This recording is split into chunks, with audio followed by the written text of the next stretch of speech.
All right, ladies and gentlemen, boys and girls, welcome back. It's me, Addy, again, and I hope you guys are doing all right. We're back with a bonus special episode of our FF7 Road to Rebirth series. We did officially end it last time with our intermission DLC playthrough for Final Fantasy VII Remake, right? We played through the entirety of the OG, then the remake, and then its DLC, and that was a wonderful time, right? We've just been getting nice, easy peasy, chilled out refreshers of those games leading up to Rebirth and their stories. And so yeah, I figured because we have so much time remaining between now and the inevitable release of Final Fantasy VII Rebirth, that we would kind of like play some of the other games within the FF7 compilation, because once again, and I've said this a couple times throughout my previous playthroughs, or I'm sorry, my previous streams, but my mind is only fixated on Final Fantasy VII right now, and I could stream other games and stuff with the little time that we have left in these remaining 2 weeks before Rebirth, but I can't, you know, I just can't do it. It's got to be something FF7 related.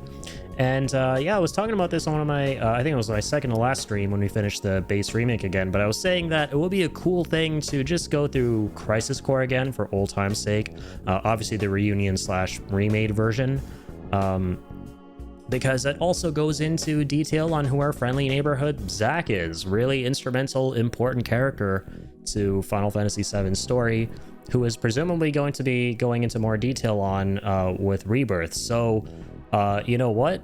I figured, you know, for anyone who might be interested in finding out his story, and also just for me to play this game again, because it's one of my favorite games ever, we can go through this again. And it's probably going to be my quickest, most chill, easiest playthrough I've ever done of Crisis Core, mind you. I'm actually planning on just doing the whole game in one sitting, in one stream tonight, which I've never done before for this game. It might go by hilariously fast. And I am basing that on the fact that, okay, this is kind of hilarious. I have a confession to make. I actually, before I started the stream today, or literally while I was starting the stream on my starting soon screen, I fired up this game and I realized that, yeah, like we've made it to the tail end in our crazy cracked out here. I'll show you guys level 96 playthrough, which is I don't know how many playthroughs later of this game, where we did a whole bunch. We like 100% in everything. We beat Minerva, the super boss, and the final side op on top of all other 300 side ops. Yeah, like when this game came out and we played through it, we did so much, an exhaustive playthrough. So again, if you guys want to check that out, that's going to be on the VODs channel and here on Twitch as well. I got all the VODs for that, but that's besides the point. Point is, on that crazy level 96 file where we beat Minerva close to the end of this game, I realized I didn't actually finish it, right? And that's what you need to do, obviously, to create a New Game Plus file, which I want to do. I want to play a New Game Plus on this stream tonight based on this game cleared file over here that I just made before starting the stream. And that being said, in order to get here, I just have to finish the small tail end bit of Final Fantasy Crisis Core in the last level of beating the final boss and that kind of thing. And so I just skipped all the cutscenes, and it was, oh my goodness, the final boss of this game, who can be nightmarish if you're playing this for the first time, you don't have the best setup, or you're playing on a hard whatever. I beat him in like, I'm pretty sure, less than 10 hits. So I feel like that's a pretty solid indication of how breezy this NG Plus playthrough we're going to be doing is from this file. So it's going to be kind of a funny playthrough, or a stupidly easy playthrough when as far as the gameplay stuff is concerned. But yeah, mainly that's okay. I want to really focus on just the story stuff of this playthrough. I mainly want to focus on just you know, giving folks a recap on Zack for anyone who might be interested in that before I do my streams of Rebirth, right? And for those of you who don't, that's completely understandable, right? For anyone who might be watching the VOD later on, you don't want to check this out, that's completely fine. I get it, because you're inevitably going to find out who he is through the remake continuity and going into Rebirth in the third game and whatnot. So I totally understand. But for those of you who want to know beforehand and want to know a bunch of FF7 stuff before Rebirth, then yeah, stick around, because that's what the stream is going to be tonight. So anywho's guys, I think, and oh yeah, let me pull up something here real quick. I've been enjoying kind of doing this one thing that we started a stream or two ago, just recapping really cool stuff from our previous playthroughs. So yeah, as a quick recap, one sec. I love this menu music, by the way. Dude, Crisis Core is such an amazing game. Yeah, I want to pull up a clip here of when we beat Minerva, right? Just to recap you guys on the very last thing we did on this playthrough when it came out last year, before closing the chapter on this book. Here we go. This is us beating Minerva. Good times, man. Good frickin' times. This is the final side op. And it didn't register. I maintain, ever since my 101 attempts fighting this boss and finally beating her, that she is the hardest boss I've ever faced in anything ever. Sure.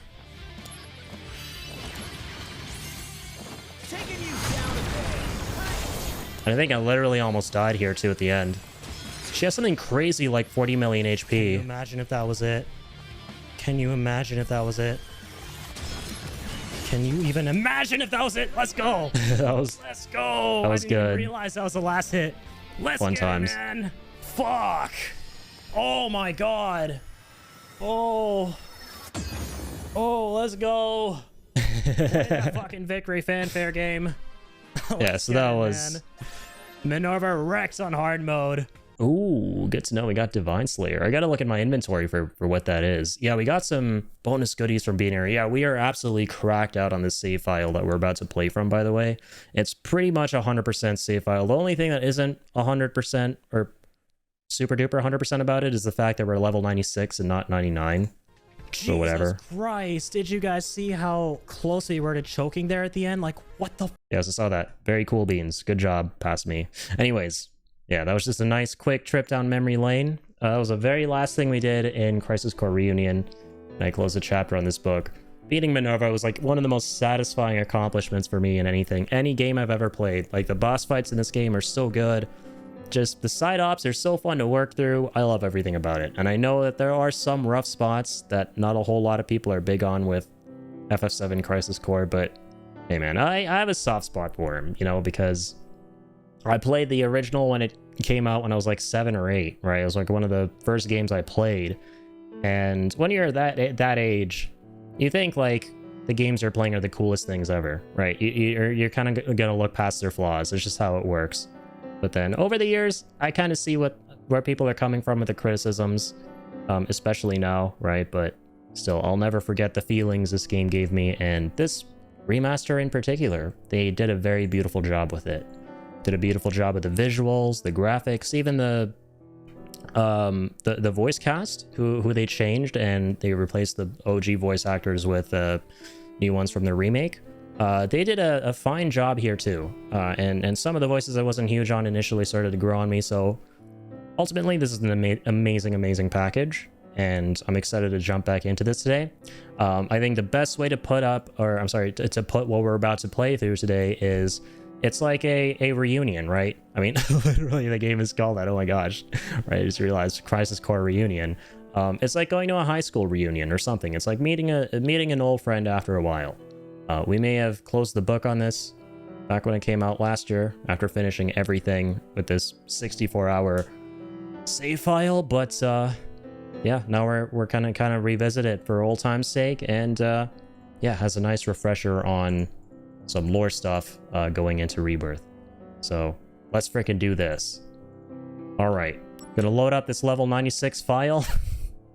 And yeah, prepare your socks for a straight up one-shot playthrough. I'm gonna be one-shotting so much shit to the point where I honestly feel like maybe I should give the enemies a little chance before I nuke them right off the bat to like show off what they can do and all their cool flashy shit, because there's a lot of cool flashy shit in this game.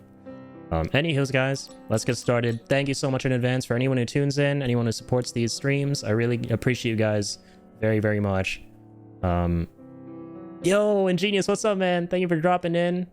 You made it in time. We're about to start up Crisis Core Reunion tonight. I'm here to help the core with its crisis. Hell yeah.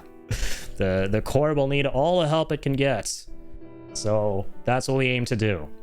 It's exactly why I'm starting with my level 96 file, where we're absolutely cracked out and busted, and Zack is gonna absolutely decimate shit left and right. Zack is gonna be a straight up bully. He's like the most likable dude ever, but I feel like at the end of this playthrough, You're going to kind of see him as a bully too, based on how much he's going to squash enemies into a pancake within 5 seconds into each fight. So yeah, to help the core with its crisis, I'm going in with an absolutely busted Zack. I'm so excited to see this. Glad to hear it, man. Yeah, and like I said, I'm mainly doing this playthrough as a way for folks who want to catch up on who Zack is going into Rebirth to do so. And once again, for anyone who might check out this VOD and might think it's a little spoilery, they don't want to watch it, that's completely understandable, because you're definitely going to find out more information about who Zack is through the remake continuity. But this is for folks who want to know as much as they can going into Rebirth. So hell yeah, let's go. Zack's like my favorite character ever. He's up there in the S+ rank of video game characters for Irritable Indian right here. I know I keep saying Cloud's my favorite character and Zack's my favorite character, but listen, okay, picture it this way. Picture a tier list, and the top of it being S+. There are 2 characters in the S+ slot, and it's Zack and Cloud. Let's go. Obligatory knives for the 69s too? Wait a minute. Are there actual 69s here? Oh my god, there are! Oh shit. I just noticed that. Nice. Nice. Oh yeah, obligatory nice is right. I didn't even notice that. But okay, here we go. So excited for this. It's good to be back. I'm actually gonna do hard mode, so at least the enemies have a little bit of pizzazz to them, right? They're not just gonna be total pushovers.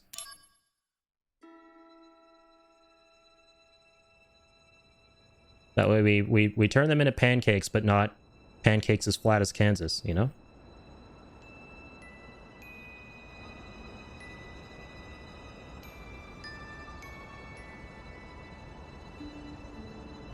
This game has gorgeous cutscenes, by the way.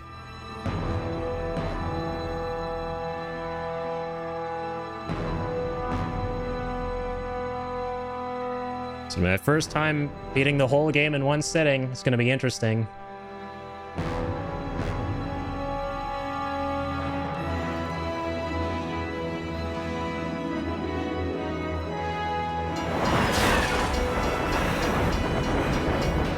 I love how the opening is so similar to OG FF7. The train is currently headed to Midgard Sector 8. A soldier operative will be inserted to neutralize the situation. In order to proceed as scheduled, commence mission in 3, 2, 1. Mark. Begin mission. Operative is ready for insertion. The train has been overrun by Wu-Tai troops. Eliminate them and regain control of the train. Oh yeah! Get serious. Hey, that's my tier 2 resub alert. I just remembered. Let's go. This said, I believe, 6 or 7 years before OG FF7.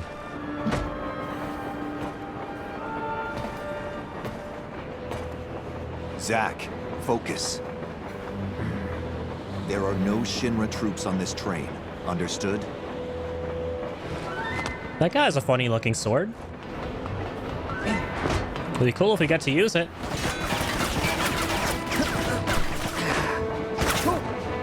Hello to you too.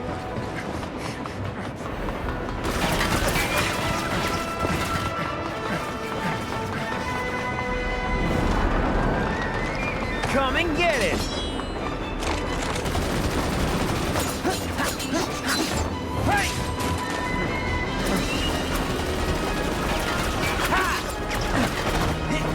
It's cool how they seem to have used AI upscaling for these original pre-rendered cutscenes. They've kind of like upscaled them. They look good. Yeah, so these were cutscenes that were originally on a 2007 PSP. And they look pretty crisp. Soldier second class Zack on the job.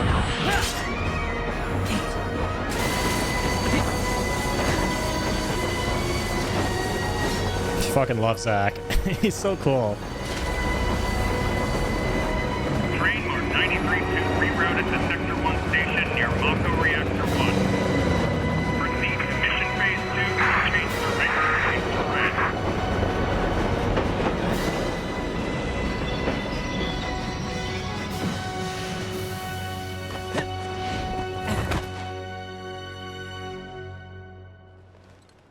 was a very familiar looking jump. Will be a damn shame if someone plagiarized it 7 years from then. Oh man, these in-engine graphics blew me the hell away. Such a nice looking remaster. Jeez, man. Zack speaking. Making progress, Zack? Angeal, what's going on? Why are we fighting Shinra troops? They're Wu-Tai troops in disguise. Now, head to the open area above. You mean towards Sector 8? Yes. But first, you're gonna have to clear a path. Clear a path? You'll see what I mean. Be careful. I love how they miss all their shots. Right? Within reason. Within reason. It's showtime. So they replaced some of the lines from the original Crisis Core. The voice actors kind of worded things differently. Oh my god, we're just gonna one-shot everything once again. Wait, do I have all my materia from the end of my last playthrough? Okay, it's all kind of different at the start. That makes sense because Zack's on a mission right now. It's tied to the story, but later on we'll get all our materia from the previous playthrough. Conflict resolved. Oh yeah! Oh yeah.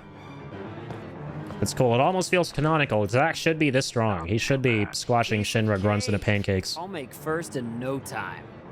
Go up the stairs at the end of the platform. You got it. You got it. Man, and I have to say, one of my favorite parts about my playthrough of this last year for the first time is just how much Zack's new voice actor started warming up to me. I'll be honest, was not a fan whatsoever of his new voice from the little that we heard of him at the end of Remake back in 2020. And then when they brought him in for this project before this came out, I was so nervous. But then over the course of this game, he got so much better, and I'm really excited to hear what he does with the character in Rebirth now. He's so dumb, respectfully. I love him, dude. Yeah, that's why everyone loves Zack. Oh my god. Okay, I'm sorry, Behemoth. I gotta keep reminding myself I'm so strong. I feel like Superman or Homelander or some shit right now, like the strongest motherflipping superhuman on the planet who has to learn to control their power so they don't annihilate everything. I gotta give him a chance. All right, and I love how limit breaks work, so we got Sephiroth's break right here. It's over. Let's go. Concentrate. I'm feeling it.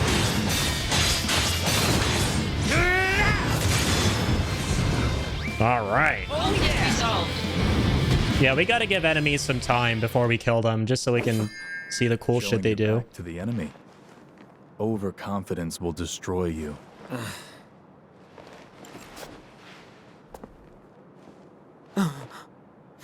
What is this? Dun, dun, dun, dun, dun, dun, dun, dun, da, da, da, da, da, da, da. Damn it. You're not the only hero. It's over.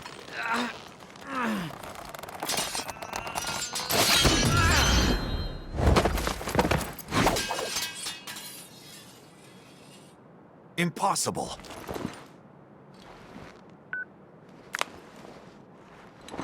Quick, Angeal. We gotta stop this Pantene commercial. Pantene is taking over.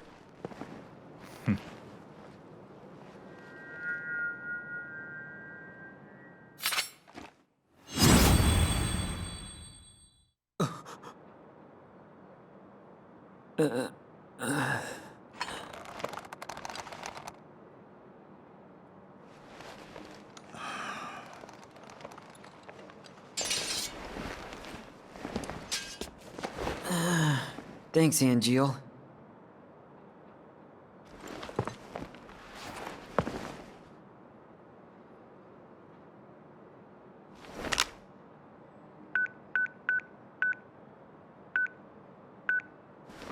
Remember when flip phones were cool? This is the most 2000s game ever. I love it. I love the 2000s energy that this game exudes.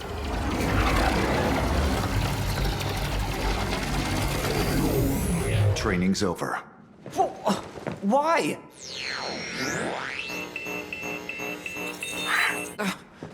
You serious? I was just getting warmed up.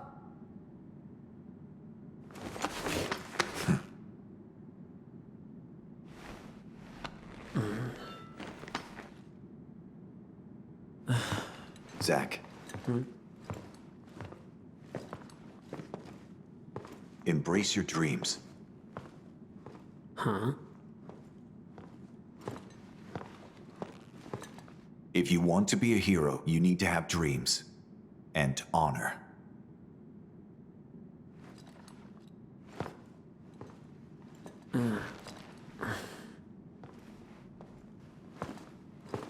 Zack's like, what the hell is up with everyone? What does that mean? I just want to have a good time. I just want to have fun.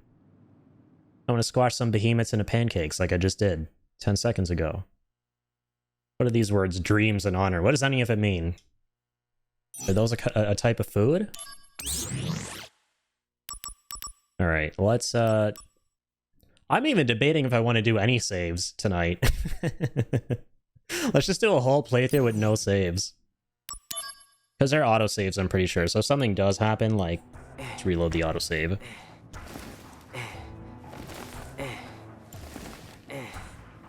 Hey, Zack. You seem a little on edge. Can you blame me? All this training and no assignments. I think it's like a 12-hour game overall. Hanging me out to dry. You We must can be cut that pretty by busy half, I'm confident. with everyone off base. Off base. Wait, haven't you heard? With the pace we're gonna go through it at. Mass desertion at Soldier. Huh?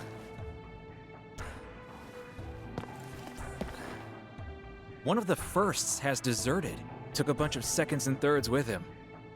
All from Wutai. Motive, goal, all a mystery right now. This mass soldier desertion is why your training's on hold. Whoa, a first. Whoa. Zack, you're up. Yeah, finally. Time for some real action. Yes, it'll be your show. Yes. Report to Director Lazard. There'll be a briefing. It's so cute how they kept all their animations from the 2007 game, all their in-game tiny animations. Zack, it's good to finally meet face to face. Lazard, Director of Soldier. Hey, On to business.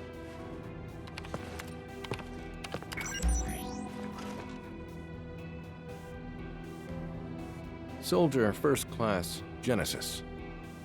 I may have said something about this guy last You went time. missing during a mission in Wutai. Know anything about this? not a clue.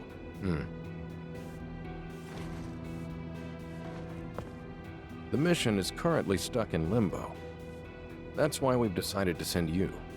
To Wutai? Yes. This war has gone on long enough. I've recommended you for first. Oh, Angel! I love you, man! Angel!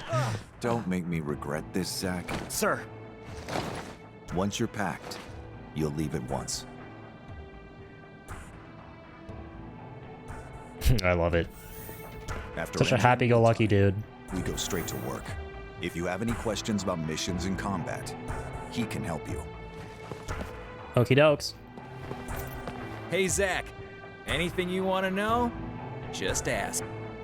First, we should really go over combat. You probably got a handle. We really don't need to. training, but I sent you a mail explaining the basics. Take a look, okay? Texting is bad, Kunzel. Bad boy. Gotta be in the moment, man. I'm not looking at my mail on my phone. P.U.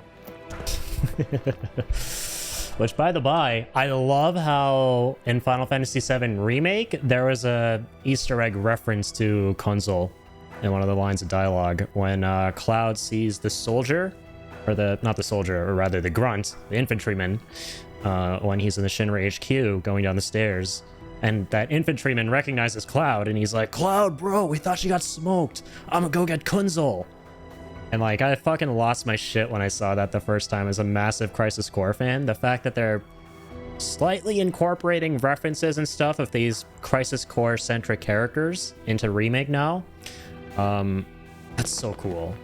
Because first and foremost, I'm a Crisis Core fanboy, right? Like I'll say again what my relationship sort of is to Crisis Core and FF7. It's actually really funny. I've said this before a couple times, this story, but so I played, so my brother's like 10 years older than me, right? So the reason I grew up a lot with these PS1 games, even though they predate me by a whole lot, like by close to a decade, is because of my brother. And so we grew up with like the PS1 and a bunch of all these old school 90s consoles and stuff like that. And so Final Fantasy VII, I played a tiny bit of it with him when I was super duper young, but never enough for it to actually stick with me beyond just a couple of fleeting images from the beginning of the game. And then years later, fast forward to like 2007 and 8, the two of us bought a PSP, or rather our parents bought us a PSP, and one of the first games we got on it, or my brother rather, was Crisis Core.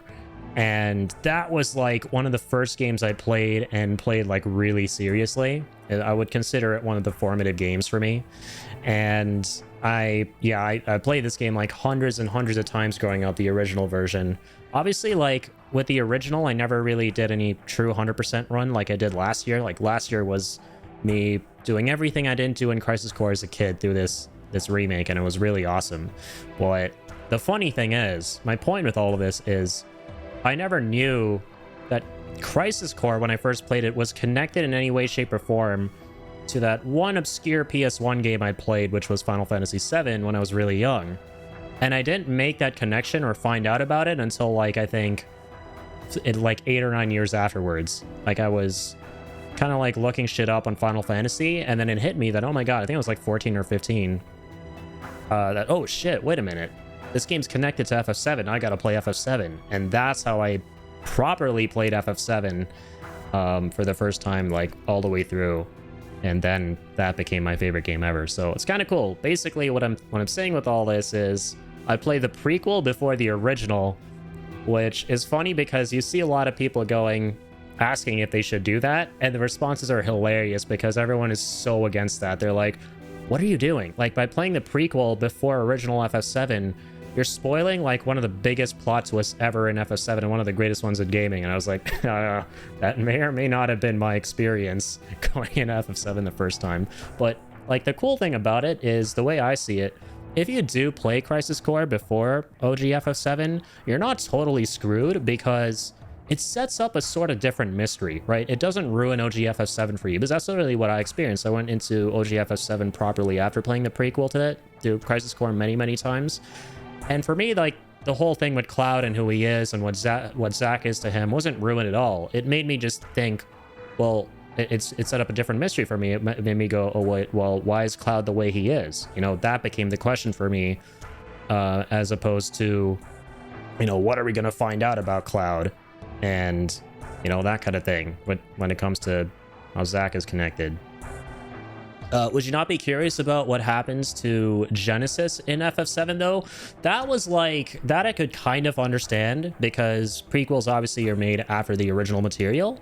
So I was like, yeah, there's probably going to be a lot of characters and situations and stuff that don't show up in FF7 that were in the prequel only. So that stuff I wasn't too confused about. But when it came to Cloud specifically, because this game ends with Cloud taking Zack's stuff and taking his identity and everything. And then in FF7, when it starts, you're kind of like, if you've played Crisis Core before, you're like, wait, why doesn't he remember Zack? You know? And then that becomes the mystery for you. But anyways, that's my whole spiel about that. But yeah, welcome in, by the way, Adam Crocs. How you doing, man? I appreciate you for being here. It's going to be a very chill playthrough we're doing tonight of Crisis Core, the prequel to Final Fantasy VII. And so far, so good. Oh, Ingenious, my bad, man. I missed some messages up there. No way, it finally clicked for me why every troop NPC in 14 does that movement. I always was like, what are they doing? Oh, the squats? Yeah. That's like a big part of Final Fantasy VII. Zack is like the squat maester. He's like the master of squatting. It's his go-to exercise. There are like so many squat mini games and stuff in this. It's funny. So, Did you read it? That's cool though that that's a part of FF14 as well. I totally read it. Kunzel. Thoughts? I mean, That is so not true. well, it's there if you want to review. Oh, the materia you were using during training has been taken back. Powerful materia have to be earned. Those are the soldier rules. So I got my NG Plus material now? Now, let's talk about missions. The various services Shinra provides for civilians, those are what we call missions. To take on missions, you first have to register your information on the mission board. Hearing Kunzel being voiced hits different because that's another really cool thing in this remake slash remaster to the original Crisis Core is there were a lot of situations in the OG where the characters were not voiced. They were just kind of like dialogue boxes. Like outside of the major cutscenes, you didn't actually hear their voices and stuff. So characters like Tifa and Yuffie, those are two good examples. You actually never heard their voices in OG Crisis Core. You only ever saw their dialogue in boxes. So one of the things a lot of people, myself, were actually really looking forward to in Crisis Core Reunion was seeing all of those dialogue boxes being fully voiced now. So a lot of these situations here, these scenarios between Zack and Kunzel and stuff, none of them are voiced, and now we actually get to hear them being voiced. Kind of cool. Once registered, you can look up mission information on your handset. I'll show you how to register on the board. Come on. Okie dokes. Kunzel is such a bro. A bro until the end. Hot take, but I think Zack and Kunzel have a better bromance than Zack and Cloud. Shoot me. Mission registration accepted. Let's go. Now that you're officially registered, you should try a mission. Oh, yeah. Good idea. The save point's that way. If you're not completely sure about something, read the tutorial mail that I sent you. Okay, guess we gotta do this mission. PU, I don't want to do my homework right now, Kunzel. I'm already so strong. Doing this playthrough at level 96 Bring it on! in NG plus whatever this is, and having to do all this basic shit, gives me the same energy as Hancock from that one Will Smith movie, having to like learn how to be a regular Joe when he's like the most powerful being on the planet. Alright, let's spice things up with my crazy ass materia. Jeez Louise. Zack, I don't think this is a training exercise, man. I think we're straight up slaughtering these guys. That door soundtrack gave me Doom flashbacks? Oh shit. That's cool. Well, soundtrack probably isn't the right word, but it sounded so similar.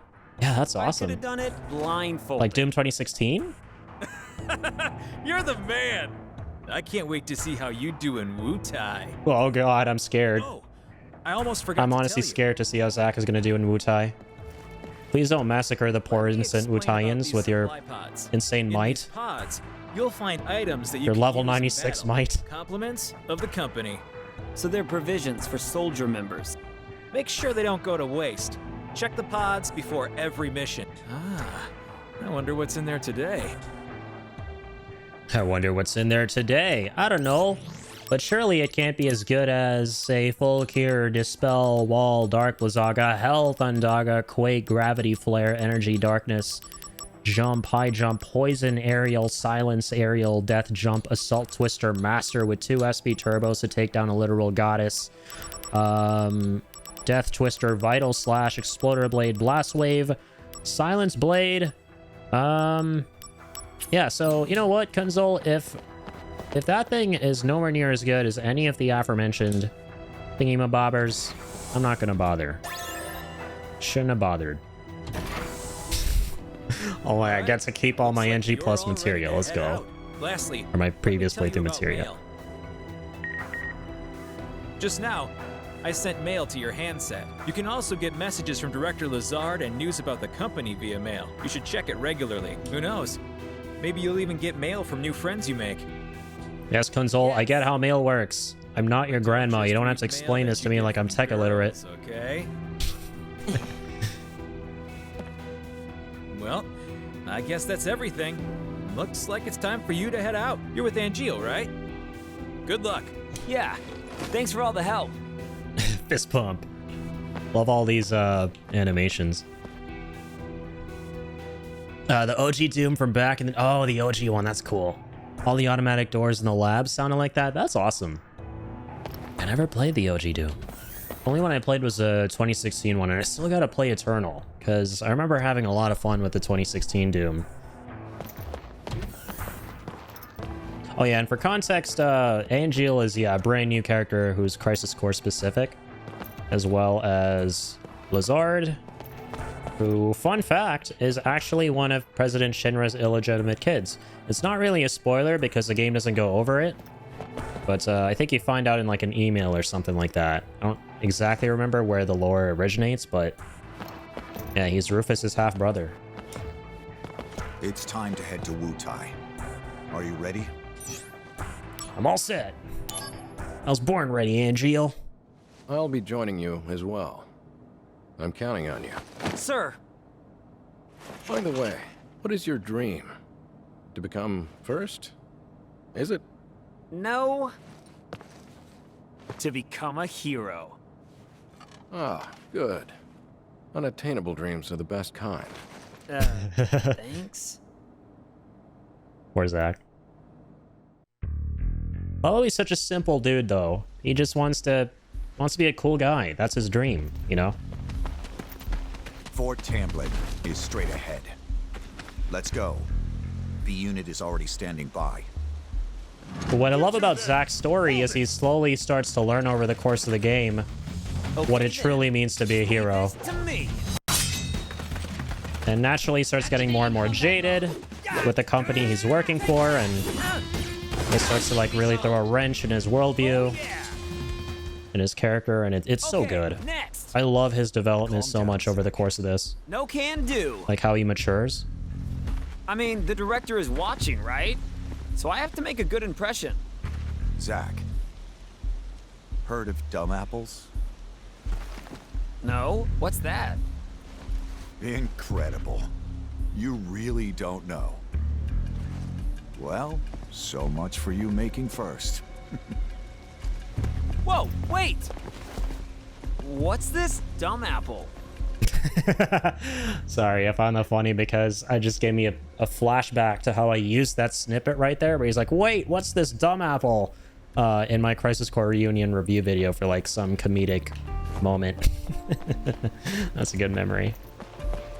But yeah, this is actually one of my favorite things about Crisis Core. A lot of the characters, admittedly, are very weird and borderline not brilliant in a lot of people's eyes. Like I said, I have a very soft spot for Crisis Core because of my experiences with this game and what it means to me, but a lot of people justifiably, they're not huge on characters like Angel and some other folks are about to see and how they were really like implemented and brought to life in this game. But I think they're kind of cool, but at the same time, I get it, and it's funny just to see how Zack is like the only normal sort of guy in these situations, like with his reactions and stuff to a bunch of other characters who speak weird and sound weird and don't sound all too realistic, if that makes sense. Conflict resolved. Later! Oh yeah! But yeah, ultimately though, Activating combat I mode. think Angel's pretty cool, Conflict resolved. personally. Oh yeah! Sorry, Wutaians on a one-shot run. So Angel, what's the deal with dumb apples? The official name is Benora White. The trees bear fruit at random times during the year. Because of that, the townspeople affectionately call them dumb apples. Love the music so much in this The local game. farms had plenty of them to spare. Oh really? So you stole them? We were poor, Zack. Nice excuse. But even then, I had my honor.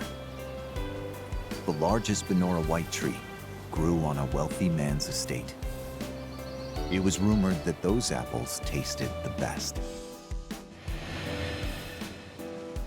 But I never stole from that tree, because the wealthy man's son was my friend. If he was a friend, you should have just asked for some. Honor can be quite a burden at times. And what exactly does this have to do with me? No story is not worth hearing. What? That's it? See what I mean? Yeah, well, thanks a lot. Why is Angeal so weird? Angeal, I love you, man, but you're kind of weird. I get why people think you're weird. What does this have anything to do with anything?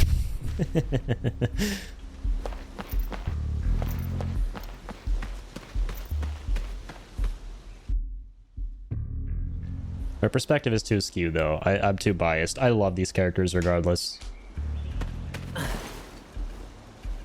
B unit will set off an explosion. That's our cue. The diversion will allow us to infiltrate. Right.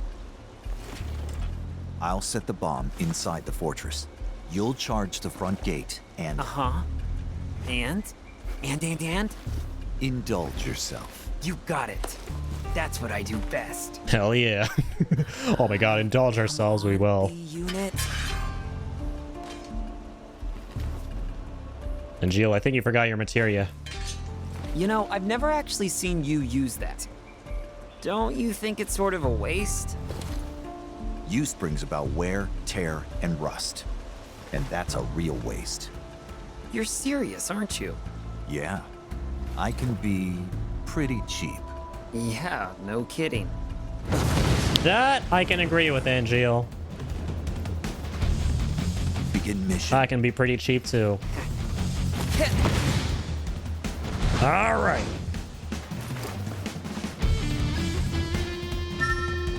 Heightened emotions have affected the DMW. So yeah, that's the way limit breaks work. We got a spinning wheel. Hold the line here. It's just one man. Prepare to. You gotta line up the faces in the spinning wheel, and then that's how you trigger the limit break of the respective character in the spinning wheel. His face lined up in all threes. Activating combat mode. Oh my god, I'm so sorry, Wutaians. This is straight up genocide. I'm so sorry for what I'm doing and what I'm continuing to do. Oh jeez. I forgot to take my ranged materia to shoot those bad boys down. Let's cast wall, just cause. Let's assault them with the twister. Remember that little game you guys used to play as children called Twister? Well, it's the assault variation.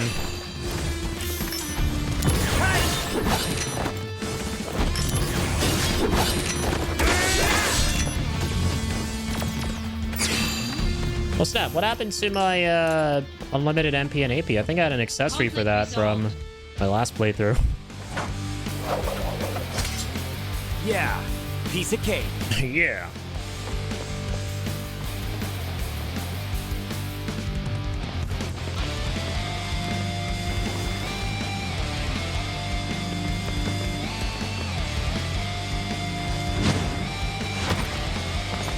Remastered soundtrack is dope.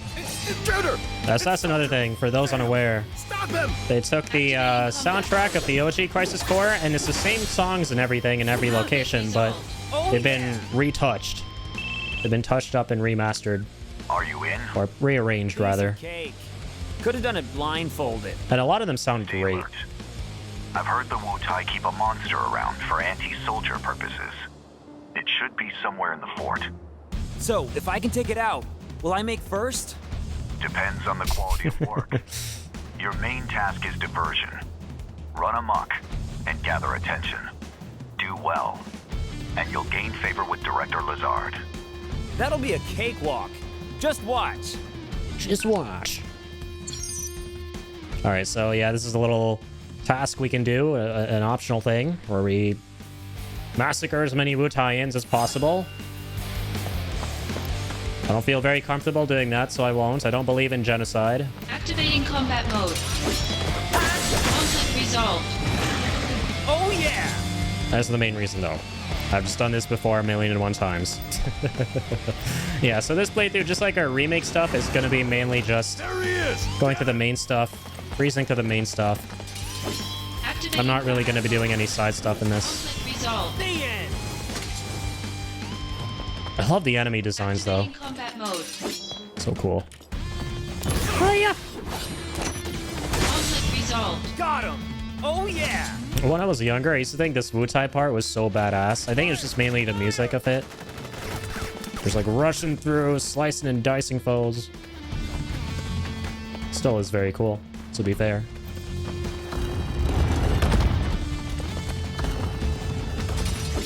You know a game is good when Activating combat mode. you loved it as a kid, back when you didn't really have the ability to form a critical opinion on something very well, but you still love it as a grown-ass mang when you were able to form a critical opinion on something.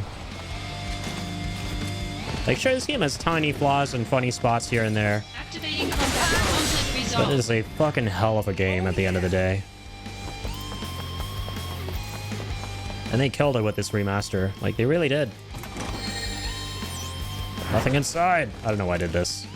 I knew I'd be ambushed. Activating combat mode. But I'm bloodthirsty. Down with the opposition. Conflict resolved. The end!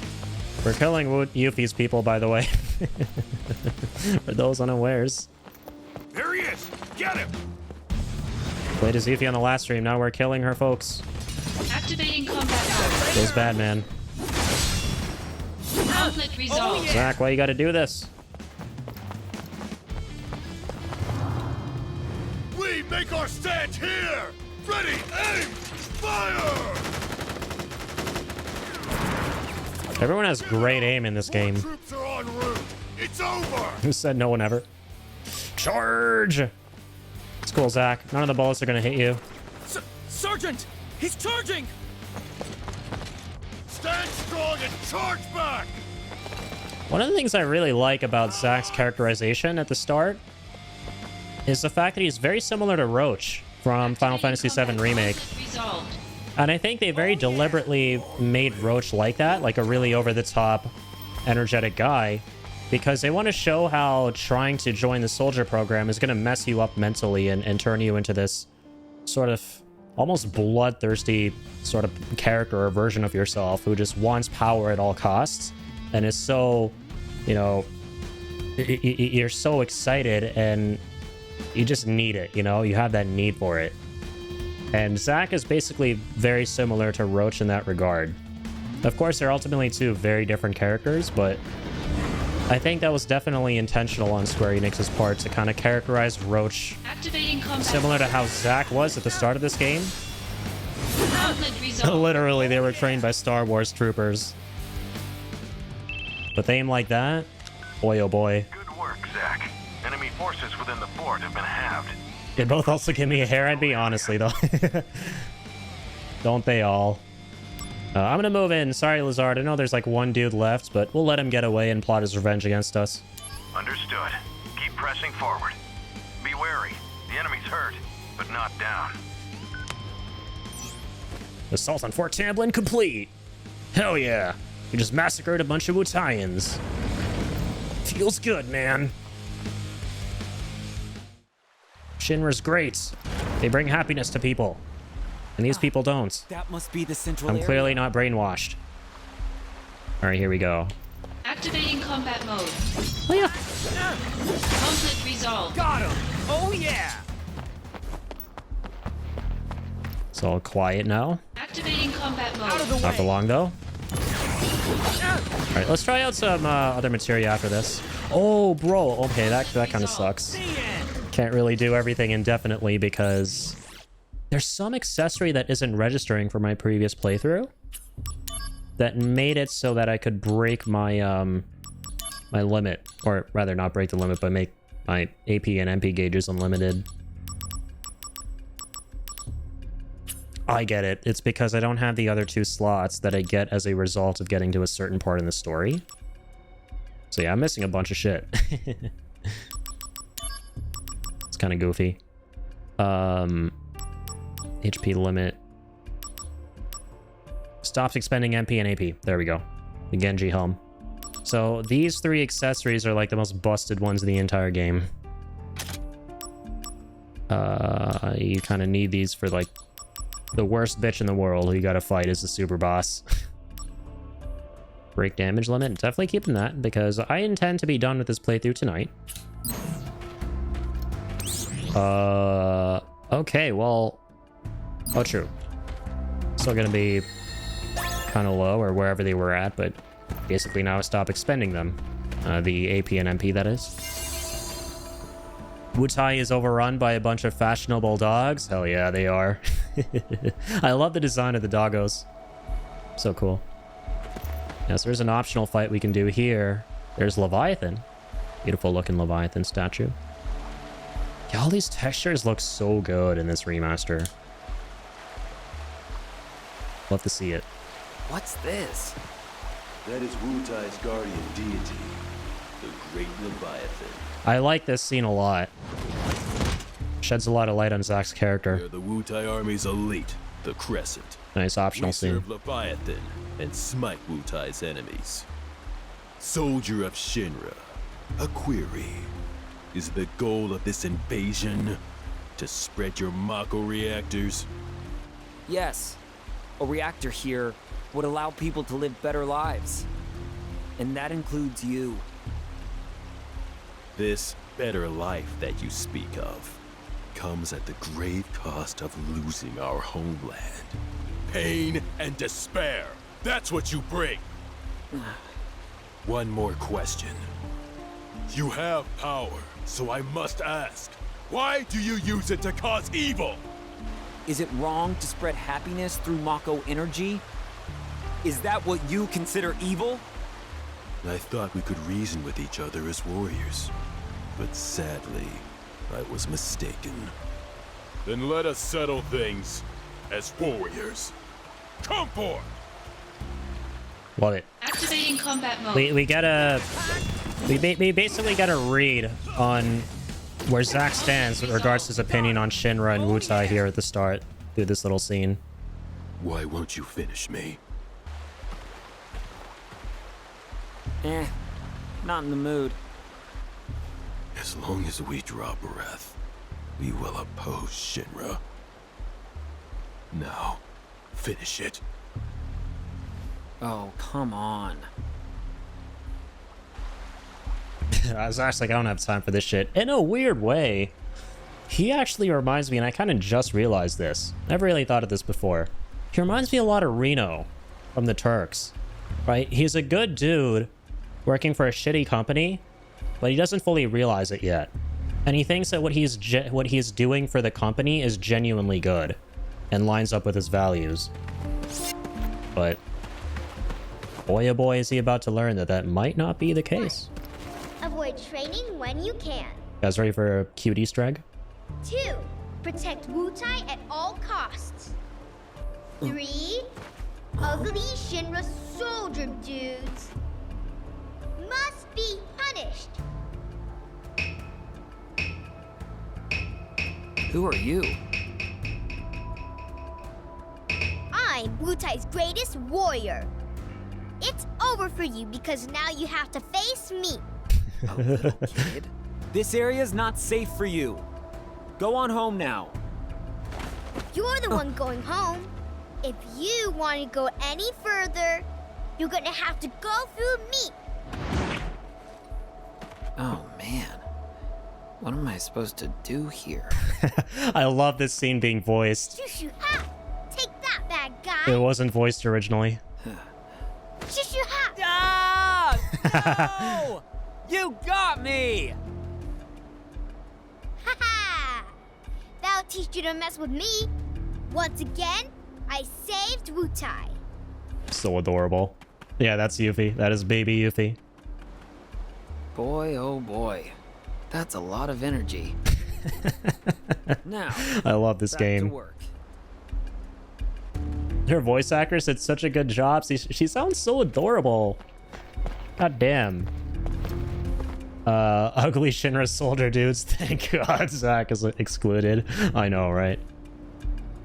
Look at her Naruto run. Yeah, she was straight up Naruto running away. And I love how... So in the last stream, he played through FF7 Remakes DLC, where you play as Yuffie. It's set like 7 years after this. And when you do her sprint run, her animation for it is literally Naruto running. It's the coolest thing.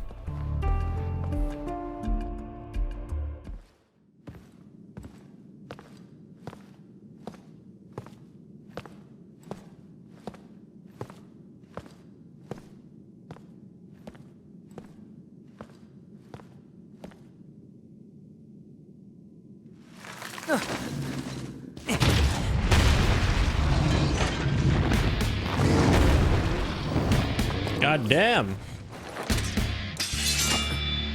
Didn't realize Shrek and Fiona from You RE4 must be the anti-soldier monsters. made a crossover with Activating Crisis Core. combat mode. Alright, we're gonna let them do their ultimate. Let's give them the spotlight. Alright, let's let them tap into some of that I am the main character energy. Let's let them have this. 282 damage? Ow, that really hurt. Ow, ow. Oh my goodness, that was so painful. Oh, you're so big and strong. Conflict resolved. Alright, time out, little ones. Time out, time out. Time for a nap. That's right. This fucking playthrough. Soldier second class Zack. Victorious again. Good work. Now, get out of there. You've only got 5 minutes. Got it. Director Lazard, are you watching? You better be. I just one-tapped them, Lazard. Gotta move.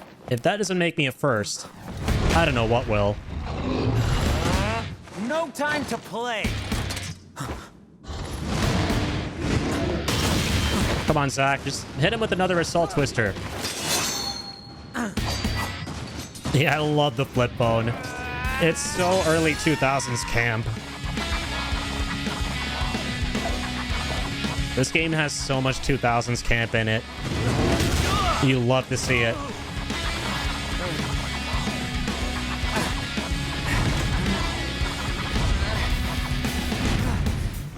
Not good.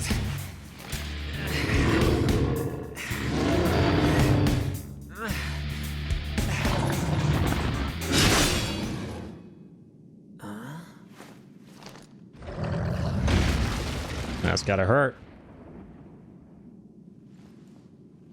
That's one more you owe me. You lost your focus. And you lost your materia. Yeah. Oh, sorry if your sword got any wear, tear, or rust on it. You're a little more important than my sword. But just a little.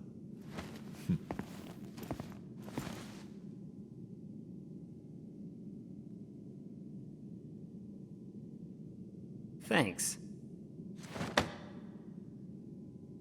Wholesome. I love Angeal. What a bro. I'm here. I must apologize. Being on site is taxing. You didn't have to come personal. I love Lazard too. This operation will bring an end to the war. I wanted to see it through. The best of the Shinra family tree. Soldier That's for sure. second class Zack. Sir! You put forth a good effort at Fort Tamblin. I saw it with my own eyes. To be frank, my evaluation is...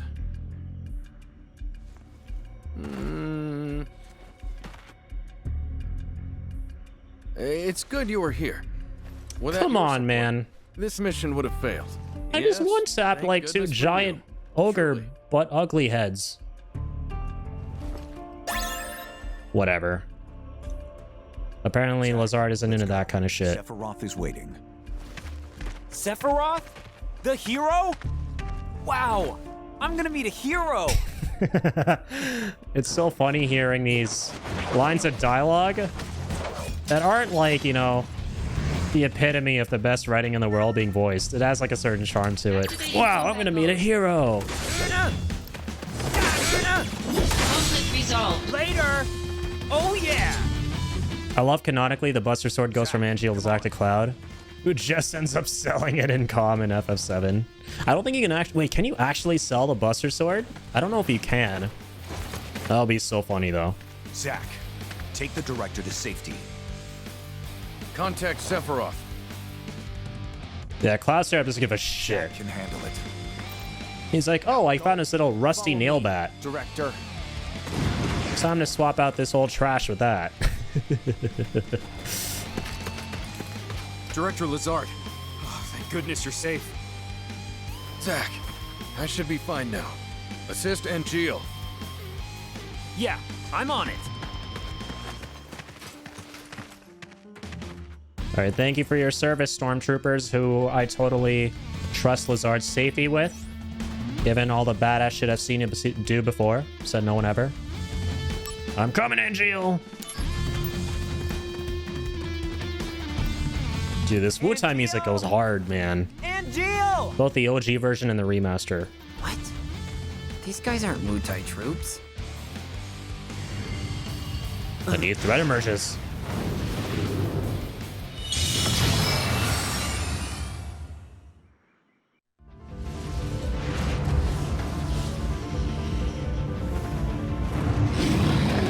A summon? Who called it out? What's up, Clive? Gotta appreciate that Square Enix put a Clive crossover in here. And I killed him in like 2 hits. I kind of feel bad. I feel really bad. I should have let him do his Hellfire.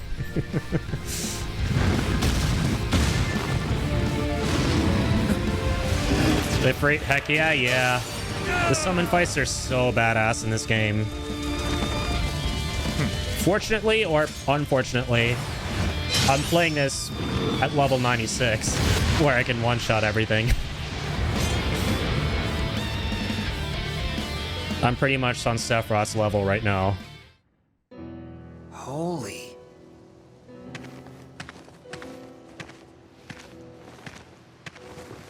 I love Sephiroth's entrance in this game. Genesis. The missing soldier first class? They're identical. A Genesis copy. Copy? A human copy? Where's Angeal? I thought he was fighting around here. So he's gone too. What? Wait, what does that mean? It means Angeal has betrayed us as well. Oh, man. No way. I know what kind of guy Angeal is, and he'd never do that.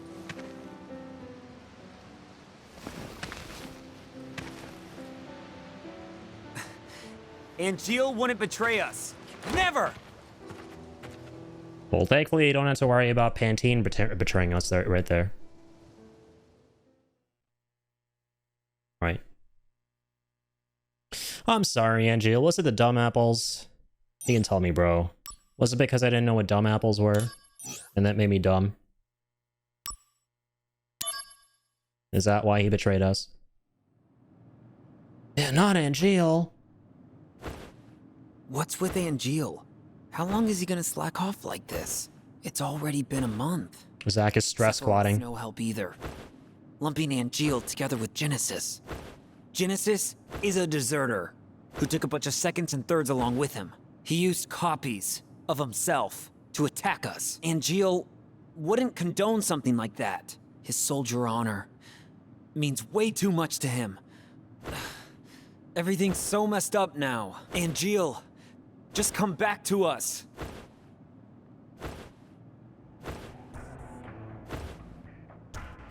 Because if Genesis wasn't already bad enough, he had to photocopy himself. Soldier second class, Zack. That would be me.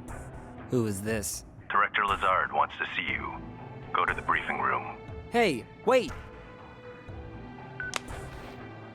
Who was that? About to find out. A mysterious challenger emerges. Any word on Angeal? He hasn't contacted his family either. So what's this about? A new assignment. I want you to go to the hometown of our missing soldier first class, Genesis. Huh? According to the parents, they've had no contact with Genesis whatsoever. But they can't be trusted. Why? They're his family. I had already dispatched some staff, but we've lost contact. I want you to go and investigate. He will go with you. Song of the Turks. It's me! This job is looking really gloomy. With my hair in a ponytail. And without my goatee. Let me know when you're ready to go. Forehead mole gang represent. Let's go. Welcome to the DMW, Sung. I really like Sung in this game. He's very different characteristically, but it makes sense why, which is what I like. It's very different from the character we see in OG7 and Remake. Hello? Oh, hey, it's Kunzel. Did you read my mail? Not yet. I'll read it later. I'm in a meeting in the briefing room right now. Gotcha. Hey, can I talk to you after that? I'm kind of busy, but if you can keep it short... Yeah, that's fine. All right, I'll be outside the briefing room.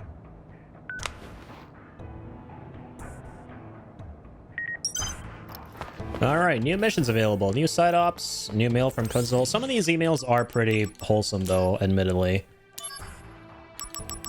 Like, you got some funky emails in this game. Like, literally, you learn some of the best lore ever in FF7 through the email system in Crisis Core, which is that Sephiroth uses, like, a whole-ass bottle of shampoo per day. Every single day he consumes 1 bottle of shampoo to keep his hair looking luscious and soft like that. See some fun stuff in here. Situation with Wutai. Yep, the war's about to end soon. Soldier responsibilities. This is our first email. Hey, there's an email from Keanu Reeves. Talking about building things. I like how there are subtle references to FF7 in this, in the mail system.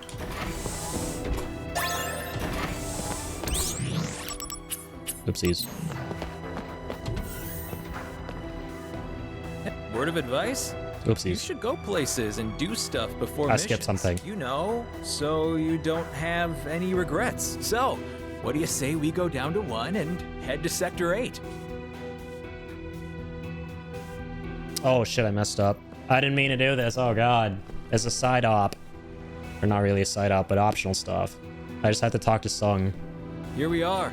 Sector 8. Yeah, there are a lot of things you can do in this game. A surprising amount of side content. Wait, what? You brought me here just to ditch me? Don't you get it? This is for you. You usually have so little time before assignments. And you can get more done if you're on your own. If you want to go back, go that way. Okay, I get it. See you. See you later, man. Thanks for leaving me out here. Thought we were bros. Guess not.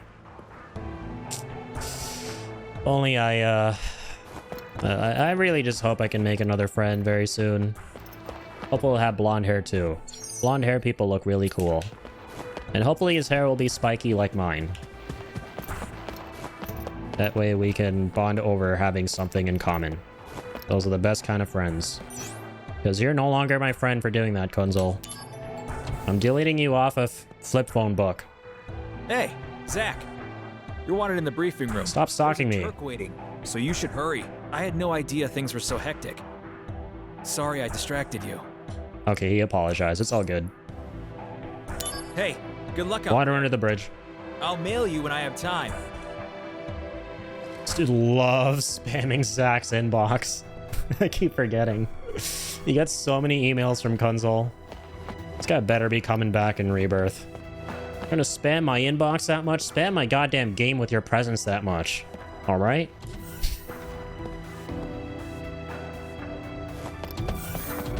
But yeah, there's a whole bunch of stuff you can do out in Sector 8 before going with Sung here for the next main story thing. This game has a very nice amount of side content. And a surprising amount of side content at that, outside of just the side ops here you can do in the missions. And I discovered all of it and more in my playthrough last year, and it was so fun because I discovered so much stuff I had no idea existed in this game growing up, because in the original Crisis Core, of course, it didn't have all the quality of life stuff that this game has, where it tells you what there's to do and where there's to go off the beaten path. I hate you, appear more. Exactly. That's exactly how I feel about Kunzel. Continue without unlocking summon mode. Summon mode can be unlocked at any time by obtaining summon materia through missions. Oh yeah, sure. We got a bunch of summons and stuff for our limit break slots. by doing these side missions. I see. But we're not going to do that. We're just going to go straight through with the main story. A routine job, right? No sweat. I wonder. Originally, Sephiroth was assigned to this mission. That means it's a top priority matter. Be alert, or you'll fail. And Sephiroth? Refusing to go, apparently. Oh, what is that? They spoil him too much. Why don't you say that to his face? No thanks. I love Zack, man. And you hear me say that a lot.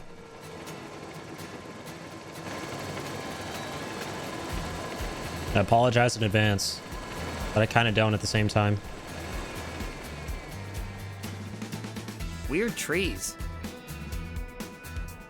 Benora white trees. Love the Benora music. I think this track is called Wandering on a Sunny Afternoon. That means this is Benora Village?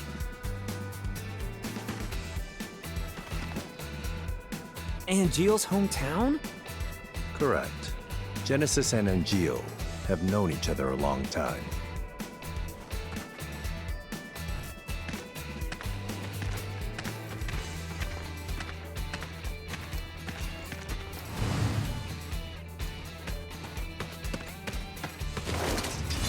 Activating combat mode. More Genesis, Control C, Control V's. Got him! Conflict resolved. More dead Genesis, Control C, Control V's. These guys. I saw them in Wutai. So they are here. We've seen no townspeople yet. They may have taken control of the whole town. When Genesis left, he took an arsenal along with him. Retrieve or destroy. Those are the President's strict orders. Okay, no sweat.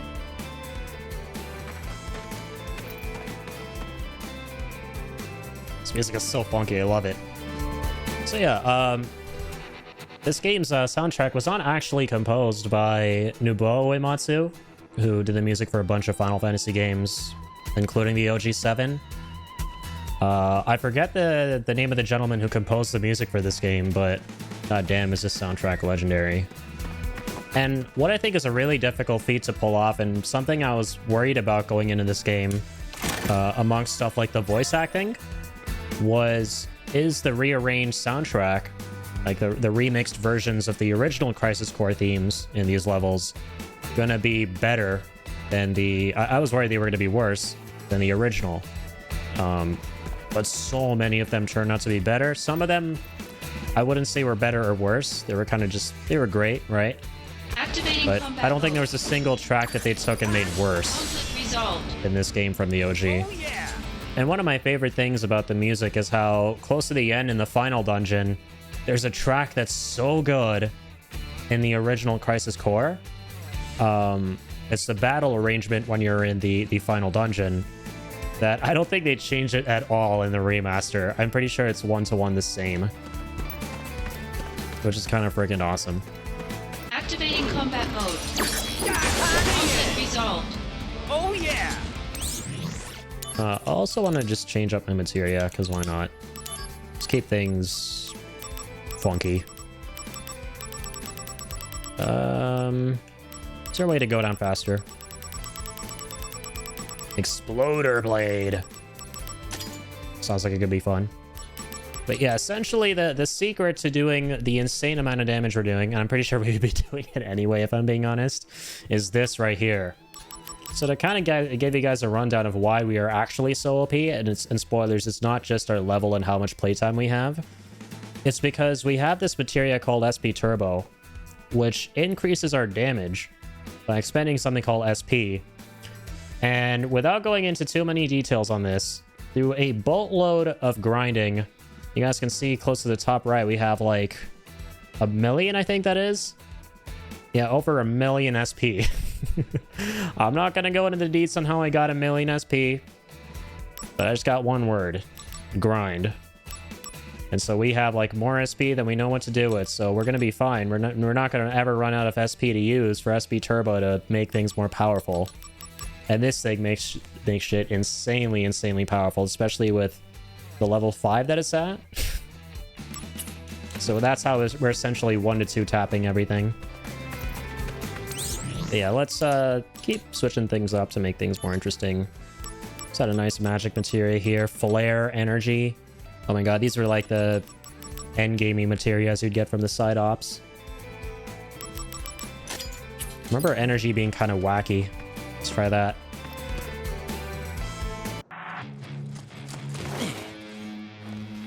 This was one of my favorite cutscenes.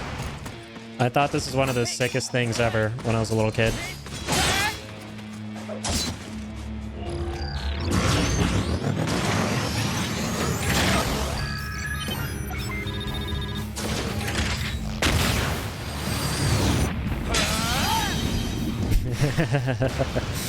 I love it.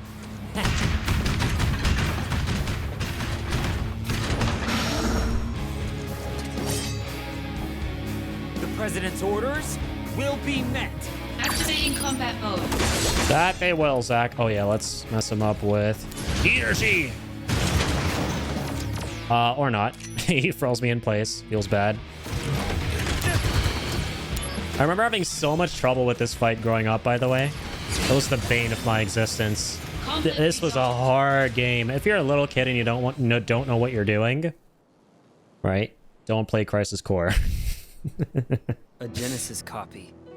There's so many times I wanted to fling my PSP across the room. Sephiroth said it.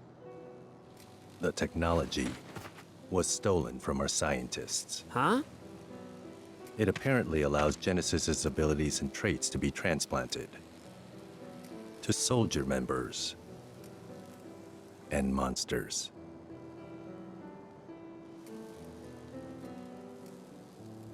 Soldier and monsters? We're the same? It's another big part of this game.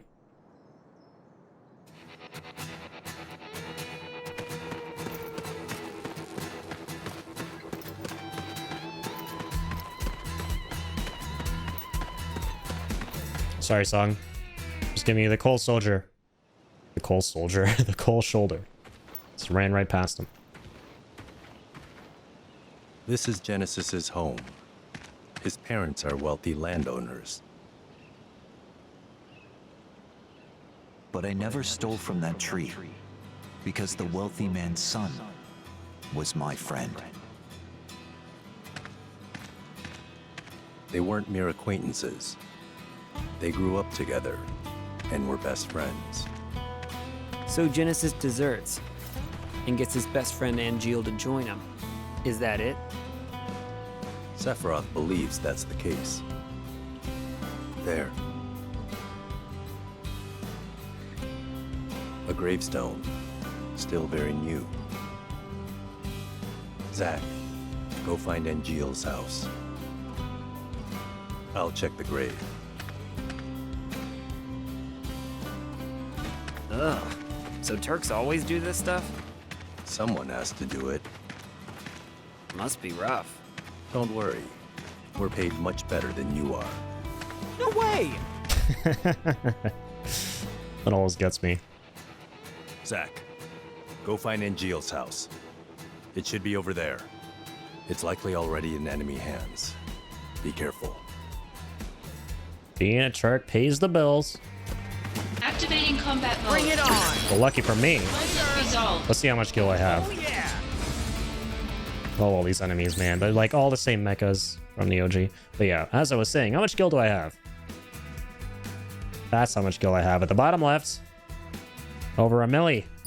I never have to worry about bills being paid. But I am slightly concerned if Zack was surprised over the fact that Sung is getting paid more. If he already has 1,000,000 gil. Like, how rich is Sung? Let's see. Angeal's house is... How rich are these damn CIA agents?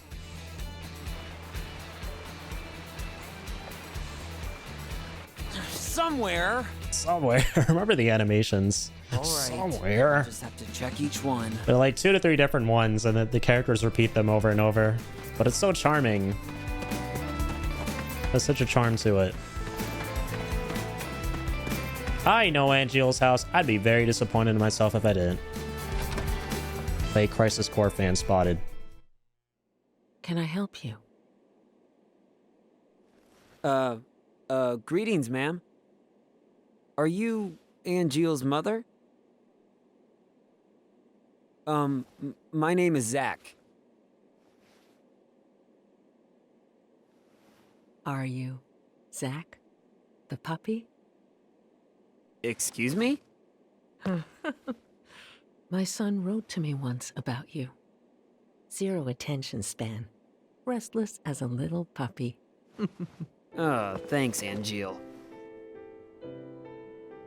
You're not here together with Genesis, are you? No, I'm not. Don't worry. What is happening with my son? I'm not really sure. Genesis came back here a month ago with an army of cohorts. And they proceeded to take the lives of many townspeople. Genesis, he used to be such a good boy. Is Angeal... He came here. But he left his sword and went off somewhere. God damn, the Buster Sword looks good in this game. That sword represents our family's honor. I see. No wonder. He never uses this sword, really, ever. I'll take care of Angeal. You should go and hide somewhere. Don't be concerned. Genesis cannot harm me.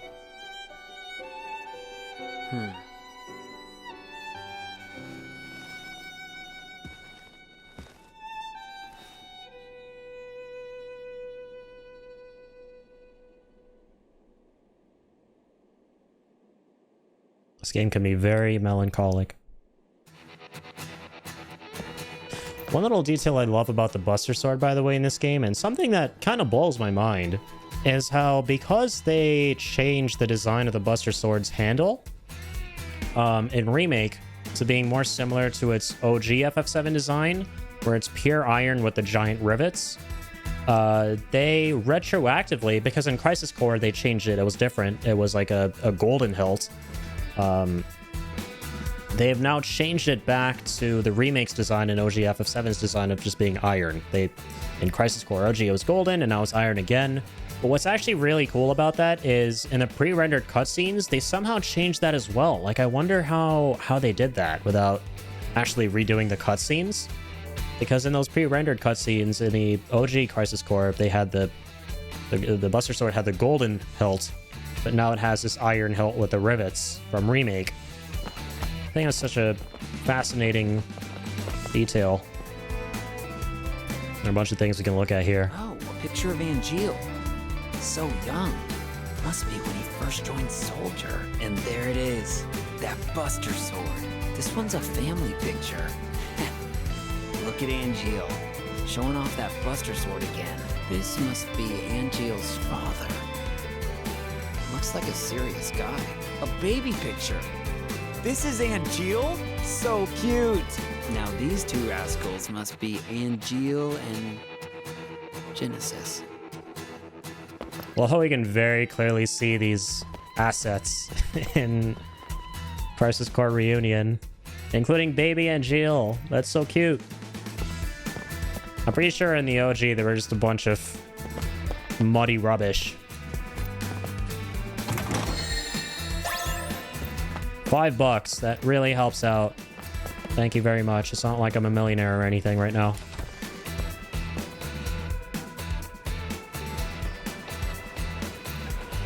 Totally not a drop in the bucket. Angeal, where did you go? What? More Genesis photocopies. Genesis copies. That's right. Activating combat mode. Oh my god, that energy just went right through his ass. There's a factory on the outskirts. I saw a Genesis copy go in. You think it might be their HQ? I do. I'm on a cliff overlooking the factory. The best way in is from above. Come to the cliff top now.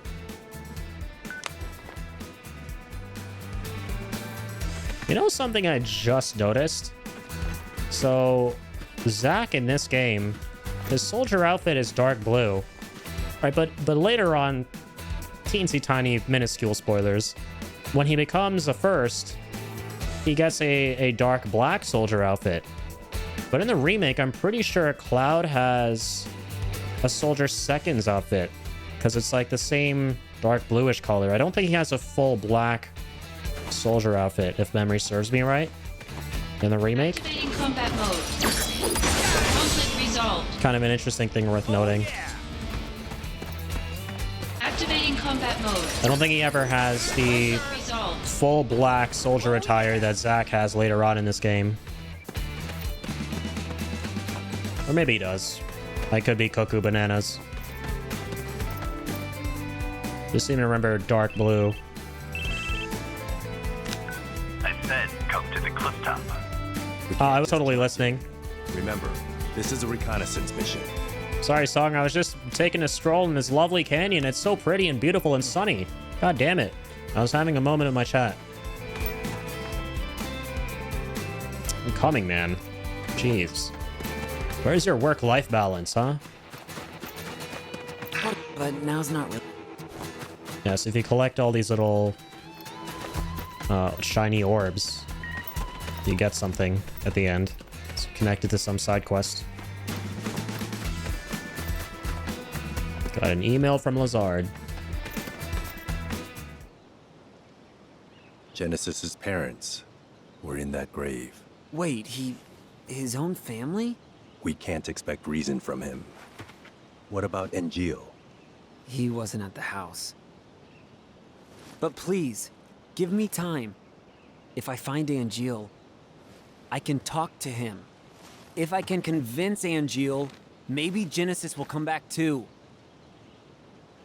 I understand now why Sephiroth chose you. Huh? Genesis and Engil. Those two were Sephiroth's only friends. He didn't want to fight them. That's why he refused the mission. Well, Angeal is my friend too. He's counting on you to bring them both back. Time is short. Let's go.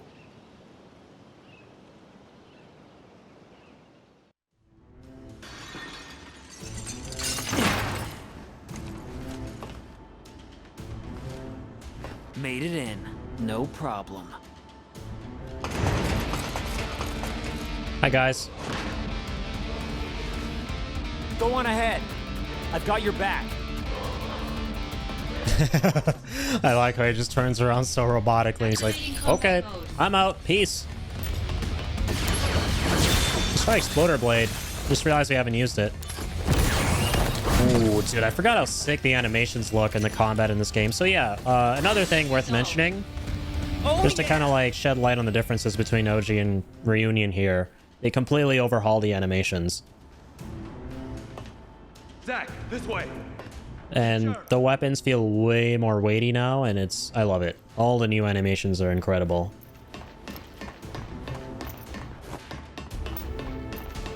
Yeah, the only ones that are the same are the ones in dialogue between characters. Which I like. I like that they didn't change those. Adds a bit of charm, like I said. Ow! I was having a moment there. You know what, though? Let's actually not take him out just yet. I also want to, like, feature the DMW limit breaks a little on this playthrough instead of just two-shotting everything. As well as we can. I have an idea to make that happen more easily. We, from what I remember, have materia that allows us to, yeah, improve our chances of activating certain limit breaks in the slots. Can't equip these yet, though? Oh. No, oh no. Oh, sorry. I just have to go into this first and then do that. You don't need wall. Your OP is all sin. So right now, what are the 2 limit breaks we want to see that we haven't? We've seen Octaslash by Sephiroth. We haven't seen Angeal's limit break on this playthrough. I just want to feature as much as I can, you know? So where's that? Meteor Shots, Lucky Stars, Apocalypse. Oh, we never bought it because I didn't need it for what I was trying to do. Yeah, I was trying to get the trophy where you 100% every single character in the limit break wheel. And I didn't need Angeal. I don't have all of them, I'm sorry. I have Meteor Shots though. That is Corrado. That's okay. Oh well. Activating combat mode. Activating combat mode. Damn it. I keep pressing B to dodge, but it's to use my items. I keep forgetting that. It's been a minute, man. Oh gosh. Oh, double gosh.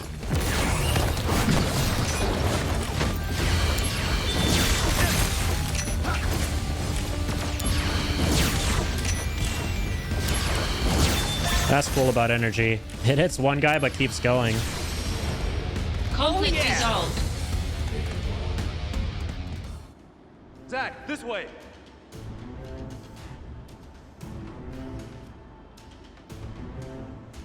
Like I was casually holding a gun. Let's keep switching shit up. Yeah, instead of wall, let's run something cool that we can use that's offensive, you know? Hammer punch. Oh my god, these punches. Holy. Costly punch is a huge one. A lot of people suggest getting this one towards the end if you want to try and beat Minerva. I'd advise against it. Anyone who wants to do that fight on hard mode, this is not worth your time. I've been there, tried that, not worth it. This and Gill Toss. This is all you do, what I was showing you guys before. SP Turbo, get a million SP, Assault Twister Plus mastered, GG's. That's all you need. But let's mess with it. Should we go Magical Punch?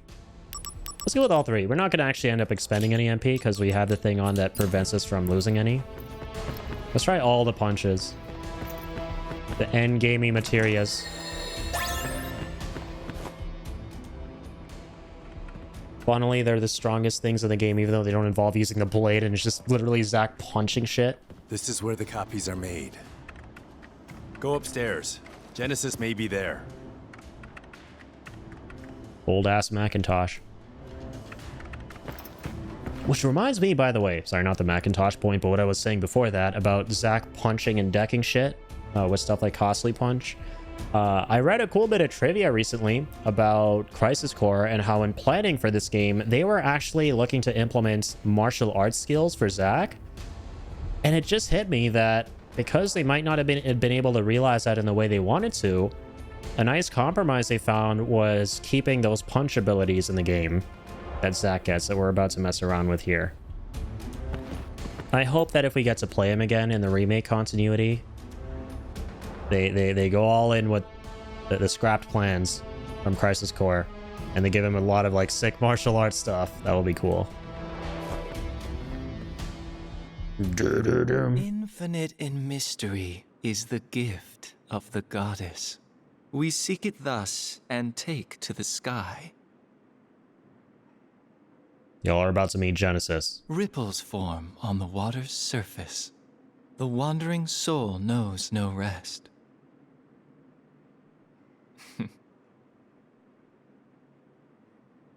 Settle down. Zack the puppy. First red flag. He's a poet. And also he's wearing all red. Literal red flag. Grave at the house. We found the remains of our people there as well. It didn't take much to have them send false reports. Just some mild threats. They would have done that anyway. At least your parents would have. My parents betrayed me. They had always betrayed me from the very beginning. What do you know? Shiver lapdogs!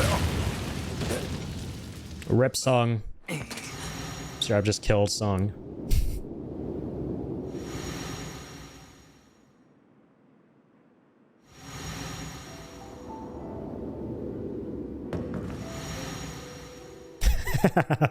They make his entrance so dramatic. Welcome, partner. I see. You finally made your decision. I'll respect your wishes, old friend. However,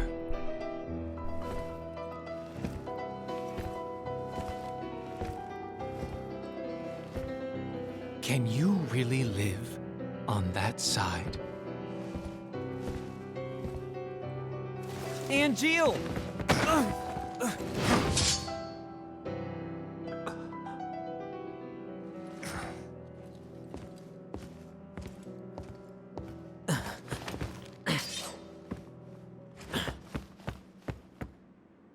Interesting turn of events.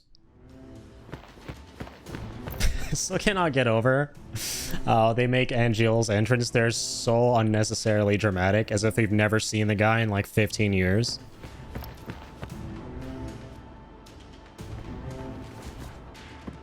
Damn! Where is he? Did he leave the factory? Let's find out.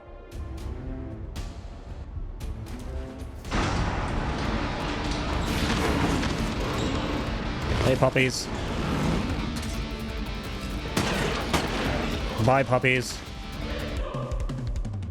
Yeah, I just shot some dogs. That makes me cool. There's no right? time. We have to leave now.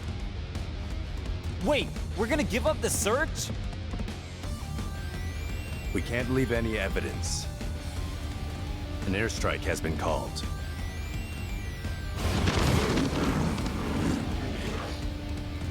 Are you sure nobody is at Angeal's house? Angeal's house! Awkward pauses and silences. I love how like they kept a lot of vestiges from the OG Crisis Core, like with the animations and the timing, like the cadence of everything, right? Didn't change any of it.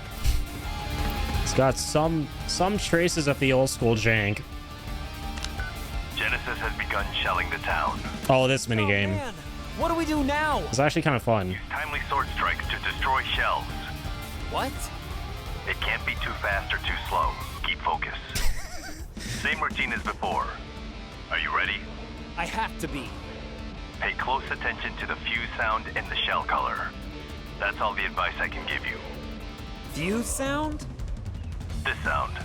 Keep your ears open. The sound will indicate the right time to attack. Song can mimic fuse sounds really well. It almost sounded like the damn fuse itself. Fuse sound and color, huh? I have to get to Angeal's mom quickly. This is such a campy segment. I love it. Slashing literal missiles with our sword. Alright, destroy incoming shells. Alright, when they turn red, smack the bejesus out of them. Bingo! So much more satisfying in the remake because of the vibration and the way it pops up that you hit it. Cool. Cool. Or great. So far, so good. This is tough in the OG. So much easier in this. Nice. Let's get them all. Oh, yeah! Let's go. Was it all of them? It's all of them. Nailed it. Usually it takes me an attempt or two. The shelling has stopped. I've just Or received more. word. The airstrike is commencing. Hurry. I hope she's all right. Gotta find her. Now. That I do gotta do. Starts. Get to the house in 45 seconds. That's literally down the street. Even closer.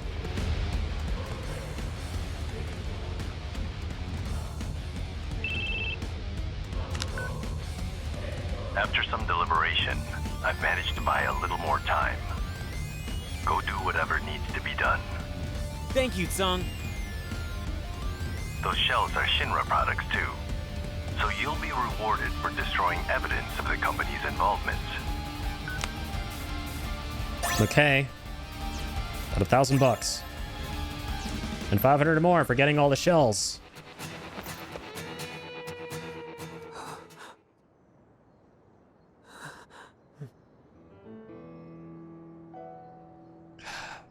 Unfortunately, she got too.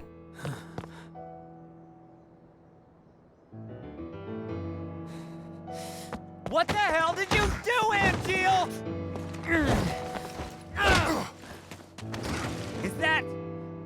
Is that your idea of honor? My mother could not continue to live, and neither can her son. What are you talking about? What's going on here? I told you. You can't live on that side anymore.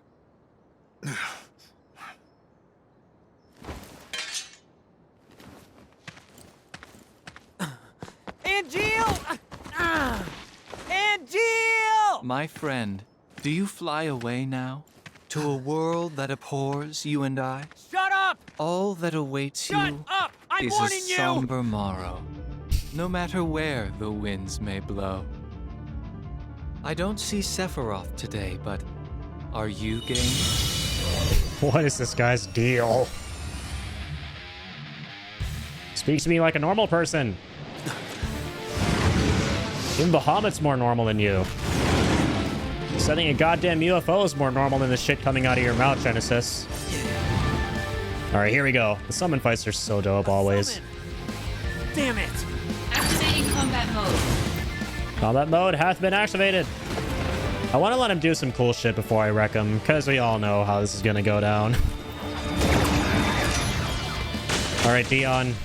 Do some cool things. So nice of Square to incorporate FF16 references in Crisis Core. Like, over 30 years before... 30 years. Like... 15 years before the game came out. I don't know how I got to 30 at the start. Come on, where are you gonna do your ult? Bahamut! Okay, that's how they say his name in FF16, right? Bahamut. Just want to see that beautiful ass ult. Come on. So I gotta beat it out of you?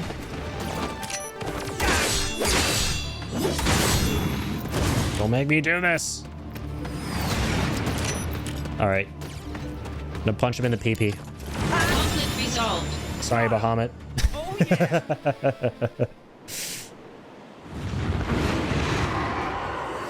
That's how it feels when you get punched in the nuts. Which is what literally happened to him. Just want to curl up into a little crystal ball.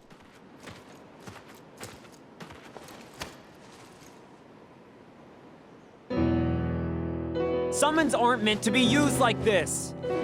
What happened to dreams and honor? We are monsters.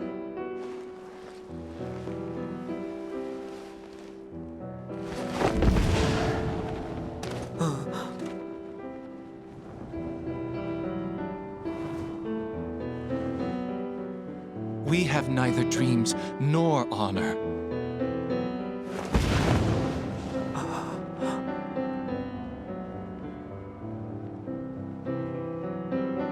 Oh, what the hell? It's the first time I've ever noticed that. I actually see him flying off. In the sky, I mean, like, horizontally? Soldier. Doesn't mean monster.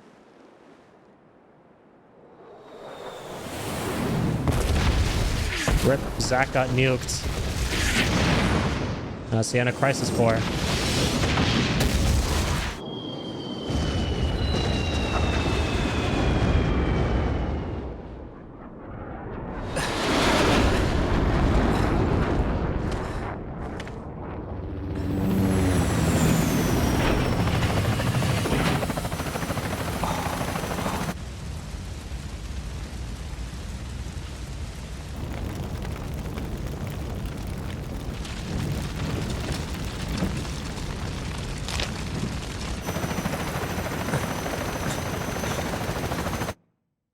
Angeal.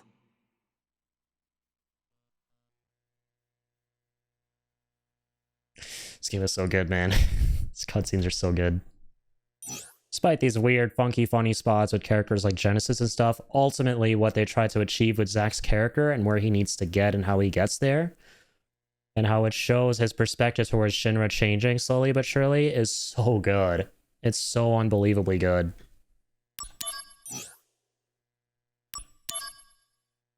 I'm not gonna save a single time this playthrough. Angeal. The war is over. Everyone's real happy. As for me, That sword represents our family's honor. You're a little more important than my sword. But just a little.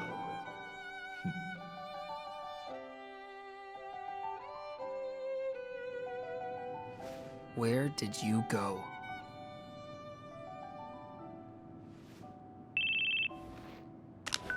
Zack here. It's been a while, Zack. Sephiroth. Come to Lazard's room. Alright. Once again, something I was thinking about while watching this cutscene. How the hell, man, even in FF7 Crisis Core, the reunion version, just like with Remake, everything looks so goddamn good in the interior levels. Right? Anytime characters are inside some kind of environment, some kind of building, whatever, a room, the lighting is frickin' incredible. Like, the textures look so good. Like, just a random thought that I had, but like, yeah, when Zack was... The camera was this way in that cutscene, and Zack was on the phone. And just all the details on his suit. Textures look crisp.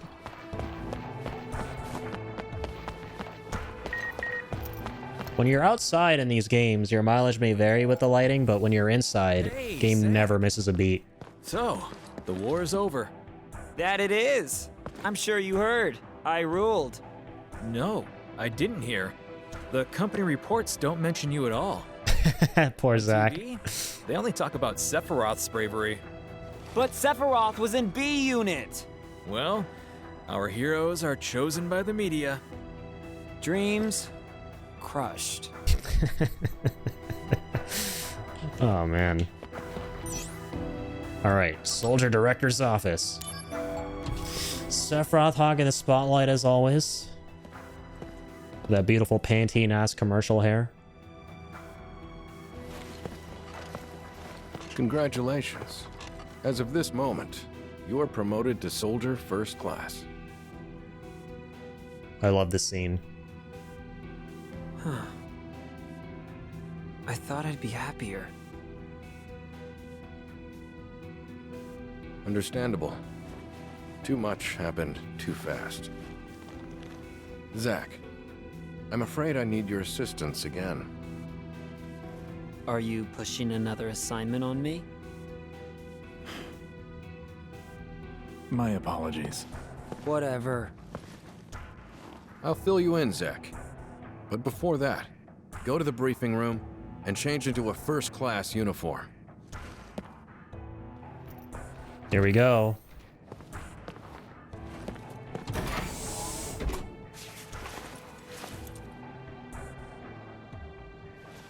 When I first played this game on the PSP, I was like, oh, what?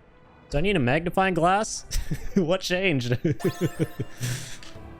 Okay, we can equip 6 materia. I guess that's cool.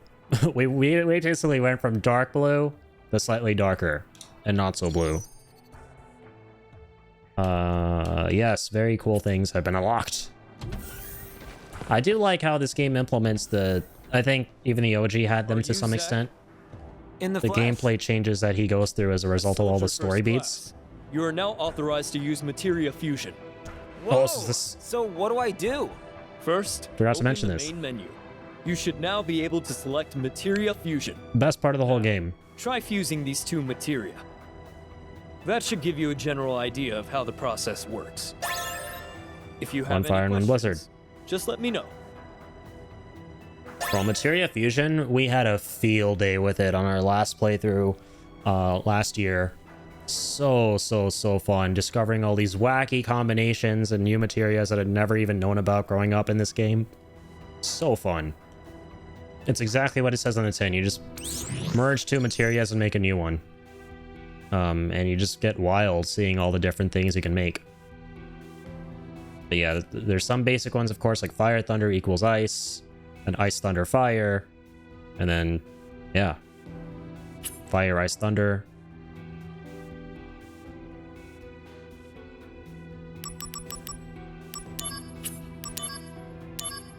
I love the UI for this game too, so that's another thing. They completely overhaul the UI of the original Crisis Core to make it more in line with the remake, and it looks beautiful.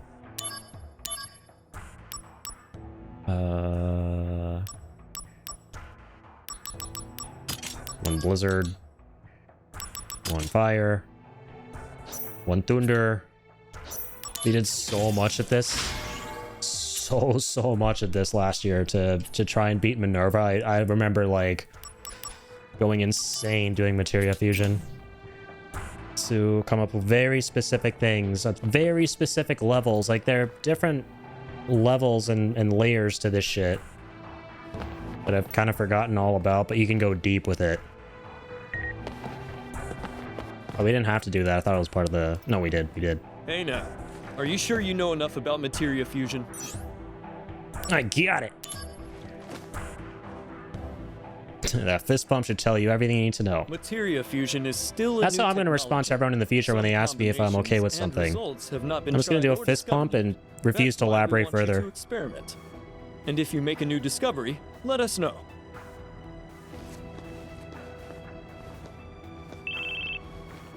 Ring ring. Finished changing? Yeah, and I picked up materia fusion too. Then return to my office. I'll brief you on the mission. Yes, sir.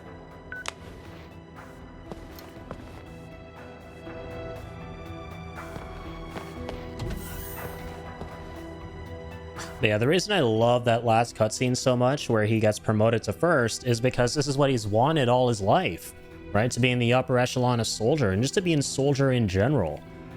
And he gets it, but then he realizes that, damn, I'm not feeling the way I think I should be feeling.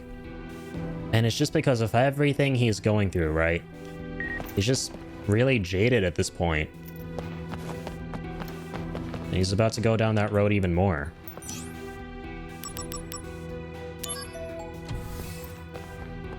I love his development. The company has decided to eliminate Genesis and his cohorts. This Good. includes Angeal as well. Not good. And you want me to do it? No. The Shinra army will handle it. What about me? They don't trust you. They believe your emotions will hamper your judgment. Well, of course. That's why I'm going too.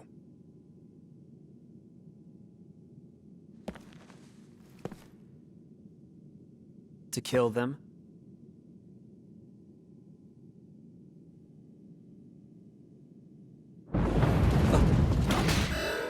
Game wants us to go. I mean, that's what the Sephiroth we know would do, right? Sephiroth, the president. Zack, entrance. Yeah, you got it. I love the ending of that cutscene there, how it shows Zack sprinting and Sephiroth just walking really calm and coolly. Communicates so much about their character. Let's go.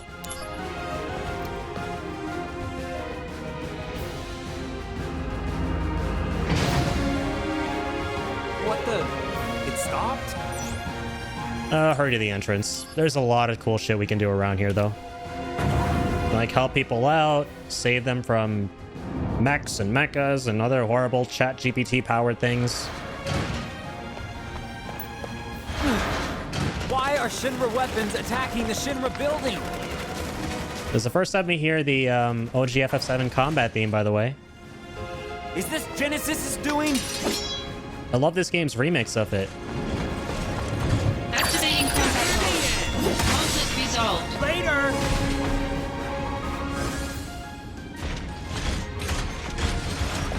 Oh my god, this fight down here at the bottom of the stairs goes on forever. This is one part of the game where I don't feel bad at all about one-shotting everything, because to an extent I've been feeling kind of iffy on that, but here I don't feel bad at all. Punch a hole through your face. Giving into some of that Tifa energy, just punching holes through steel. Look at those damage numbers, bro.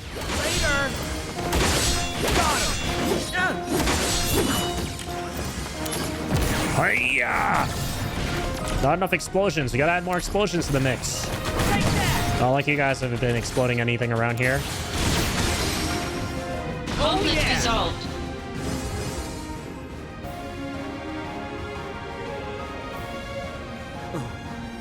Sephiroth! The intruders are Genesis copies. There's no doubt. This is Hollander's doing. Who is that? A Shinra scientist who stole the copy tech, then vanished. Are you saying that this Hollander and Genesis are working together? Quite possibly. Do you know what they're planning? Hollander sought to head the science department, and lost. He's borne a grudge against Shinra ever since. He wants revenge. So petty. And Genesis is supporting this stupid cause? I don't want to believe it.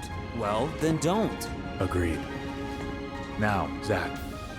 Copies have been sighted in Sector 8 as well. Let's go. All right. Gotta go clean up the streets. This is bad. We should split up. Good call. I can't get over that. The Zack sprinting and Sephiroth coolly. Oh, I love this part. Hold on. I'm a-coming. One of my favorite parts in the game. Sector 8 is Turk's jurisdiction. Slick. It's the Turks. The rest of them. Our favorite ones. You've got to be kidding me! Sung, do something! There's no need for concern. Huh? Okay. The other areas. Midgar's just crawling with nasties.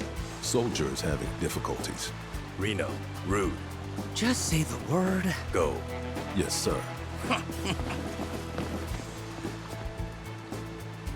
I love their themes so much in now we're this. outsourcing to the Turks. Soldiers being stingy. There's a manpower shortage. Done. You're a Turk too? I'm Cisne. I'm Zack. Pleasure to meet you. Zack, aren't you on assignment? Same objective. Need some help here? I appreciate the offer, Oh, but how generous. Well, Sung, Zack, I gotta go. I love Cisne. Best girl. There's Aerith, Tifa, then there's Cisne. Crisis Core specific Turk. I really hope she comes back. It'd be so cool. Cisne is best girl. Zack is just vibing. He's like, oh, a girl, an attractive girl. Pleasure to meet you. I'm totally not a ladies' man.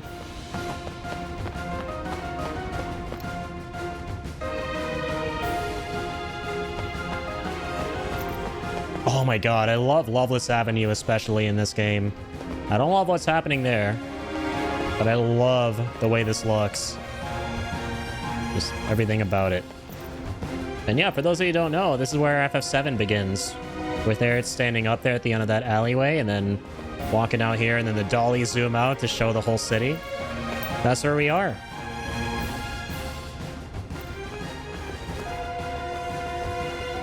And here's where I am now. Activating combat mode. Conflict resolved. Oh yeah! Thank you so much.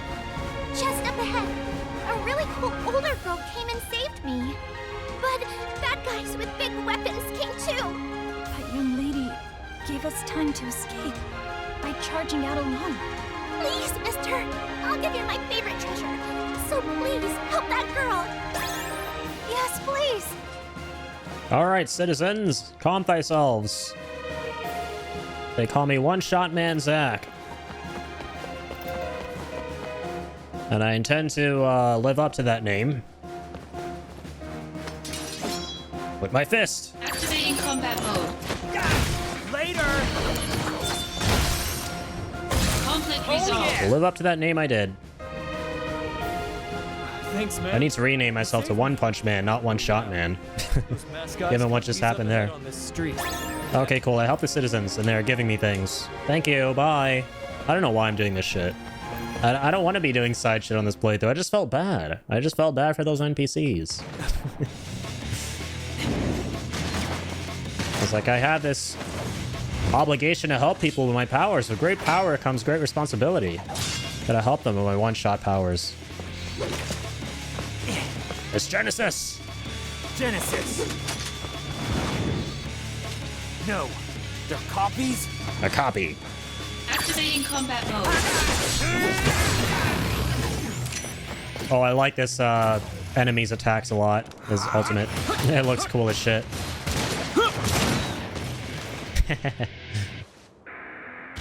Alright. In hindsight, it's not that cool, especially since I'm not super... I am super powerful right now. And nothing can hurt me. Conflict resolved. A lot can hurt you. Sit down. I turned him into an actual pancake there. Said I'd be doing a lot of pancake smashing on this playthrough. Case in point.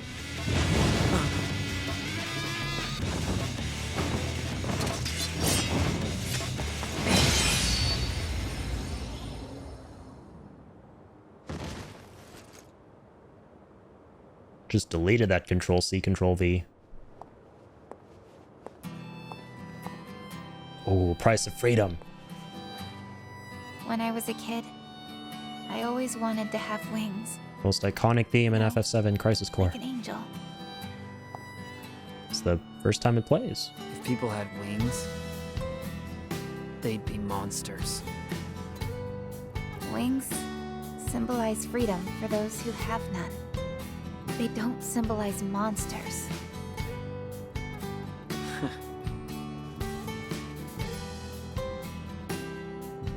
Impressive, Soldier First Class. You've got skill. Well, unlike the Turks, fighting's our main thing. Here, a little gift for helping me out. And man, this music always gets me in the feels. This theme. Price of freedom. Greatest theme in anything FF7 ever. All right then. I'm off to the next job. You've got something too, right? Yeah, I do. Until we meet again. Bye, Cisne. Pleasure meeting you. And saving you. Once Sector 8 is clear, come to Mako Reactor 5. Did you find something out? Angeal has been sighted. So it's search and destroy? The army is mobilizing, but there's still time. You and I will find them before they do. And? And what? Ouch. Fail. To eliminate them. For real? Yes, for real. Awesome! We're gonna fail!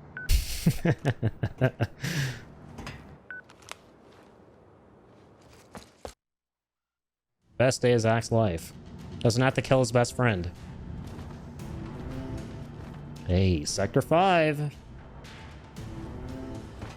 know what that means. If we fall down below, we're gonna fall into a church.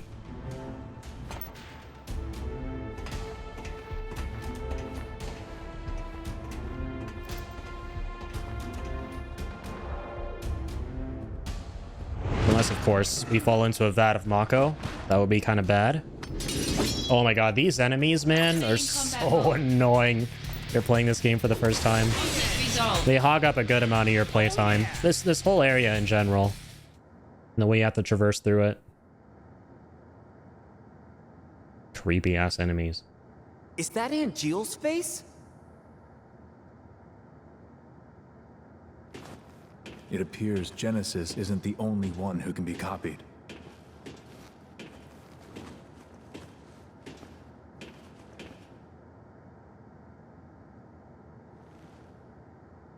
The company training room. We used to sneak in there for fun, when the seconds were out. Genesis, Angeal, and I. You guys were pretty tight. I wonder. Most iconic cutscene in the whole game, coming right up. Hold on to your butts. Infinite in mystery is the gift of the goddess. We seek it thus and take to the sky. Ripples form on the water's surface. The wandering soul knows no rest. Loveless, Act 1. You remember?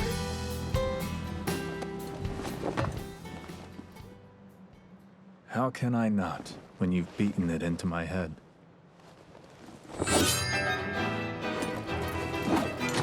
Don't take Sephiroth lightly. Noted. One thing I will say about Genesis that I like, his sword looks fucking cool. That's a dope-ass sword.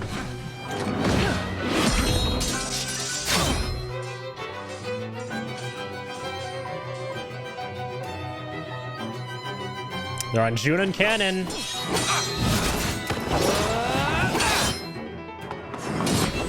They're just forcing around casually on top of the Junon Cannon right now. Is that the best you can do? I'd love to see it. All hail Sephiroth, huh? Angeal, stay back. I'll take Sephiroth alone. Genesis. The world needs a new hero. Come and try. So smug. But for how long? All right. Bam.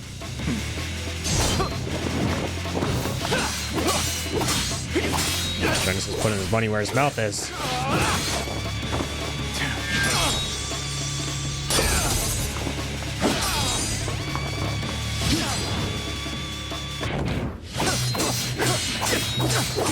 This is a cool ass scene though. Never gets old. He's got so much Advent Children energy.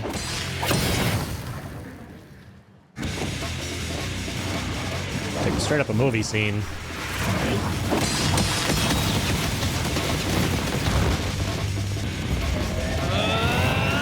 Stop! You'll destroy this place. Ow. No way to talk to a hero! That's no way to treat your friend, Genesis.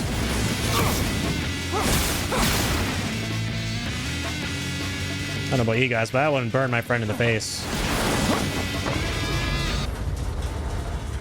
All right. Here comes a big one.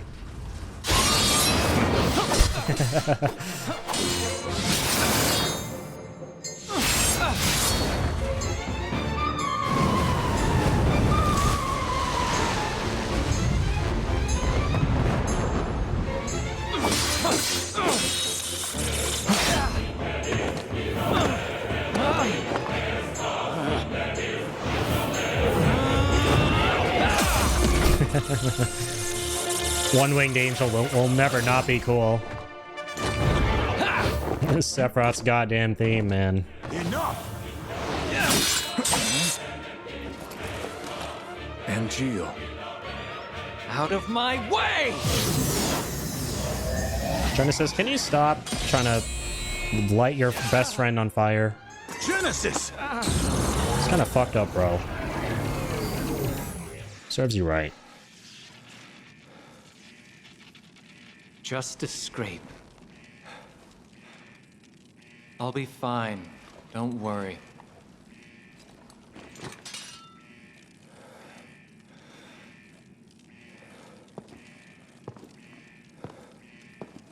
Even if the morrow is barren of promises, nothing shall forestall my return.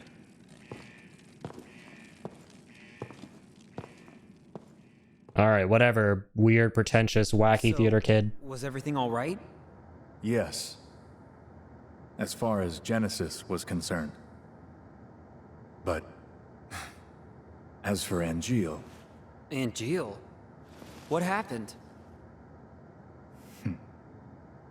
Later, I received one of his famous lectures. About what? Always the same. Discipline, dreams, honor, etc. Haha. One of those, huh?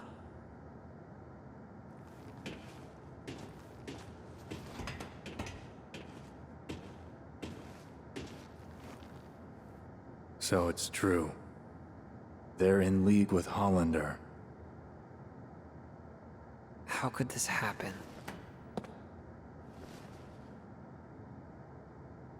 Feels bad, man.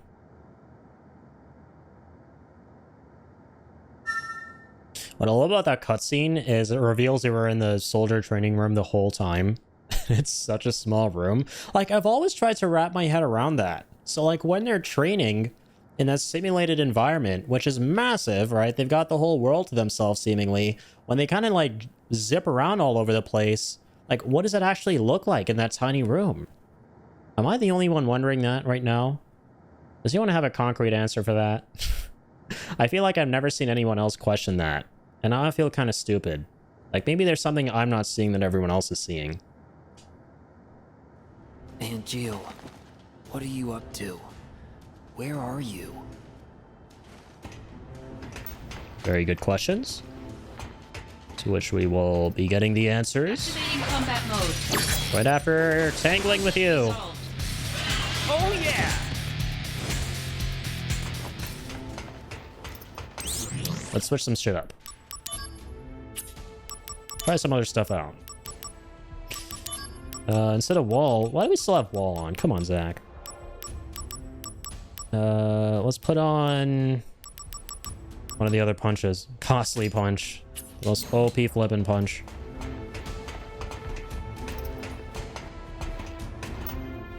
Let me talk to you, Sephiroth. Hollander's laboratory is right down this way. It's a private, unsanctioned facility. We may find leads on Angeal. All right, let's go. We may, you say. There's quite a bit of back and forth and around these parts. That's why. Oh, sorry, hang on one sec, guys.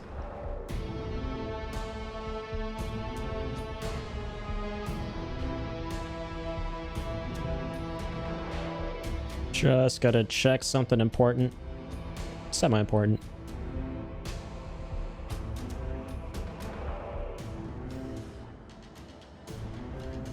Alright. Sorry about that. Let's continue. Actually, you know what? I'm gonna go take a very short break. This is a nice place for a tiny, teensy tiny break. Go get some more water. Take a little stretch. Gotta check something out as well. I just want to make sure the game's been auto-saving. I kind of don't want to do hard saves because there's just too many, and this playthrough isn't worth doing hard saves for. Is there a load game? Yeah, there we go. Yeah, okay, cool. It's auto-saving here. Alright, I'll be back in a jiffy, guys. Gonna take a quick break. Thanks once again, Ingenious and Adam Crocs for dropping in tonight. Appreciate you guys. I'll see you guys in a sec. Alright, folks. Sorry for the wait. Just have to go take care of something real quick. Let's continue. Let's keep the good times shining. Let's continue to hold on to our dreams and honor. Oh yeah, true. This is where you get the mail from Yuffie, by the way, to start doing the Yuffie side ops. That's what just hit us. Let's get this ladder. The Ladderino Pepperino.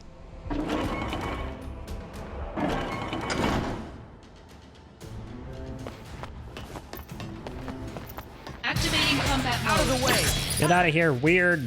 Oh my god. I literally just realized these enemies are called Sahagins, like the actual turtle people they resemble. That kind of just hit me. It's like an Angeal clone with a DNA of a Sahagin. Conflict resolved. I'm gonna punch it in a very costly way. Costly manner. Hit it with that good old costly punch.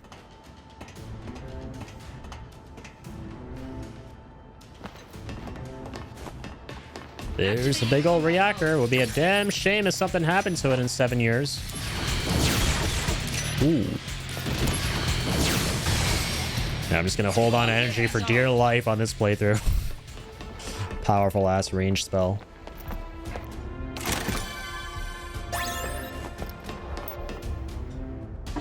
Got myself a high potion. Wow, this is worthless at this point.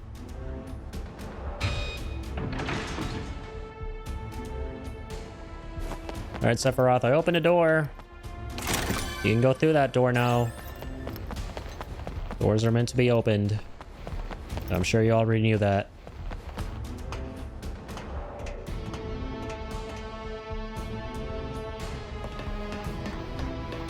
Activating combat mode. Bring it on! What is up once again, guys? Why do I keep pressing that button? Come on. Wow, rude. There's something even ruder. Conflict resolved. Jeez. The difference in damage, though, between costly and magical, because costly isn't level 5.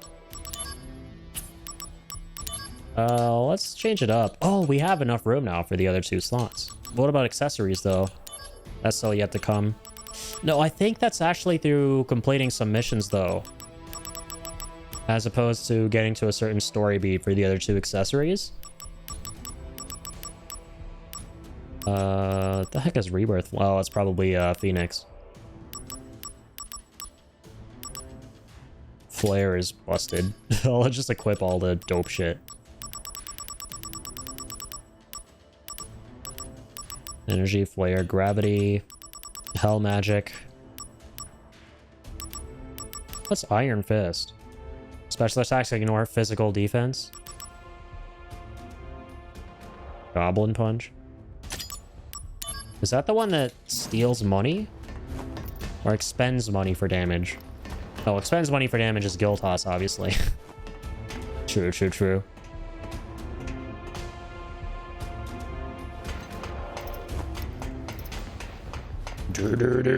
Activating combat mode. Hey, guys. Ow.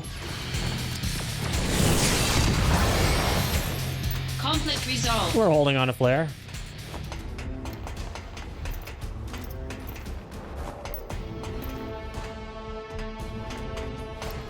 Shit, how do I get there again? Oh, I just have to turn the thing to create the bridge. Out of the way! You heard the man? Out of my way, Arinos, Pepperinos. Conflict resolved. Also want to have a look at something else. Damage limit, we need that. Ooh, there's something that broke our HP limit that we're not equipping yet, yeah. Or anymore, I mean. Daman Bangle. I think we got the... Yeah, I just thought of this, by the way. The High-Key Soul. That allows us to, like, get a whole bunch of bonuses. Right, including the things given to you by Genji Helm and Genji Glove. This might also break our HP limit. Does it? I don't think it does. Never mind. So I'm gonna go back to this. I mean, I don't really have to. It's the same thing as, from what I understand, the Genji armor. Plus, way more shit as well. But it's also kind of a curse. Yeah, you can't use any... What the heck? You can't use any limit breaks, seemingly. Magical Punch. Flare. Okay, and you still totally are using up APMP. So it gives you a bunch of other buffs. Not really the ones I'm looking for right now, seemingly. Go to that. Oh my god. Boosts all status parameters, breaks attack, HP, MP, and AP limits as Libra. That is very nice. What about the damage limit? Probably that too, right? Yeah, breaks attack.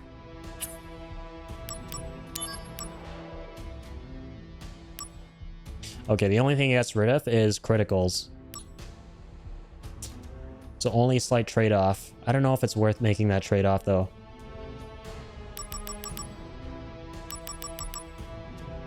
I'm fine with that. I literally don't have anything to worry about. I just want to, like, surprisingly die out of the blue because I don't have my HP limit broken. That's the only thing I'm slightly worried about. But to be honest with y'all, I think I'm good. I think we're gonna be fine. If we're not, we just load up an autosave. That's how it goes with the remaster. Gotta appreciate them quality of life autosaves. Activating combat mode. But not you guys. I'm gonna burn you guys up. Conflict resolved. Activating combat mode. Really?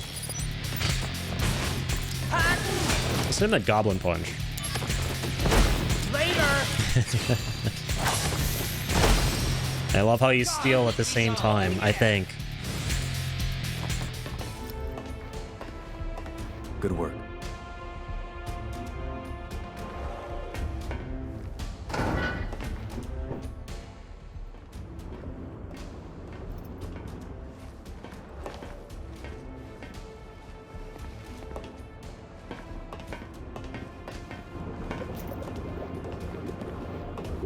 How wretched.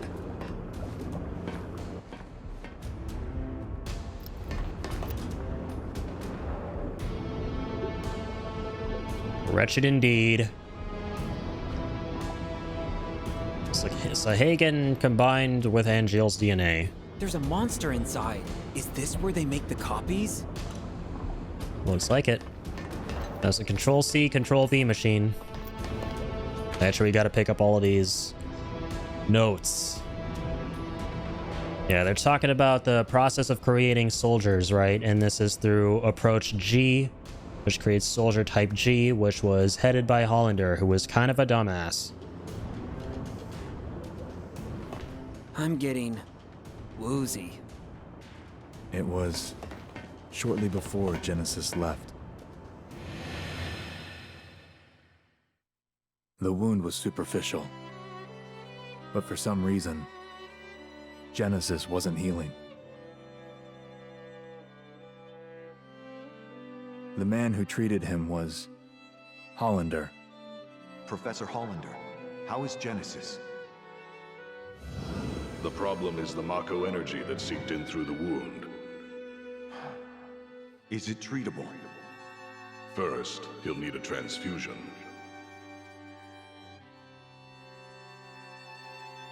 You aren't viable. Or Sephiroth. Why He's different. couldn't I be the donor?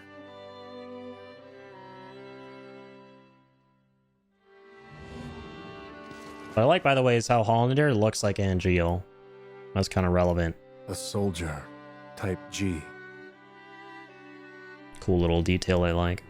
And the same hairdo and everything. It's not really a coincidence.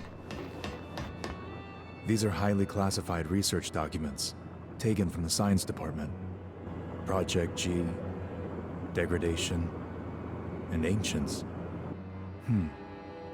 Interesting. You should take a look.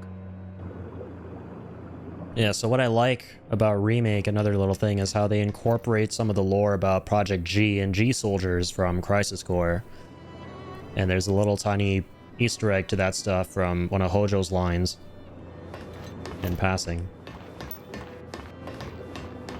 Alright, a couple other documents we gotta look at. Documents.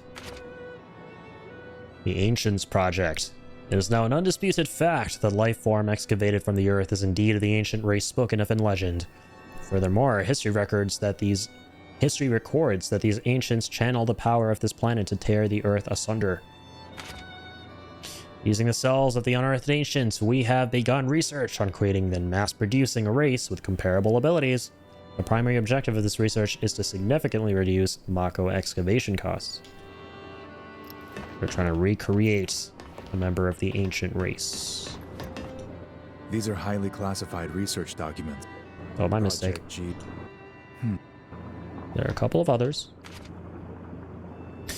Alright, so here's a summary on Project G, what they were trying to do. Implant the cells of an ancient into a human fetus to imbue said fetus with the ancient's abilities.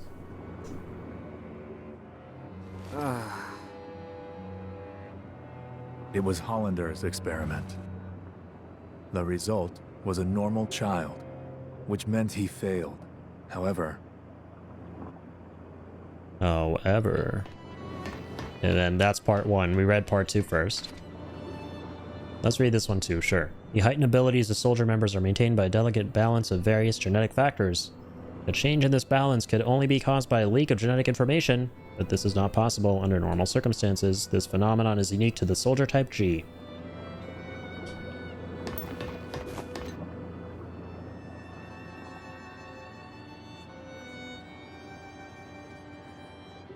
Project G gave birth to the man we know as Genesis. Project G. Project Genesis. Da da da. Contrary to this report, Genesis showed clear signs of change. Degrading? Not only that. Copies?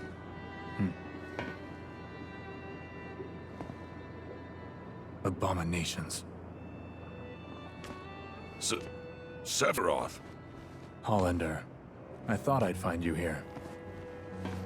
You want to do something to me, eh? But then, who will stop Genesis and Angeal's degradation? I love his new voice acting so much. Sounds way more evil.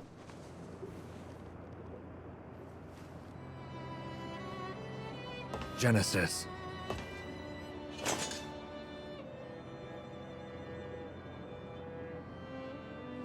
You won't take Hollander.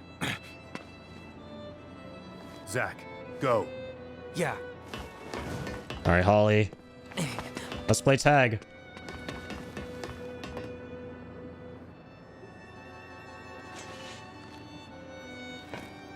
There is no hate, only joy, for you are beloved by the goddess. Hero of the dawn, healer of worlds. Loveless again. You never change. 3 friends go into battle. 1 is captured. 1 flies away. The one that is left becomes a hero. A common story. If we were to enact it, would I be the one to play the hero? Or would you?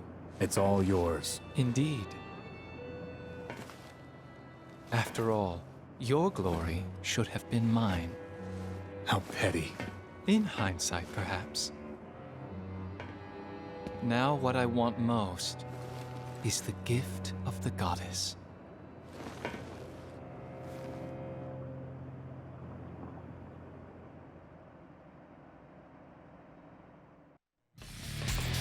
This flippin' weird-ass theater kid bullying the shit out of our favorite Pantene commercial. Where is Angeal? Tell me! You hate to see it. Activating Love to see this. Love playing tag, so let's play tag. Professor. conflict resolved. Later! Very cool. Okay, wait. How come I wasn't dealing as much damage as I thought I would be? Activating combat I will mode. be once I get my hands on you, Holly. I love that. Holly. I like how just like with my remake playthrough, when I found out that I could call Heidegger Heidi as a nickname, I can call Hollander Holly. Hollander It's went kind of cursed, but funny. Blurst information.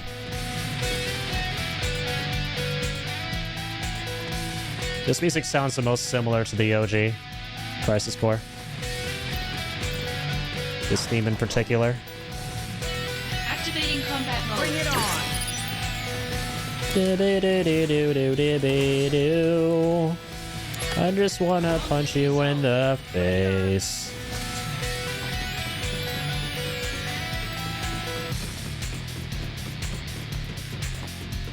Oh geez. Activating combat mode. Nothing in these parts. You revisit this level in particular so many times when you do the side ops. It's kind of nuts. Activating combat mode. Conflict resolved. Hang on, just want to check something. Hopefully there's no screen tearing going on. I'll just kind of screen teary for a second. Let me know if the stream looks weird at all. Activating combat mode. Because I am playing this on PC, and sometimes I get this weird issue where my output to OBS, or rather my stream output, gets a lot of screen tearing. It's an annoying problem I had to fix the first time I played Crisis Core Reunion last year.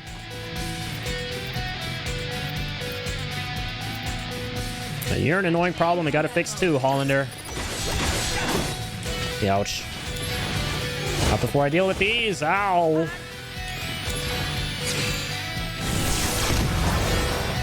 Nice. Conflict resolved.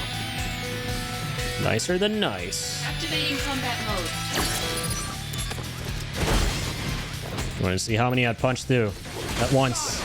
The number was 2. Conflict resolved. Let's add more to that body count. Hold up, Holly. Just gotta... I was gonna say get that chest, but also deal with these turtle people. Activating combat mode. The Tangeals. Turtles plus Angeal. What are we gonna use here? Energy. Just kidding. Exploder Blade. Hiya! Ow. That didn't work out. Conflict resolved. Got him. That did.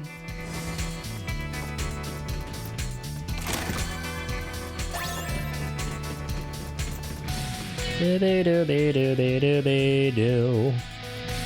I am gonna catch your ass, just stop. Here we go. This part takes a little minute. They're playing for the first time. The classic Shinra mechs. Out of my way. In the flesh. Or rather, in the rust. They're about to be rustier. Dead already. That's how you know I'm gonna finish this game tonight in one sitting.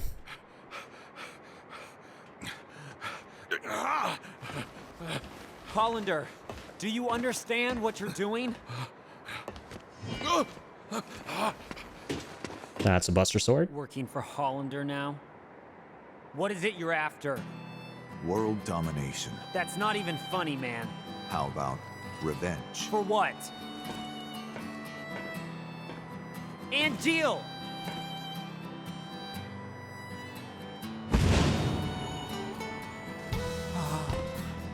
It's got a beautiful white wing. I've become a monster. A monster's objective is usually world domination or revenge. You're wrong. Those aren't the wings of a monster. Well then, what are they? Angel's wings. I see. Then what should an angel fight for, Zack? What do angels dream of?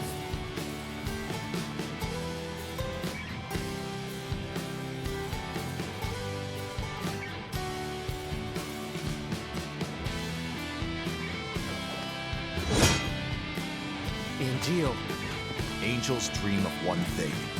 Please, tell me. To be human. Ouch! That looks really painful.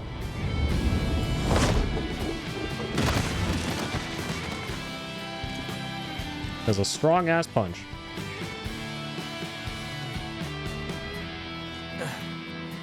Defend yourself!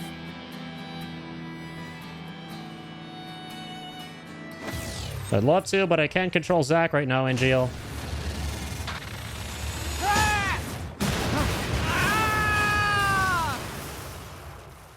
Probably for the best. We're in Sector 5. We know what that means. If we were to go all the way down below. Yo, Ingenious.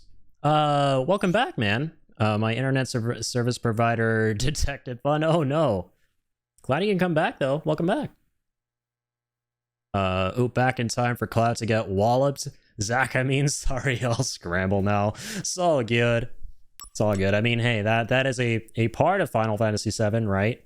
Scrambly weirdness between Zack and Cloud. No saves. A no save run. Proceed to next chapter without saving? Yes. Yes, please. Tell me what happened. Mom? I I want to help out a friend, but I don't know how I can do it. Hello? Mom? Hello? We're in heaven. Hooray! Heaven? Not quite. It's a church.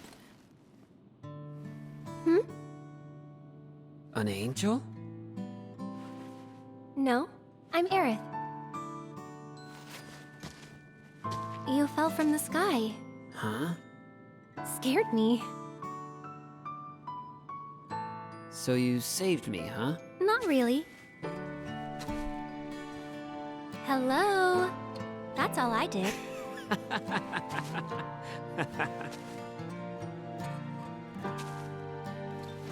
God, her theme is so beautiful in this game.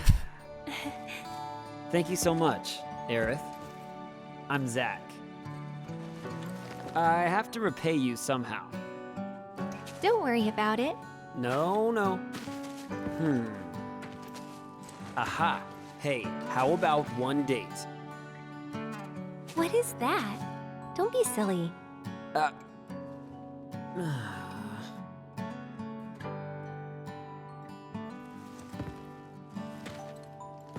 Stop! Don't step on the flowers. Excuse me? Normally, people are more careful with flowers. Well, I guess I'm not normal. Oh. You don't see a lot of flowers in Midgard. They're like luxury items around here. They only grow here. Although, I planted some outside my house too. If I were you, I'd sell them. Hmm? Midgar is full of flowers, your wallet's full of money. Midgar full of flowers. Wallet full of money? Never thought of it that way. So cool. I love how what they essentially established through Zack and Aerith's dynamic throughout this game is that Aerith sort of becomes the way she is in Final Fantasy VII Remake and in the OG because of Zack.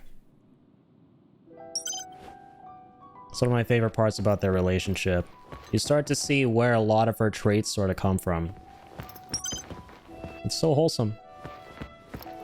And the music, man. This game and its soundtrack. Sheesh. I'm gonna grab this chest. Also like how Zack and Cloud fall from two completely different spots. Wait, can we actually see the crack in the roof? From where Zack fell? They drop from two seemingly completely different spots, and they land in the same place. The flower bed just respawns you midair to make sure you land on top of it. She has definitely blessed her flowers. The flowers are rigged. Thankfully.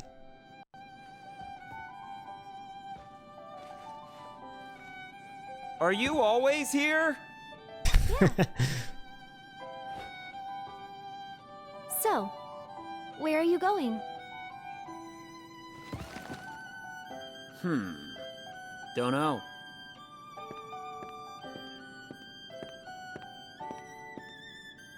I'll take you. Where?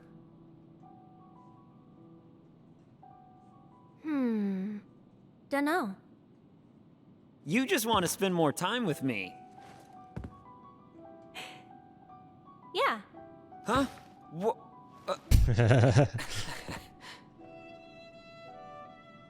Cute. We're under the plate, right? Sector 5. The slums. Yeah. Main Street's over that way. There's lots of people.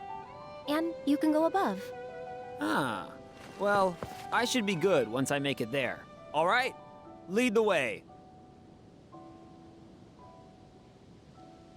Okay, Let's go. Let's go.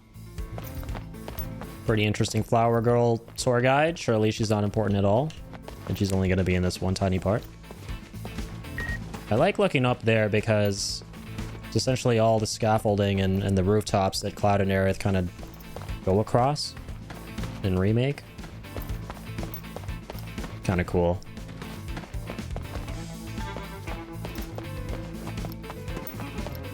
Love the Sector 5 theme, by the way. It's so funky.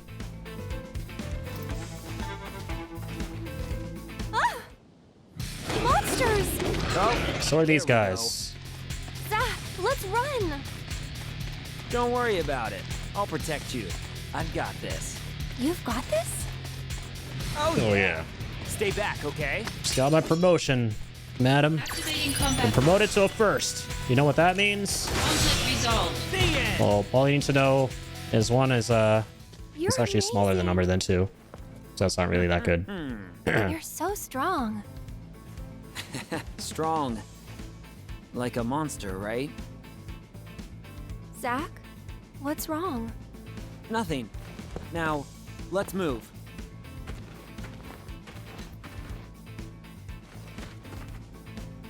Hey, I looked good, right?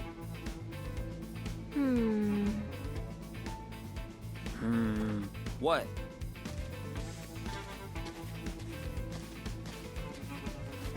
Dunno.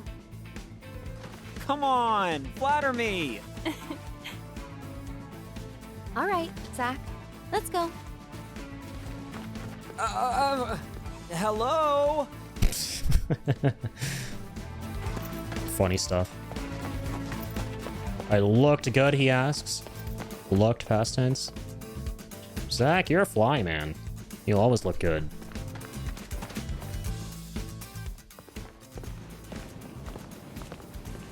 So, here we are. Yep. Something wrong? The slums. Look just like any other town. Of course. Lots of people live here. Hey, inside that gate, there's a market. There's so many great shops there. Is that so? Let's go have a look at this market. Layout of Sector 5 is so different from Remake and It's OG7, kinda obviously. stuffy here. You okay? It was just interesting to think about. I know why. There's no sky here. We Here it don't is. need this sky. You're under this plate all the time. You normally miss seeing the sky, no? Sorry, I'm not normal. How's that? The sky frightens me, like it's sucking me in. Weird, right? Normal is overrated. You think so? I know. One day, I'll show you a pretty sky.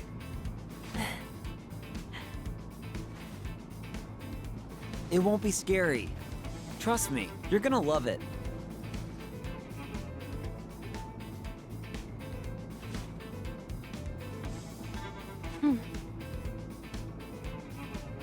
Don't worry, they're gonna both live happily ever after, and he was definitely gonna show her the blue sky.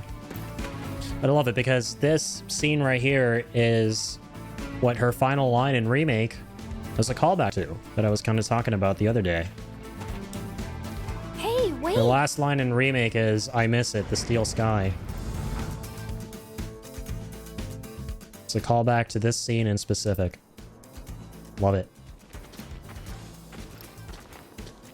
Oh my god, yeah, those shoes. Looks like an interesting place. Yeah, she's wearing platform wedges. Yeah. Wanna take a look? I haven't seen those shoes in a minute. Whoa! Oh, sorry. Be careful, huh? Okay. Sorry again. Man, that hurts. Huh? Wait. What the? What's wrong? My wallet's gone. Oh no! Oh no, she said that in the same way as... That little brat! He just stole my wallet! Aerith, wait here, okay? I'm gonna go catch that kid and get my wallet back. Bruno's his name. Bruno? You know his name? Yeah, I know him. This part goes on a while. Little. He doesn't do things like that.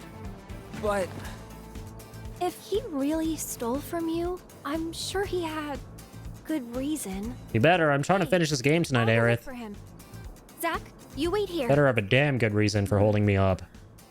all right, I'll wait here. But I'm pretty antsy. Yeah. I know. That obvious? Exactly. Yeah, I love how when she said, "Oh no," she sounded like the dude from Top Gear. No matter the reason, I'll have to give him a good scolding. And that meme where he's like, "Oh no," anyway. She sounded so sarcastic.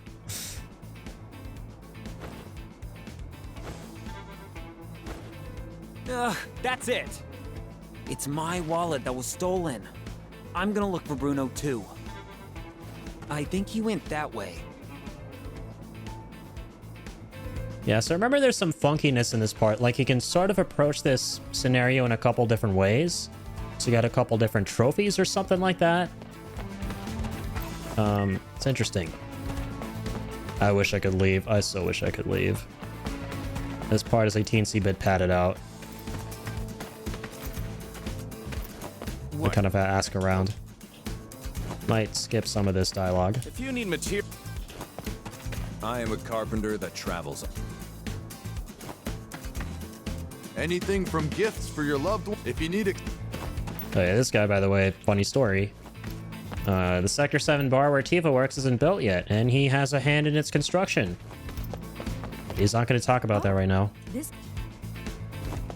Hey, mister. You look pretty busy. Seen a little kid around here? But yeah, hi. How about you, guard? Oh, no, never mind. I'm just a Shinra trooper on patrol. As you were? Welcome, shopper, to the item shop. Welcome, shopper, to the item shop. Oh, now I remember. So depending on how you do this whole part of the game, you buy different perfumes for Aerith. You're trying to buy, like, the best one or something. I remember, like, there's like a whole trophy. We're still setting up the number guessing game. Oh, yeah, this thing as well. Yeah, it's so many cool little tiny things. Anything if you... Wait, so who do I talk to? What the... Oh, I just have to go here to see if he ran out. Did he go out from here? Hey, you there! Did a kid come running this way? A little boy? A little boy? Don't know. Although, children never come this way. I see. Got your pocket picked, did you? Huh? Happens all the time here. But you're gonna have a hard time finding the thief on your own. Ask folks around here nicely, and they might help you. Yeah, that's a good point. Right. I'll ask around here, for starters. That's what I tried to do already, Zack. That's what you should have been doing. Come on, Mang. Alright, we'll start by asking the kid about where the kid is. I'm looking for someone. A little boy named Bruno. Yeah, I know Bruno. You must want to find him badly. I'll bring him here for you, okay? You will? Yeah, stay right here. All right, I'll be waiting.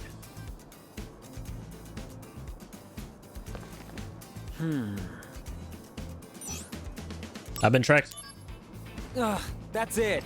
How far did she have to go? Zack is not a very patient person. We could wait. We could have waited there for a while, by the way. Let's keep choosing that option to wait That's the kid who took... over and over until he just like gives up himself. No, you talked too soon. You know, I was just about to catch him. Weren't you trying to help him get away? No, I wasn't. That's so mean. Come on, man. Come on, man. Hey, Aerith. Did you find him yet? Not yet, but give me time. Please? All right. You have 7 seconds. Time enough for you, perhaps. Sorry, that was really ominous.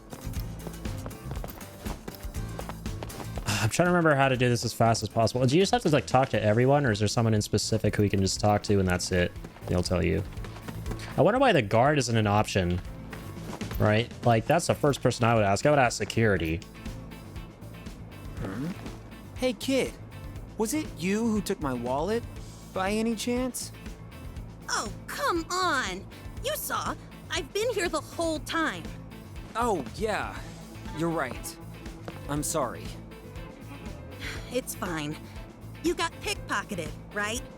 If you're looking for the guy, I'll help you out. Well, I have some leads I can give you, but you have to give me a potion in exchange. You're a broker?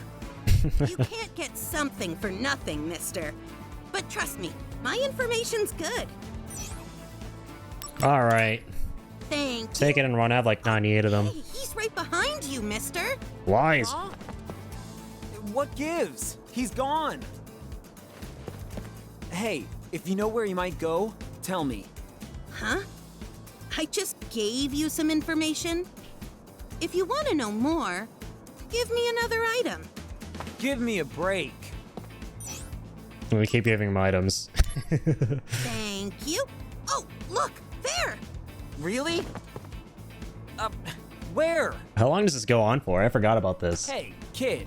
That wasn't the information you just sold me, was it? He's grifting you, Zack. Hey, you catch on fast. Are you ready to buy some more? Yeah, you poor himbo, Zack. Trade another potion. Thank you. Oh, look, there. How long does this go on for? Where? Oh, does it just keep looping the dialogue now? Hey, kid. Oh, it does. That wasn't the information you just sold me, was it? Hey, you catch on fast. Are you ready to buy some more? I don't think so. Not on your life. Come on, man. Come on, man. Earth is still looking. All by herself. I don't think so. She's not even in the vicinity, man. I think she just dumped you.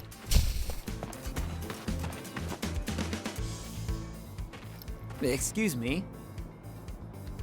Welcome. What do you need? No, I'm not shopping. All right. I'm looking for a kid named Bruno who took my wallet. Maybe you've seen him Like how this around? area is the same circular area from the OG FF7, the marketplace. And then like off one corner you can go to Aerith's house, but you actually can't go to her house in this game. I'll keep an eye Sad out. face. You're the man. Thanks.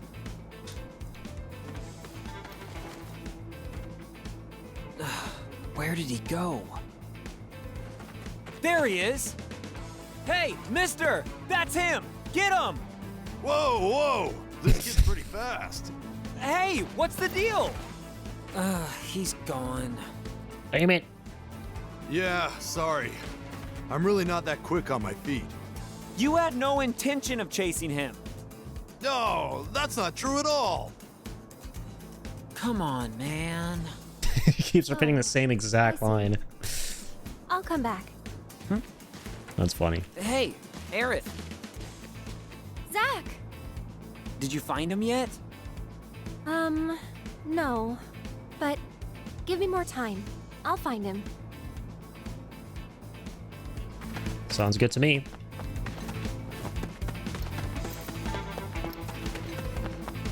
I see you've made a lot of progress. Aerith, how goes? Zack.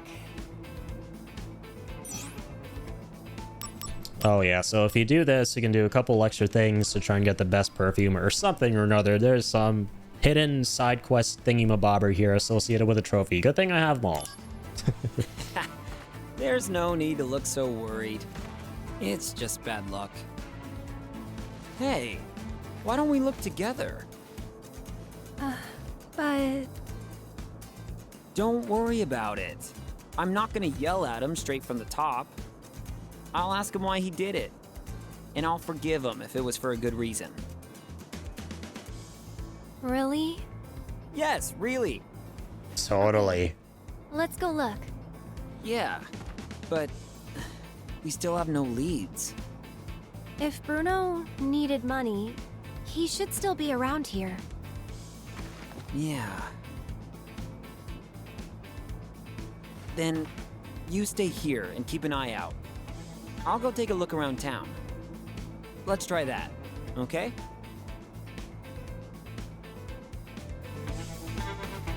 No, we still gotta keep going. There he is. Finally, enemy spotted. Whoa! Stole from the wrong man. No more running. The wrong soldier. The wrong soldier first class. The wrong level 96 soldier first class. The wrong level 96, I'll turn you into a pancake soldier first class. Bad, don't you? You should never steal from people. Zack? Because it's very, very wrong. Now, tell me why you did it. None of your business. What you... Bruno, did you really steal? Yes. I see. He said that like a demonic possessed child from a horror movie. So why did you do that? Yes. You know, Aerith believed in you. No matter what I said, she insisted you're a good boy. You can shut me out, but tell Aerith the truth. Do you need money? Tell me why. I need medicine, but my wallet was eaten by a monster. That's why I took this guy's wallet. I thought, if he's your friend, he might give me a break. Bruno, this was bad. You know that. Don't do it again. Okay. Okay, good. Now we're friends again. Zack, you agree? You believe in him, so yes. Thank you. I'm sorry. But you need medicine, right? Yeah, it's for my grandpa. I'll buy the medicine for you. I'm too lazy to go kill the monster. He's down the street. Huh? Really? Zack, I've actually never chosen this one. Or maybe I have, but I can't remember choosing this one. Okay? I always choose the first one to go kill the monster. Wait! It's no good! There's not enough here! Seriously? Okay, I'll... Did he just say from the monster. that there's not enough in that wallet when I have over 1 million gil? Monsters around here are cake. How much does medicine cost down here? Okay, but I'm going too. No, it'll be fine. Just let me handle it. Stay here and wait with Bruno. The monsters I literally... should still be on the path that goes I'm to a the millionaire. Here's your wallet and money. There was only a little money in there to begin with. I didn't spend any. Okay, I got it. Kid, you stumbled across $1 million. I hope you fucking know that.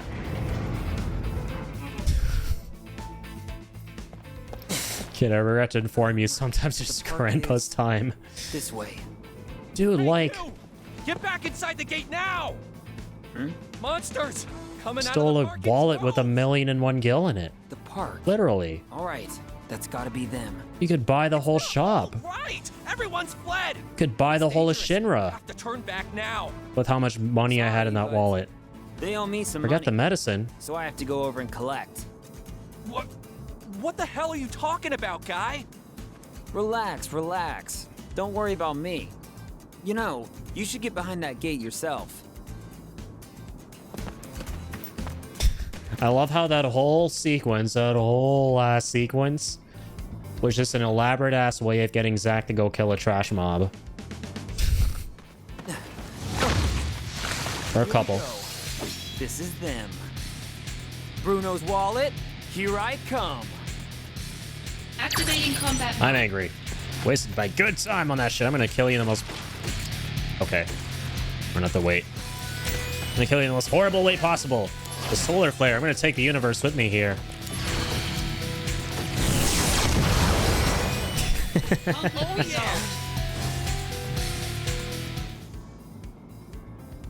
Oh, here we are. One wallet. Is the money still inside? Whoa!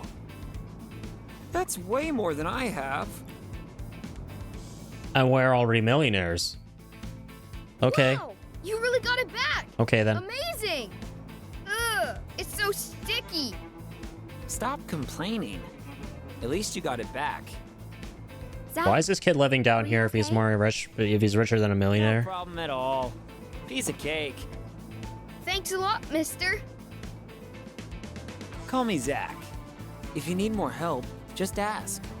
You don't need to steal anymore. Thanks, but you've got bigger money problems than me. Get out of here already. Well, I hate this kid maybe now. so. But hey, just you wait. Aerith and we're gonna make a fortune. I swear. If there were contextual story options, I would not want to punch this kid in the face. Full of flowers, wallet full of money.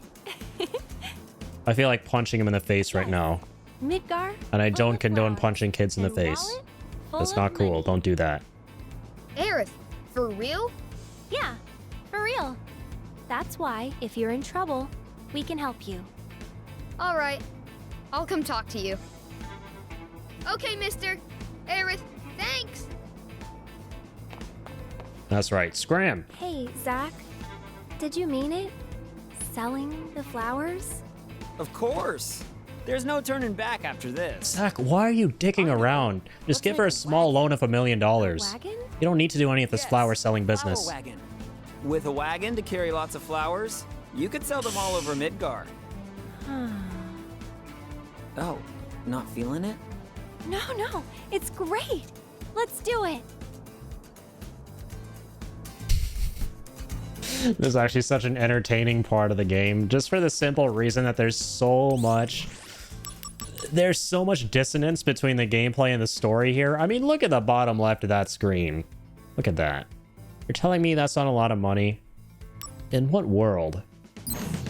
Okay, in what world? If that is not considered a lot of money down here, I'm scared. I'm really scared. Oh, Aerith. Here with your boyfriend today? I just met him. Hey, weren't you chasing a kid around here earlier? I heard about you from the local townsfolk. I thought you were some shady outsider, but it looks like you're a decent guy. Sorry I misjudged you. Here, take this olive branch. I guess it's an olive branch? I have to say though, Aerith, you found yourself a pretty nice fella. No, of course Oh, it was a not. figure of speech. Nothing like that. Okay, I just realized. I'm stupid. Oh, wait. I was like, Could we that's a take Soma. a look? Huh? You came out to go shopping? Okay, forget it. No, I'm joking. Go take a look. Thank you. Just a look. I'll be quick.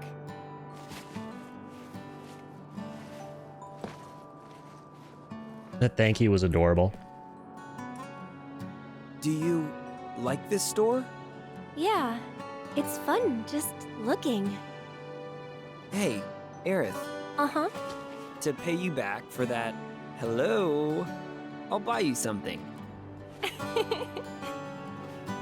Your offer was one date, no? But then you said, don't be silly, remember? Well, Okay, a memento. For today. You mean it? Of course. Okay. I want this. Alright, it's yours. Hold on. How's that? Does it look right? I think so. Yeah, it looks great. Ta-da! It's our pink ribbon. Zack. I'll treasure this. Yeah, Hey, do And you Zach's still the one who have bought time? it for her. I guess so. Why? I love Wanna that. go to the park? So Zach, in a way, is always with her. Date. In OG FF7. We just didn't see it. Until now. I love that Zach is so bad at flirting that it circles back around to being huge Riz. That's accurate, though. He's a self-proclaimed ladies' man. Right? He is a big self-proclaimed ladies' man. But then when words come out of his mouth, everything kind of just falls apart. But weirdly, there's a charm to it, and he exudes a riz somehow with the ladies. They're so cute together. Yeah, their romance is so touching in this game. It's very, very touching. All right, let's go. I think at this part of the game, I'm trying to like figure out where we're at. So it starts 7 years before FF7, right? 7 or 6? Yeah, 7 years. And it's been a year since the start of the game. The Wutai War ended a year ago at this point. And now I think Zack is 17 and Aerith is 16? I think they're the same age? I'm not sure. Come on, let's go.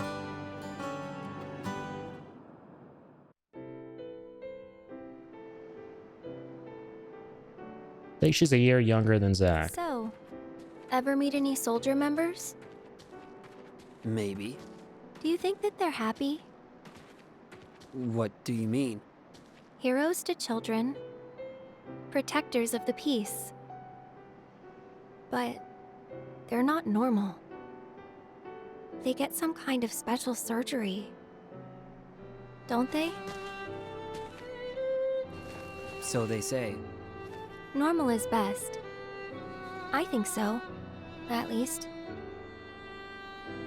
Those soldier people are kind of weird. They're weird, huh?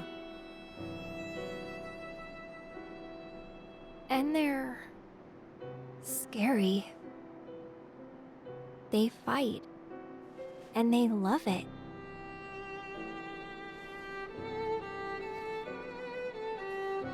Actually, I'm with Soldier. I'm sorry.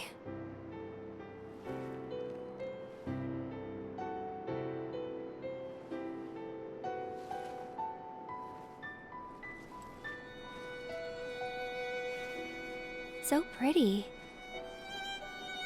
The face? The eyes.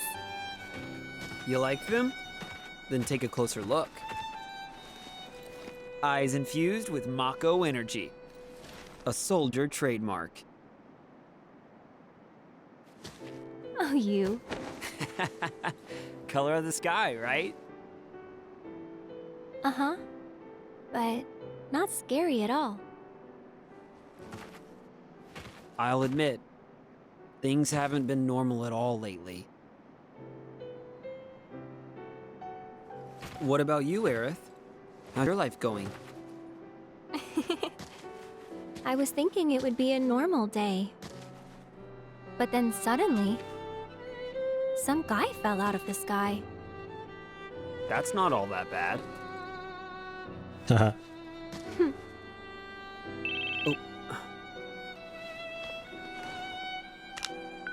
Zack, return to the Shinra building now. Genesis has attacked us. On my way. Genesis back at it again. Duty calls. Well, I guess I should get going then. Will I see you again? Of course. I hope that your friend's okay, Zack. Huh? You talk in your sleep. Yeah. It'll be fine. I know that now. Poor Zack, man. He just wants everything to be okay. He just wants to do the best he can for everyone Go through the market, they in all these shitty situations. Right? Like he wants to make sure Angeal's alright, Genesis is alright, you know, Genesis is a dick from everything Zack has seen so far. And that everyone's alright. You know? The world doesn't change him. The world does not change him. He's stoic and steadfast in his ideals. But it's hard, and he gets jaded. Huh. He starts realizing Got more monsters. the company that he's fighting for isn't the company he dreamt of being a part of, right? Wasn't all sunshine and rainbows. And once again, I love the scene where he becomes first. Got him! Right, the scene a couple scenes ago where he gets promoted to first class and he goes, damn, I thought I'd be happier. But he has like no reaction when Lazard calls him to the office. Activating combat mode. Conflict resolved. The end. Oh yeah. Okay, I love it. Yeah. Man, that scene was beautiful. It's like everything between Zack and Aerith is so wholesome, and it adds so much perspective to why, like, again, my favorite part of all of it is it makes you understand why Aerith is the way she is largely in both the OG FF7 and Remake. A lot of it is due to Zack. Adds a lot of that perspective. Let's go. Abso-frickin-lutely. I've never been more abso-frickin-lutely-y about something in my life. Yeah, let's continue. All right, let's do this thing. Hey! Oh my god. That's why I was saying I've never been so sure of something in my life because of this kid. And he's back. You're leaving? It's a good thing I caught you. No, it's not. I wanted to give you this materia before you go. I have the promise sickest I'll materia in the never steal world. again. That's why I want you to keep this for me. Don't need it. I have like 15 copies of those. Hey, good for you, kid. I'm glad I was a good role model. Mister, don't use that materia to do bad things. Of course not. Well, never mind that. There was one more thing I wanted to say. Mister, you need to work a lot harder to be worthy of Aerith. Where is this coming from? Between you and me, I'm pretty sure Aerith is really sweet on you, mister. Well, I'm rooting for you, okay? If you need help, come talk to me, okay? See ya. Get out of here already. Jeez, man.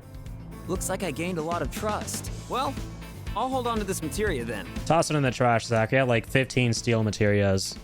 Half of them are probably upgraded to Mug by now. God, once again, I'm a total simp for any time this game is green or blue. Traitor! Just like the remake. Do this. Like, God damn it, Genesis, we can't have nice things because of you.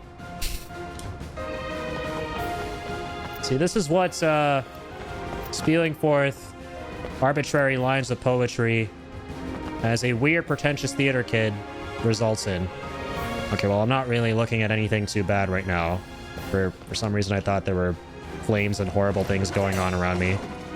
I'm actually looking at a rather beautiful view of the Shinra building. Good to see ya! With this game at its most beautiful when it's all green and blue. Just like the remake. Alright, you guys aren't beautiful. Let me do something about that. Oh, he just countered me with a dinky little fire. Get out of here. It's going to be a nice part to breeze through because it's a pretty hefty part. It eats up a chunk of your playtime. Some of the enemies here are pretty formidable. And now we've got Max. I feel like we're making pretty good time. We're like 4 hours into this stream. And like, I'd say a good... maybe like 40% into the game. 4 hours, 40%. That's enough! I'm in a hurry!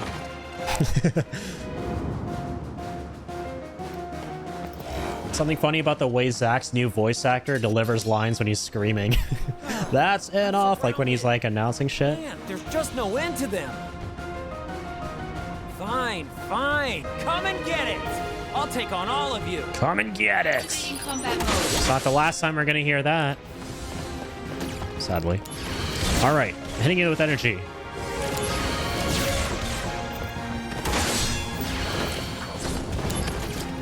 I'm gonna punch you in the face. Conflict resolved. Really hard. Finally, some peace. But they ate up a lot of time. Gotta hurry. Oh, it's my favorite Genesis copy. I love this enemy in this game so much. Life's just not that simple. Such a cool design. Yeah, no need to remind me. Youch. That stung. A cut above the usual riffraff, are we? Ha! No problem. Activating combat No mode. problem at all. Come back here. I know people dread the costly punch. Resolved. Got him. Come embrace it. The costly punch of all costlies. Dread it, run from it. Is that it? That's it, right? It'll catch up to you. Right. I'm off.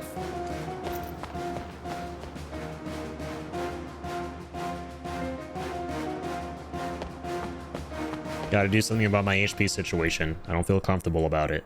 Not having the accessory on. That breaks your HP limit.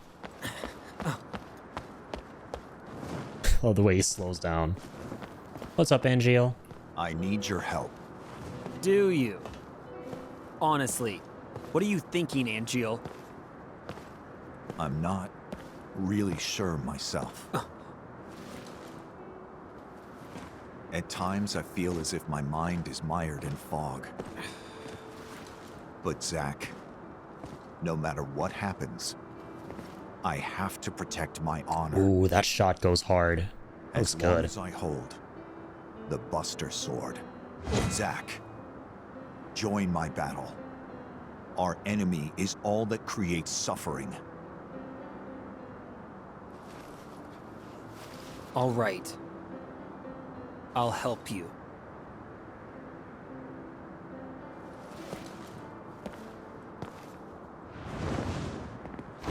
Ah! I'll carry you there. No, wait, Flying feels pretty good. Sure does. God damn, though. Can't get over how awesome Angeal's White Wing looks in this remake.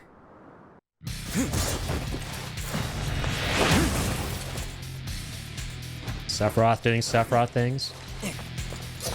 Hey, sorry. You're late. Sephiroth, you look thin. On to business. I'm certain Hollander has ordered Genesis to eliminate Hojo. Hojo?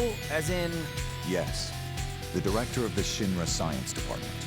Hollander believes Hojo robbed him of his rightful position. Then their target has to be the science department upstairs. Forget about Hojo. Same old Sephiroth. Fine. Then you take the lower levels. I'll go outside. Zack, go up. I leave Hojo to you. You got it! Alright, Hojo the Hobo. What is in the Angeal flesh. up to exactly? Right now, I don't have a clue. But we're fighting together again. That's good enough for now. All right, the science department is this way. Yeah, my BFF is not trying to kill me. It's a good sign. Activating combat mode. Conflict resolved. Oh yeah! Let's keep on keeping on. It's time to go after the real villain of FF7. Oh, I forgot how intact they kept this location from OG FF7. When you come in here from the jail cells, and you see Genova's body in there. Which she currently isn't in there right now. Currently vibing in Nibelheim. That's the tank in which he was keeping Red 13. And of course, yeah, they've completely changed this whole thing in Remake. Love how in Remake, Red 13, his containment chamber was one huge room that was completely separate from where they were keeping Genova, which it's so laughably small here in Crisis Core and OG FF7 in comparison. It was like a huge, massive labyrinth that we had to go through with a bunch of puzzles and stuff. I flippin' love the way that Remake completely blows up all of these iconic locations and makes them these like massive places for you to work through, and that just makes me all the more hyped for Rebirth and how that game's going to approach the open world in that regard. It's going to be so cool. Professor, are you... Love it how when I first played Crisis Core, like the number of times I played this before playing OG FF7 afterwards, it never hit me how twisted this guy was. That he was the true real villain of FF7. Hojo hits kind of different in this game. So before we talk to him, let's go grab these. Just cuz. Like, yeah, he's only using a fraction of his insanity in this. Like maybe 15%. Good, you're safe. This isn't even his final form. Can you please be quiet? Hey, the building is under attack by Genesis. Their target might be you, Professor. And so, you are my protection? Anyway, can you come with me, please?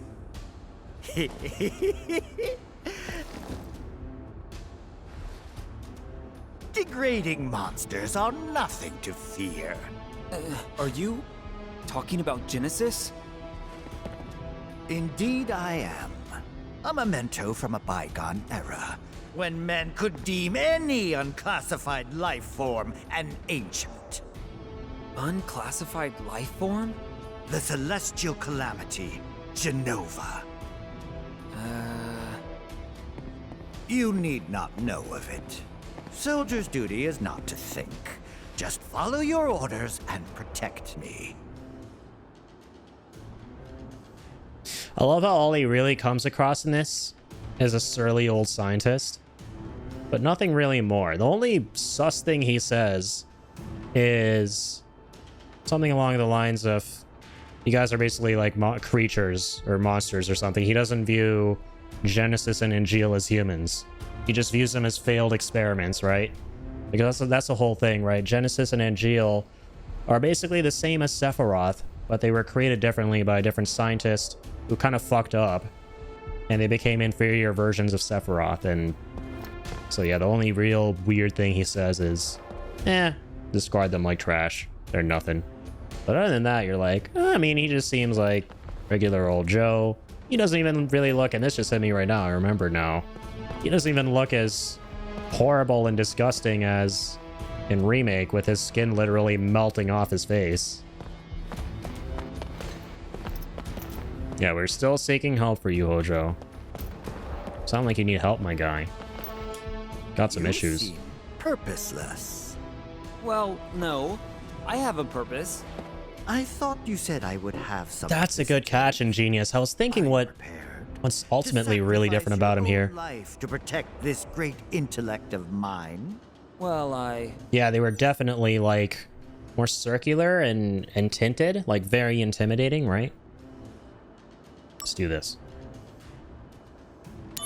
Of course you can count on me. Come and get it is what I say. I'll show them the power of the next generation of soldier firsts. That is most encouraging. Don't lose against some failed project by a second-rate scientist. Oh? Well, look who's here. Da, da, da. Hi, Genesis. What new album are you dropping today, huh? Hollander sent you, correct? You think that if you obey Hollander, he'll stop your body from degrading. Is that it? Pitiful. Just pitiful, I say. Genesis.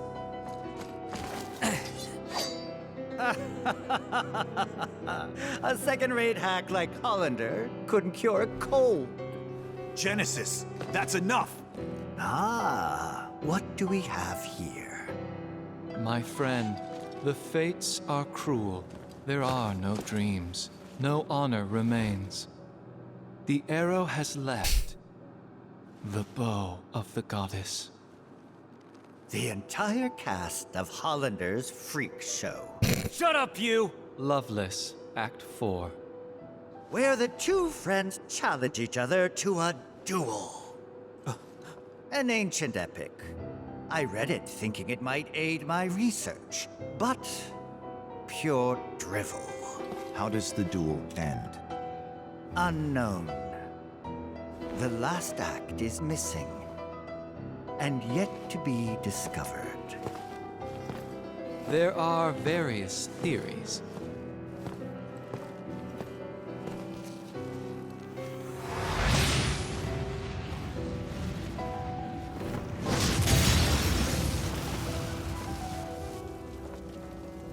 The mysterious gift of the goddess.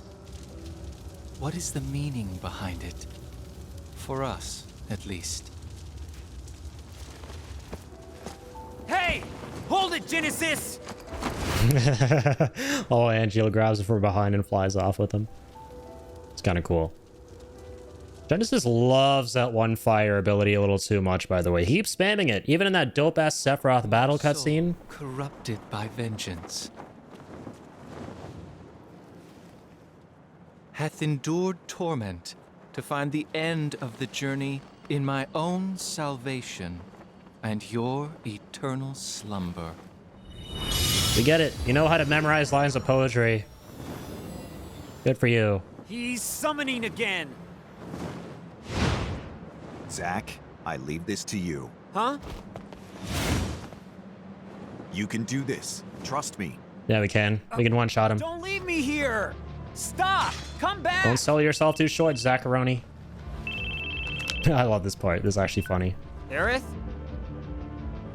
Listen, can I call you back later? I have some company. God damn. Forgot how fucking badass this shit is, though.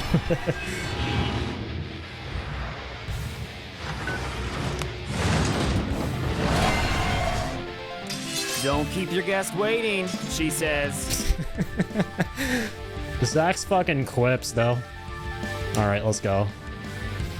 Casually takes a phone call from his girlfriend while Dion and Crack shows up. That it took fucking Clive and his brother fusing to defeat. I'm gonna make quick work of him. Just a typical day being Zack Fair, doing Zack Fair things. Alright, time to call my girlfriend again. Now, where was I? Yeah, this is Bahamut's, Exo, I think he's called.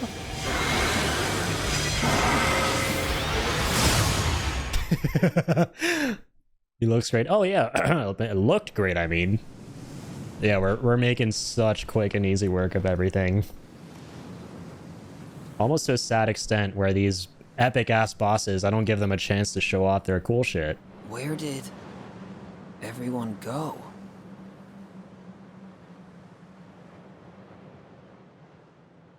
Yeah, feel free to chime in the chat if there's ever a boss you guys want me to not insta-nuke and to see their abilities and stuff.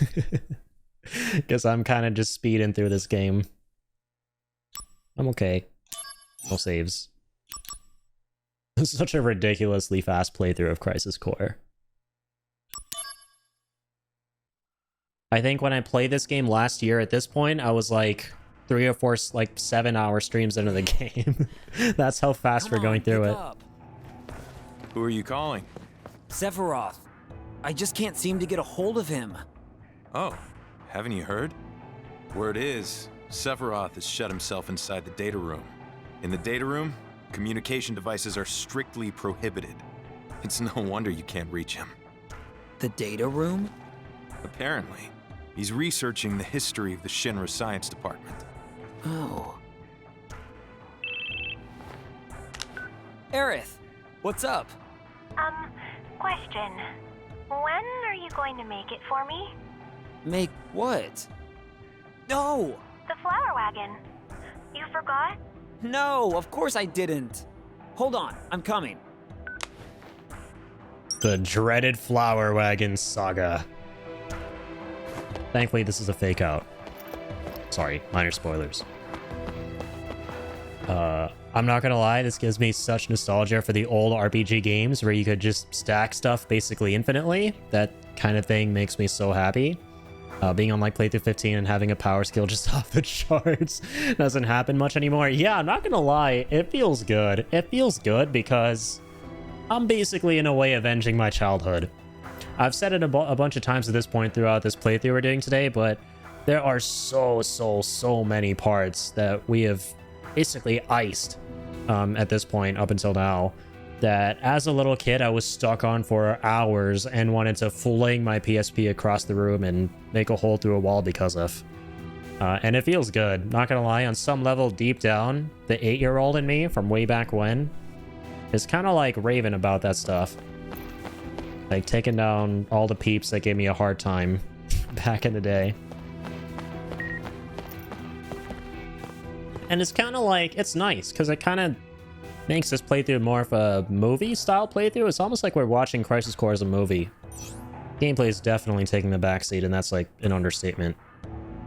Alright, let's book it out of here. Sephiroth's cooped himself up in the data room. So Angeal's out of town. So is Genesis.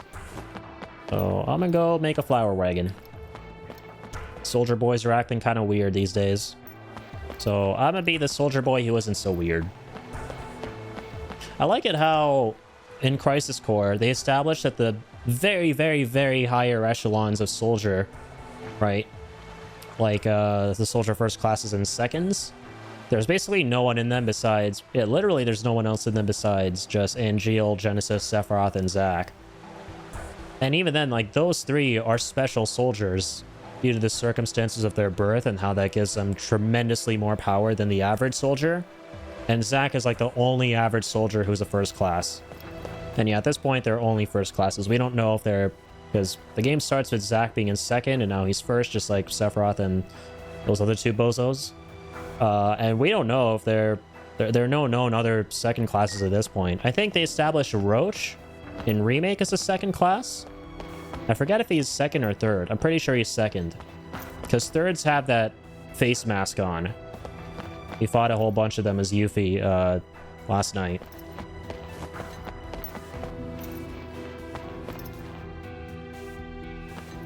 So it's cool. Like, one kind of neat thing about Zack is he's a character who's kind of an average Joe, but not an average Joe at the same time.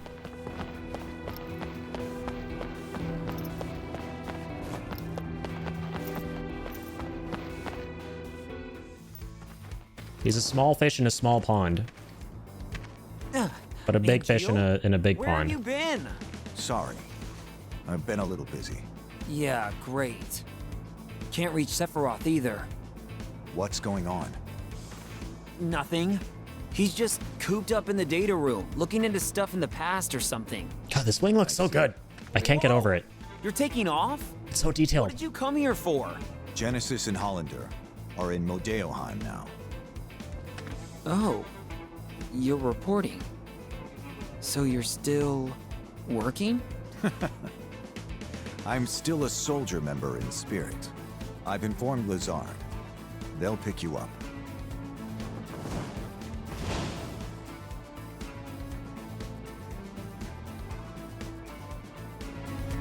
All right. Funky sound in place. Modeoheim. That's the other thing. There are a bunch of locations they established in Crisis Core that are brand new and have never been in FF7 before.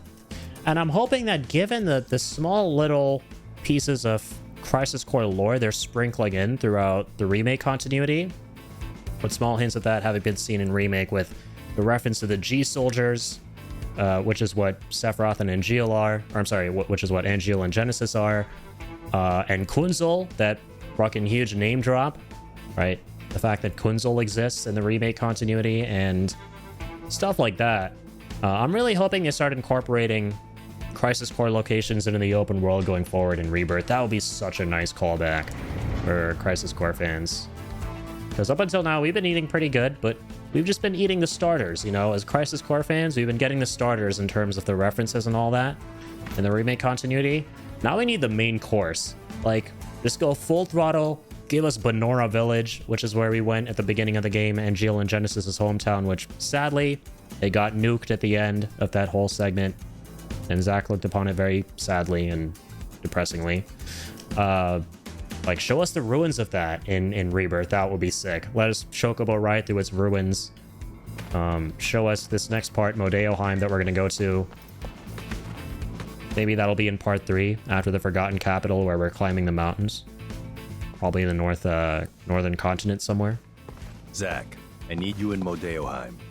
I know. Just give me a minute. Aerith isn't there. Problem? And how is it you know Aerith?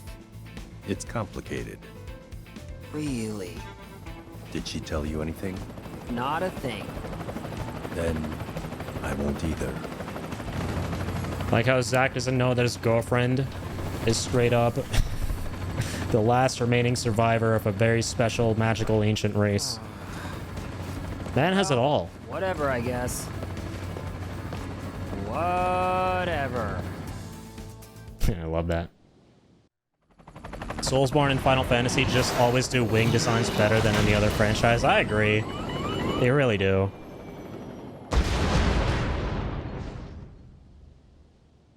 That didn't sound fun. Credits roll. Zack died. GG's. Died in a helicopter crash. Not every day we get realistic deaths like these in FF.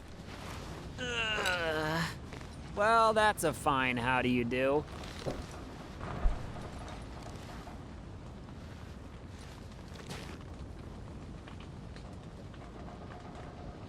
Song!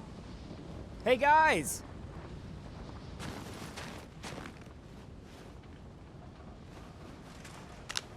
Good thing those two grunts are alive. No signal out here. Well, at least we're all in one piece. We'll be alright. Thankfully, we have someone used to this kind of terrain. Yeah, I'm a country boy. All right then. We would have reached Modeoheim by now if we hadn't crashed. So, we're going to need to make up for lost time. Alright. Follow me then. I don't think he was talking about you, Zack. I don't think Sung was talking about you.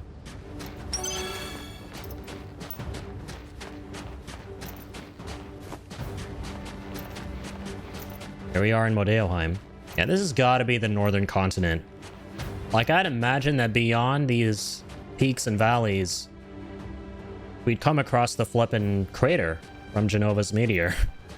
I think we're far up north in the world right now, if I had to guess, based on OG FF7's world map.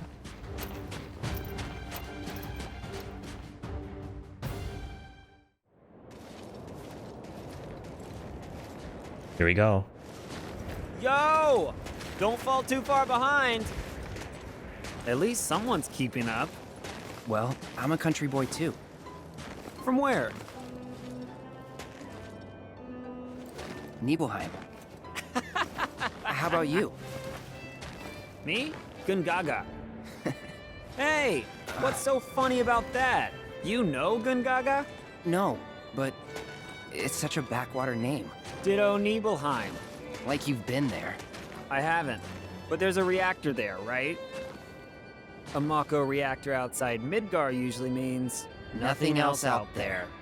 Oh. Good news, Sung. Me and Cloud. Me and Cloud here are both backwater experts. Oh yeah! Good. Carry on then. Cloud just casually dropping the coolest face reveal of all time. Watch out, Dream. This guy doesn't seem important at all.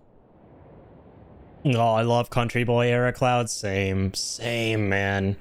I freaking love how the new voice actor for Cloud, who came in with Rebirth, or I'm sorry, with Remake, they brought him back here, obviously in the Crisis Core remake, alongside the rest of the new cast for Remake. I love how he brought a totally different side to Cloud with his voice acting. Like, he sounds so much more mellow and just gentle and affable, and it's such a stark contrast to what he is at the start of FF7 Remake that it makes you go, oh my god. Like, yeah, Cloud has serious problems in that game. That is not meant to be Cloud.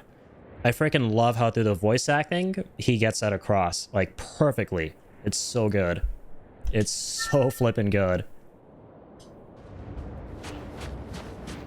Cloud's voice acting is unbelievably good in this game. All right.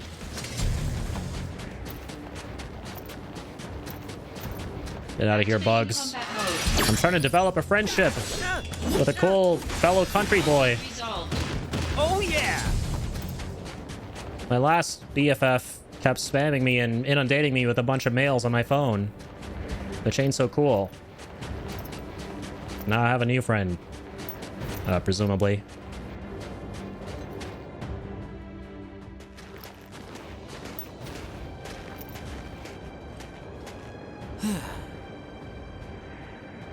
Guess I'll wait.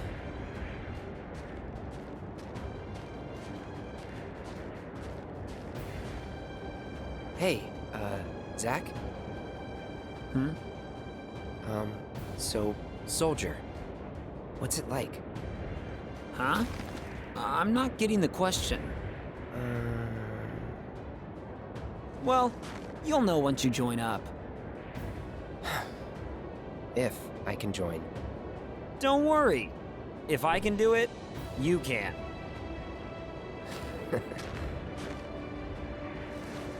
Cloud, look.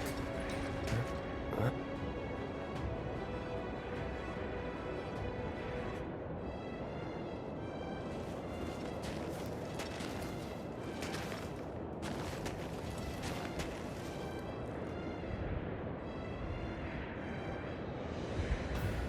Got a Metal Gear Fantasy this. Tactical espionage operations. Mother base has been spotted. It's Genesis.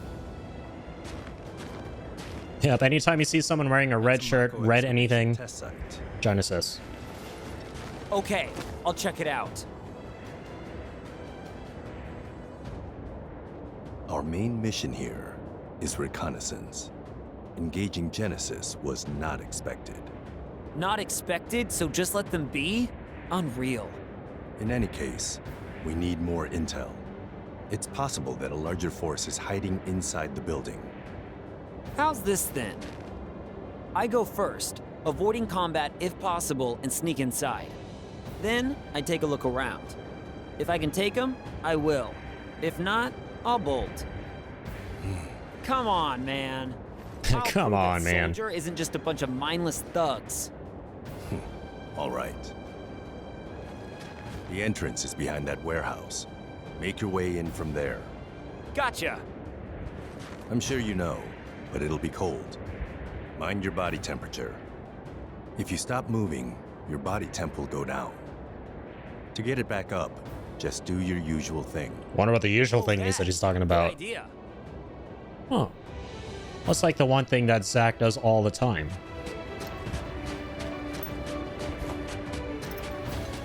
Yeah, so this is kind of a funky part of the game. We could stealth this if we wanted to. Which is kind of fun in a way. I remember before Remake came out, we were doing a Road to Remake kind of thing by playing OG Crisis Core, because at the time the Remake wasn't a thing for Crisis Core. And this part was so fucking tough for me. I kept having to load save states because the only way to play that was through emulation. So I kept having to like press my hotkey for the load states to keep on trying this over and over and over to do like pure stealth. Those are good times. It can be kind of a bitch. We're not going to do that this time. We're just going to go waltzing in, confirm tactics and infiltrate. It is kind of fun to Metal Gear Solid it though, because the more segments of this you sneak through to get the chests, the more rewards you unlock. And if you get caught, the chests get barred from you. You don't get to open the chests. That's the penalty. But yeah, here we go. I'm just gonna do this for old time's sake. We can look at that. We can do the squats ourselves. So keep our body temp high. Alright, that's enough. Let's go in guns a-blazing, or swords a-blazing, and fists a-blazing. Let's warm some things up. But costly punch. I know I have my sword out, but don't be fooled. Or do be fooled, actually. Because that works in my... Ow, okay. Yeah, I see you guys are excited. Martial artists as well. So am I. It's only fists and legs. By the way, these, Conflict resolved. these little Shinra grunt-looking mofos are deceptively strong. On that same playthrough I was just talking about, where I kept loading save states, I think they kept kicking... Oh my god. Wait, did I clip it? Oh, I think I made a clip out of this. Good times. I just remembered a clip that I made from that playthrough I was talking about, from this part, where my controller died mid-battle against them, and they're tough.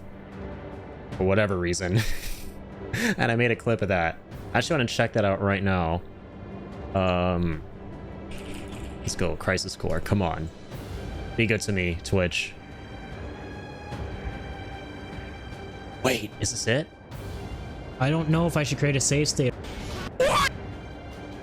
That was very loud. Sorry. That's not the right clip, by the way. Mama fucking Mia really tuk-tuks. Mama fucking... Yuri's rant on himself. No! Did I not clip it? No, I didn't clip it. Alright, I refuse to believe it's not clipped. I'm searching by category. I'm gonna go all the way to the bottom of this list. Hang on. Give me 2 seconds. Give me 2 seconds to get to the bottom of all my clips. Don't worry, it'll be faster than the boy who stole my wallet segment of Crisis Core. Which was really long. I won't take longer than that. But should be reassuring. Oh, I got to the bottom. That was fast. I don't know if I should create a save state or not. Shut up. No, I don't have it. Okay, but long story short, my controller died. And I was freaking the fuck out. Because, like... Well, no, the controller didn't die. What happened was... I had my PS4 controller plugged in. And this is before the PS5 was out. Yeah, so this is a PS4 controller plugged in to my PC. And I was using a USB that my PS4 was not happy about. My PS4 controller. And if you, like, nudged it just a little tiny bit, it would keep disconnecting. And the most annoying thing, I didn't disable Windows notification sounds. So it'll keep going dup-ba-da-bup, like 5 times in a row, back to back. Every single time you nudge it a bit to like tell you that it's connecting and reconnecting, connecting, reconnecting. And it was happening the whole fight. That's what it was. I wish I clipped it. God damn it. I seem to remember that being a clip.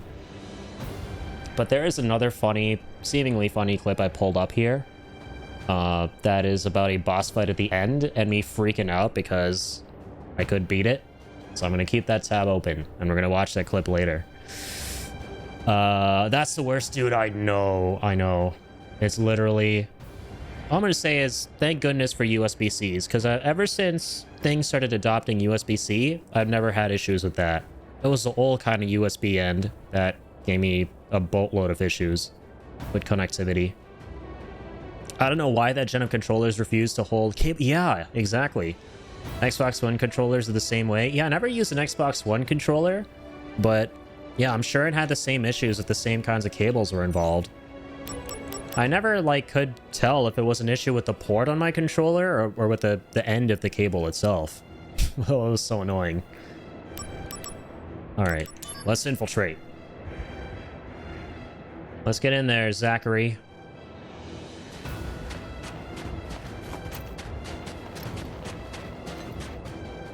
Oh, I can crouch. No, you're squatting. Crouch down. Wait, is he gonna, like... He doesn't see me. Oh, God. Now he does. Bye. Let's go. I realize I don't actually have to kill all of them. It's the funniest thing I've seen in my life. Oh, my God. The way I just skedaddle right past him and he just kept going down. That was funny. I forgot you don't have to fight them all. Thank God. Oh yeah, true. There's another side to this facility. I can grab this. Oh no, bitrate drops. Flip off. Stop it. Zack got the zoomies? Yup. That he does. Zack the Zoomster. Ooh, double Z's. That sounds like a fun name to have. A fun moniker. At the risk of sounding like Country Boy Cloud, I've considered duct taping it into the controller before. Lol. That sounds smart, honestly. Modern problems require Country Boy solutions sometimes.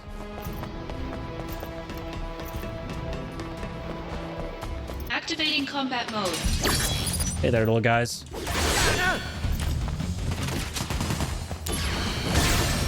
Let's warm up your back a bit. Realign your chi.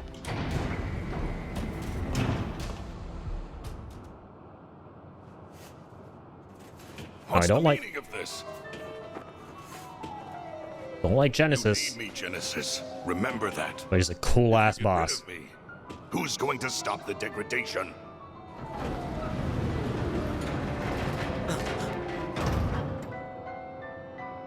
The Genova cells.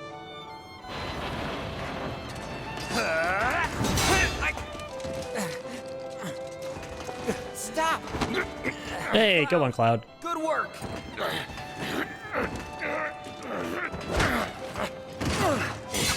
Rip Cloud. But nobody knows where the Genova cells are being kept. Not even Hojo knows. You'll never find it. Then I shall willingly accept my fate. But I'll take the world with me. Cloud! Go!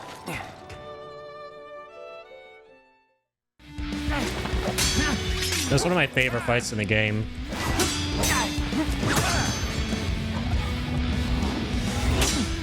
The music is so good.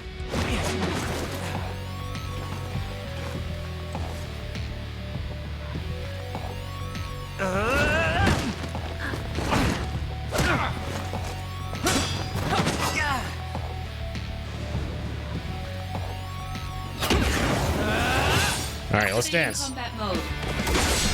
Oh, nice. Let's let him use it. That's a cool ass ult.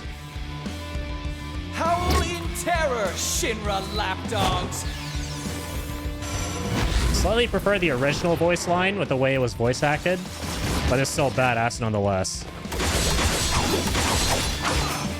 God damn. I love boss fights where you're a character with a sword fighting another character with a sword.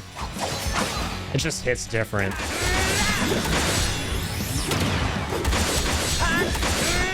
Okay. I forget why he's kind of annoying. He's a tough boss. He's actually gonna beat my ass. What the hell? I'd rather not die in this playthrough. He might actually kill me on this playthrough. I don't believe it. I don't want to die in this playthrough. No, we're still good. It's okay, Zack. Oh, jeez. Hit him with something better. Please. Woo! Close one. Somehow I completely forgot to use energy during that fight. Dreams of the morrow have the shattered soul. Actually almost died. Wings stripped away. The end is nigh.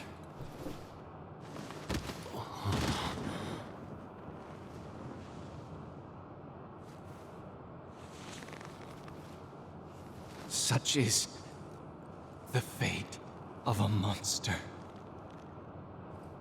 We're not monsters, you hear me? We're soldier. Where's your honor? That's right. You'd sell him, Zack.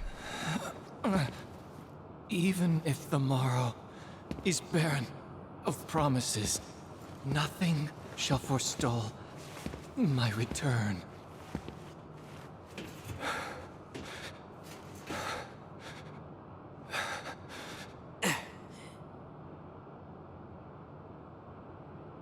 If this world seeks my destruction,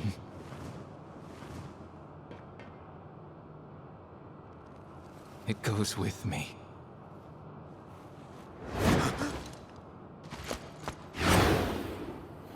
Oh no! Genesis. Anyway.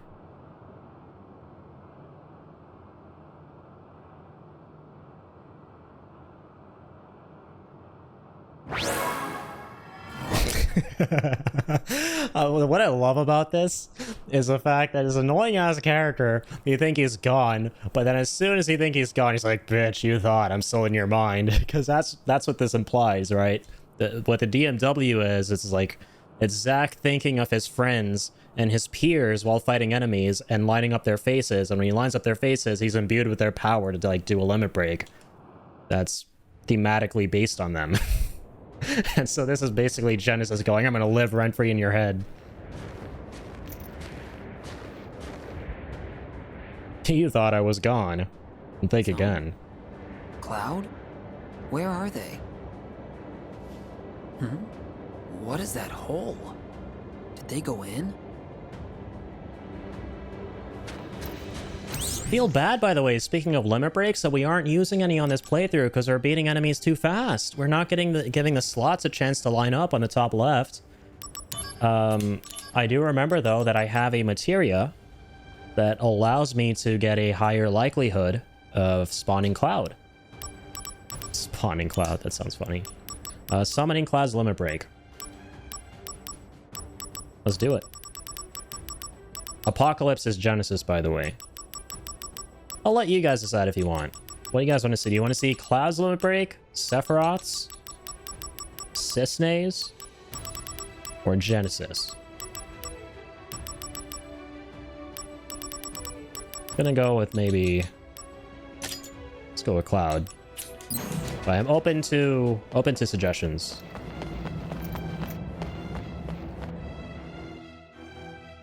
Or requests, rather. Activating combat mode. Console. It was a bad time for an email. Resolved. Just kidding. Oh yeah! What she got for me, Console? I gotta check my mail. It's been a minute. A lot of emails. Console's like, here in Modeoheim, it's really cold. Luxier, right, that's another friend of Zack's. Hi, Zack. I'm Luxier, soldier second class. Oh, yeah, there we go. That answers our question. I keep forgetting. Luxier is a soldier second class. Earlier, I was like, are there any second classes we don't know of besides Roche at this point? Ooh, email from Heidegger. This is what I like about playing Crisis Core is you don't see a lot of the FF7 characters, but they're mentioned in emails and stuff, and sometimes they send emails to you. Oh, this is interesting. You were complaining about not being able to get in touch with Sephiroth, but he's in the data room. It looks like he's going through all the research papers on a series of experiments called Project G, as well as other experiments conducted around the same time. But Project G took place over 20 years ago, and Hollander has taken some of that data with him. I even hear that the really important data isn't even here, but hidden away in some other place. That's cool that it mentions that. I don't know if anyone is ever going to understand the full scope of those experiments. Hollander's t-shirt. Cool. Console's a Hollander simp. Confirmed.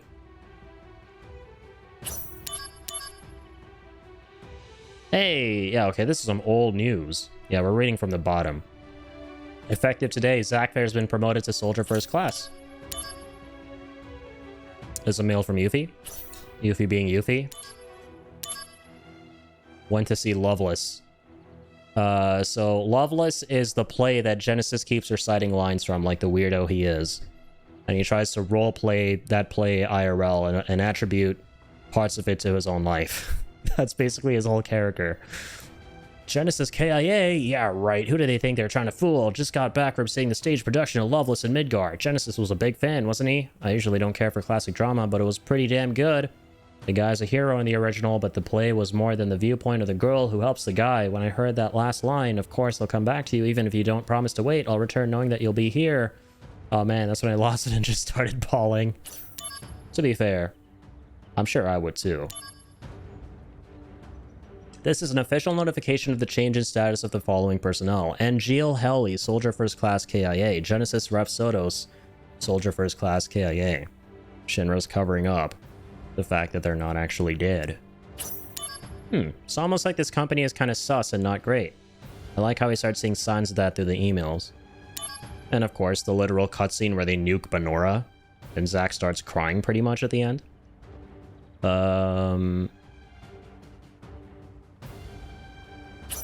Cool. Yeah, the war with Wutai ended. Sephiroth did cool stuff. Zack did cool stuff. Behind the curtains. The mail about Hojo.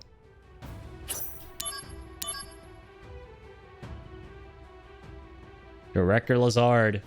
Here's what I like about Lazard, by the way. The director of Soldier. He's kind of like... He kind of fits under that trope of...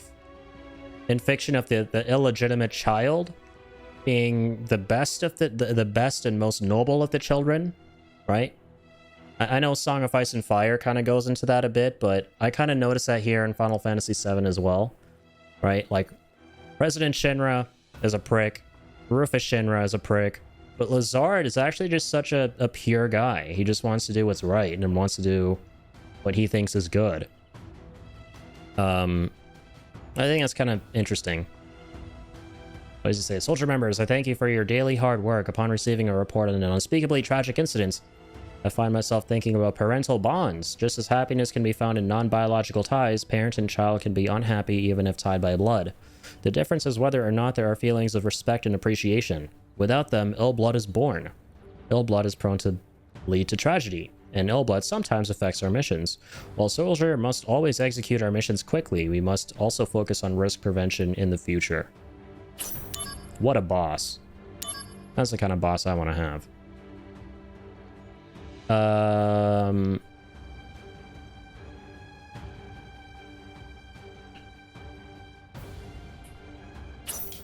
That's cool. Old ass Benora email.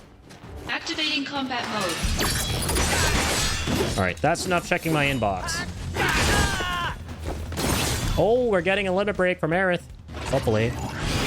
Never mind. Genesis is taking over. Forgot that's what happens. Alright. Here's Genesis's limit break. Show me the true power of Soldier. Mind your own business. It was actually a pretty cool ass limit break.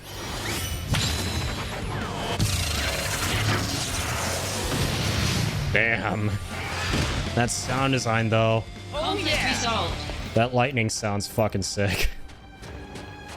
I mean, hey, say what you will about Genesis. The dude's got style. Alright. Dude's got style. And sue me, okay? I actually think he has the coolest looking sword in FF7. Might be the hottest take of the century. It's gonna burn your face off the way Genesis burned Angeal's face off in that training room. That's how hot that take is. Okay, maybe not the best looking sword, but one of the best. Another mail from Lazard.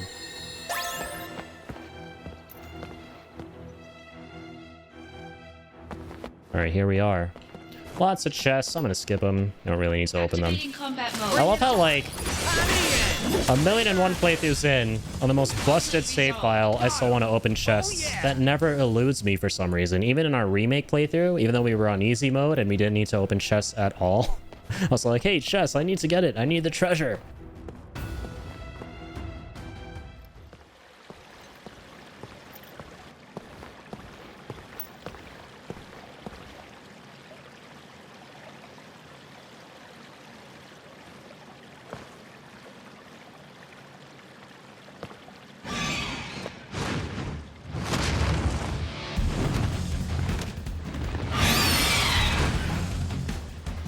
That's a very majestic looking Angeal copy.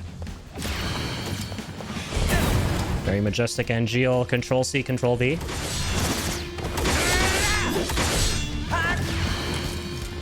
Alright. Trying to see if we can get anyone in a limit break here. Conflict resolved. I'm too lazy to wait. I'm too lazy. Alright, sue me.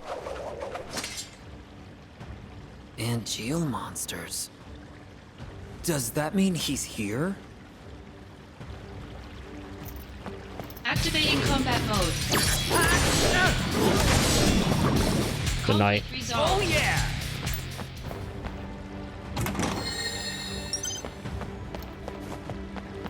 Yeah, trying to get the trophy for... I'll show you guys, but... you see how everyone's 100% in here? The things you have to go through to get that to happen. All I'll say is, a lot of this game, when it comes to trying to get your limit breaks from specific characters, by making their 3 faces line up in that slot at the top left, is completely luck-based. So imagine how long you would potentially have to wait if you were a very unlucky man to 100% all of these faces, aka get them to line up enough times that they give you their limit breaks and move that bar up to 100%. Point is, I've done my waiting. 20 years of it. Or whatever Sirius's quote is. So I can afford to be lazy here. Come on. And not wait for them limit breaks. I'm okay. Zong! Zong! Up ahead. You have to catch Hollander. And Gio is waiting for you.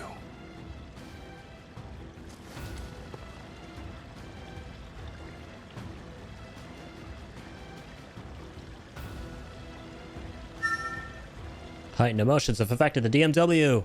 Good man, Zack. That basically means he's thinking of Cloud and Sung a lot. I like that little element in Crisis Core. Depending on what's going on with characters, you're more likely to get them in combat as limit breaks. So the likelihood of lining them up in the slots is increased.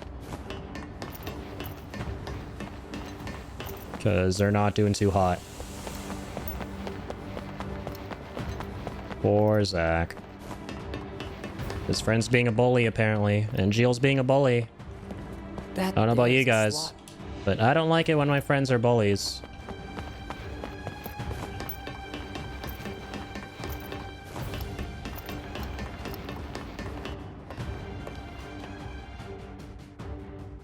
Alright, here we go. Moment of truth.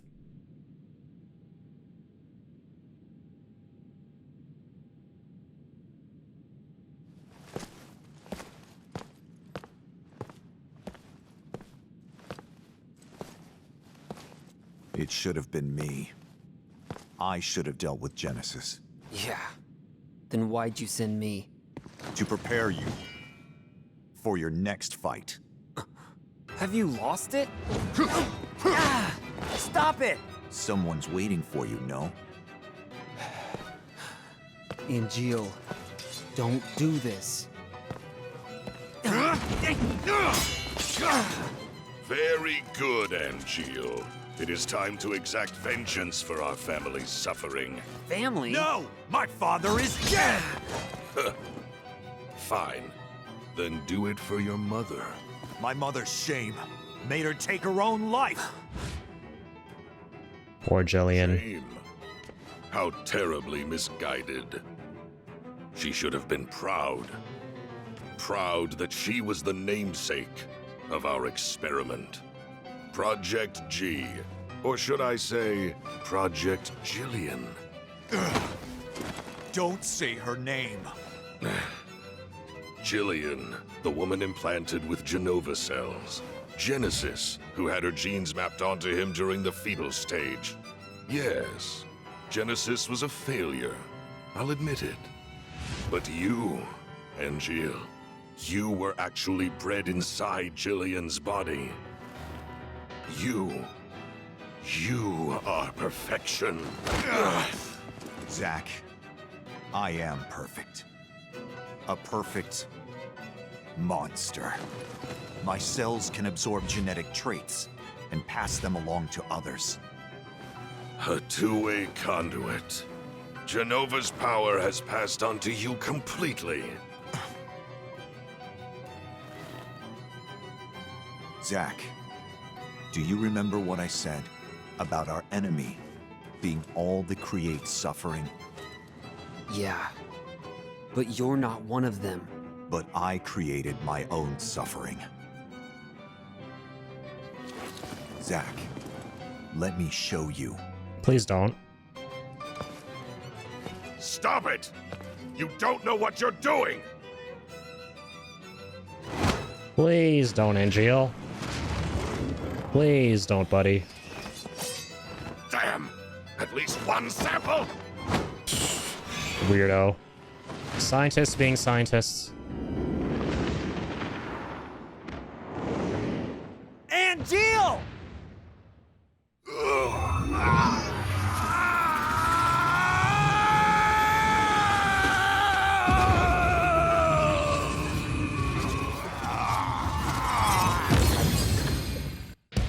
Sounds like he was having a fun time. Question mark.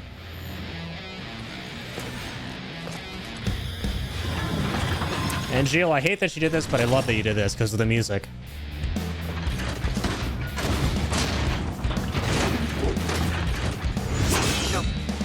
That's how Zack gets his iconic scar. Angel. What happened to honor? God damn it, man. It's so sad though at the same time. I like Angeal a lot. And I hate that I have to do this. Hiya! Ow!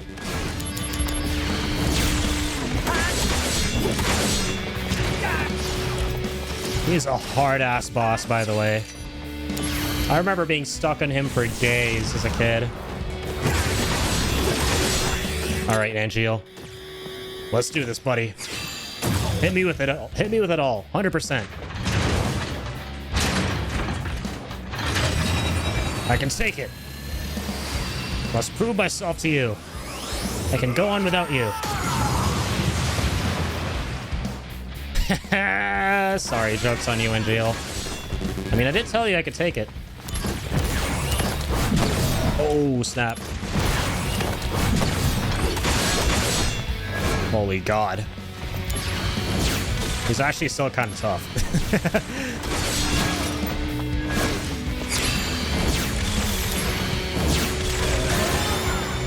Conflict resolved. Energy is going to be my contingency for this playthrough. And I'm not laughing anymore. Time to be sad.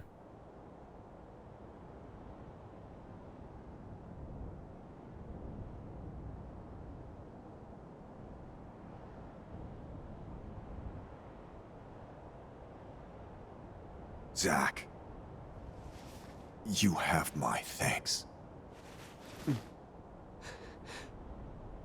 This is for you.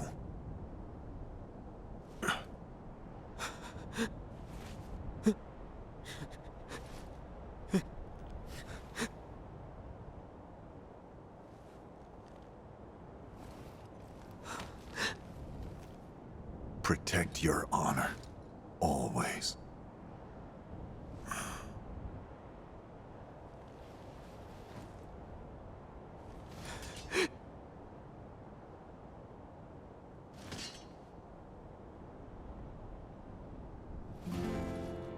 Rest in peace, Angeal. Embrace your dreams. If you want to be a hero, you need to have dreams and honor.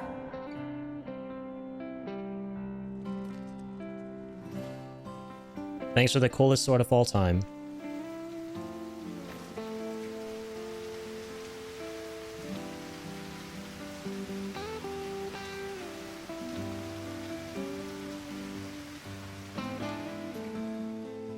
Hey, Zack? The sky is closer in the city above, right? Kinda scary. But the flowers might like it. Maybe.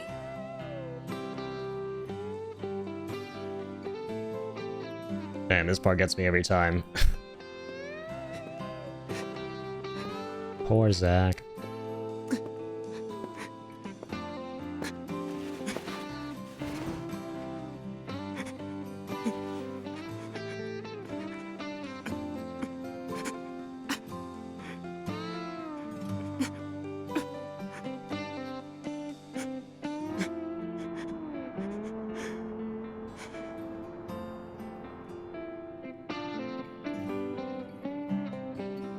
There's the Zack we know and love. Appearance-wise. One of my favorite scenes in all of gaming.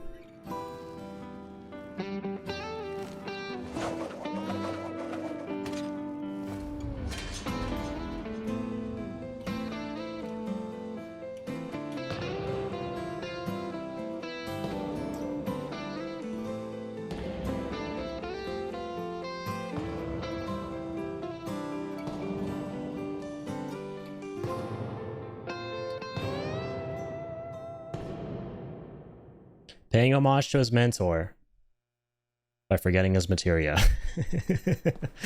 Still doesn't slot in the materia. So you want to be in Soldier? Hang in there. What's up, Cloud? So, is everybody here now? Sir! You're all rookies, right? Sir! Yes, sir! One piece of advice. No. An order.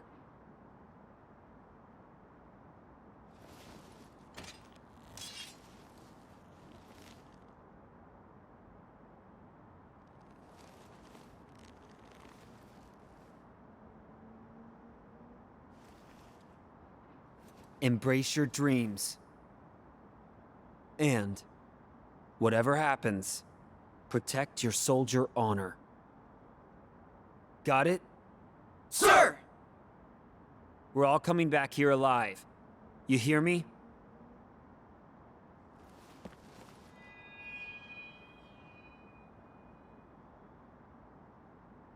Let's go. We'll have to see it. A whole part. Just one of my favorite sequences in video games. And that's splash art too, at the end of the chapter of Cloud. I'm good. No saves. Couldn't save Angeal, so I'm not sure why I would save my game. Project G was Angeal's mother's experiment. I apprehended Hollander in Modeoheim and turned him over to the company. After that, the company put me on standby. That was a while ago. Shinra is in disarray. The Turks are hanging around me every day. They say our vacations overlapped coincidentally. Yeah, right. But none of them ever mention Angeal or Genesis. Not a whisper. Almost as if they never existed. Is that how little Soldier is worth?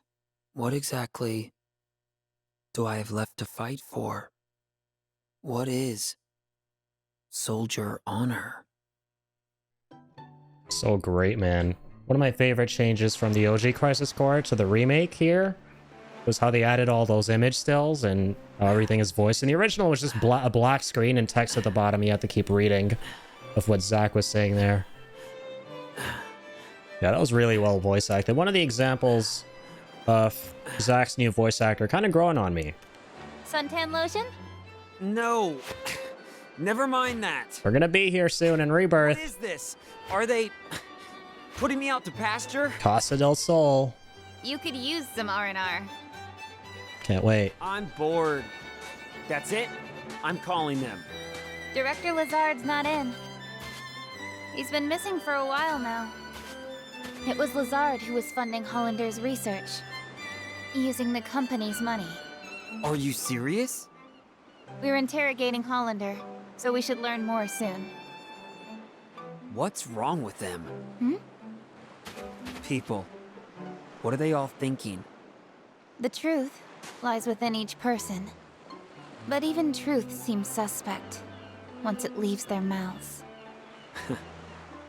Cisne, go do something. Calling Aerith? How do you know that? Am I being watched? No, she's the one being watched. Huh? That girl is an ancient. The only one left in the world. You didn't know? She never said anything. The only one left in the world, huh? She is one of a kind. That is true. Heads up! Genesis copies! Oh god!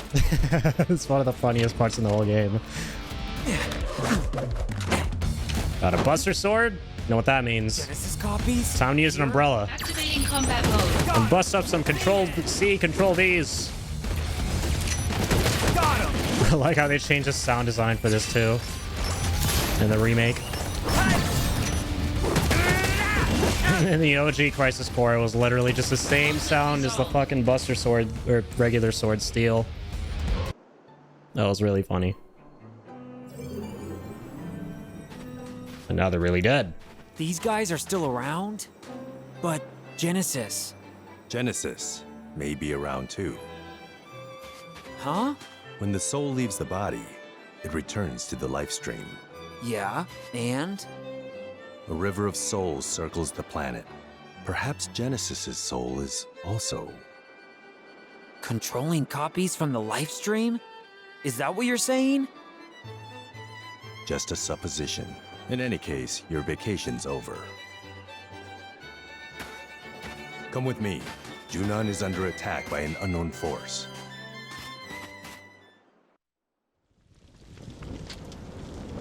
Junon looks so good in Reunion, by the way. I wouldn't be surprised if they reused assets from this in Rebirth. Going to a bunch of locations that will be in the second game back-to-back right now. Feels good, man. Genesis copies again. They're just running wild. All right. Activating combat mode. It's time for the one and only best sword in the world. You know it. And this is something that blew my flippin' mind. Because up until now, Crisis Core Reunion has been more of a remaster. I like to call it a remaster make. I think that's a more apt description for it. It's like a combination of the two. But here's where things start leaning heavily into remake territory with the Buster Sword. Zack actually gets a Punisher mode-esque stance with the Buster Sword, like Cloud's from Remake, which was never a thing in OG Crisis Core. When you get the Buster Sword, it's literally no different than having your basic soldier sword. It just looks different. But this is so cool how they add this in. I forget what the gimmick of it is. So you take the battle stance, and then, yeah, you just do more damage, right? And then you build up more proficiency with the weapon, which is also a concept in Remake. Weapon proficiency. Yeah, and then you get beneficial effects during battle. Okay, with more proficiency. Now wielding the Buster Sword, Zack has gained the Necrosmos effect. Necrosmos restores the little MP and AP every time Zack defeats an enemy with attack or abilities. That's cool. How about this? Oh no, you don't! Conflict resolved. So there's the Punisher mode stance, as I like to call it. Hollander is in Junon now. His presence can't be a coincidence. It's not over yet, is it? It's never over. Residents. You work on securing Hollander. I'm securing Hollander? Don't you need me on the battlefield? Hollander has top secret information. The president says he's priority 1. With Director Lazard absent, Soldier's chain of command is shaky at best. These attackers exploited that weakness. Zack, you're the only one who can move freely. You must secure Hollander. Hollander is being held at the 8th level detention center in Upper Junon. Use the emergency elevator to go up. It's at the end of this path. Zack, we need this. Sounds He's good. Still being interrogated. He can't fall into enemy hands. Okay, I'll go. Heading on out. Let's move. Buster Sword damage limit break. His proficiency has improved, buddy. We've got it at 65% or some crazy shit. It takes you a while to get it up there. Without all our playthroughs combined. This will allow him to deal more than 9k damage. Funny. Barrier piercing. Ignore enemy barrier effects. True. Yeah, our Buster Sword's cracked. Zack is back. Back again. Activating combat mode. Here we go. Taking you down a bit. This is gonna sting. This shit looks so cool. And the narrative reason that I love having a Punisher mode stance in Crisis Core is it gives Cloud a reason to be using Punisher stance in FF7 Remake. Yet another little thing of Zack's that he copies. Activating combat mode. By now, that's enough. The end. Damn! Taking you down a peg. By now. I love his voice lines when you activate it. Taking you down a pig. How about this? That's enough. Taking you down a peg. Gonna love this. Got him. Later. Got him. That's a lot of fodder. Don't worry, you keep coming. Conflict resolved. I'll keep exploding. Oh yeah.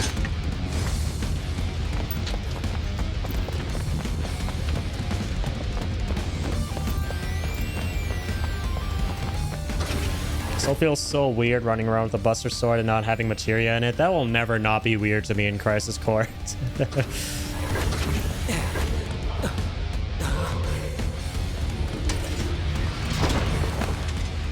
Genesis. No, a copy. I love how he has a gun blade from Final Fantasy VIII. It's a pleasant surprise. See what I mean? Genesis, he's not the best character in the world, but man has got style with a capital S. His style points are off the charts. Professor Hollander has escaped. What? They already hit us upstairs? No, but security was spread thin after the attack, and he used that opportunity to escape. He escaped? On his own? Yes. It's as if he knew an attack was about to occur. It's possible that he received some outside help. Where is he? Are there any leads? Cameras in the 6th level of Upper Junon have a positive ID on Hollander. We're on the 6th level of Lower Junon, so he should be somewhere up ahead. To go to Upper Junon, go through the central passageway gate and go straight. Press the switch to operate the gate. All right. You look after the wounded. Sir! As for Hollander, leave him to me. All right. As you were. I was a soldier 3rd class, by the way. I just realized. We fight so many of those guys as enemies in FF7.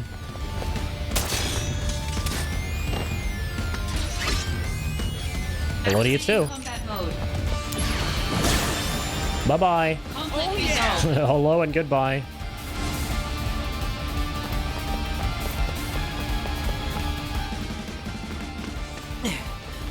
Hollander! You won't get away. The fact that Hollander can just keep outrunning Zack like that, I love that gag. Come on, man.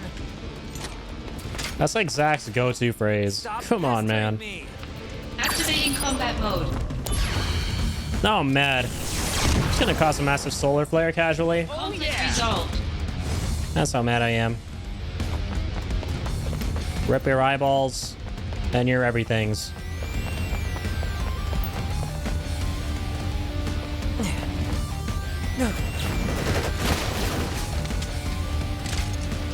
Too many copies. Way too many. Way too many of these gumball blade bozos. Ow. Here's another ow. But for you, not for me. Hate to break it to you, buddy. Hate to break you, buddy. Who am I kidding? I'd love to break you.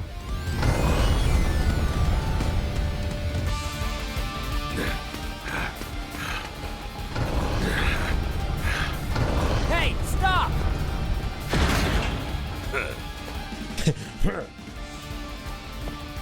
Animations are so funny. Look at this straight up varsity athlete here outrunning a fucking soldier 1st class. That was a pretty sweet ride, Hollander. This goes 0 to 60 in 3.5. Probably damage-wise, I take it. It really does, I'm not kidding. It's a tough boss. Yeah. Just you wait, Hollander. Just you wait. Oh my god, and I forgot to mention, the most annoying thing about fighting these tough-ass enemies in base Crisis 4 before the reunion version, which we're playing now, is the fact that you had to sit through the cutscenes. There's no way to skip cutscenes. I'm just gonna leave it at that. And some of these cutscenes go on so long, and I have to watch these cutscenes so many times going back into the boss fights that I straight up memorize shit. I memorize lines from this game, and I sometimes see them in my dreams. All right, here comes the big one. No shit. And I don't mean that in a good way necessarily. Oh, true. Cloud's limit break, by the way. The slow turns on every character get me every time. Same. Like that little stiff 90-degree animation that they do. Conflict resolved. Wait a minute, did I not read those previous messages? I like this plot point a lot. Reminds me of early Resident Evil. Lots of family-based experiments and all that. This area has mostly been cleared. Yeah, with the Project G stuff. We'll lock the 100%. and make this a place of refuge. Making progress, huh? As for me, I still haven't secured Hollander. Gotta move. Yes, understood. I love how they just unexpectedly play wandering on a sunny afternoon in this part. Weird, unfitting music choice, but I'll take it. Can never get enough of that theme in my life.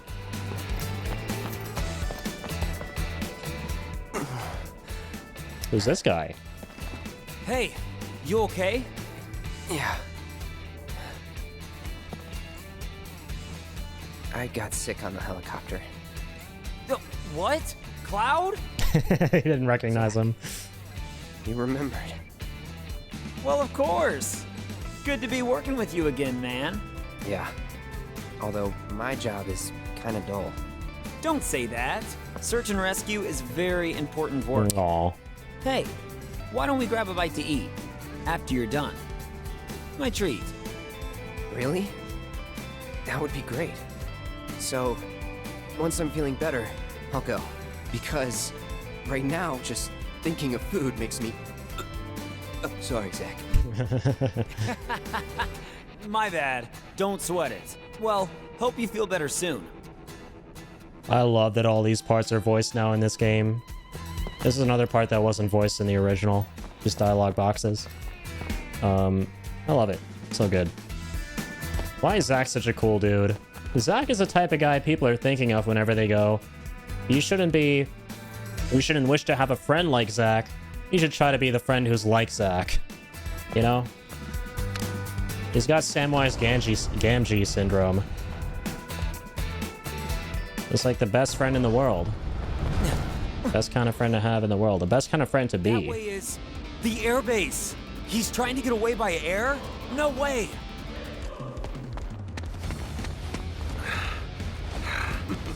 Come. I don't want to at this moment. Thank you very much. I wonder what happens to Junon if you can't stop them, Also, nice little detail about this game. Damn it. I like how he looks exactly like... Oh, I think I mentioned this before already, my bad. Hollander, once I catch you, I'll deck you good. But yeah, yeah, like I was saying before, he looks like Angeal. He has the same hairdo and everything. Little visual clue that he's his biological dad, which he establishes in that cutscene where we have to fight Angeal. Alright. Time to take these bozos down. I see your big booty. I'm gonna slash your big booty. Big boy with the big booty. Don't mind me. Alright. Assholes need to be hit a little harder. Heads up! Oh no, you don't! I don't mind. This'll do! This is gonna sting! Conflict resolved. Painfully. Oh, yeah. Conflict resolved painfully. ChatGPT. Lady. Here we go! Oh no, you don't! The activating combat mode, conflict resolved, will never get old in Crisis Core. Bye now! Gonna love this! Conflict resolved. Will never stop being iconic. Oh yeah!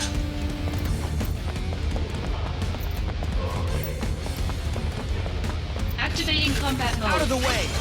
Yeah. Conflict resolved. Later! One thing I will never ever miss, however, from the OG, the best quality of life upgrade, was when Bring it on! the two faces on the left and right of the spinning wheel lined up. It would interrupt your gameplay and take you into a different screen to see if the middle one would line up. Now it just all happens for you while you play in the top left. Conflict resolved. And if three faces line up, you get the limit break, you bank it, then use it whenever you want. In the original, you were forced to use the limit break as soon as the three faces lined up in that different screen. It was so annoying. Later! Oh Conflict yeah! resolved. And I bring that up because whenever those two faces would line up to take you to the different screen, the AI lady would say something different. Activating On top of activating combat mode and conflict resolve, she would say modulating phase. And then he would line up the three faces and she would go power surge if he got them for a limit break. And now those aren't in the game. I was about to say sadly, but I'm not sad because if they were in the game, that would mean that a whole other screen would be in the game, aka that not so good quality of life aspect Activating combat mode. that they got rid of for this game. Conflict resolved. Oh yeah! How many of these turrets are there? Activating. Better be the last one, buddy, or I swear to God.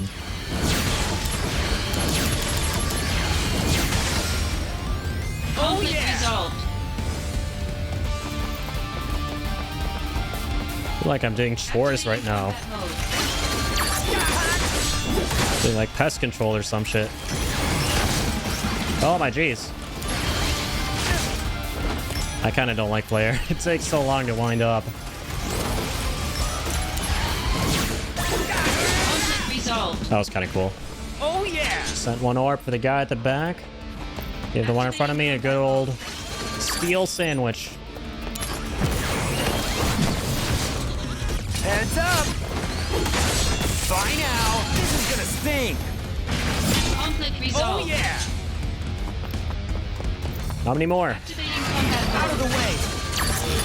How about this? That's enough! Dude, for a second, I felt like I was still playing Remake, where we had triple slash as Cloud, and I was like, I want to zip across these guys because they're nicely spread out. I was like, no, I can't. You'll pay for. Yes, we get it, Zack. He's gonna pay for this very dearly. Let's hug the walls. This is a trick I love that they kept in the remake to Crisis Core here, where if you hug walls, you can avoid combat. It's a little trick.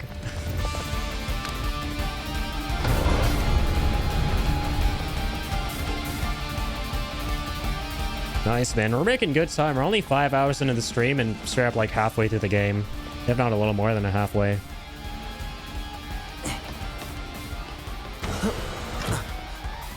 It feels like we're playing through a large expansion, like a large DLC, at the pace at which we're going.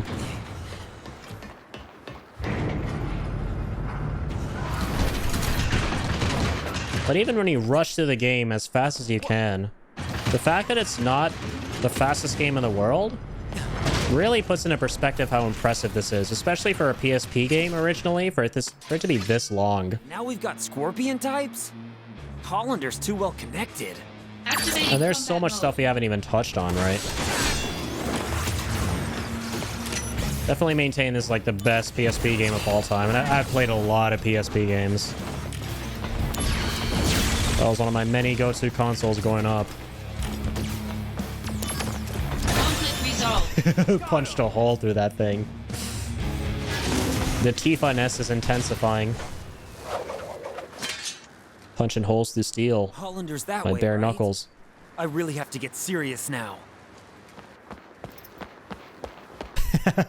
Oh, the camera lingers on his sparking corpse from that punch.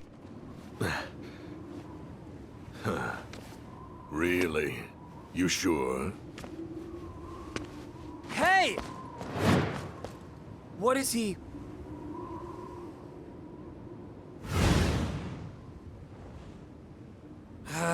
Should have known. Mission failed. This goes on your permanent record. Look what was behind us. Huh? Sephiroth? Long time no see. Let the Turks take care of the My rest. first time fucking noticing the high wind in this cutscene. But I heard you were in the area. Lucky me. The situation has not resolved. Genesis copies have been sighted around the world. That can't be. We wiped out those Genesis copies. The high wind is just floating around. Really die.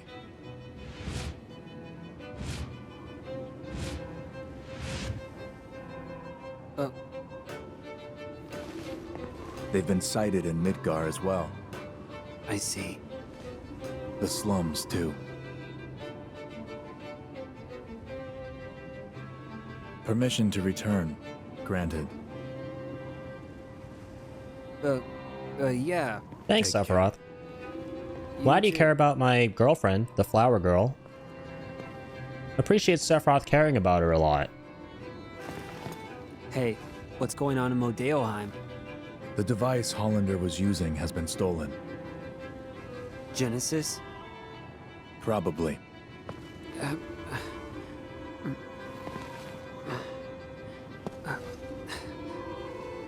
We'll meet again soon. I'll hold you to that. Dude, the glow up Zack gets is crazy. After getting the Buster Sword. That new hairdo suits him. My friend, your desire is the bringer of life, the gift of the goddess. Legend shall speak of sacrifice at world's end. The wind sails over the water's surface, quietly, but surely.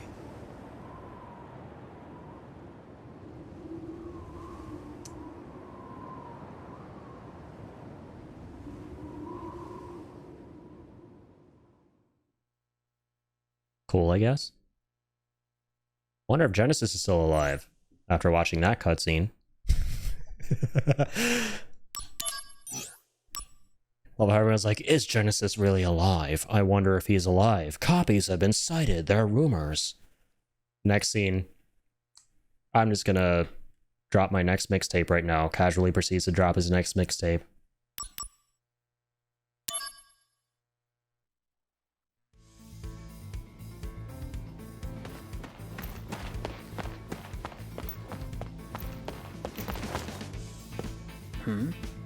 I thought I sensed something, but... maybe not?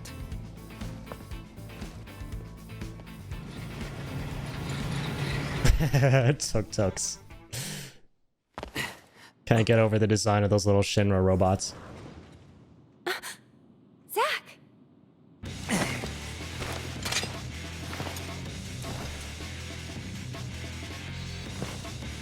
Uh-oh. Good doggy.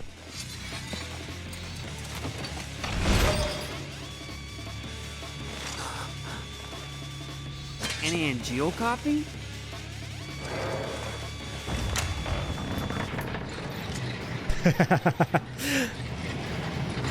This part gets me every time. It's it's a 1v1. The slowest 1v1 of all time.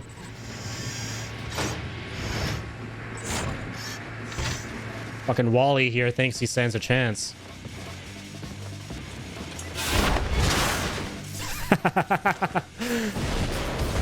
There's something so funny about that to me. Thank you. Was it protecting us? Yeah, probably.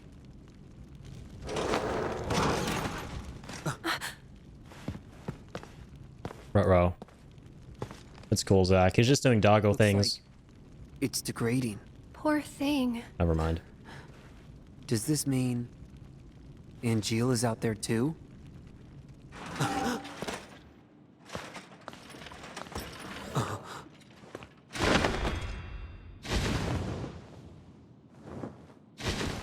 Creature designs are so cool in this game. I love them so much. It was so... I don't know. Sad. What did you come here to do?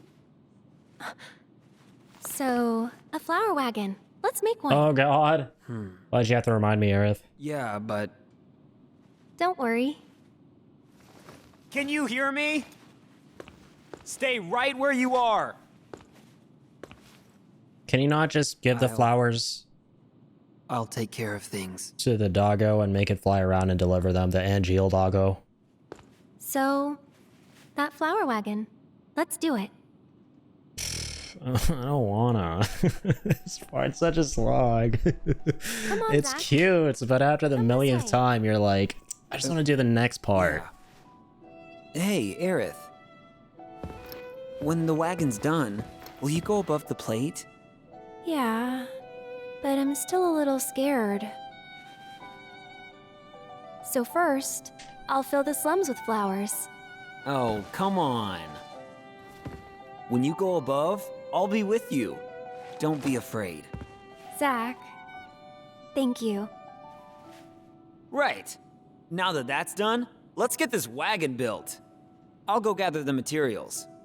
Aerith, you wait here. Yep.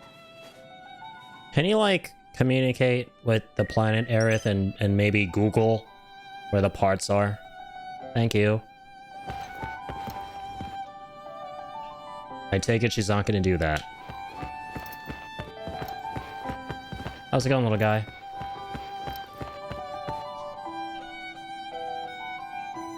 Now you behave yourself.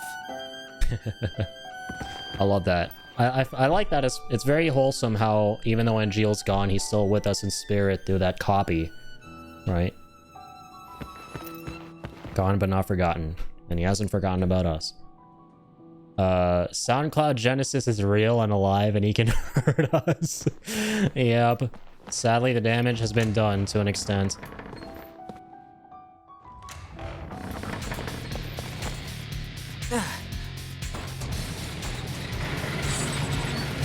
Alright, Tuk-Tuks. Let's do this. There's more of you. Well, what are you waiting for? Dude, you know what I would do if I were Zack? I wouldn't, like, absolutely decimate one of these. I would somehow incapacitate the thing, take it to R&D, and get them to, like, reprogram it to be friendly, and then deliver flowers for my girlfriend. Problem solved. Don't need to build a flower wagon with our own blood, sweat, and tears. Why can't I cast energy? Oh, I've been silenced! You son of a bitch! This is the first time I've been hit by an ailment. What the hell?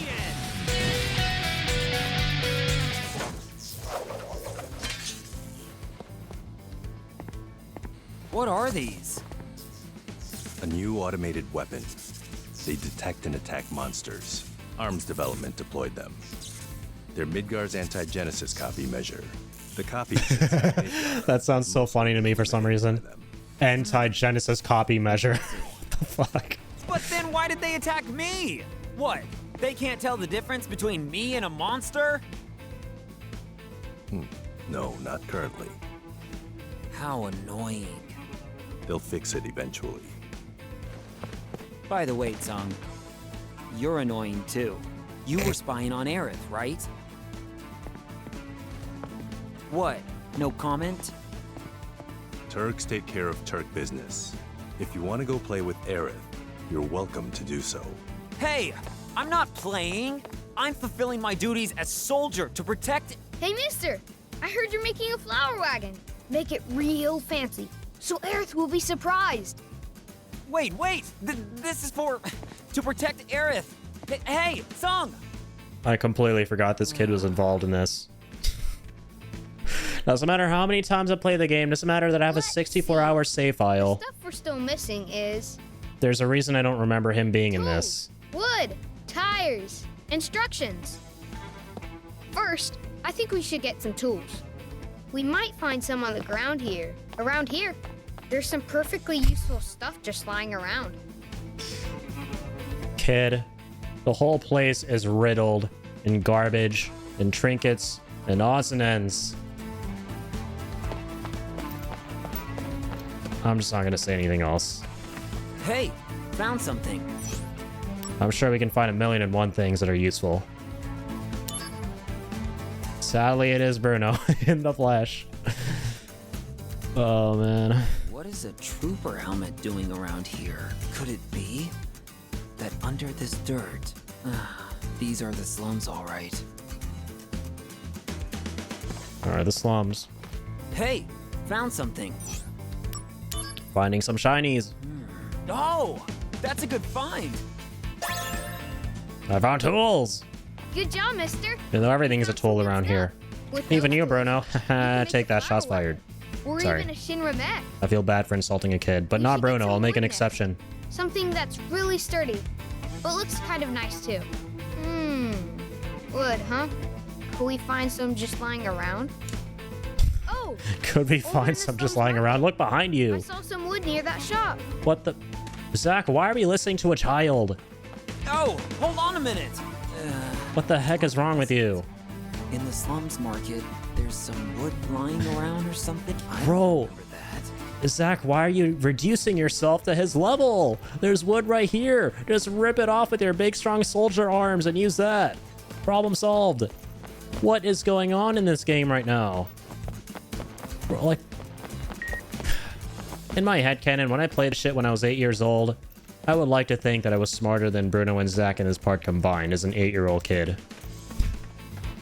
And that I was thinking the same thing that I'm thinking right now. Better have been.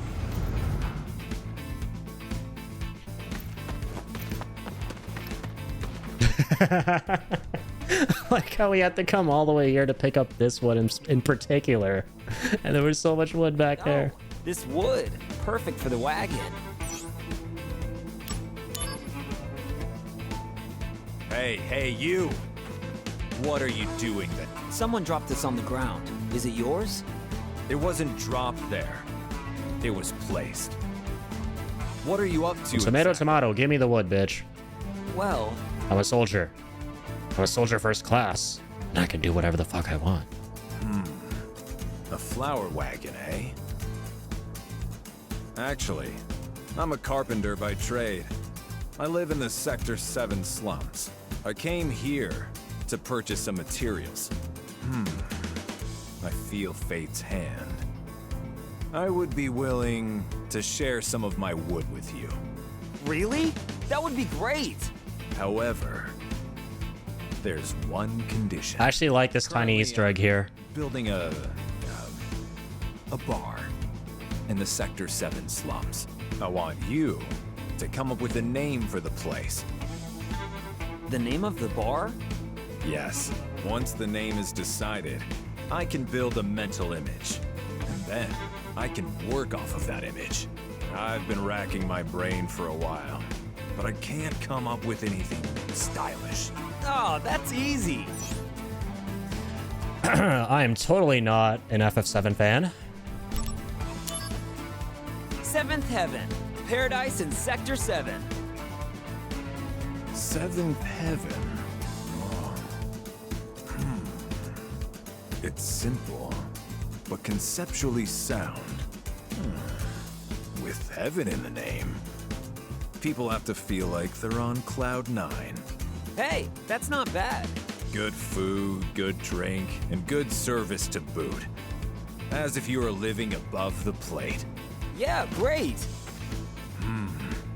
And down in the basement, there will be a secret room that no one knows about.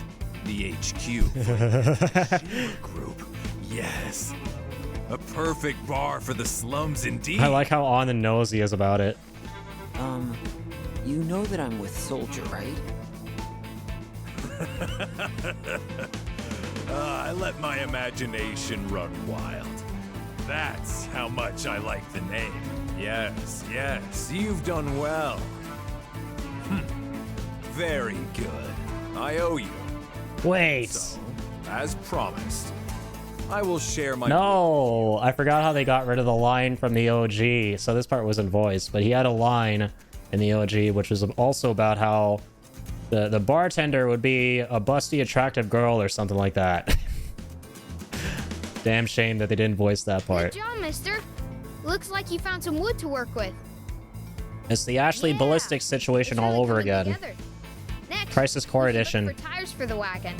Now, where can we find tires?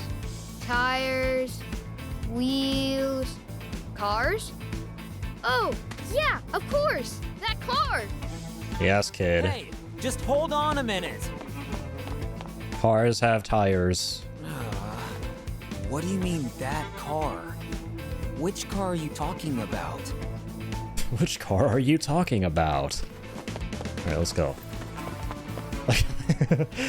My favorite thing about this, Zack had to buy a ticket to get on a train to go on a multiple hour-long train ride to go all the way back up to the top of the plate to go and look at a car to get wheels for a flower wagon for his girlfriend.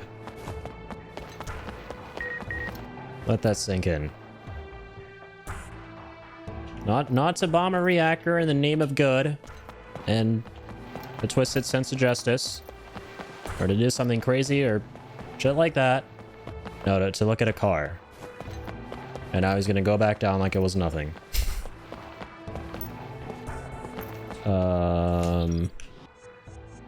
Holy shit, we have so many side quests. There's so much stuff you can do in this game. It's awesome. Between Bruno and the Carpenter's weird hair dye, this has all been a lot to process.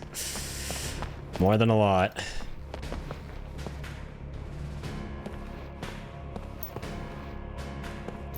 One of my favorite things about this part of the game, though, holy.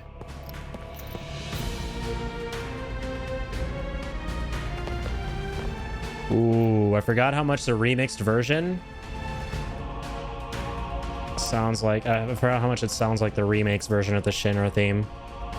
But I like how it starts playing now, right? The classic menacing evil variant of the Shinra theme. Because this is a point where Zack is getting more and more jaded and disillusioned with the company.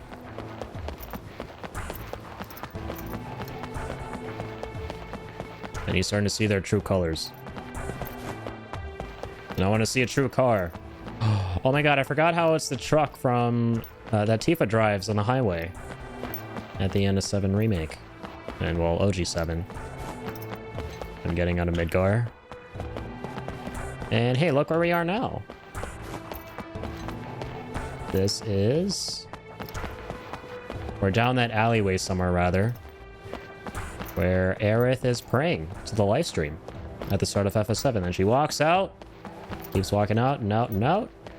Dolly zoom out, shows the whole city. Title of Final Fantasy VII. This is where it all begins. We're in Loveless Avenue.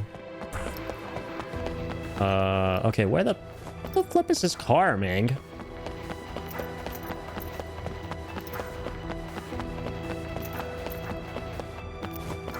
And diggity doggity. Where's this car? Do you know where this car is? I know you're a side quest guy. Don't even say it, man. I remember doing so much shit around here. Oh, did I just talk to this guy? Yeah, probably. Can't interact with the car itself. I was like, there's probably a different car, I guess. What do you say, my man? How about this ride? Pretty hot, right? Actually, I'm collecting materials to make a wagon, and I sort of have a favor to ask you. A favor? A favor. So let me see.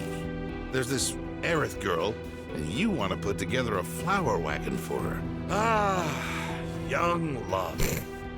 All right then, my man, take these. Those tires are from my secret stock. They can withstand up to 140 mph. You can bet I'll be rooting for you, my man. Cool stuff. Hope you change the tires soon. Mister, that's great. Very attractive young lady is going to need to drive that truck to haul an ancient out of the Shinra HQ. Who's going to be tortured. Who'd know how to build a wagon without instructions, right? And I've already got a book with instructions on me. What? Why are you staring? I didn't steal it. Wait, what? It's gone. Gone! Oh no! I must have dropped it! Oh man! I put it in my carrying case because I knew it was important. Carrying case? A Shinra Trooper helmet. I found it a long time ago. A Shinra Trooper helmet? Didn't I see one recently? Yes. Hey, 1 you dropped it. plus Wow. 1. Gone already. Add 1 to 1, and that equals 2, Zack. I know it's very difficult to grasp your head around concepts and things we might have seen 5 seconds ago. Bruno, don't you have a grandfather to take care of? Literally, your grandfather is dying while you're freaking scurrying about, helping me out with building a wagon I don't want to build, kid. Go mind your own business. Go take care of your sick grandfather. You have like more than 1 million gil in your wallet, you said. I mean, that's pretty much what you implied. So you were richer than me, and I'm a millionaire. Go do millionaire things. Stop humble bragging. There's being humble and there's humble bragging. Bruno is like humble bragging hard right now. Being down here rolling around in the dirt with me looking for all this shit. Go on and scram. So could his carrying case be this helmet? Huh? There's something inside. I love how Zack didn't bother to pick up the helmet the first time he saw it and either move it out of the way, I don't know, like just to do anything with it, right? He just left it there without even nudging it, and the whole time it had conveniently had instructions on how to build a wagon. Oh! I mean, not conveniently, it was Bruno's carrying case. The instructions I dropped. Which, I mean, if you have more than 1 million gil, buy a better carrying This is case. where I dropped it. Thank goodness you found it. Little rascal. Why would you put something so valuable in a thing like this? Yeah, buy a legit Because carrying no case. one would ever think there's treasure stuffed inside a Shinra helmet. That's something we call street smarts in the slums. Now, it looks like we've got everything we need. Aerith might start getting impatient, mister. All right, I'm out of here. Huh? You're not coming with me? I know when to give people privacy. Hey, let's collect materials again soon. If we look throughout Midgar, we might find all kinds of different stuff. See ya! No thanks. Been there, done that. One of the worst experiences of my I life. should go. I've been keeping Eric waiting too long. Yeah, because he can choose to build better flower wagons for Aerith. That's a side quest. It is cute, and it was fun doing it, I'll admit, the last time I played this game, because I never knew it was even a thing growing up when I would play OG Crisis Core many, many times. And once again, that was my favorite part about playing this game last year when Reunion came out, was finding out largely through the game, because now the game tells you what's a side quest, what's not. You have a compass, you have a, like, I mean, you had a map in the original as well, but not as comprehensive as this. They basically have all the UI and informational stuff from Remake now about quests and what's available. And yeah, so through the game, I found out everything that I can do and that's available to do, and so much of it was stuff I had no idea existed in Crisis Core. It was such a good time. But now that I've done those good times, a lot of those good times are not so fun times. Particularly this. Just because they're good times don't mean they're fun times. Specifically the second time around.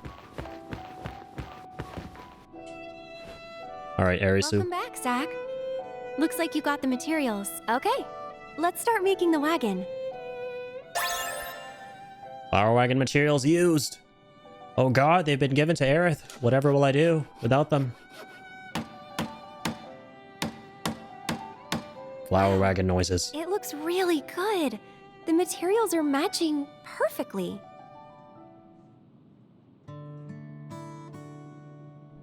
Wait for it. She said it looked really good. Not quite what I expected. Really? I think it's fine. It's all about the flowers anyway. I want a nicer one. This part's driving me insane. A tiny little wish. That's all. They're tiny, but you have lots, right? That's right. Want to hear? How many you got? 23? Write them down, so I don't forget. That was a saving moment. There are new developments. The redeeming moment of that whole thing. Headquarters now. Cuteness overload. The 23 wishes Work thing. stuff? Sadly. Here.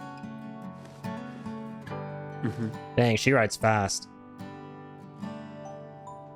Holy.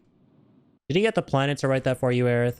Legions of monsters have spawned near a Did he cheat? regional Mako reactor. The workers have all gone missing. Local soldier operatives have also vanished. The company is dispatching additional operatives to investigate the matter. You and I, that is. Roger that. Here we go. Game's about to get good. What's wrong? Well, you know. I thought you found something out about that other matter. The missing operatives were the ones tracking Lazard. What? Also, they had reported a strange pod-like device in the area. Is that Hollanders? Probably the same device that was stolen in Modeoheim. Meaning... Lazard, Hollander. And Genesis? We'll have to go see them. Let's go. First, go to the soldier floor.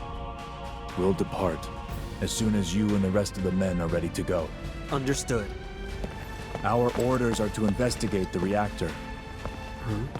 They mention nothing of old friends. Depending on what happens, I may abandon Shinra.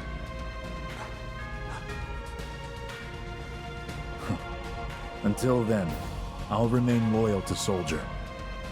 Good to hear. Good to hear that Sephiroth is saying he'll remain loyal to Soldier, aka humanity. He's not loyal to Soldier. No one's coming. He's not really loyal to anyone. Hey. And him being not loyal to anyone can breed bad You're things. going on a new assignment with Sephiroth. I'm being sent to Fort Condor to inspect the reactor. I guess it's goodbye. Yeah. Goodbye, huh? Huh? Does saying goodbye to me make you that sad? I love this choice here. Once again, moment in the OG that wasn't voiced, but now that it's voiced, it's so much better. I'm sad because I have to be away from Aerith, because I love you, man. It's either the bromance option or I'm gonna miss my girlfriend. First one's a given. Let's go with the second one. Well, isn't that sweet? I don't think I've ever chosen that one. Come on now. In Reunion. It's that girl in the slums you're thinking of. Hey, you still have time, right? Go see her before you leave. Don't worry about it. I'll explain everything to Sephiroth for you. What a legend. Thanks, Konzol. Just don't send me an email about what you just told me, though, okay? You tend to flood my inbox like that. Don't need to send an email about everything. You're the kind of guy who'll, like, repeat what you just said to me 2 minutes later in an email or a text message or something. I know I went to the soldier director's office. I just came from there. Oh, but this is cool, though. If you go back here, you can, like, talk to a bunch of Shinra personnel investigating Lazard's disappearance. This area is currently under investigation for possible leads on Director Lazard's disappearance. If you have no business here, please move along. Damn. That guy's voice acting did not have to go that hard. Sounded like some good voice acting for that grunt. The investigation has revealed that everything we knew about Lazard was a lie. This was a man with a near impeccable reputation. It seems we just never really know about people. So Director Lazard was funneling money to Hollander. I guess we now know the reason why the Turks pay so much better than Soldier. You know, there's something that's always bothered me. Director Lazard reminds me of someone else I know. There's more to that than what meets the eye. Okay. Entrance. I like that there was that line there. I forgot about that. Very subtly implying some big lore information about who Lazard is and the fact that he is indeed the illegitimate boy of Presidente Shinra.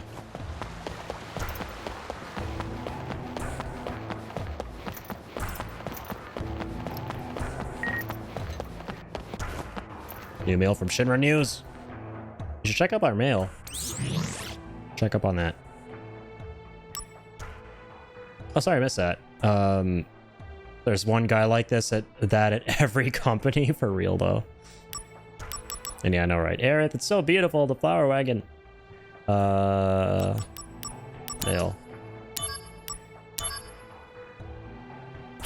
Simultaneous attack. Why am I going from the bottom? Let's go from the top.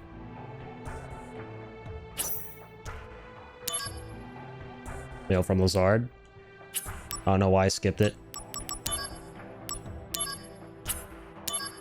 Let's read it. The last mail he ever sent before running away. Soldier members, I thank you for your daily hard work. Shinra's rapid growth has given birth to distortions in many parts of our world. They are Shinra's shadows, dark entities that the president and the vice president must confront. That in turn may define us as victims of Shinra's shadows. However, we as employees of the Shinra company must act with accountability, and I trust that you will do just that, even without my leadership. Thank you and good luck. And then he dipped.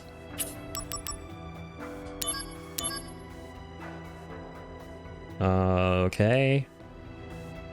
Yeah, this is before the Junon shit happened. Konzo's like, Zack, where are you? Stop vacationing.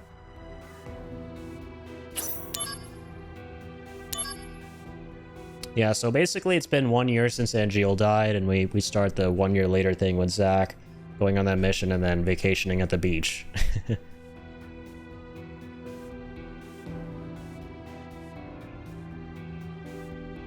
That's so wholesome.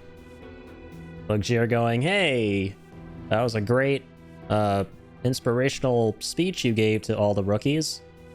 Embrace your dreams and whatever happens, protect your soldier honor. I was so moved when I heard this. It's been my personal motto ever since. I'm following you until the end, Zack. As are we all. Luxier is basically the player. Luxier is the player base. Says Nate, I guess Soldier is in a state of utter chaos without Lazard.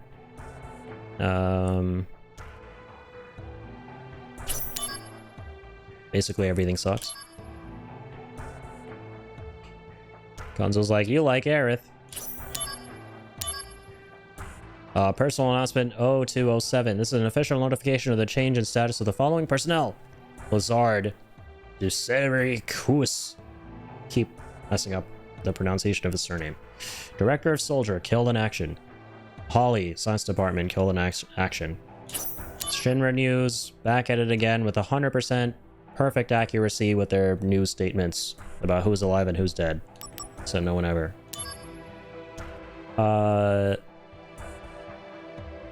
Those copies Hollander made that attacked Shinra. Did you know that Director Lazard financed Hollander with money he embezzled from the company? Seems revenge against the company was a motivation. For both of them. I can understand Hollander wanting revenge, but why Lazard? He climbed up the ladder while he was still young, and he was always a decent guy.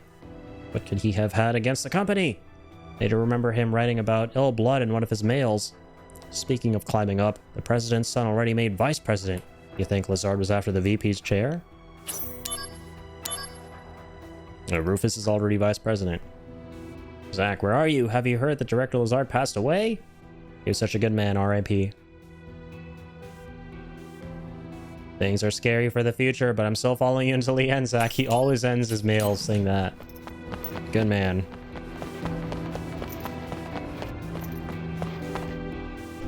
Yeah, things are about to get real interesting in this game. This next part is much more relevant to OG FF7. And you kind of love to see it. Yeah, Zack literally has his own adoring fan. And funny you mentioned that. There's a long, elaborate series of side quests you can do in this game that involve setting up fan clubs for each member of Soldier within First Class. So you can create like a Genesis fan club, an Angeal fan club, a Sephiroth fan club, and eventually one for Zack himself. And you start receiving new emails and stuff as a result of that, seeing what the members of each fan club are saying about those characters. And you get some really funny emails. Like the one that I keep talking about, which is the one about Sephiroth and how he uses like 10 shampoo bottles a day or something like that for his hair. That's an email you get after setting up the Sephiroth fan club.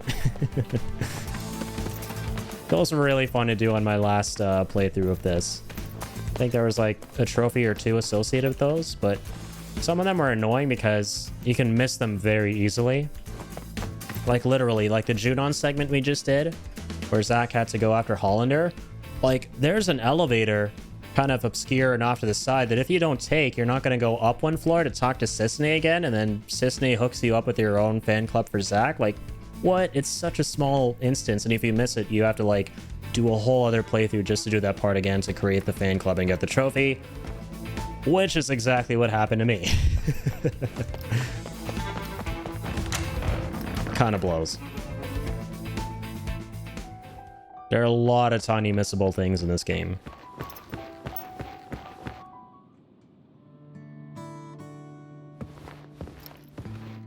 Oh, Zack. You're done with work already? No, I was given a big task, and I have to leave Midgar for a bit. How long is a bit? Don't know. I see.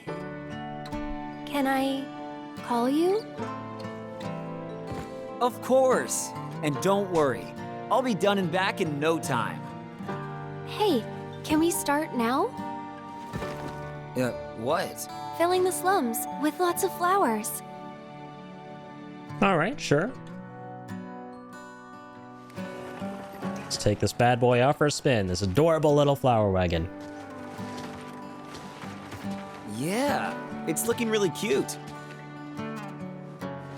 You think people will buy? And we can keep making different ones if we wanted. There's a whole side quest. Coming. Now, they're coming. We just need to have a little more patience. I think maybe the wagon isn't all that cute.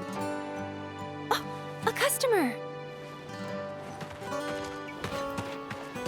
Hey, you there! Need flowers? Just for you? 10 gil a pop. These are real flowers, mind you. Don't miss out.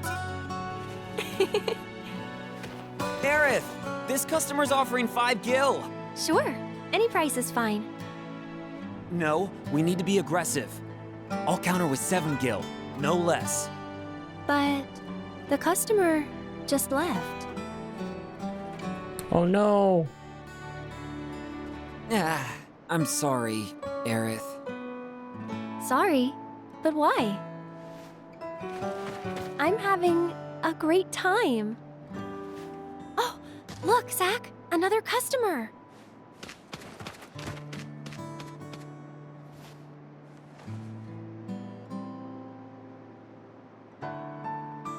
Poor Zack.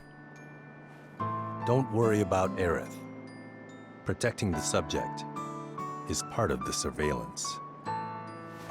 You're the only one I can depend on.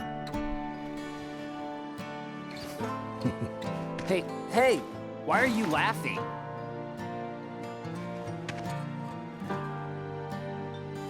I'm counting on you.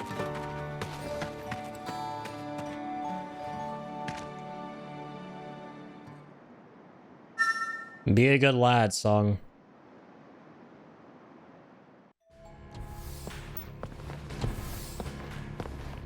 Oh, welcome back.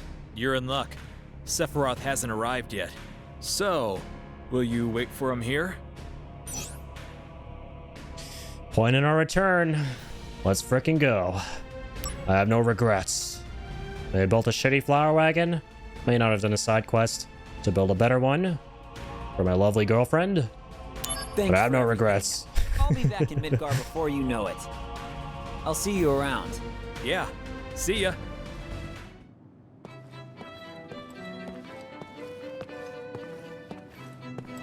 What's up? I'm having a little trouble rounding up the group. We're in a hurry. Let's move it. Sir. What? Cloud? Together again, huh? All right. Thanks. Hold on. I'll get everyone. Thanks, old guy.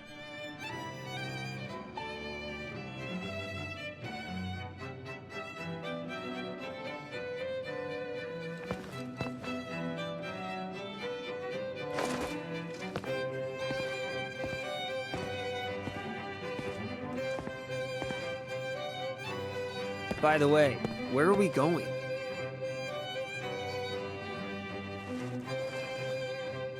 To Nibelheim. I love Cloud's reaction in the back there. We're going home. Going back home. Yep, so here's where all the FF7 stuff starts kicking in. All the FF7 relevant stuff. Oh, oops. And this is the demo. How does it feel? For Rebirth, which I haven't played. To be home after all this time. I have no hometown. I wouldn't know. What about family? My mother's name is Genova. She died shortly after I was born. My father...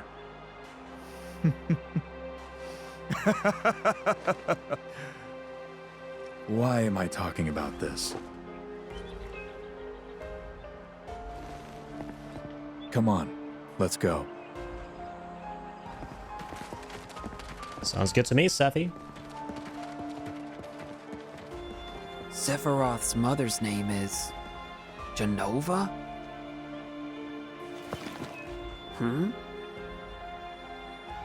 You've heard that name before, Zack. Very strong implications with that. Watch duty's just so boring. Wanna practice the usual? You wanna practice? Practice? Oh, you mean posing? No, I meant Soldier squatting. Always has to be mindful of their public image, right? How was it? Like this? You're getting good. That's not what a squat looks like. I don't really want to join Soldier. With that attitude, you won't.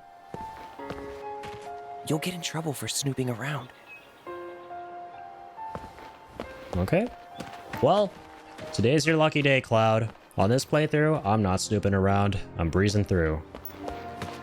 But yeah, here we are in Nibelheim.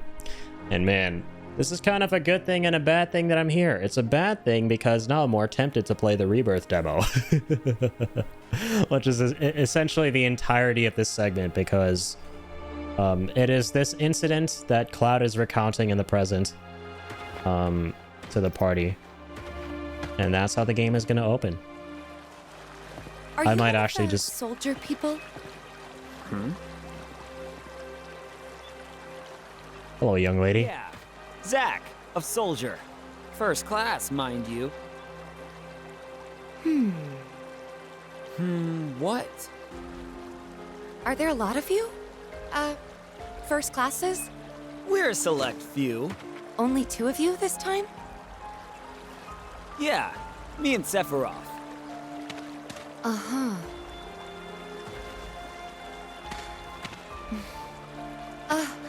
Well...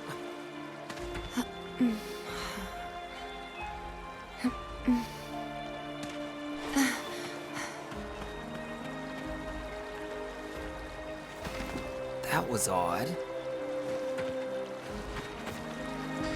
She's basically like, you by any chance might not have been blonde haired before and just dyed your hair black or anything, right? By any chance is your name Cloud? That's basically her right now. She's wondering if Cloud made it to Soldier like he said he would. We depart for the reactor at dawn. Retire early today. We only need one on watch. Get some rest, men.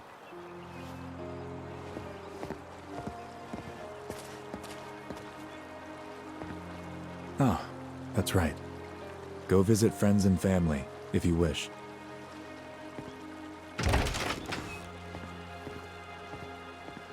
Nibelheim.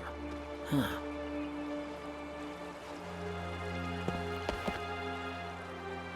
Why is your helmet still on?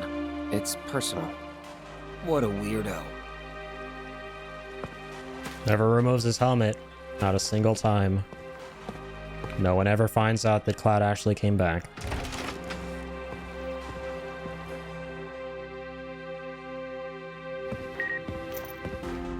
Hey, you sent us an email! Yeah, you got some pretty interesting emails when you're in Nibelheim. Budget report. Cool. I saw numbers. I got scared. I wanted to tell you something. We've been on a few missions together, and there's something I've been meaning to tell you. I was thinking about telling you once we were in my hometown, but it's a little embarrassing. So I'm going to write it out and send it to you. The day you changed your hair when you wished us rookies good luck before our sortie. I'll never forget your words. Remembering what you said that day gives me the courage to stay strong. So, thanks, Zack. Oh, that's wholesome. Thank you, Cloud. Thank you very much. On goes it. Good day, sir. Welcome. It's really, really interesting to me how in Crisis Core's version of the Nibelheim incident, they don't have Zongan chilling here in the corner. Right? In OG FF7, you got Zongan, who's basically Tifa's martial arts instructor, chilling here in like his giant-ass burly cape and going, I'm the coolest martial arts master in the world. I have many students far and wide. I'm so he's probably in the Rebirth demo 100%. Knowing how ham that continuity has been going with bringing in absolutely everything they can from everything and everywhere, he's got to be. Damn it! I want to play the demo. I'm trying to hold off. I want to save it all for when the release date, for when the game comes out. What are you looking at? This landscape. I could swear I've seen it before.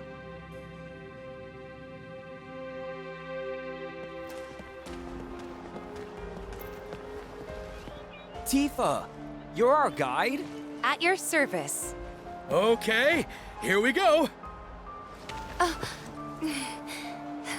Yep, only 13 more days.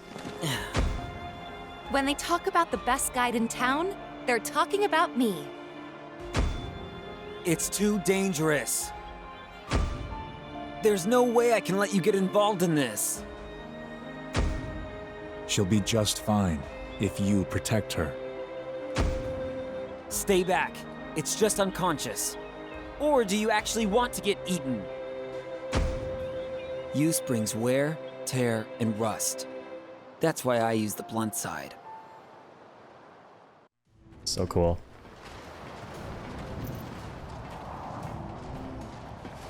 I want to go too, please. This is a top-secret facility. Non-Shinra personnel are not permitted. But...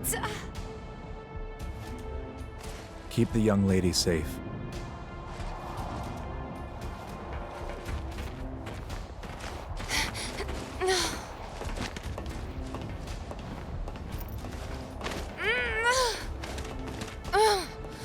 Poor Tifa.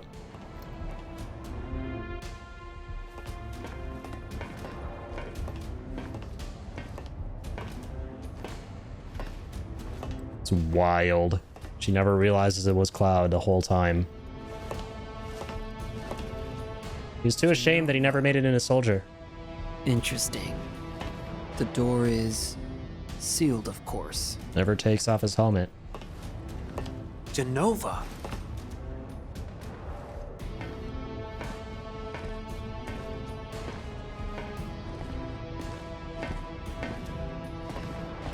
God, I'm sure this shit looks absolutely fucking incredible in a demo. This is the cause of the malfunction. This section is broken. Zack, go seal the valve. If this building, this facility looks this good. Why did it break? In Crisis Core? Jesus. Cannot wait to see this level.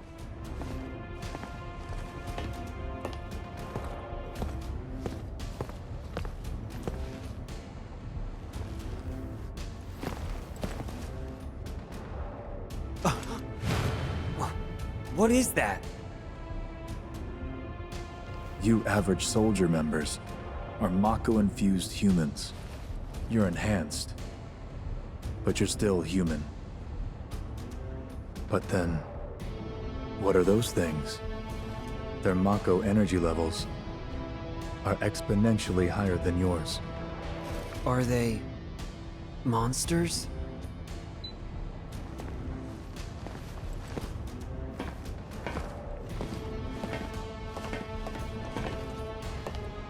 Yes. The Shinra scientist Hojo was the one who created them. Abominations spawned by Mako energy. That's what monsters are. You said average member. What about you?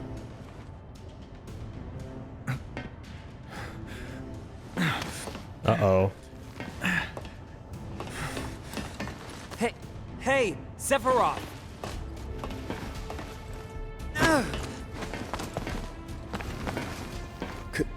Could it be that I was created the same way?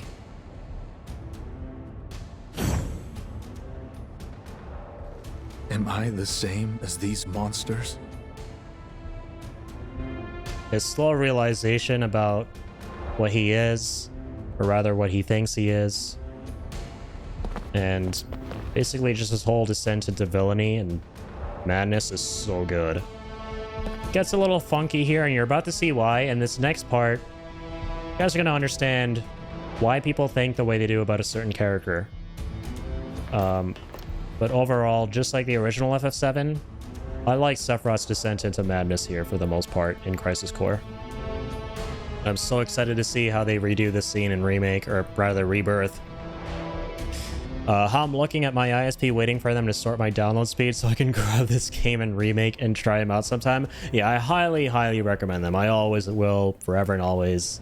Anything that has anything to do with FF7, maybe with the exception of Dirge, even though I haven't played it and have only watched a Let's Play and don't have very good memories from that Let's Play. Rather, I don't have any memories at all because I selectively removed them because of how much I didn't like watching that game, and I'm about to play that game again, so God help me. So yeah, with the exception of Dirge, I will never not recommend any of these games, especially now that the Reunion version is out for Crisis Core. And it's basically what I'm playing now, and it's really, really, really fun. The best way to experience the story, and yeah, also the remake, of course, and Rebirth as well. Square Enix should drop you a check because you really sold it. I'm really looking forward to kicking back with a controller and just enjoying them leisurely. They're really good times. I think ultimately with Final Fantasy games, the thing that really matters the most, of course, besides like the story and the world building stuff, is the combat, because that's mainly what you're going to be interfacing with for a majority of the game during the gameplay stuff, is fighting against mobs, right? And how fun that is will determine a big chunk of how much you enjoy the Final Fantasy game in question. And I think Crisis Core Reunion and FF7 Remake and even the OG, they have like the best combat systems I've seen in like any Final Fantasy game personally. And yeah, that's what ultimately makes them so good, besides all the other obvious things like, right, like the story and the characters and the music, right? Those are like just the things that are as close to perfect as you can get with these games. But yeah, also the combat is very, very important to get right in Final Fantasy games, in my opinion. And they ultimately either take the game from being, yeah, this is pretty great, to this is freaking incredible, or yeah, this is pretty great, to yeah, I mean, it's good, I like the story and characters and stuff, but could be better.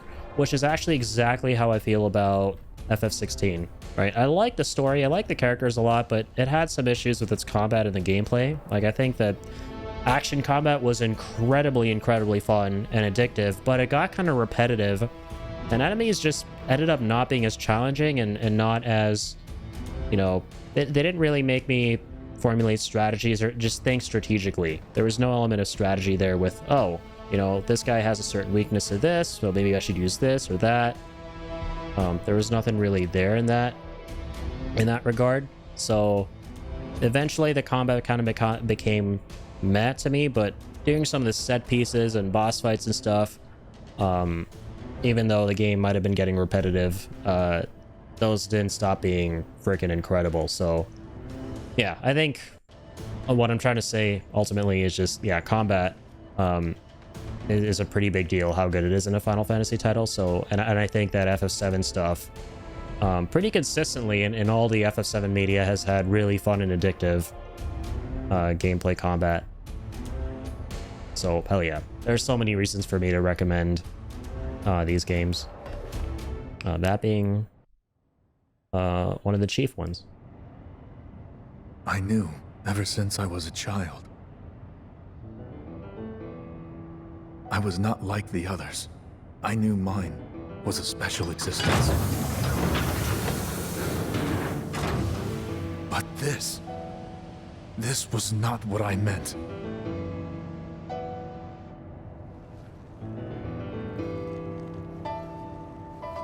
Am I a human being? No such luck. You are a monster.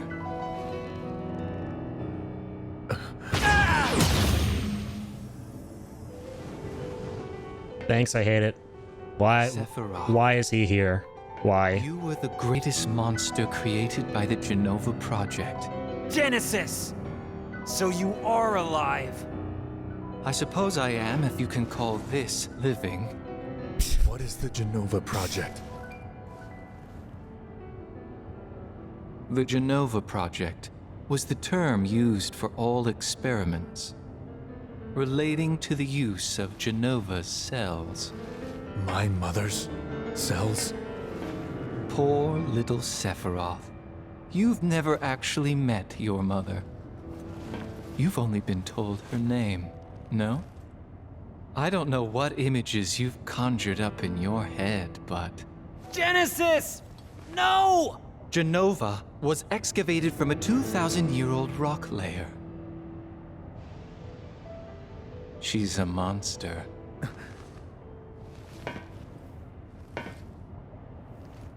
Sephiroth, I need your help. My body is continuing to degrade. Soldier First Class, Sephiroth. Genova Project G gave birth to Angeal and monsters like myself. Genova Project S. S? Used the remains of countless failed experiments to create a perfect monster. What do you want of me? Your traits cannot be copied onto others. Your genes can't be diffused. Therefore, your body cannot degrade.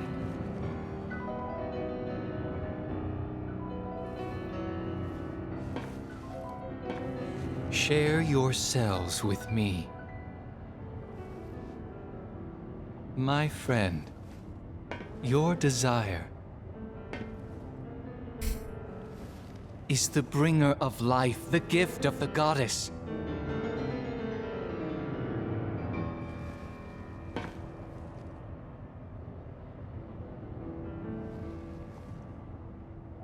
Why? Whether your words are lies created to deceive me, or the truth that I have sought all my life, it makes no difference. You will rot. You tell him. I see. Perfect monster indeed. When Please the don't. war of the beasts brings about the world's end, the goddess descends from the sky. Okay. Wings of light and dark spread afar. She guides us to bliss. Her gift everlasting. No! Stop!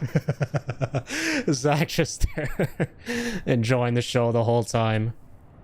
Literally getting a free Shakespeare play from a delusional wannabe Shakespeare.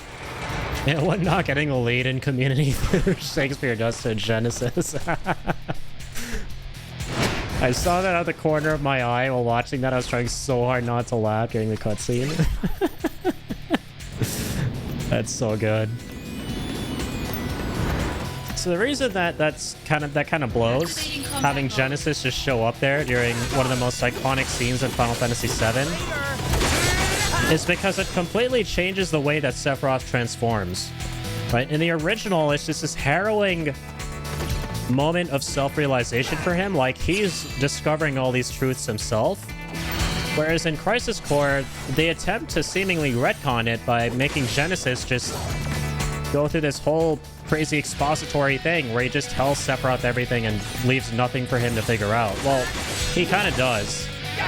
Like, one other part from the OG is still gonna happen here, but it's annoying how he shows up and derails everything. Like, I totally get why people did not receive his character well, you know? I get why Genesis didn't land for a lot of people. He tried to protect me. I know. Tifa, stay close to me. I think I understand the concept. They were, well, I mean, besides the blatant, well, we just want to get Britney Spears in our game type situation where they just wanted Gact in their game for promotional reasons. I get besides that, well, I hope at least this is what their intention was. I think I get what they were going for with the character. So the whole game, Zack, his dream is to become a hero, right? And Genesis sort of has a similar goal, but he's a dude with a messiah complex. So he's kind of meant to, at least this might just be me being a little optimistic and trying to play the devil's advocate here, but I feel like Genesis, they wanted him to be a foil for Zack and show how these two characters have a very different view of what it means to be a hero. And that sort of thing. But it just didn't land, right? I'm hoping that's what the intention was, and that it wasn't all just, oh, we just want Gact in our game, you know? Because otherwise that's what the whole thing reeks of. It was like he was goading him too. I like the total despair you described from the OG of him getting there alone. Yeah, exactly. In the OG, it's just, it makes your skin crawl, right? The moment that Sephiroth realizes that he is no different than the beasts we find in those containers, when he puts 2 and 2 together and goes, wait, I've been told my whole life, growing up in a cold lab, that my mom's name is Genova, and that's all I've ever known. And now I'm in this lab where I see her name plastered above this door. And underneath that, I see all these pods with horrific creatures. I'm coming to this conclusion that I'm no different from them. Fuck, this is bad. And then he starts flailing his sword, which admittedly is a little bit melodramatic from the OG. But after that, he goes and locks himself. We're going to see what he does right next, which is the same as the OG. But the difference is, yeah, again, like the way he gets there and locks himself in the library and reads all the books and inundates himself with all this knowledge and drives himself mad about the process of his creation. Him getting there was so much better in the OG than in this, where Genesis just shows up eating a fucking apple and going, oh, to be or not to be is the question. Activating combat mode. Out of the way! And like telling him overtly like what he is. Oh yeah! And like once again, like this kind of thing where it's like for a long time I didn't mind it, but the more times I play Crisis Core and the more I learn about FF7 and the more the shit from this compilation that I've experienced over the years, ever since I was a little kid and Crisis Core was the only perspective I had, the more I 100% empathize with the viewpoints of everyone regarding all the new elements thrown in here that are really funky, like Genesis and Angeal and stuff. Thankfully, though, from where I'm sitting, ultimately, I can look past it because I just have those good memories with this game and therefore having a soft spot for these characters. So ultimately what that does for me is it makes me kind of view this and look at it as, hey, this is bad, but it's kind of fun bad, you know? As opposed to some people who understandably play this shit and go, this is just bad. And I'm talking about, like, specifically the kids who played, the folks who were kids in the 90s and played FF7 when it came out, and then 10 years later they got this, and then and it was amazing for the most part, but then Genesis showed up and they were like, wait, this part that was so good from when I was a kid, what are you doing, Genesis? You know? I get why people would be pretty peeved about that. Activating combat mode. Bring it on! Conflict resolved. Oh yeah! Alright, Tifa, let's go. Left her way far back there. Or no, she's still going. I love this. Of how Zack's like, stay close to me, Tifa. And you can just like completely leave her behind.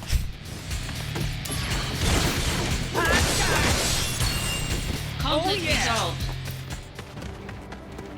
Activating combat mode. Damn, a lot of you buggers. Ow. Conflict resolved. But yeah, I would say that scene right there, in the reactor, is probably where Genesis made his worst offense for a lot of people. It was Genesis at his worst for a lot of folks. And I'm so curious, like, I feel it's a given. I feel it's a given that when I play the demo, Genesis isn't going to be there, because the devs know. The devs know. The devs know that we're like, no, when it comes to Genesis. And I love seeing, like, oh my god, this is the funniest thing to me about the FF7 fandom. It's just really amusing to me.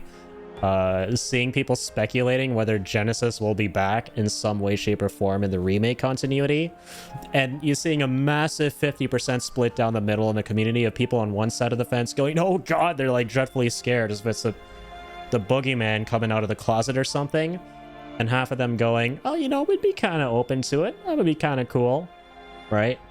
And that's kind of me. I'm kind of on both sides, to be honest with y'all, but like at the same time, I would lean more towards the side of I'd be okay with it, considering how we've seen the remake handle new characters and returning characters who are already kind of funky, like the Dirge of Cerberus ones, who were probably arguably even worse than Genesis, like Wise and Nero, and like how they kind of relegated them to odd side characters who are more gameplay related enemies, right? They're kind of just like gameplay challenges as super bosses and stuff.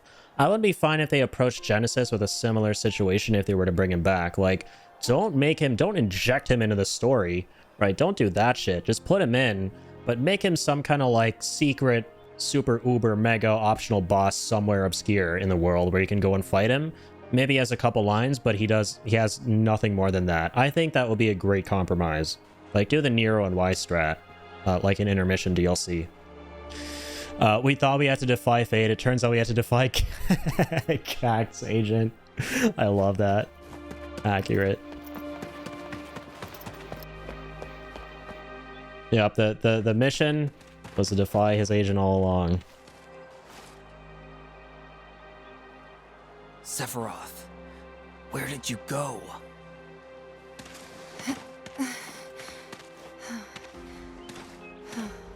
What happened? Sorry, I can't say. I thought so.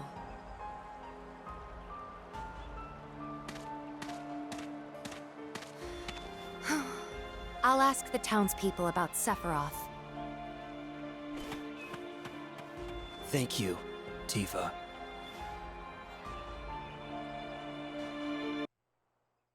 I love this scene.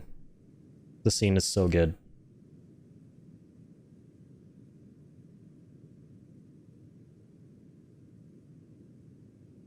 At least you got a palate cleanser with this. Take that, Gact. Tifa's safe. Don't worry. If only I were soldier. Zack? Soldier is like a den of monsters. Don't go inside. What happened? I don't know, man. I thought I knew, but...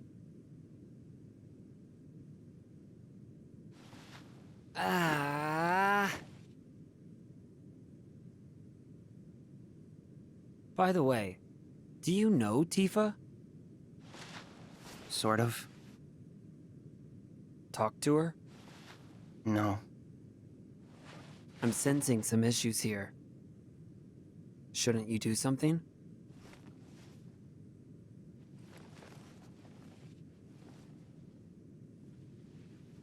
I'm one to talk.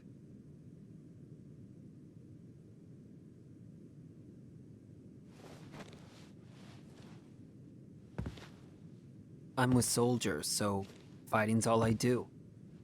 Sorting things out is someone else's job. What's going on? Who's the enemy? It makes no difference to me!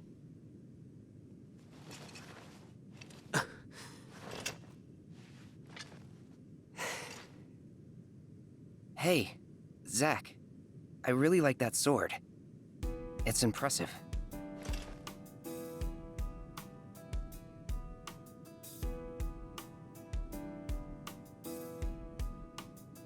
Use brings about wear, tear, and rust. And that's a real waste. You're a little more important than my sword. But just a little. Embrace your dreams, and whatever happens, protect your soldier honor.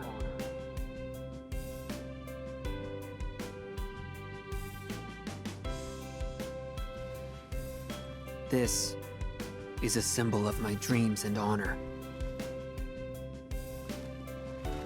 No. It's more. That's right. I had almost forgotten. Thank you, Cloud. Huh? Right!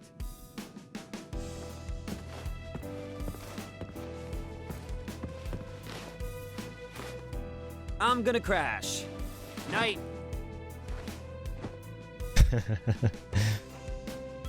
Claude's like, what the heck is going on here? It's such a good scene, though. Just for the simple reason of what it shows about Zack, right? Reveals a lot about his character and Cloud as well. Zack's just becoming increasingly disillusioned with everything and just tired of it all. And he's ready to throw it all in, right? But then Cloud reminds him of Angeal and what it truly means to be a hero and all that kind of stuff. And then he grounds himself. And he's like, thanks for that reminder, buddy. And Cloud's like, what reminder? What did I do for you? What's going on? Such a good scene. And there were a bunch of line changes in this scene as well from the OG, which I love. Because for the most part, when I played through this game the first time, I was like, oh, I'm still not fully on board with the voice actors and some of the line changes and everything, but there was one line in particular that was really funky in the original Crisis Core in this scene where Cloud looks at the sword, and instead of saying what he does now, which is, I really like that sword, it's impressive, he goes, I've never really seen you use that, which is too on the nose, and is literally what Zack says at the start to Angeal. Like, I get what they were going for. They wanted it to be very clear and overt that Cloud reminded Zack of something he literally said to Angeal, but it didn't make sense because Zack only ever uses this sword. He's not like Angeal where he spares it, right? And he uses a different sword. He literally said in a previous scene not long ago, I just hit things with a blunt side. So yeah, it never really made too much sense. So I like how they changed it to, I really like that sword, it's impressive. So it's a little more subtle and also makes more sense. I'm going to take my multivitamins so religiously because I got to be around to see how part 3 of the remake continuity ends. Yeah, same, man. I gotta give myself daily reminders to not accidentally die or something like that before remake part 3 comes out. Just note to self, don't die. Third game, which is going to be all about flying through the skies, taking down giant freaking kaijus, emerald weapon, ruby weapon, omega, all of them, flipping and dipping, playing as Sid and Vincent. It's going to be so sick. It's going to be so sick. You already know.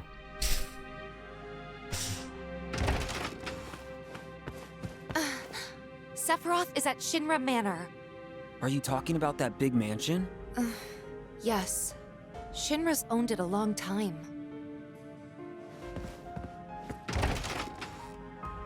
Thanks, Tifa.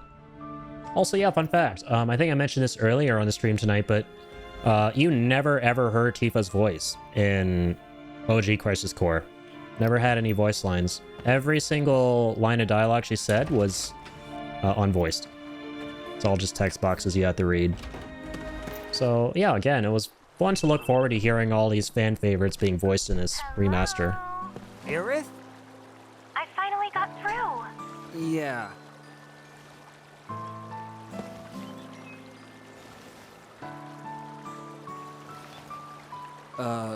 Listen. Now's not the best time. I'll call you later. No, you don't have to. Okay. I'll come visit. I'll be here. I'll see you. I promise. Aww.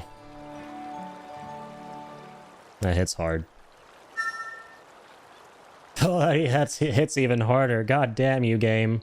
One of my favorite things about Crisis Core is how this DMW shit, which is the limit break system, the gameplay stuff, is tied into the narrative. Back soon. Especially once we get to the ending of this game. Ooh, it's gonna hit hard. Can never be prepared enough for that part. Alright. Oh my god! Cloud disappeared into thin air. Oh god damn you, fireballs. I was about to check my email inbox. Conflict resolved. Dang, they were kind of spongy. I say as I four-shot them. I gotta read all Cloud's mails. If you'd like, hey, do you want to come over to my house? I want you to try Mom's cooking. The thing is, I haven't been home yet since I've been here. I hadn't been able to make up my mind about it, but I decided that I should show my face. But going home alone is a bit uncomfortable, so I was hoping you could join me. Well, good thing we're gonna have a lovely meal tomorrow night at Cloud's mom's house. And that we're gonna live happily ever after. Tifa. Is he alright? Is that guy alright? I'm a little worried because it looked like he got hurt pretty bad. I'm glad you were there. Thank you, Zack. I had heard of Soldier and how tough they are. I hope we can talk a little bit more about Soldier one of these days, because there's something I want to ask you. Wonder what she wants to ask us. A message for you. Working hard at your assignment, I assume. I guess it was longer than we thought it would be. I thought I'd look after Aerith while you were gone, but the Turks were already guarding her. I don't know why. Anyways, she said the tire came off her flower wagon and now the thing's useless. I offered to fix it for her, but she refused. She's waiting for you to come back and fix it, so hurry up and get back here safely. That's cool. There's a message about how the flower wagon breaks, so we can assume that that's why she's carrying around a basket instead of the wagon at the start of Remake, and also OG FF7. Exactly, you have the manual, Aerith. Go ask... I mean, I would say go ask Bruno, but I really don't like that kid. Are you in Nibelheim now? Says Cessnay. I've got business in another freezing locale myself. By the way, I couldn't help but notice that you were reading Loveless while you were in Casa del Sol. Damn, Gak rubbed off on Zack. That was Genesis's favorite work, wasn't it? So, have you finished it yet? I bet you got bored of it in the middle and just tossed it away. But there's a stage production of Loveless now playing in Midgar. Let's go see it when you get back. Who knows? Might just give you the hint you're looking for. Oh god, now even Zack's caught up in this love triangle situation between either Aerith or Cissnei. Don't worry, Cloud, you're not alone between Tifa and Aerith. Cissnei asking him out. I can fight too, says Tifa. Sephiroth, I don't get him at all. Is everyone in Soldier like him? Oh, and are there any blonde guys in Soldier? Oh, she's following up. Potentially, the question she wanted to ask us. Are there any blonde guys in Soldier? Well, it's just a dream. Any girl would love to have a blonde soldier guy protecting her when she's in a pinch. Well, it's no good, just waiting for my blonde knight in shining armor to show up. So I started learning how to fight myself. My teacher tells me I've got a knack for it. That's cool. That's very, very cool. And it involves community theater. Oof. These theater kids, man. These theater kids derailing our FF7 plotline so we all know and love. Come on. Dude, Shinra Manor is so spooky in Crisis Core. Just the music of it. It looks less haunting in the reunion version I'm playing right now, but oh, in the OG. Dang, it was depressing. Sephiroth is in the second floor room, on the right. Yeah, there's a lot of optional funk you can do around here. A lot of optional things in general you can do in Nibelheim and Crisis Core.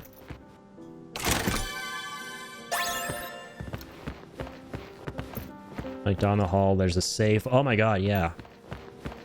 So it's cool how the layout of Shinra Manor is identical.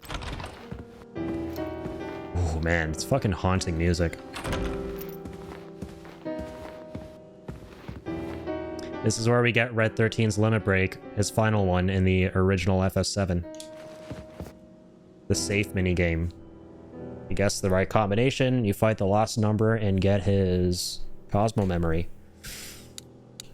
This I remember is a pain in the dick though in Crisis Core. No thank you. A lot of the side quests in this game are pretty time consuming. They're fun to do the first time or two though. Very, very fun.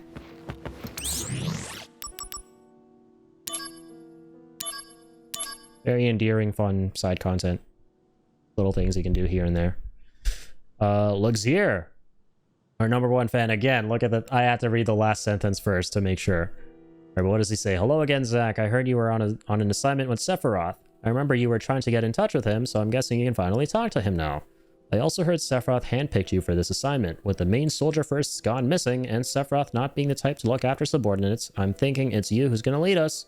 You're moving up the chain, and I'm following you until the end, Zack. My man. Another email from Tifa. Don't tell anyone. I almost forgot. Please don't tell anyone in Soldier that I asked about the blonde guy, okay? That's adorable. That's so adorable. Poor Tifa. Poor Cloud. The whole situation is so messy. If only he just had a little more self-confidence. And if only she knew he was actually here. I'm not gonna peep through there. Wait, what happens though? I mean, what do you... Oh, yeah, so you gotta peep through these keyholes. And I think the combination for the safe is coming back to me. It's a number of books. Number of odd-looking books stacked together or something like that. It's related to the books.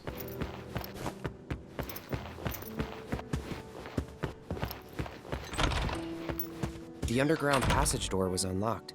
Maybe Sephiroth went underground? Maybe. Let's have a look-see. Oh, you fight so many Sahagins and shit here? What the... Does my memory deceive me? Okay, no, it doesn't. I always thought you had to go around to get down here, but no, you can just, like, beeline it from right here to here, and then take the ladder. I love a haunted corporate manor environment. Yeah, this place reeks of bad omens and just horrible history. Both in you get that vibe both in Crisis Core and OG FF7 as soon as you step foot through these doors to the mansion. Because yeah, this is essentially where Shinra did all their evil, no good, very bad clandestine shit to attempt to create Sephiroth. They did all their like experiments and stuff. And yeah, as a quick recap, because we're gonna come across him right now. It's the coolest Easter egg in Crisis Core. We'll let it happen first. I actually want to do this Easter egg. It's my favorite one in the whole game. So there's a room with a bunch of coffins. So we're gonna do this Easter egg, and I'll talk more about what I was gonna talk about. It won't open. Are you telling me that this coffin needs a key? Oh, do I have the coffin key from the last run? Oh, I do. I don't have to go and get it.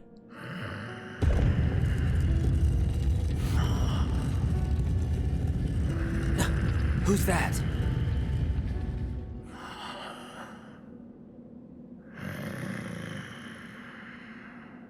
Fast asleep. I should probably leave him alone. No, Zack. You should have woken him up. That was Vincent. That's Vincent. This is where you meet Vincent in OG FF7 and he joins your party. If only Zack woke him up. So, implications of that. Vincent... I love this. I love this Easter egg so much. Sorry, let me catch up with that first. I hate to keep saying something so reductive, but man, the Resident Evil 0 and 1 vibes are strong. That's not reductive, don't worry about it. Yeah, I've not played 0 or 1, but I can totally see where you might be coming from, because I've seen snippets of 1 and stuff. And yeah, especially with the color palettes and everything like that. Yeah, you got some really dark, dank, bad vibes, you know? It's good. It's good stuff. I love the environmental design of this area. But yeah, so that was Vincent in there. It was our boy, our favorite friendly neighborhood wannabe vampire man. The coolest kind of wannabe there is. And yeah, I feel right at home down here. I feel more comfortable down here in this basement knowing that's Vincent than up there on the main floor, ironically.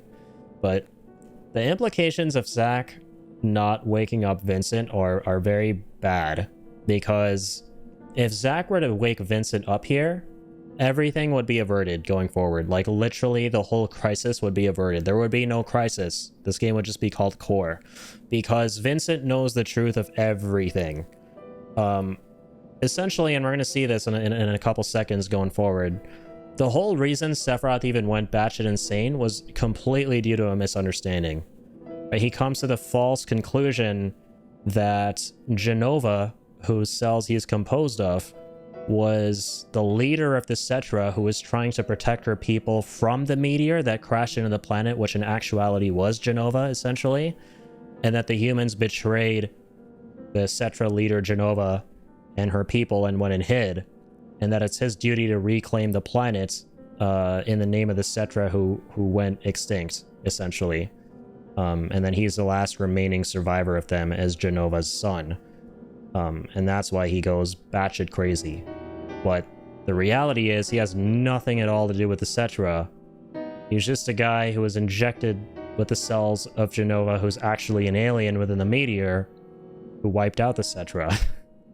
And if Vincent told him that shit and told him about his mother, the person he loved, who was a part of these experiments and was injected the cells, injected with the Genova cells by Hojo and all that shit,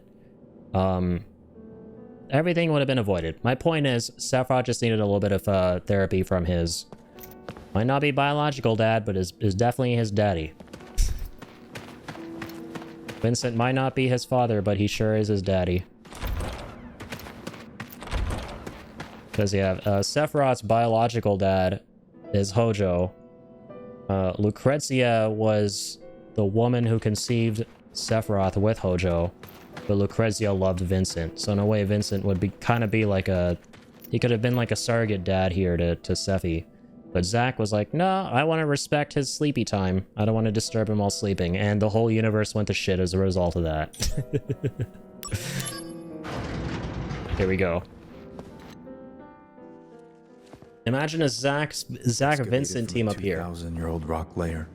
Would have been good. Life form in stasis. Professor Gast named this life form Genova, I see. MEGL 7/7/1977. Genova verified as an ancient. Wrong. MEGL 9/13/1977. Genova project approved. Mako Reactor 1 authorized for use. My mother's name, Genova. The Genova project. Is it coincidence? Professor Gast, why didn't you tell me? Why did you die? That's Aerith's dad, by the way, Professor Gast. It's crazy how wrong Shinra were about everything. Gast, you were a cool dude. Professor Gast was cool. We see his whole story when we get to Icicle Inn after Aerith dies in OG FF7. It shows how he basically escapes Shinra with Ifalna, and he settles down in that little inn in the mountains, and they have Aerith together, and then they're hunted down by Hojo and gunned down, and then Ifalna is taken back to Shinra with Aerith as a little child, and she grows up there, escapes with Ifalna, gets to Midgar, and then the rest is history. She grows up in Sector 5 with her adoptive mom. But yeah, it's funny how Gast was morally the best of the scientists, right? But he was the one who drew the worst possible conclusion that caused the most problems here, as we're about to see. Because he documented all this bullshit in these books about how they unearthed this specimen who they thought was a member of the ancient race. She wasn't.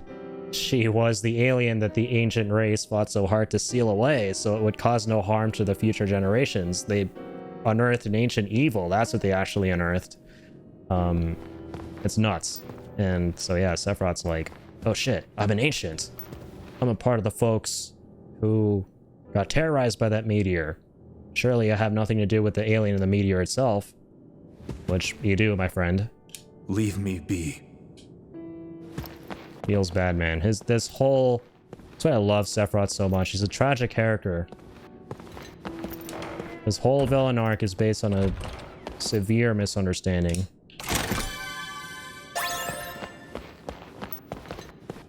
God damn. Oh, shit. Yeah, this is where Hojo, after Vincent confronts him for what he did to Lucrezia, shoots him, then places him down and does experiments on him and shit like that.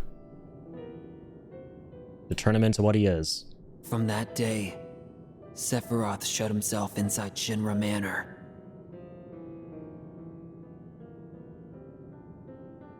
And continued to review documents like a man possessed.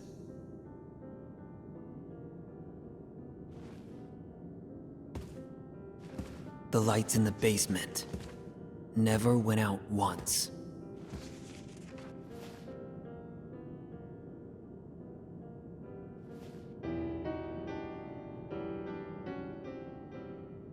Yeah, if only they peer-reviewed their research. God damn it, Gast. Come on, man. And on the 7th day... Damn! Someone left the gas on. A little too long. How's it going, Sephiroth? Yes. I'm coming for you. Most iconic shot in all of Final Fantasy VII. There are like at least 15 different variations of this scene. Sephiroth in the flames.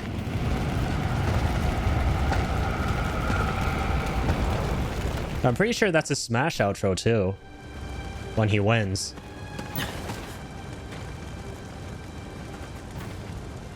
I've never played him in Smash, by the way. How could you? Sephiroth, how could you? I have that game somewhere. I haven't played it in years. God damn it, Sephiroth. Oh, wait. Hang on. We gotta go back. Gotta go back. There's someone I gotta check on.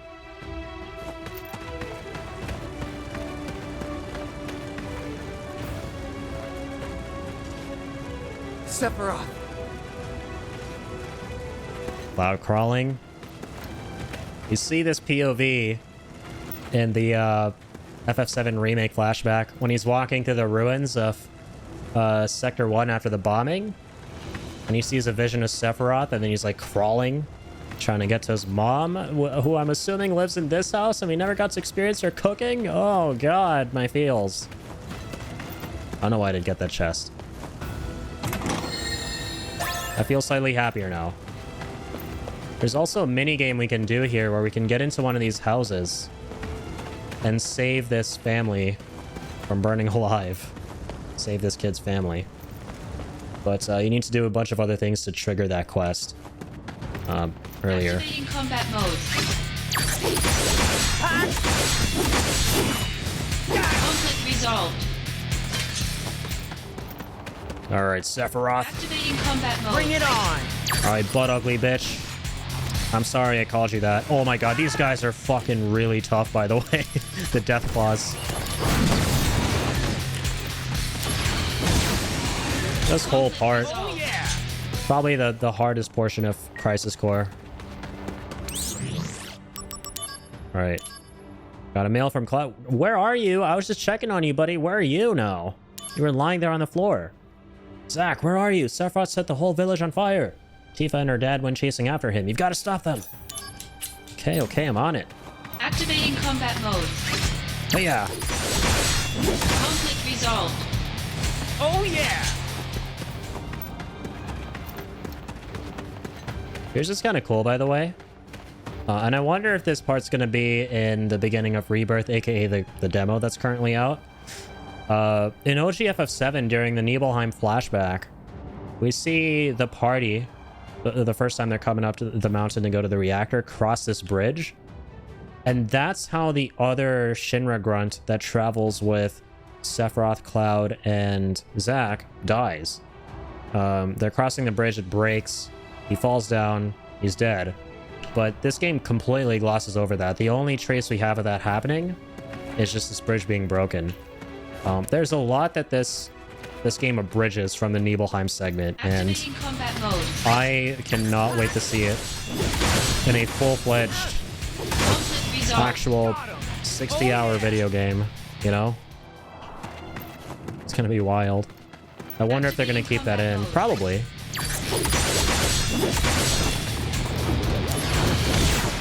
Okay, you guys are getting scarily big. Oh, come on. Conflict resolved. Oh yeah! I feel like I was a hair away from it exploding. Oh geez, I came the wrong way. Oh, I get why those firebombs are different. Reminds me of a different side quest around here. So the first time you come here, to go up the hill, the mountains. Oh, hang on. Kill these guys first. You run into some kids. And they're like, oh, go kill some dark firebombs for us up there. And you have to do that in some weird way and then talk to them again and you get some reward. It's related to a much longer side quest that's pretty time consuming. And in the end, yes, I remember, you get Phoenix materia from the Nibelheim well in the very middle of the town. You climb up the ladder and Zack gets Phoenix. There's so much shit. This is basically like the fastest playthrough you guys will ever see of Crisis Core. I mean, barring professional speedrunners, like as far as a casual scrub lord is concerned, like me, this is the fastest playthrough you will see of Crisis Core. I'm skipping over so much shit, it's insane.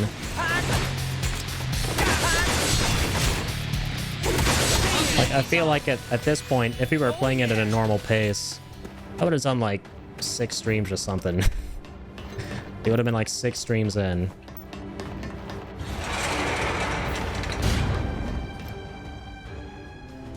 Man, speaking of 6, we're at 6.5 hours. Oh, oopsies. Goes to Tifa. Did Sephiroth do this to you?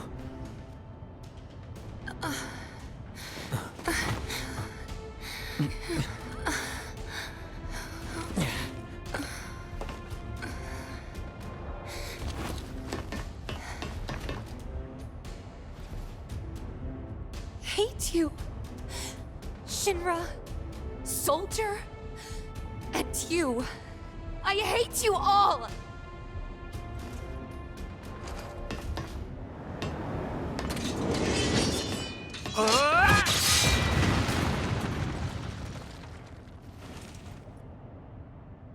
Dope. Yep, I would be surprised if Zack wasn't thinking of Sephiroth a lot right now. Thank you for the reminder, game.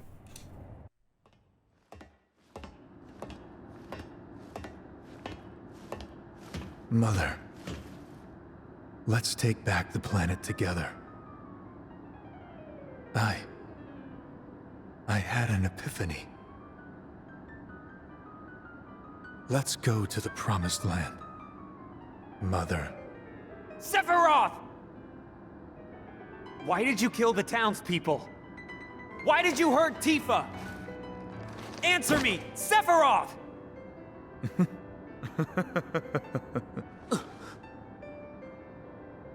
Mother, they're here again. You should have ruled this planet. You were stronger, smarter, but then they came. Those inferior dullards. They came and took this planet away from you. But don't be sad, Mother. I am with you now. Doesn't sound crazy at all.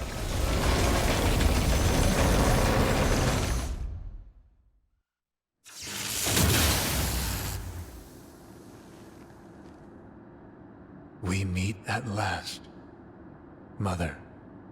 Damn, your mom's hot. Sorry, what? Sephiroth! What the hell happened to you?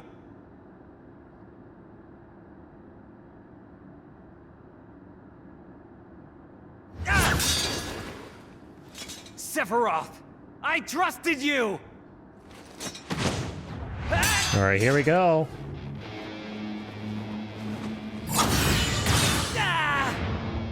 It's time to turn arguably the hardest boss in Crisis Core, presumably into a pancake. Feels good though, man. Oh, this feels good. There's some parts of this game that I feel so relieved I don't have to grind to get through, because this game can get pretty grindy if you're playing it the first time. In order to get past bosses like these and stuff.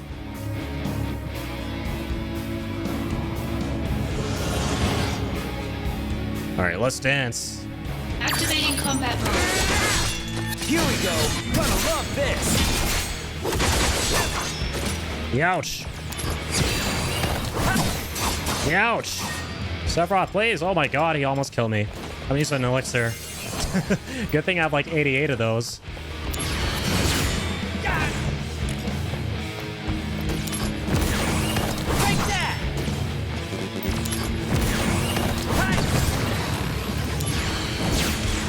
No, I wanted to see his ult. Oh, I'm sorry. Imagine being sad about interrupting Sephiroth's special there. Well, here we are. That's what 68 hours of playing this game will do to you. Forgot about his little crystals. Scary little shits.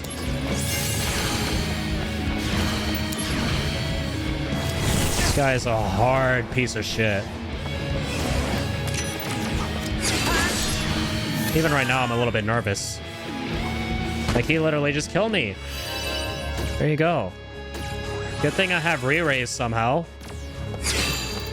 I'm gonna eat another one, because I can. I think that's because of the Minerva fight. You have to have one on at all times, a Phoenix down, during that super boss.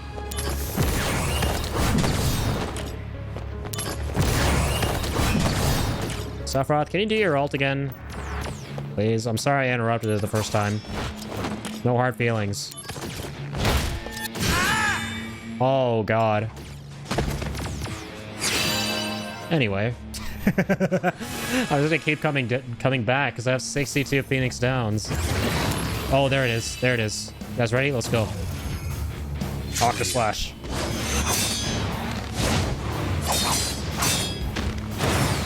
You will pay. God damn. Enemy else looks so sick in this game. Alright, that's it, Sephiroth. Just wanted to see that. And now I'm gonna sucker punch you. Conflict resolved. Good times. It's my favorite part. Everyone's favorite part. Better be everyone's favorite part. No. You're not the Sephiroth I once knew! Conflict resolved. I am the chosen one. I have been chosen to rule this planet. Or was the conflict resolved? I hear one-winged angel.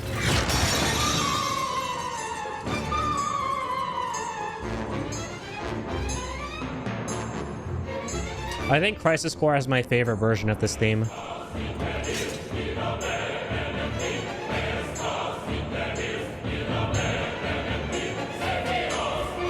God damn, this man's lost it.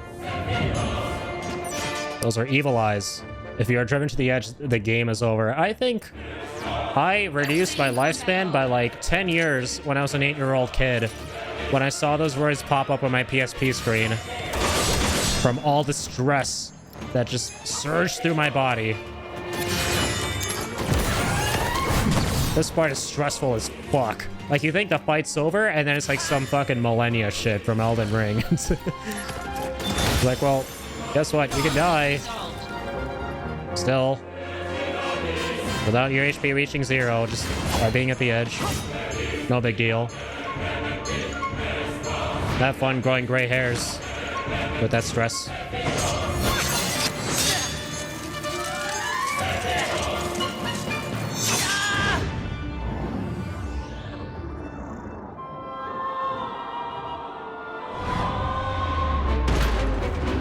Ouch.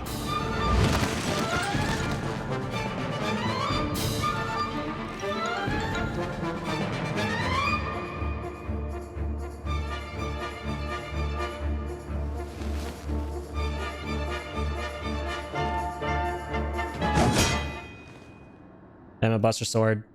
Why do you have to cut out the music like that?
Conflict still not resolved. How dare you? Cloud! Finish Sephiroth off!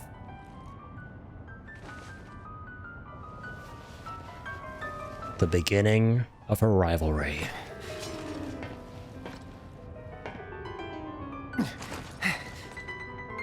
Sephiroth!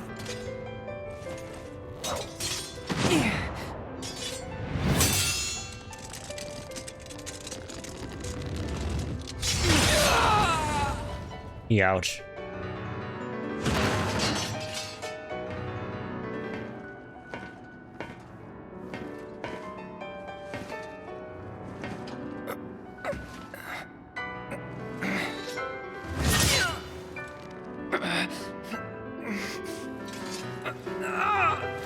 Don't test me.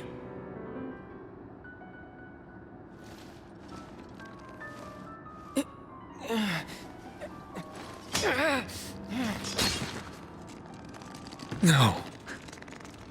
Impossible.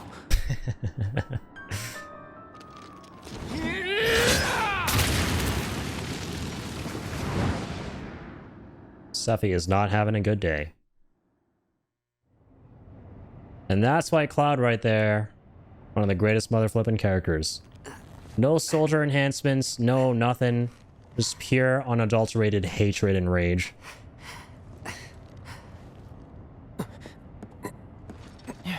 Took down a literal god.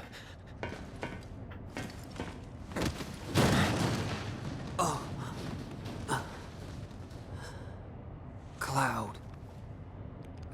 You did it.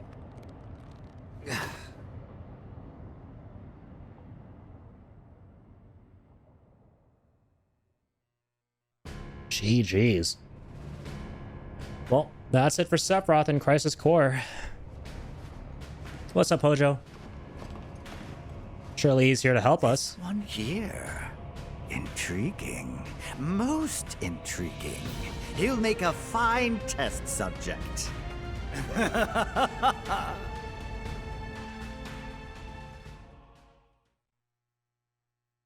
Hopefully by test subject, you mean you're trying to develop a cure for horrible brink of death conditions, and you want to test them out on us after this horrible situation that we've been through, right? Yeah, that whole part gives me chills every time. It's so good. You tarnish the soldier name. Angeal! Wait!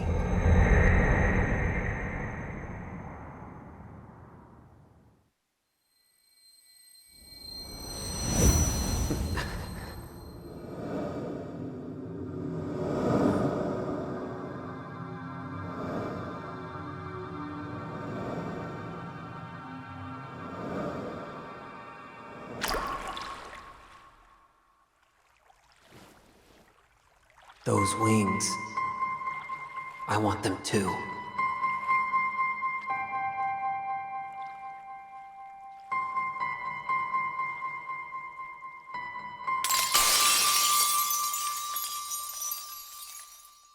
Damn. These cutscenes go hard. These cutscenes know how to cutscene.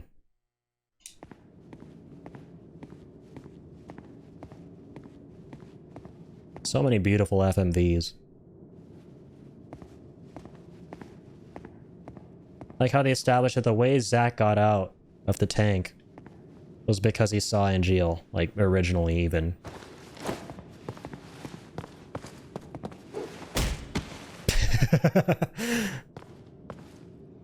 That part always gets me. Surprised that guy didn't shatter into dust given Zack has Costly Punch. Or Magical Punch or whatever we're using right now that does 99k damage. Cloud. Cloud not doing too hot. Sadly.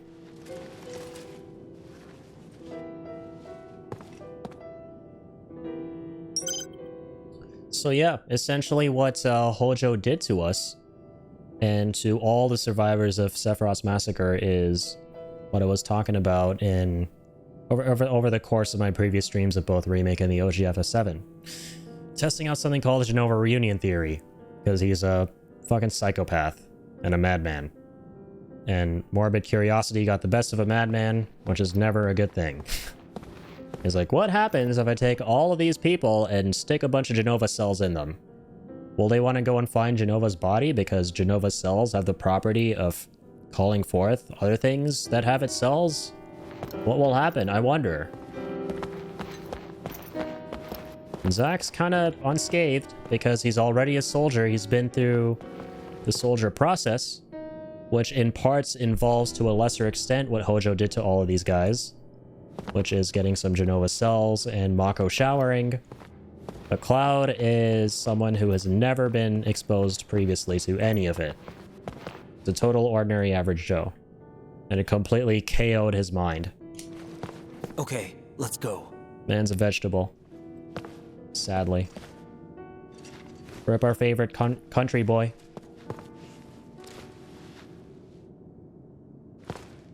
You hate to see it. Zack, of course, being such a bro, though. Wait right here. Let me go and take a look around. No man left behind. Yes, exactly, Ingenious. That's how Cloud loses his normal eye color and gets the same color as Cloud, because essentially what's happened to Cloud is he has inadvertently become a soldier. Right? That's how he has all the abilities and powers that he does in, or rather the strength that he does in Final Fantasy VII. It's because of all this shit. It overlaps with the regular treatment that soldiers are given, like Zack, but just to an absolutely cranked up insane degree. Yeah, poor guy. It's an understatement.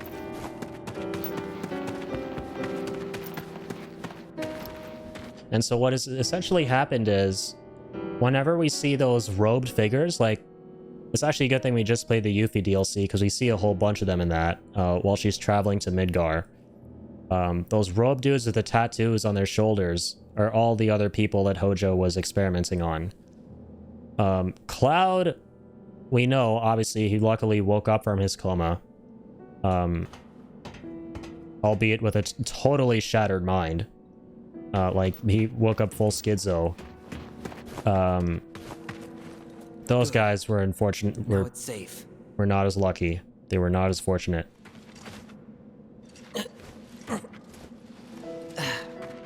And the reason Hojo never gave Cloud a tattoo on his shoulder is because he became even more of a vegetable in Hojo's eyes than the other dudes. Because at least the other dudes are mumbling and shit. They're like, oh, Genova reunion. We gotta get to Genova. Look inside. But Cloud is like completely gone. So Hojo's like, you're even more pathetic than trash. I'm not even gonna give you a number. And this is an actual conversation they have in OG FF7 when the party finally gets to the northern cave, which is essentially where the meteor crashed into the planet, and where Cloud hands Sephiroth the black materia. Prior to that scene, Sephiroth manipulates the shit out of Cloud's shattered mind to make him uncertain of things that happened here. And then Cloud's like, oh shit, and he sees Hojo after that. He's like, wait a minute, I'm no different than all these like hooded guys? What the hell's going on? Like, Hojo, why didn't you give me a number? Give me something. Like, Sephiroth breaks him down so much that the poor guy at the end of it is literally begging to have been given a number by Hojo. He's like grasping at straws because his whole sense of identity and self-worth gets shattered by Hojo there. It's so damn depressing, and I can't wait to see that in... It's gonna probably be... Yeah, part 3. We're gonna have to wait like 3 or 4 years for that, but it's gonna be a damn heartbreaking scene. When the party's at their lowest, Cloud falls into the live stream after giving Sephiroth the black materia, and Tifa and Barrett are about to be executed on public television. And the world's going to shit because of the weapons showing up, aka the kaijus. Yep. Okay. Gotta take my multivitamins, because I gotta witness that shit with my eyeballs. It's gonna be good. And I gotta also drink a lot of water. I'm already off to a bad start in the I must live 4 or 5 years department. Because I don't have water right now. I gotta stay healthy. I'll be right back. Don't worry. Exactly what Zack said. I'm gonna be right back. Don't worry. I'm gonna go take a little break. Gonna go get some water.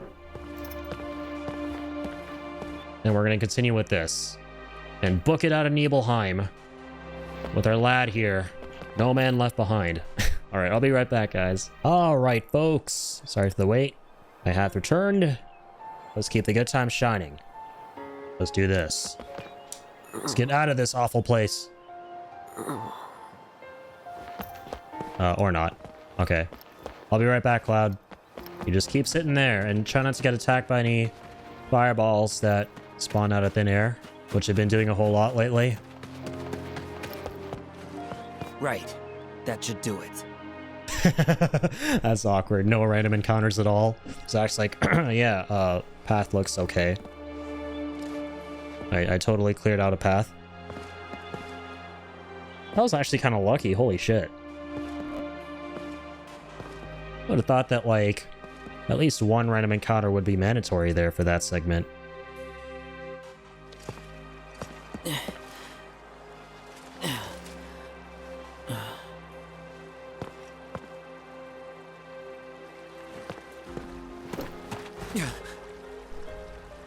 What's going on? The whole town was in flames.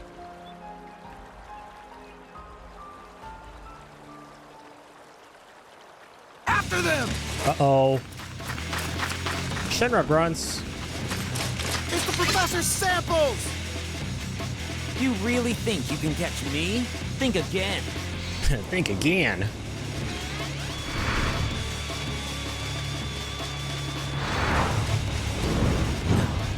Cloud! Ruh-roh.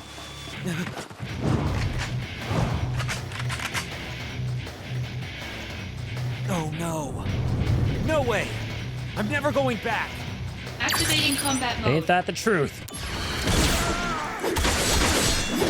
Take that! Hey-ya! I'm a coming, Cloud. Sit tight. Don't let the Shinra grunts bite. Taking you! Oh my god, that guy's spongy AF. Take that! Later! Gonna love this! Bye now! This is gonna sting! Conflict resolved. Get out of here already. Put him down, prick. It's so funny. If you actually fail this, a truck just shows up and they put him in a truck, and Zack just stands there watching it. Like, it all happens so slow, and Zack's like, oh no, whatever could I have done? The end! Heads up! Gonna love this!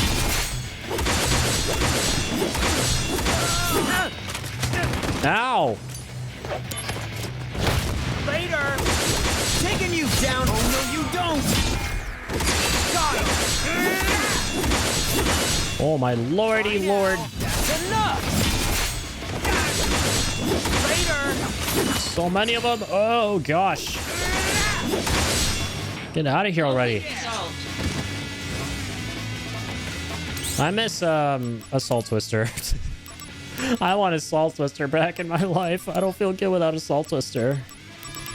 And the level 5 one too, please. Where is it? Where's my happy place? My happy meal. There it is.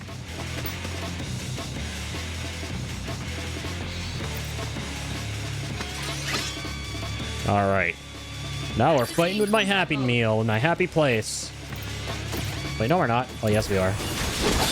There it is.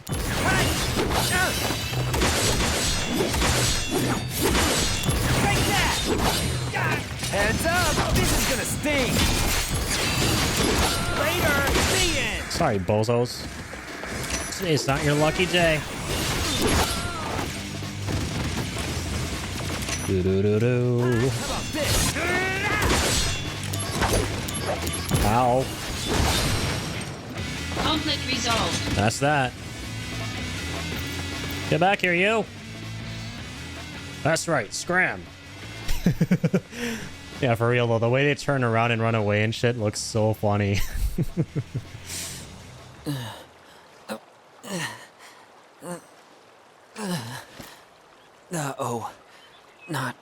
good. That's not good.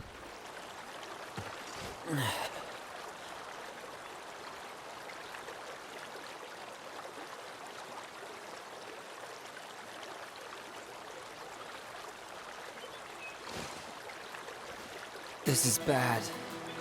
I'd better fall back. I love this part of Crisis Core so much. Falls back at the mansion. It's daytime, and we're still a little weak. Should we rest till dark? Decides to take a break and figure things out, and one of the best tracks in the whole game just shows up. Cloud.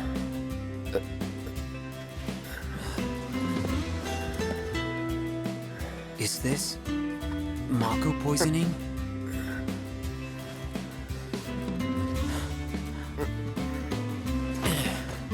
Hey, Aunt Jill. Can I not save anyone? Poor Zack. He's starting to doubt himself. Right. I'm gonna go find you a change of clothes. Those Mako-soaked clothes will definitely not help you get back on your feet. You wait here, okay? I'll be right back. Sounds like a plan. So sick. I love this part so much because it's Zack trying to really step up and realize what it means to be a hero. And do his absolute darnest to help at least one person, right? Because up until now, he feels like he's failed everyone. In the sense that he feels like he could have done more to help more people. Because he's lost a lot of folks. But at this part, he's really fighting hard to change that and just help this one guy. If he can just help this one little dude get out of this horrible situation, Resolved. that'll bring him fulfillment in the greatest sense of the word. People who work here must have keys on them, right? God damn it. I need the keys to that closet. Love how what was once a spooky mansion doesn't feel so spooky anymore with this music. Yeah, it's called Night of Seclusion. Weirdly, I do sort of prefer the originals version a little more. The original Crisis Core's variation of it. But it's still very nice. Where the hell do you get the key again?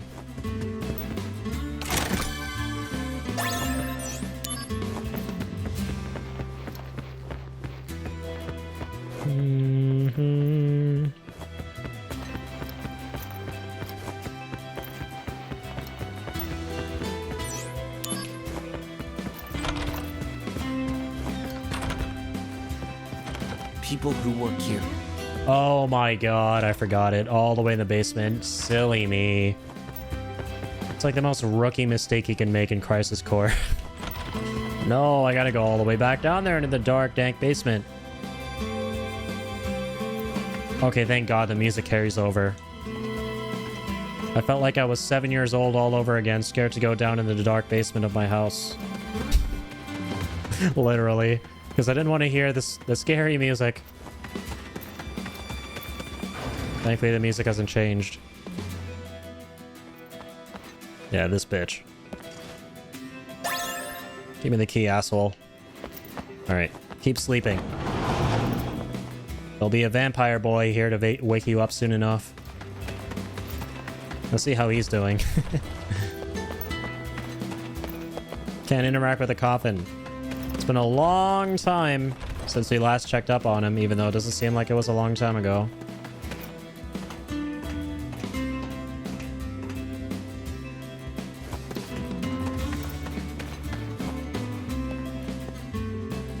Do-dee-bee-dee-doo-da.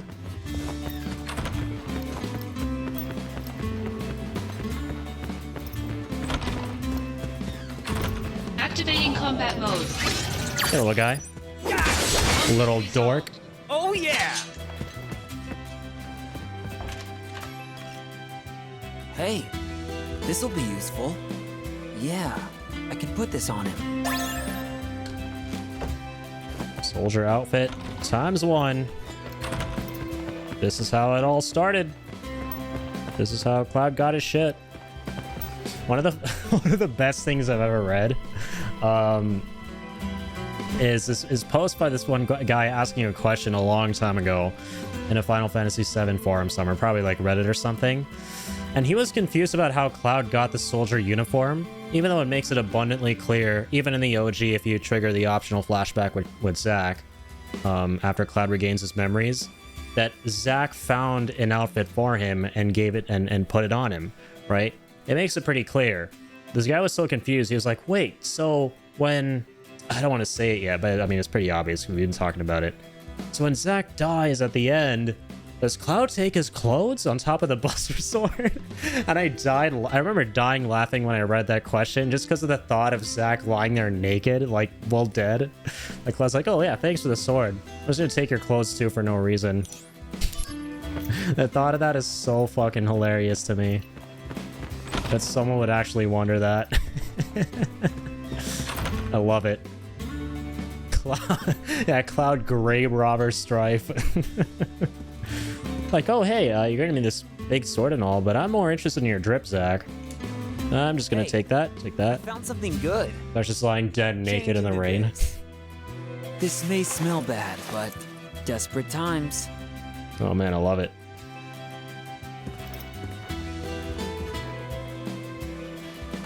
Looks pretty good on you. Truer words have never been spoken, Zack. Almost looks like a main character of something. With that outfit on. They're tiny, but you have lots, right? That's right. Want to hear? How many you got? 23? Write them down, so I don't forget. I have 23 tiny wishes. But you probably won't remember them all. So, I put them all together into one. I'd like to spend more time with you.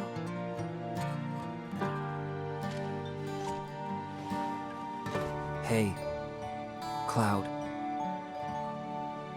I have to go to Midgar.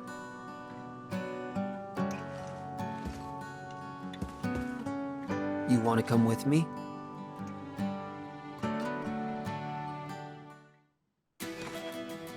Poor Zack, man, right in the feels.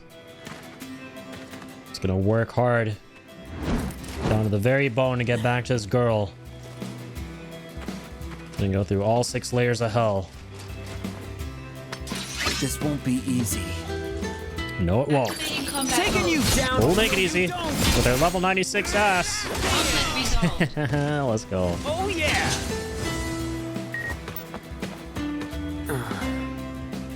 Activating combat mode. This'll do. That's enough. Conflict resolved. Oh yeah. All right, here we go. Okay, we're leaving town. Let's beeline it. Come on now.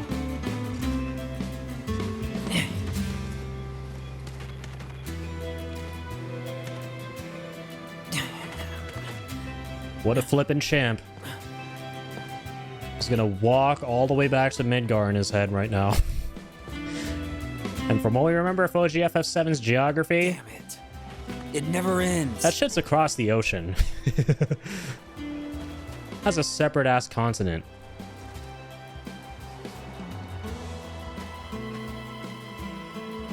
We're trying to get from, like, North America to Europe.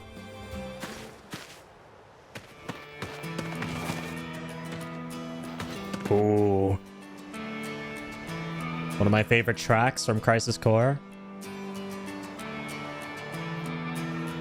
I think it's called Wandering Under the Moonlight or something. And I love this minigame too, sniping. You get some Vincent energy in here. This is really tough to do. Like, there's a trophy associated with this. We spent so much time trying to get this perfect. That's all I remember from my last playthrough. Take out the patrols. Really soldier-esque, but oh well. Can I use it though? How does this work again? Wow, that was loud. Look how loud the goddamn General sniper is. quality. Auto assist system, huh? Nice. Yeah, so now you can put upgrades into this bitch.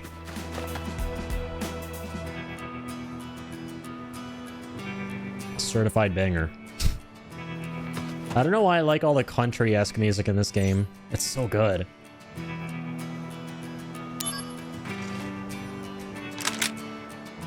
The guitar, like, in this soundtrack predominantly, just sounds so amazing. Flipping all the time.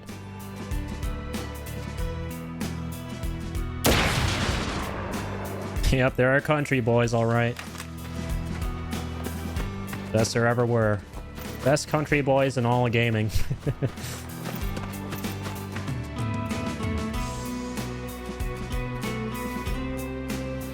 Activating combat mode. Oh, hey, little dudes. How about this? This is gonna sting.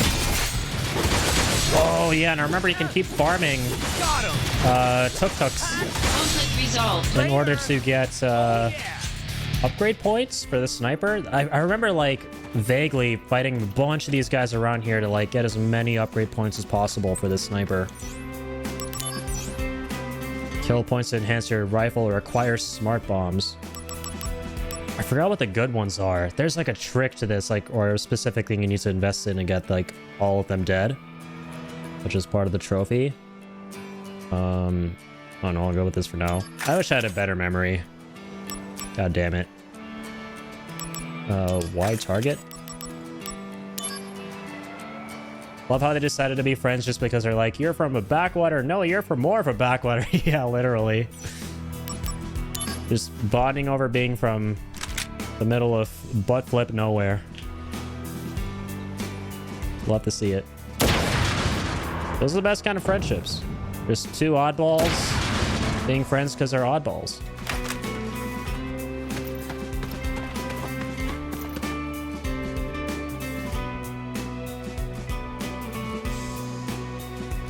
All right.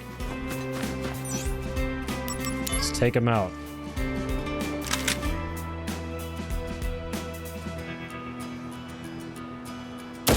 Oh, no. Oh, yes.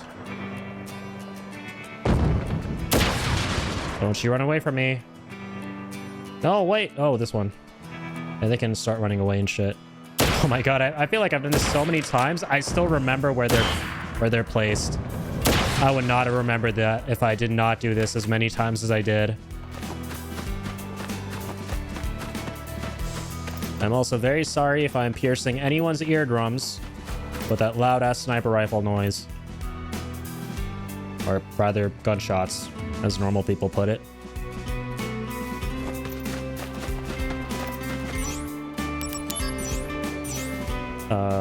Attack power up level 2 to 3 points. I don't know what I should invest in, man. I feel like I should evenly spread this shit out. Let's do steady aim.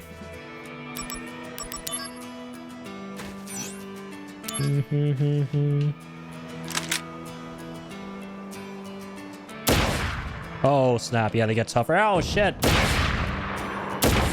Don't run away.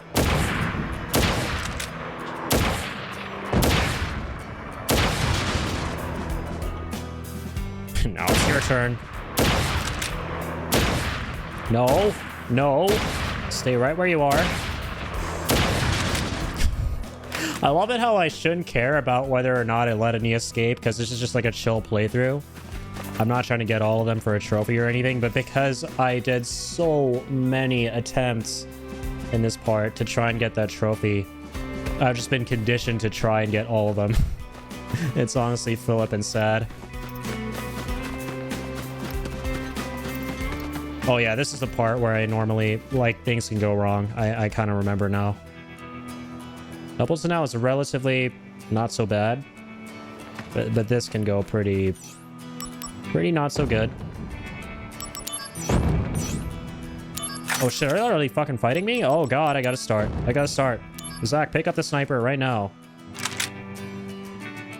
Wait, he's gonna try and go that way? Not for long.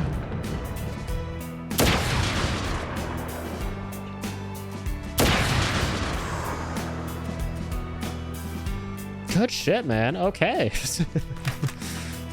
For first attempt, it's not so bad at all. I remember freaking like getting so mad at this part. Alright, I don't want to speak too soon though. Shit can still get hairy.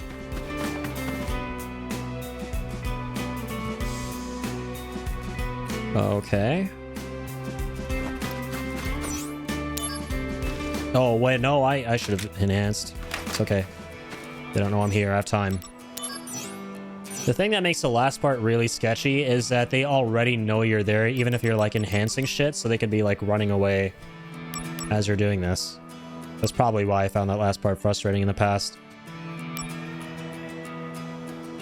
Should probably get some smart bombs, but I can't afford them. Damn. Just more attack power? Sure. They're getting kind of spongy.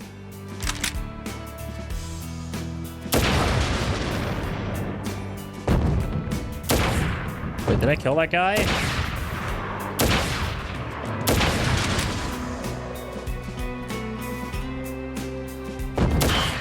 Oh gosh. I think it's all of them. The escape counter is still at 0. That's a good sign. Oh my god. No way, that's all of them. No, there's a catch. There's no way I got all of them on my first attempt. There's something like I'm missing. I don't remember it being this easy. Considering the unquantifiable amount of attempts I took at this shit.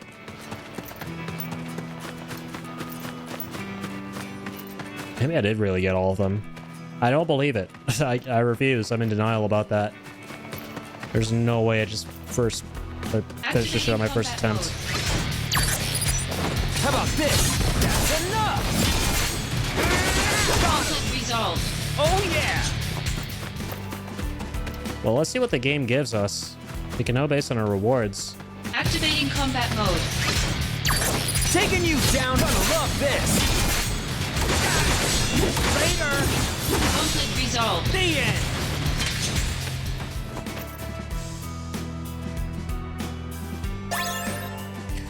Escape enemies 0. Oh my god. Dragon Omelet 1, Gravity 1, Dash 1. I actually somehow did it on my first go. Now I feel like bullying my past self from a year ago for being such a freaking noob at this shit. And taking a good... Like, I just remember not having a good time with this part. I don't know by what miracle we managed to pull it off for the first time. But maybe, hey, you know what? I still got some skills. Some latent skills from that... From those 1,000,001 attempts we took last year to do this shit that I just tapped back into. Literally latent Widowmaker right there. Channeling my presumably non-existent Widowmaker skills through Zack and Crisis Core. Somehow.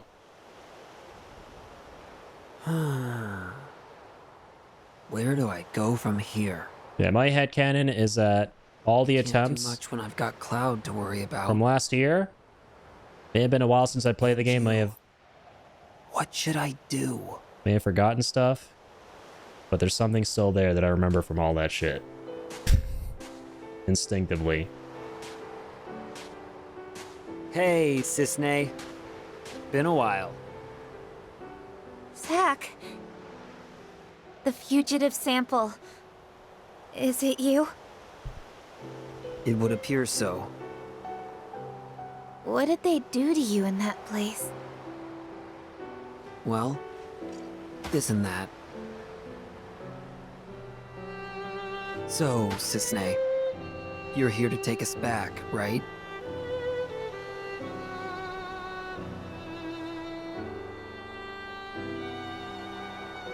Please, just walk away. I thought we could outrun the army. But the Turks are a different story. Zack, I'm sorry. This is my job. If you want to escape, you have to.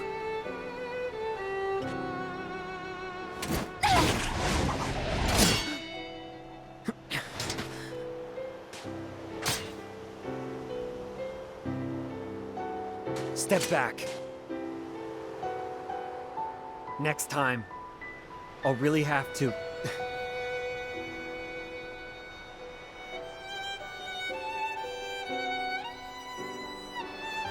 Damn, feels bad, man. Sheesh. Zack and Sisney being in a position where they might have to kill each other? That's cursed.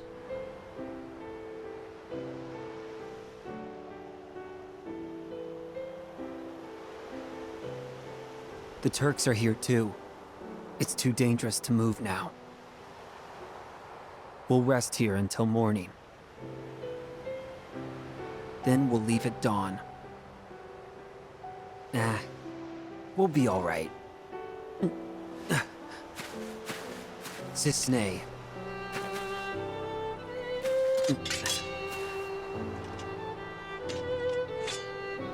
Wait. He's the other sample they collected at Nibelheim. Why did you come here? I told you to go away! He doesn't look well, Zack. Is he alright? Mako poisoning. Severe case. The experiments, isn't it? Yeah.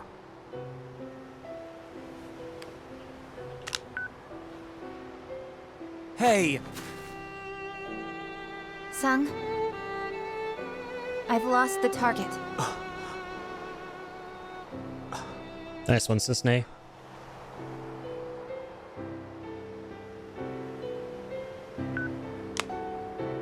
That's how it is. So get away safely. Sisney. Thank you. Here's a present.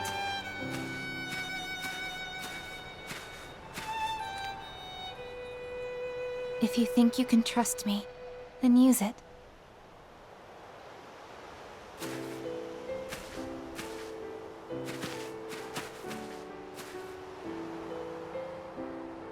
And that's why you gotta love the Turks. Ultimately, they're all good people.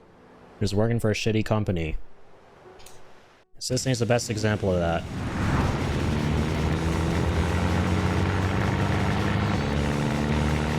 Shinra makes good stuff. I love how they just randomly find this, like, what is this bridge? I've wondered that for, like, eons.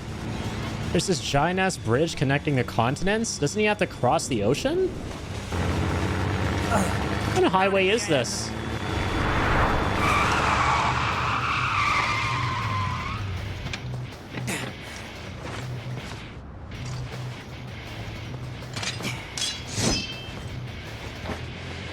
The sweet-ass ride, though.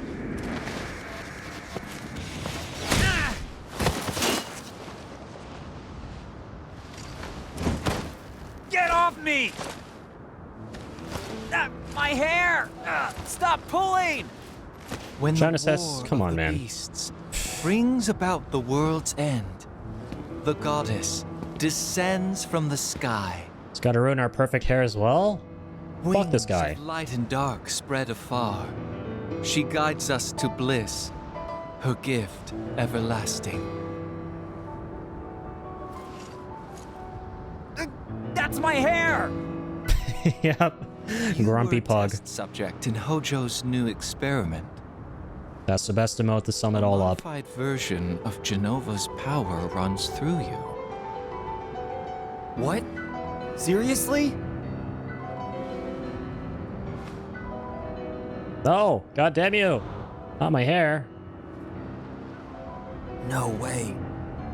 He just ate my hair. He just ate my hair. Will be my gift of the goddess. The degradation will cease.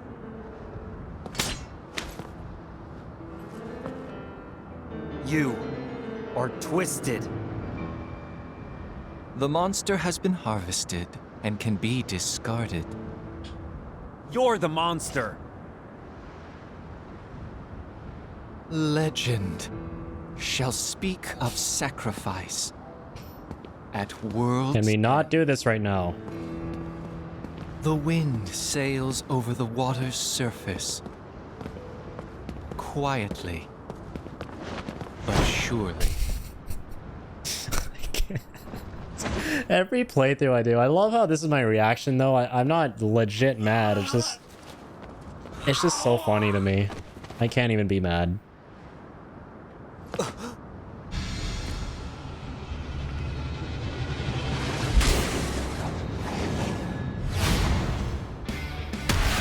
Well, Zack's hair may be fun to look at, but not fun to eat, that's for sure.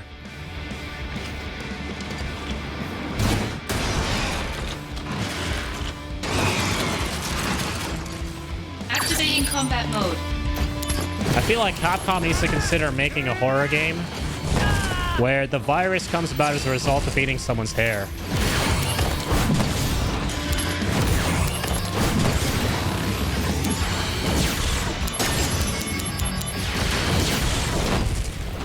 Giving you some free ideas for Resident Evil 9, Capcom. Come hit me up.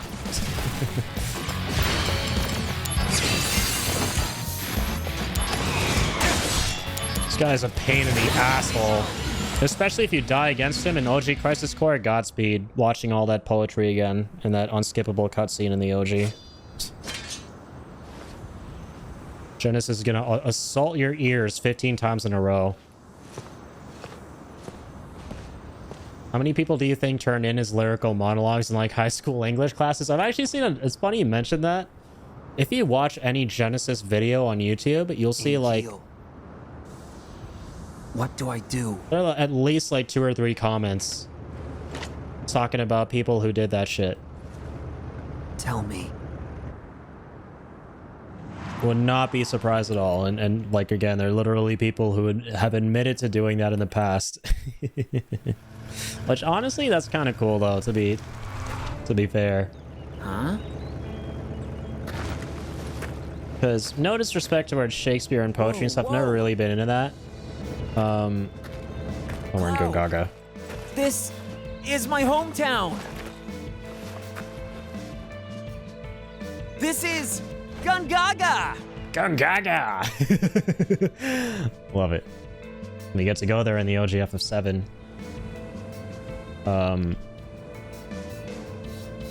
Hang on. No, I can't go to my house. They're probably waiting for us there. Wait here, okay?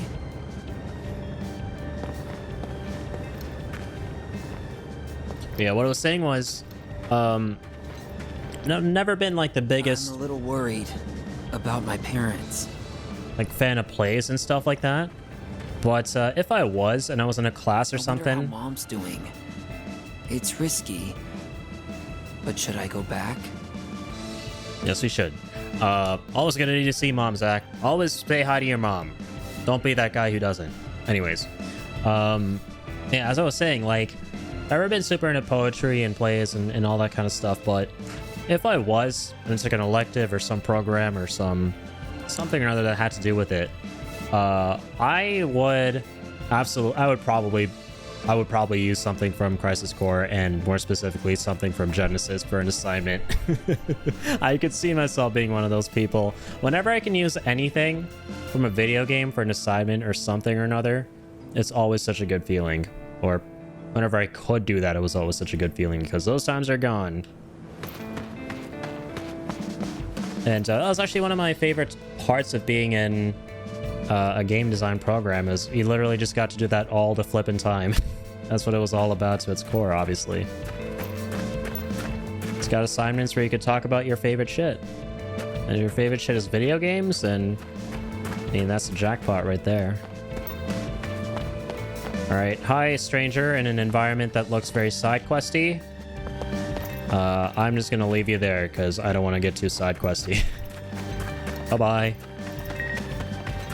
We're almost at the end, by the way. We're approaching the end of Crisis Core.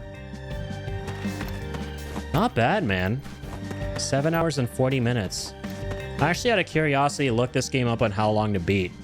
And again, I think it was saying it's like 15 to 16 hours or something like that. But that if you rush through it, it's 9 hours. And we're coming up on 9 hours now, and we're kind of close to the end here.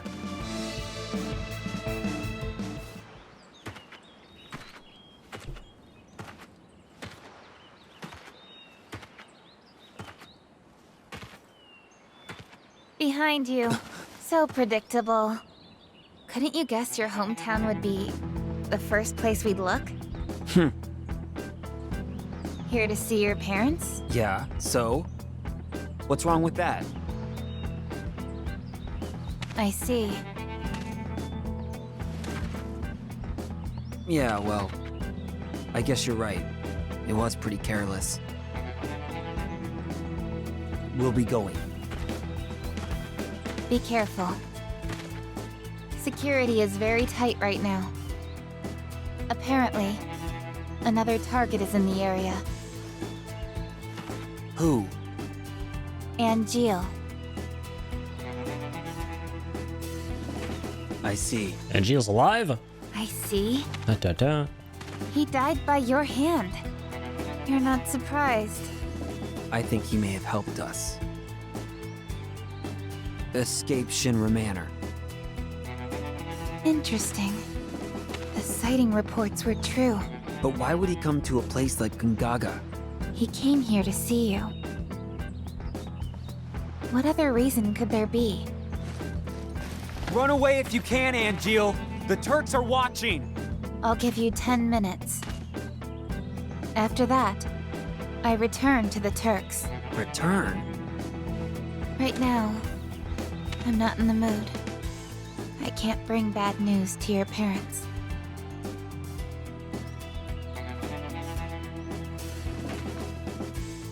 My mom. How is she? She's worried. She thinks after all this, you'll never be able to find someone to marry. What's up with that? They're nice people, and they're doing fine. Good. That's all I need to know. Yeah. Right in the feels. How's your folks?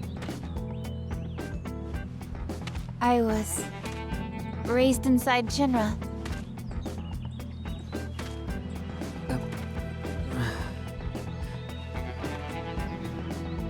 Hey, Sisney. Would you mind keeping my folks company for a while? All right. No problem. They'll probably ask you to join the family. Already happened. What did you say? Sisney! Not my real name. What? You have 5 minutes left. Angeal? Angeal, it is you! The plot thickens. That is a giant white wing. Hey, wait! I love Sisney though. Best Turk. Best girl. Heightened emotions affected the DMW. Noted. Is it really Angeal? Only one way to know. Once again, I really hope that there's a reference to Sisney or something in the games going forward, right? Because they leave you on this giant mystery, like, about what her real name is, and almost sets up for something else, but nothing has ever happened. You never actually find out her real name. Sorry if that's spoilers, but yeah, that's the last time Zack meets Sisney in this game. Sorry, I missed the other part there. They kind of did that in 6, except all it ended up giving us was this Ada Wong clone that turned into a giant white goo monster. Oh, the hair thing, right. That's actually so interesting. 6 was not a good game. Yup, I've heard stories. Been seen gameplay and stuff. Like, it looks like a fun game to play, but upon like having seen a lot of the gameplay and a lot of the stuff in general of that game, and then seeing what people were saying about it, I can kind of see how people might not be super into it. Activating combat mode. This thing has DLC main character energy. She really does. So yeah, once again, she's like a Crisis Core specific character. No mention of her anywhere in OG FF7 or anything else, I believe. Anywhere. For a long time there was speculation, and there still kind of is, I'd imagine, to some extent, that Elena from OG FF7, the blonde female Turk in that one was Cisne, but I've never really been on board with that theory because they're two completely different characters. And Cisne strikes me as someone who who's kind of like Zack with how he's getting disillusioned with being associated with Shinra. Cisne would become disillusioned with being a Turk. Like, she clearly, her heart's not in it. She doesn't want to be a part of that clandestine sort of faction doing all the things they do. The Mercenaries mode does slap. Best RE Mercenaries to date. That's good to hear. Yeah, Mercenaries is so fun. From what I experienced of it in RE4. Hey, wait!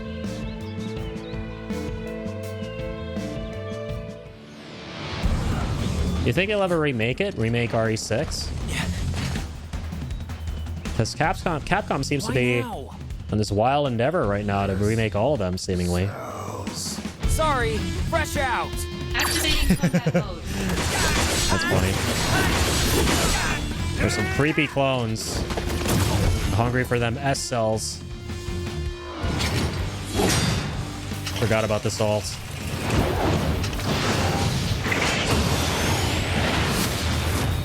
Ouch. Yeah, so Genesis is hungry for them Sephiroth cells that are within us and Cloud. Ow. Keep away from me! Gotta have one of those.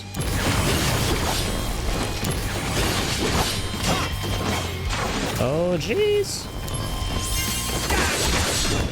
Ouch. This'll do. This is gonna sting. Holy guacamole! Son of a bitch. Get up, Zack. It's not over yet. Hit him with the big ol' energy blast. Right in that butt ugly face of his. That's right.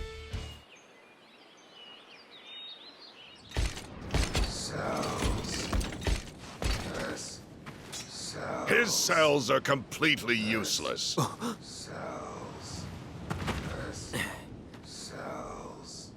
You are a former member of Soldier.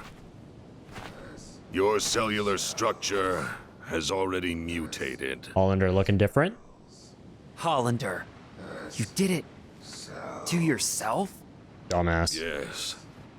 After nearly being killed by Genesis, it was really all I could do to survive. Says a stupid mother flipper in existence. I borrowed some cells from Genesis. You know you're degrading. Exactly. Indeed. But there is still some hope. S cells, Sephiroth cells. So creepy. The gift of the goddess. A pure S-cell sample will stop the degradation process. Pure? There are two of you on the run. Uh-oh. No. One is a former soldier operative, the other an infantryman. That infantryman carries within his body the last pure S cells in the world. Hey! Do you know the verse in Act 4 that leads into the final act? Of course not. Legend Zack. shall speak of sacrifice at world's end.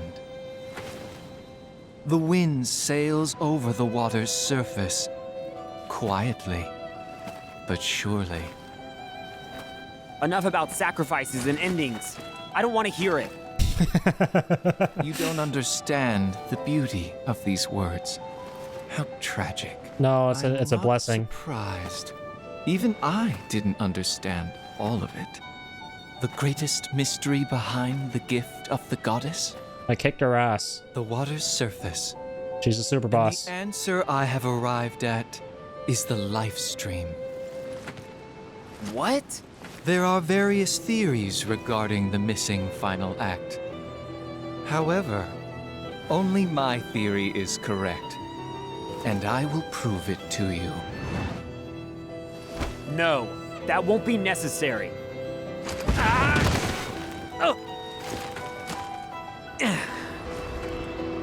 You will understand. Yeah, the more I play this game, Cloud's in danger. the more I definitely... Gotta move quick. The more I definitely am convinced that what they were going for on paper was trying to show how Genesis's idea of being a hero is having a crazy, large, inflated god complex and wanting to basically take over the world. And Zack's is way more grounded and humble and is about caring for your loved ones and your friends and helping those in need, right? But it gets muddled and they don't really get that across very well. At least I hope that's what they were trying to go for. I don't know what the hell that guy's all about. It'll be interesting, but it need a page 1 rewrite. It was their attempt at an Avengers thing and it failed miserably. There's some speculation they'll keep Wesker alive longer in remake continuity and make 6 a big game about him. Oh yeah, I remember reading some stuff about Wesker, so I'm not super familiar with all the RE lore since I haven't played all the games, but yeah, I remember seeing some videos and stuff about how I think the post-credits of RE4 Remake or something implies something bigger for Wesker that's kind of different from the originals or something like that from what I remember. So that could be cool. And yeah, they were... I can definitely see that. They were trying to do like a Resident Evil All-Stars crossover mashup Avengers thing. And yeah, from what I remember, people are like, yeah, it didn't really work out too well. I think they'd have to kind of like fundamentally change that aspect of the game. Or I mean, like, keep it where you can get all the characters, but execute it a bit differently. Not sure, the new shop you get from that chest there. Oh, is the area with all the graves. Close to where we enter Gungaga from in the original FF7. Oh my goodness, yeah, hang on. I think, like, the entrance in the OG to Gungaga is from up there, but no, that goes further up a hill. Yeah, it's like you come from down here, you go here, this building is there, I sort of remember it. I love the architecture, by the way. Like the pointy roofs. But yeah, you see this little area with the graves. And then you continue onwards, and then yeah, there are all the houses there, and one of them is Zack's parents' house, who sadly he doesn't get to meet. Very, very big sad face. It'll be nice to see him live longer, though 5 was great and probably my favorite game in the series. Yeah, I've seen that for a lot of people, that 5 was just really fun and funky. And I even remember seeing some of your streams of 5. The action stuff looked really cool. Cloud, watch out! The combat and everything. They really went in on fully went in on the action horror that they established with RE4, seemingly with RE5.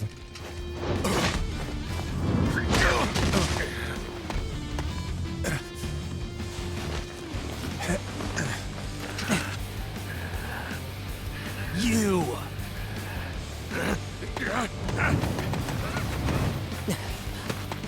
Poor Angeal, he really tried his best to help us there. Now he's all cornered.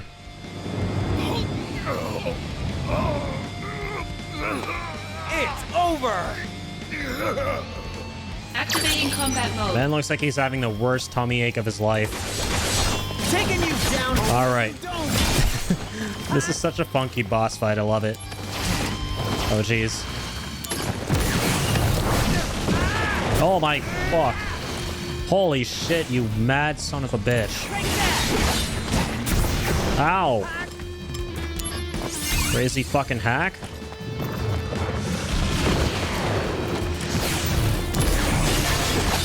Get over here.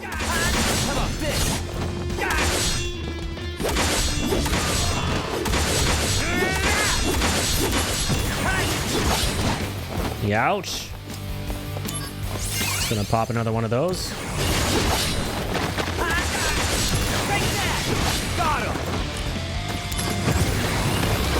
Oh my god, no. I shouldn't have interrupted that. It's the best ult in the whole game. Alright. Gotta make him do it again. The road to becoming first is not easy. Strength is not the only requirement. Yeah, I know. But still, I want to make first. Listen to me, Zack. If you want to be first, I'll embrace my dreams and honor. And my dream is to become a hero. All right. You have my support. I love this about Crisis Core.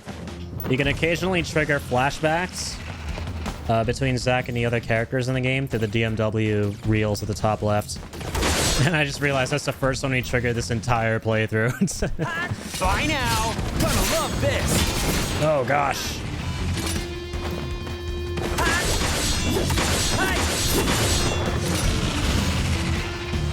Can you like not use your horrible fucking morning breath on me and instead do your ultimate?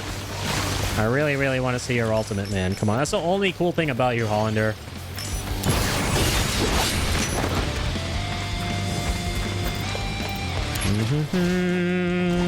Ow!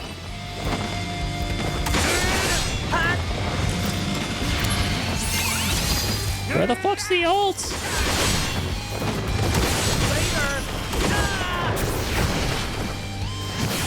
I just really want to see the ultimate.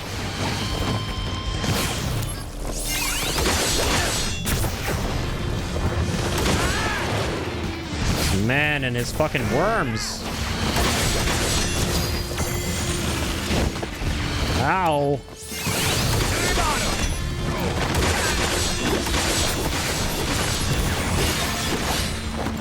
Hollander, last chance. I hate how he like heals himself up so much. If we're doing this for the first time, it's so annoying. Look at him running around.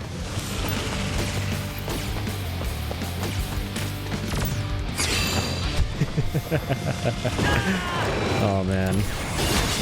Alright. Wait, come on. It's too iconic to pass up. I gotta see it. It's a once-in-a-lifetime opportunity. Is he never gonna do his ult again? Come on, please. Please, Hollander. You know what's good for you. You're a scientist. You know what's good for people and what's bad for them. Oh, so the elixir can heal up our burst and shit. Yeah, it heals up everything. And spin the reels again. Taking you down if this is gonna sting! Alright, you know what? Bye now! That's enough! You are the man. That's enough. Oh, waiting around for your shit. The ult was he pulls a rocket out of his briefcase. He pulls a giant ass fucking rocket out of his briefcase and just like hurls it at Zack. That's one of the most infuriating things, seeing a stupid ass ult that looks like that absolutely annihilate you. This is your first time playing. Hated that shit. Yeah, literally, limit break first. Zack. So, what happened? That thing wasn't so tough.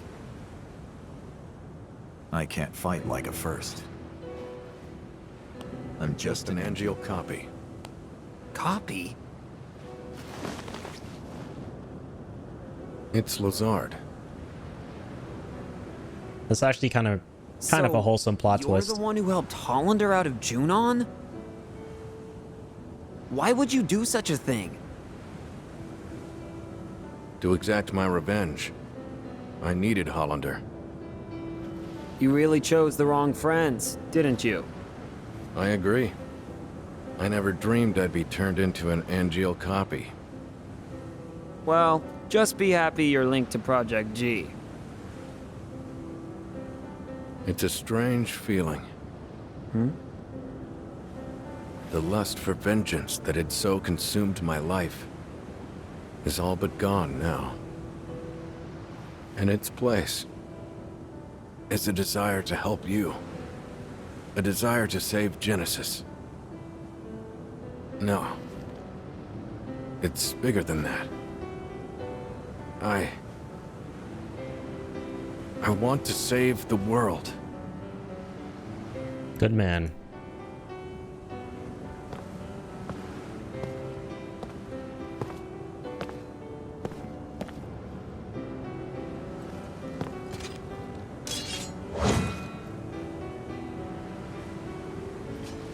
Nothing strange about that.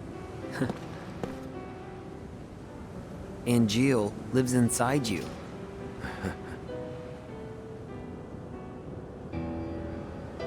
Genesis is trying to obtain the gift of the goddess. But what is it exactly? No. Whatever it is, he must be stopped. I just don't understand what he's talking about at all. What should I do? Angeal may show us the way. Perhaps. Maybe. I hope so, Director. Huh. Director. So, Zack, what is your dream? Huh? Oh. Let's see. To become a hero. Huh. Unattainable dreams are the best kind. Oh, come on. Lend me a hand. You and Angeal both. If we pull this off, we'll all be heroes. At the very least, I feel like one. So, Zack, where is Genesis?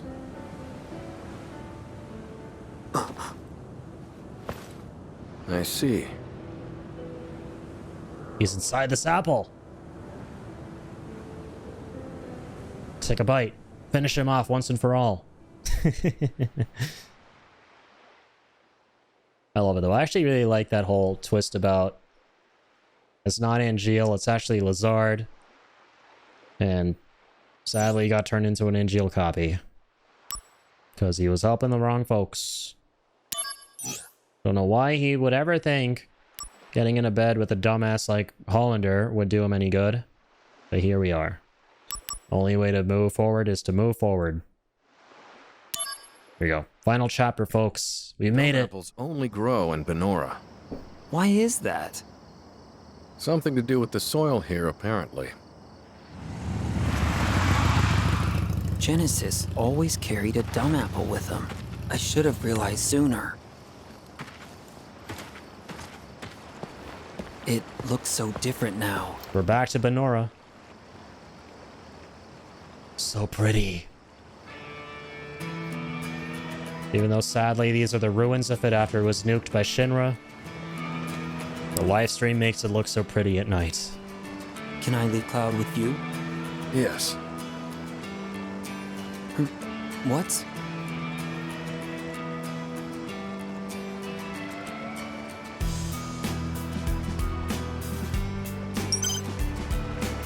Alrighty. Don't worry about Cloud. I promise. I will protect him. Cloud, wait here, all right? I'll be right back. Sit tight. Don't let the bike bugs bike. Damn it, that was a tongue twister. Don't let the bike bugs bite. There we go. Nailed it that time. I'll be back, folks. Just gonna go check out this lovely bit of live stream light. Looks like I can't come back up. Final legend time. We made it, guys. 8 hours and 4 minutes later. Was this here before? You made Where it to does the it final lead? dungeon. Such a surreal feeling playing the entirety of Crisis Core in one sitting. Goddamn. It's a very funny feeling.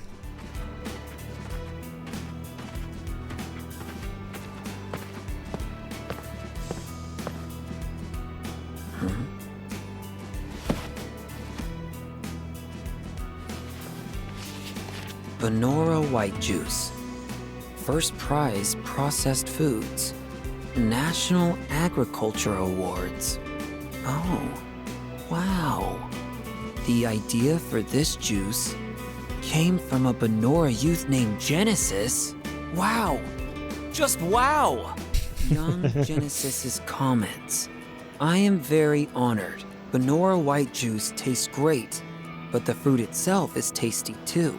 My dream is for my parents and I to serve the hero Sephiroth our apples one day. Aww. Genesis.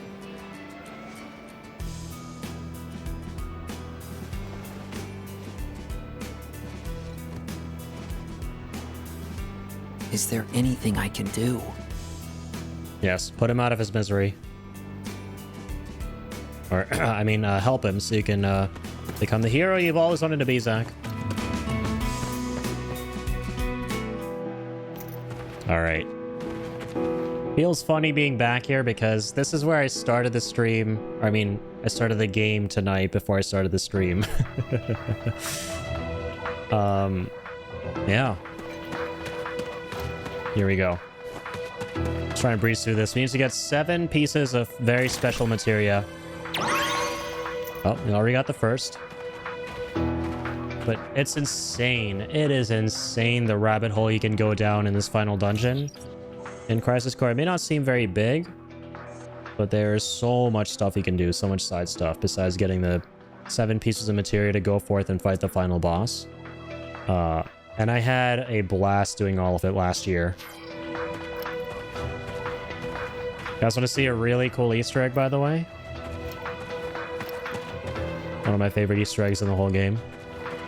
That right there is a weapon. See that giant thing with the crystals coming out of it? And the many holes in its shoulders?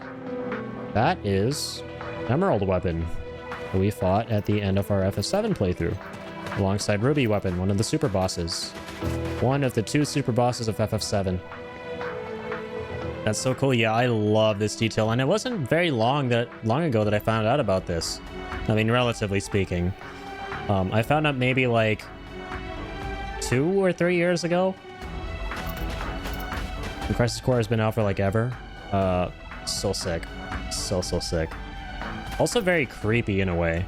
Knowing how difficult he is in OG FF7, what he can do, all that shit, and how prepared you have to be.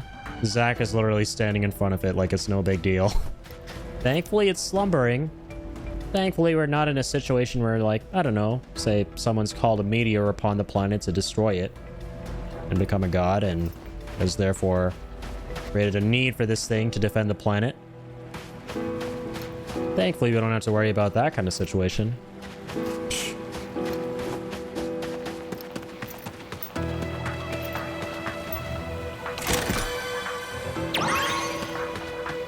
Light materia, heaven materia.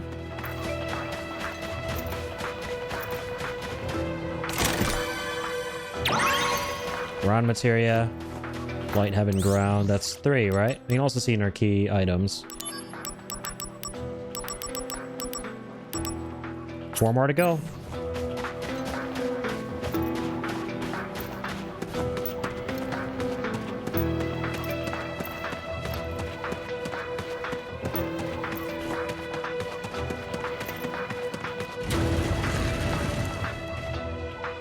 Through the jail cells.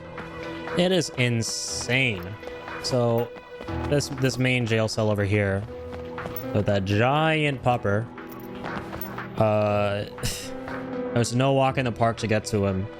It is an insanely long-winded side quest that has you going around everything and getting behind him there and coming through the back doors. We did it all last year and it was so fun. It kept going on and on. You have to go through so much shit to get there. Doesn't look like you do, but man. I forget if there's anything we have to do here that's mandatory though. If it's all completely optional.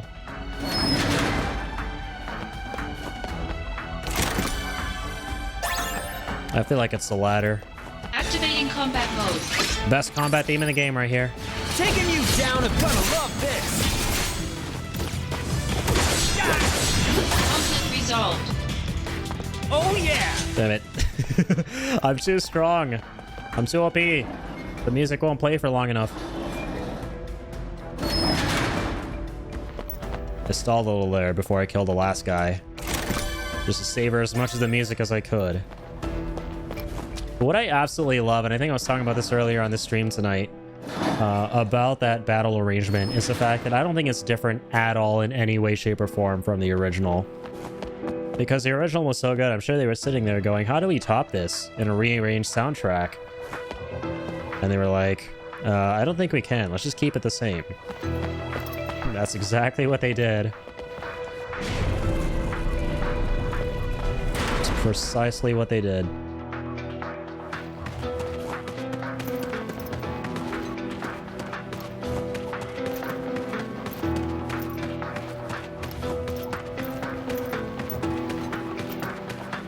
Alright. Here's materia number 4. Star materia. Or 5, 6, 7. And 5, 6, 7 I think are all from the same location. Which is here where we have to fight the zombies.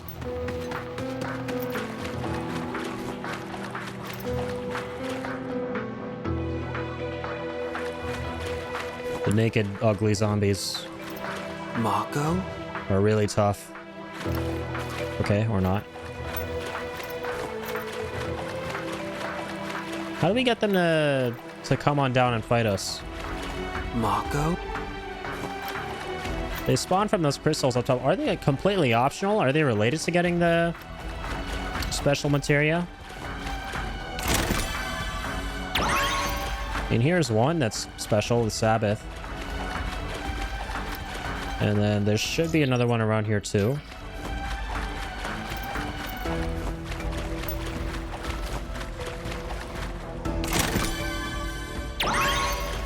Sabbath and life. That's all 6. I mean 6, and now we need the 7th to make it all 7. Mako? Mako? Yeah, how do we get them to drop down and fight us? This is kind of bothering me. I'm pretty sure it's optional and not related to getting all the special materia we need for the main story here, but...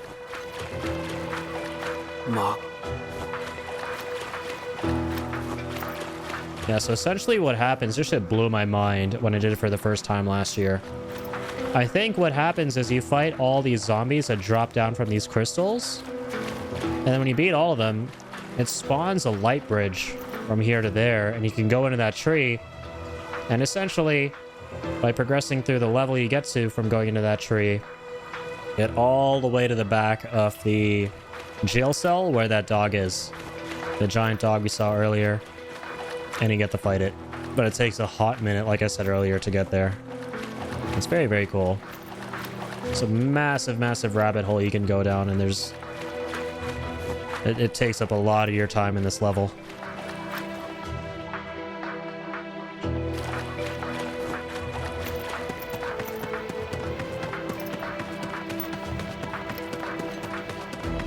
It was bugging me though, because I remember it being pretty straightforward to access the fights with, you know, at least just access the fights with the guys who dropped from the crystals. Oh my god, I know what it is. I just remembered. We're not going to do all of it, but just for old time's sake, just to show you guys what the hell I'm yapping about in this commentary. Across this dungeon are a bunch of these tablets that have parts of Genesis's mixtape on them. Loveless Act 1. The infinite mystery. The gift of the goddess is what the 3 men seek, but their fates are scattered by war.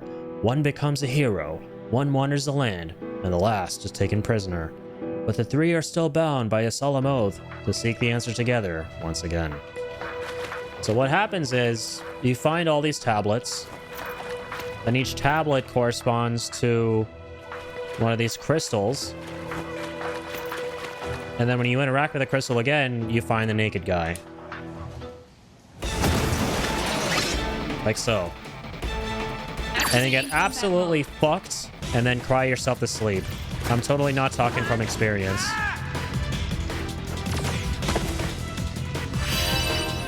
I was referring to that time I was like 8 years old. Not right now. Jesus Christ. Here we go! Take that!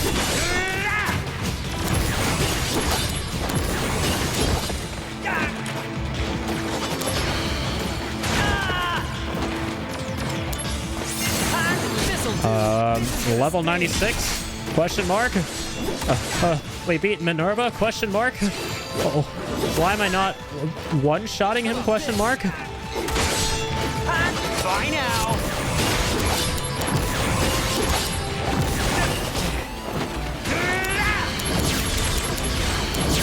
Eat this! Please eat this!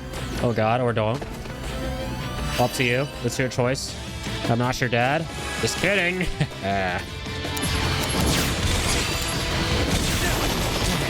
I'm your dad now, and your dad says it's bedtime. Conflict resolved. That's right. Sit your ass down. God damn. There's no universe in which these guys don't give me the heebie-jeebies. Fuck. One's enough for me for tonight. But yeah, so essentially, find all the tablets, hit up all the crystals, fight all of them, and then spawn the bridge. And then, yeah, you just go break some eggs after that. To get to the giant doggo and to give it a bunch of pets. To pet it a whole bunch, rather. With the Buster Sword. Here's another one. There are 4 acts, aren't there? What does Genesis say? That there's a 5th act that's missing, and then he's trying to find it. So yeah, you only see 4 acts, meaning 4 crystals, so 4 fights.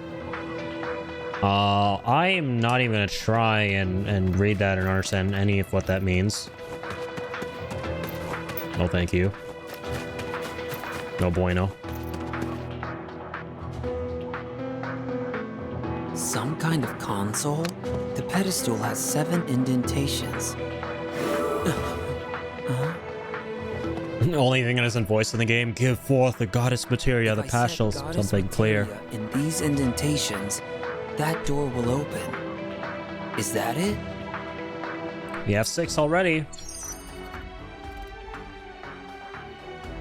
Where's the 7th one?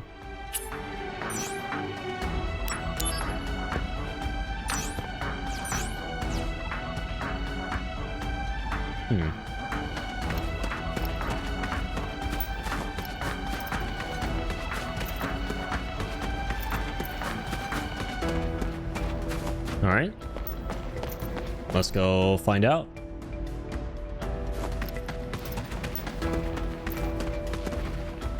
Oh, you know what? Probably one of the chests around here on the sandy shores of this crystal lake. It's actually such a pretty level.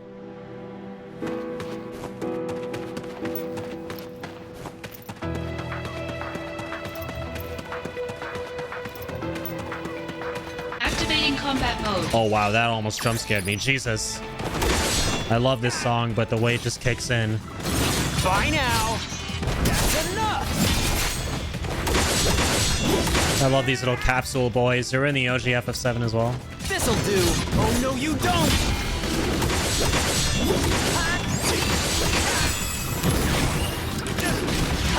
Ow! Alright. You kill your whole family for what you did to me. Starting with the little guy. Just kidding. Coming for you. Or not. Taking you down a bit. That's enough. Conflict resolved. That is enough. Why is shit so hard right now? Or harder than it should be. Probably because of the whole HP thing. But I mean, even then the damage. We should be doing more damage. Hello. Oh, brother. Oh my god. I'm so stupid. It's because I don't have SP Turbo on. Literally the thing... Oh my god, the way my brain works is interesting. The thing I was talking so much good shit about at the start of the stream, I was raving on and on about this thing. You need this at all costs. I literally removed it at some point for whatever reason. Proceeds to flip and remove it. That's why we're so weak.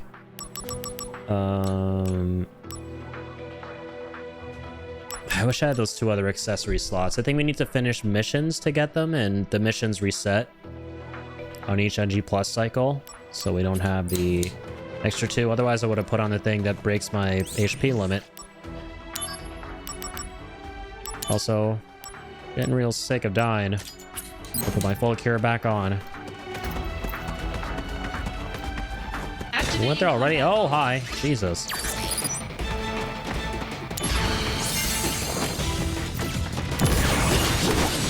Alright, now we're talking. Conflict resolved. And get on board with that damage. Can definitely get on board with it.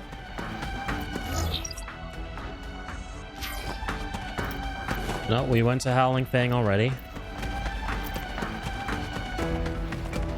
Activating combat mode. How about this? Gonna love this! Conflict resolved. Oh yeah!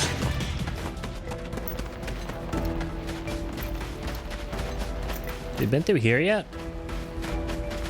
Ah, sadly we have. Been up there too. Is it even out here in the main area? Could actually be in Howling. Oh my gosh. Get out of here already. This'll do! Taking you down isn't gonna sting! Taking you down a peg.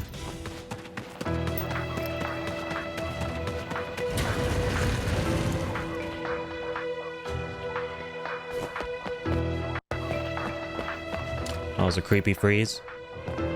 Activating combat I mode. already got everything here. Here we go! Gonna love this! Conflict resolved. Oh yeah!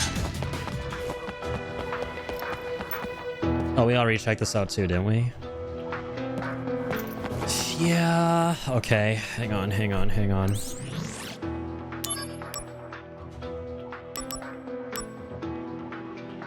Man, I kind of regret putting in all the other ones. So in case I need to look this up... Oh, I can't see which one I'm missing. I seen the other ones that I did get. So I slotted all the other ones in. That's okay. If I was a kid playing this, I'd be so lost. Yeah, don't worry. You wouldn't be alone. You would not be alone.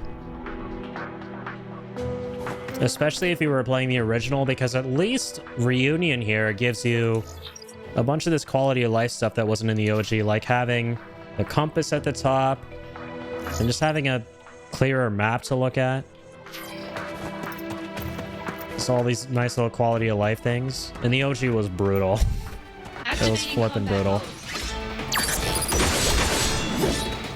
Conflict resolved. Maybe the third one is in the room with all the naked zombie boys.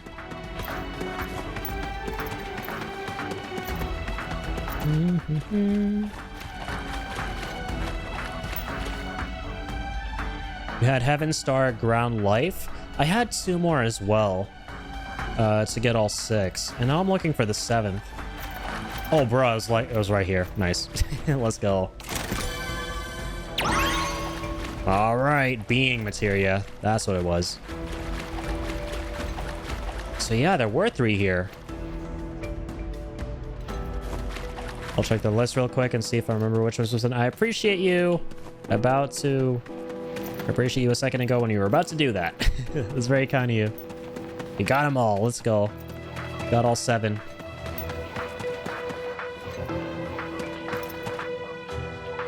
I'm glad you found it because I thought you had being. Yeah, I'm not sure what the other ones are besides, what was it? Heaven Star Ground Life?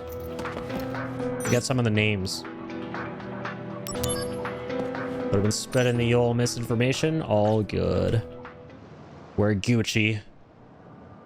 We're sailing. We're doing good.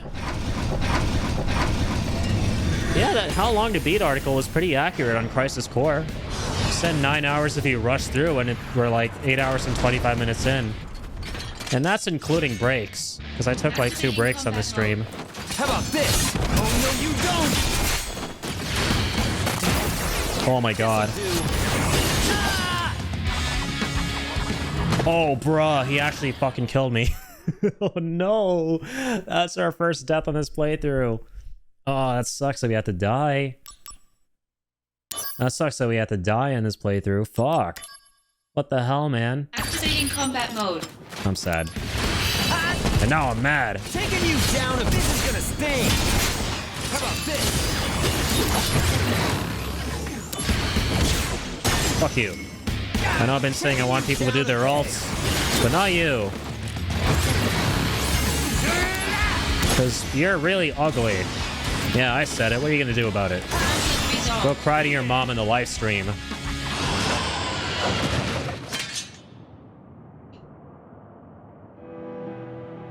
Jeez.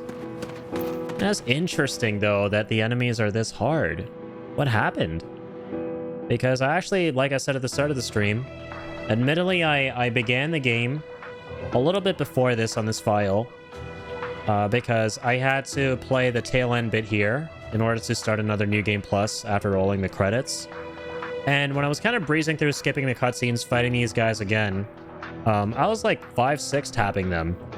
And that was on the same difficulty, at the same level, everything. And now we're probably even a higher level. Or no, we're still 96. Because we're going to be getting barely any shit. Barely any limit spins to get more levels, because we're going to be finishing the fight so fast. But that's the thing, though. Close to the end here, we're not finishing the fights fast anymore. Like I was before I started the stream. The same exact fight that I did before I started the stream. Genesis is up ahead. I literally stomped the guy. What changed? Probably has to do with those 2 accessory slots being unavailable to me and me having something really handy on those for more damage. My soul, corrupted by vengeance. Alright, final showdown. Hath endured torment to find the end of the journey. In my own salvation,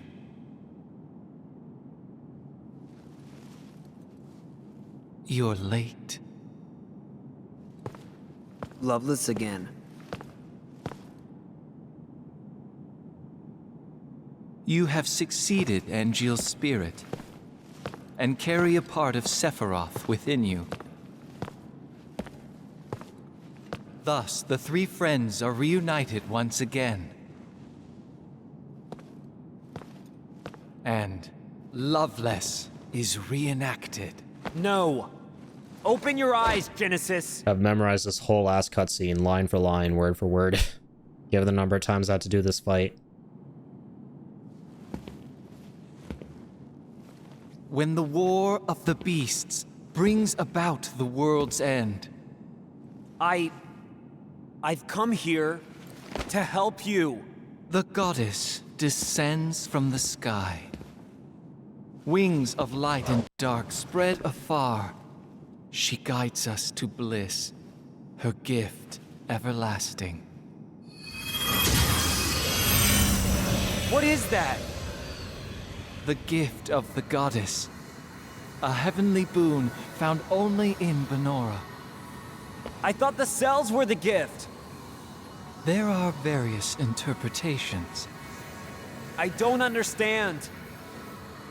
To ponder the mystery is in itself a gift. We will all join the life stream. It's the most pretentious thing I've ever heard. You are no exception. The planet has become my guardian.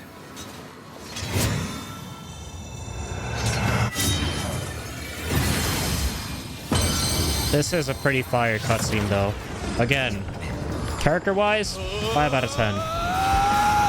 Style-wise, style points, 10 out of 10.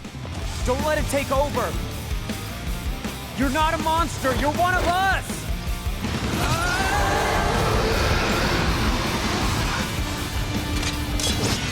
Damn you! Genesis makes things look cool and flashy and fun. Gameplay-wise. Look at that shit. Now that's the final boss right there. And the bane of my entire existence as a childhood. As a child. Yeah, his sword is so sick. Especially that one cutscene where Genesis, Angeal, and Sephiroth are fighting in a flashback. I don't know if you saw that. I freaking love what he does with his sword. He like lights it up with this red aura to do like more damage. And I love the way this fight goes too. You gotta like attack his sword here. We're doing like no damage on this playthrough, by the way. Oh dear. These little angel guys are so annoying. Like, Jesus. I was stuck here for weeks as a child, man. It sucked. Taking you down a peg. This'll do. Even when, like, we played OG Crisis Core before Remake came out, I had a hard time. And I have a clip that we gotta watch after this of me raging hard. Bye now. Take that. Later. Oh my god, these guys are so spongy. Taking you down a peg. Oh my lord.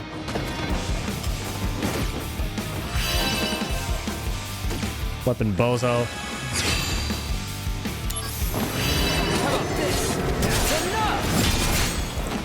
I'll squash you like a little bug. This'll do. You're in for it now. Alright, Sephiroth, help me out here. Work with me. I'm feeling it. I know we haven't really seen eye to eye. Let's do some shit.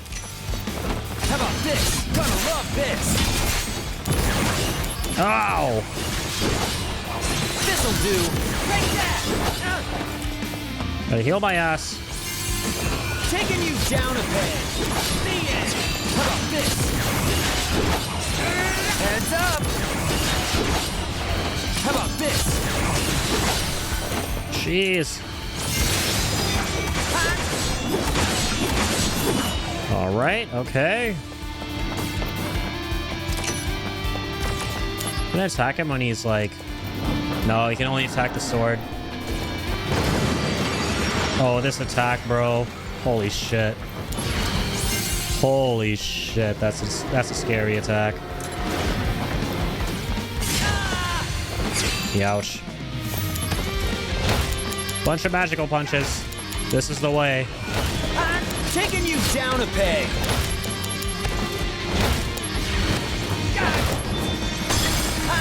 Come on, Zack. Keep working on it. Keep punching it. Punch it, punch it, punch it. Hiya! Hiya! Hiya! No Buster Sword required. Oh my god, I almost had it there. Just shatter that shit with my bare hands. Bye now.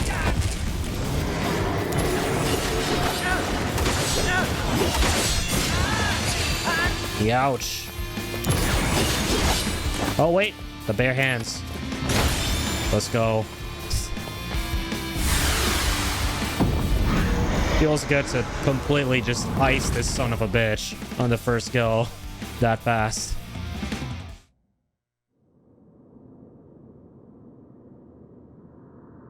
My soul, corrupted by vengeance,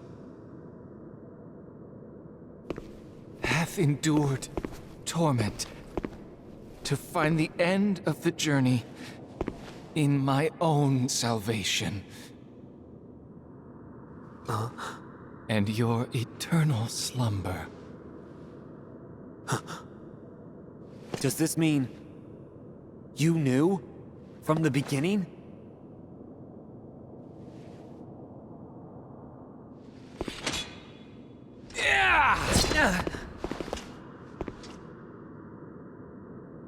Stand and fight, soldier first class.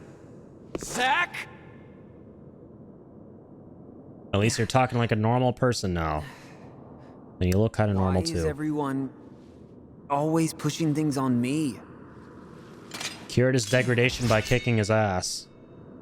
And now we're gonna do it again. This is where you can really, really start sobbing if things go wrong. Activating combat mode. Because if you mess this part up... Oh, no, you don't! If you mess this shit up in the OG Crisis Core, I wish you all the very best in finding happiness again in your life. How about this? This is gonna sting! Here we go. That's enough. Oh my gosh. Heads up. Oh no, you don't. At least with the reunion version, you got a checkpoint that you can restart from at this part of the fight if you mess this up and die. But in OG Crisis Core, you got to do the whole thing all over again. You got to watch the whole cutscene again. You got to do that whole fight again. The beginning giant Genesis Kaiju fight. How about this? And then this. And so we're about to watch a clip. This'll do. Oh, let's see his ult here.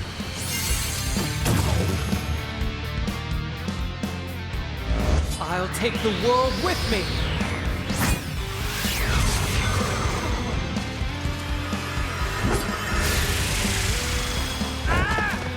That's cool.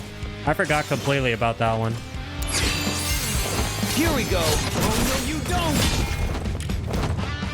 Take that. Bye now. Ow. I'm gonna punch you in the face. Come on.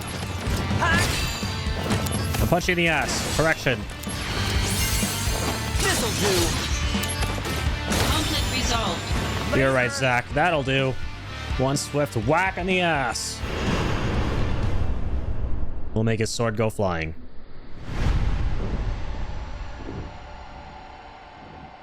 I love his fighting style so much. I love his fighting style though. It's very 14 Red Mage. They fence with magic swords and conjure clones with them. That's so cool.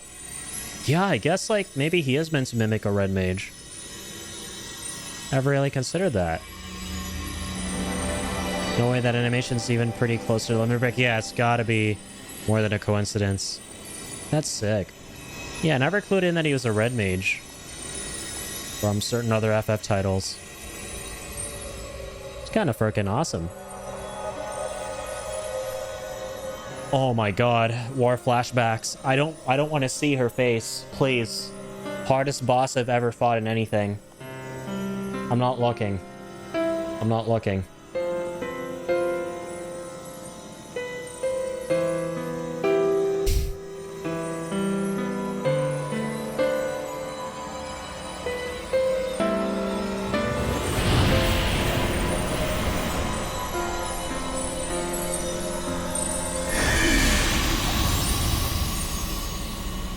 That is not a goddess, Genesis. That is a bitch with a capital B.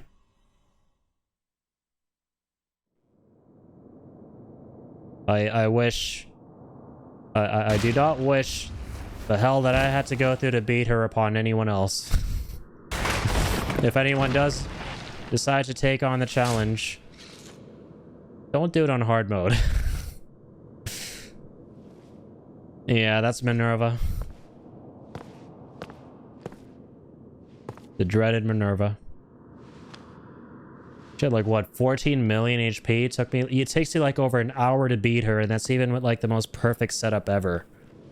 And you have to do everything so perfectly, otherwise she'll like literally cut through your Phoenix Downs and like one hit KO you. It's excruciatingly stressful. Well, that was a hell of a way to close the Crisis Core saga last year, beating her. It was so fun. An example of a fight that's really tough, but when you get it, it's like, oh man, that was so satisfying to beat.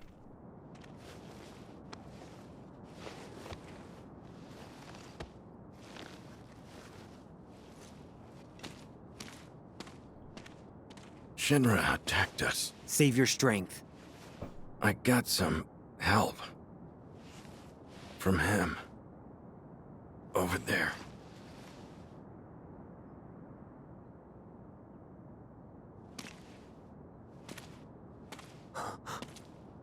It's you.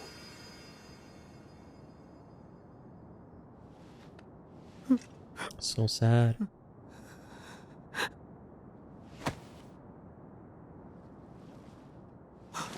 Director!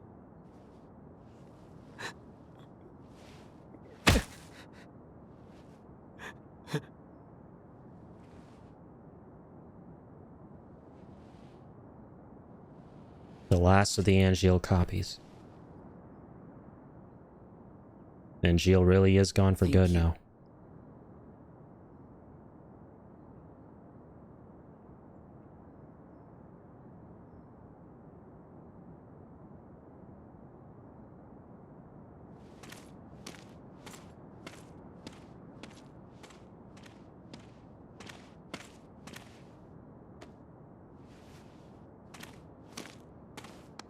I love this scene though. Kind of wholesome.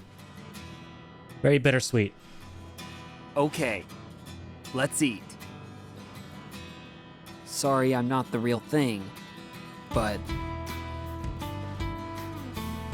And those apples look good.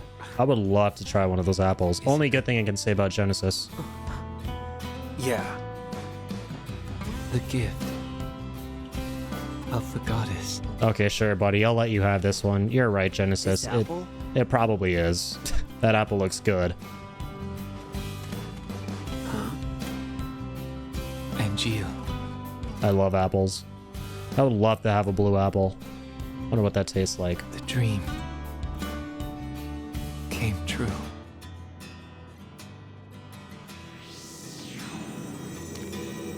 Oh, I realized what he meant there. His dream was to have Sephiroth eat one of his apples. The three of them were BFFs, Angeal, Genesis, and Sephiroth. And in a way, Sephiroth did, because we have his cells in us.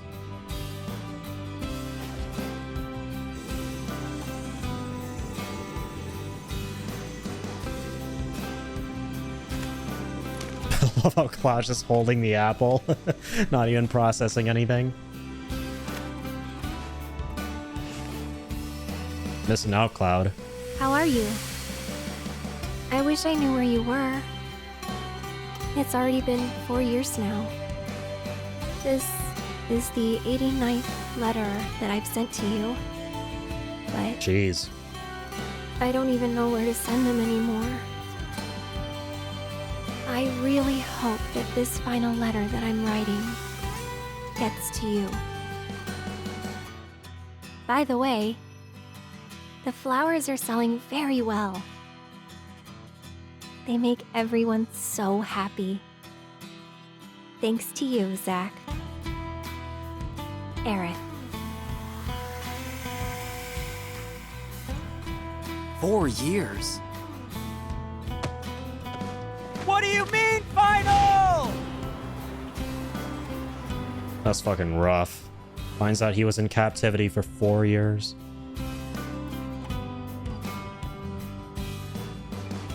Aerith.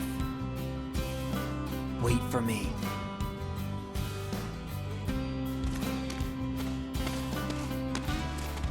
We're coming back. You're gonna make it too. You got that?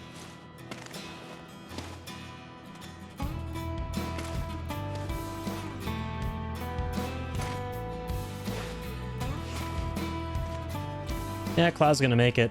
I don't know about his shoulder guard, though, given that he has a weird, wacky-looking modification to it in Remake and OG FF7 with the rivets and stuff. You still don't know how he got that. I want lore on how he got that. How did he get the modified shoulder This pauldron? must be an important matter if they are sending the two of us. Apparently the subject will become our brother. Is that so? Dirge of Cerberus stuff, coinciding with Genesis. And I am potentially making the decision to play that game very soon. Will he accept his fate willingly? Nero and Wise.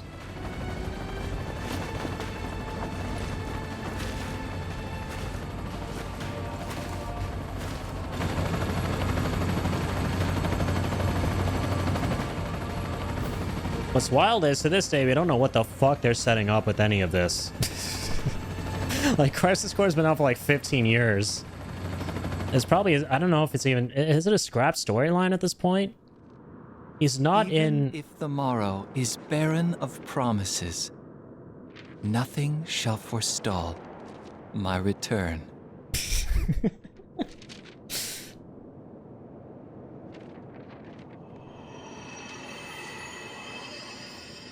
To become the dew that quenches the land, to spare the sands, the seas, the skies. I offer thee this silent sacrifice. Yeah, we get it. You think you're as good as Shakespeare, you came up with Act 5 yourself. Good job, Genesis. That's his take on the missing verse. Cisne! The army's mobilizing. Find the targets before they do. Understood. The army won't be as subtle. I want them alive. You hear me? You're going to save Zack's life. Of course. I haven't even told him my real name. Help them. Cisne, I have letters for Zack. 88 of them. He kept all the letters. Good man. I love seeing this different side this song in Crisis Core. He seems a lot more human. I'm just kidding. You know I wouldn't do that to you.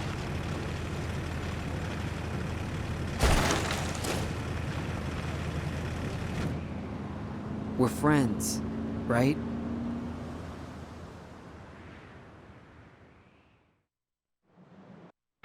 All right. Here comes, folks. After 8 hours and 47 minutes, the end of the line. Prepare the tissues. They can't be serious. There's no way we're gonna find 2 needles in a haystack this size.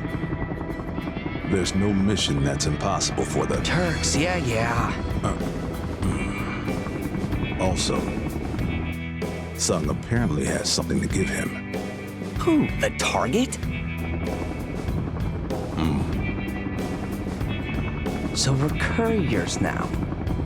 Delivering packages to fugitives, huh?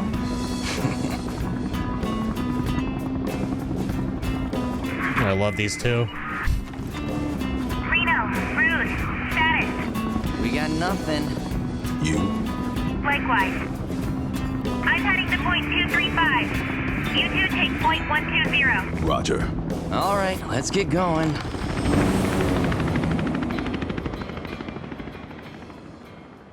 And they found us, and we lived happily ever after. This is what I wish was the case.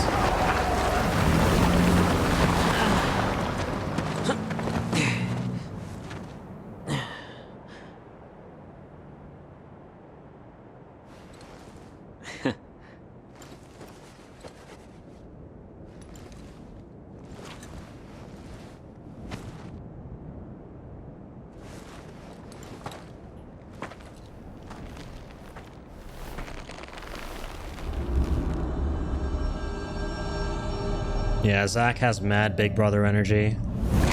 Just don't want anything bad to happen to the guy. And that's why this is gonna suck. Ay.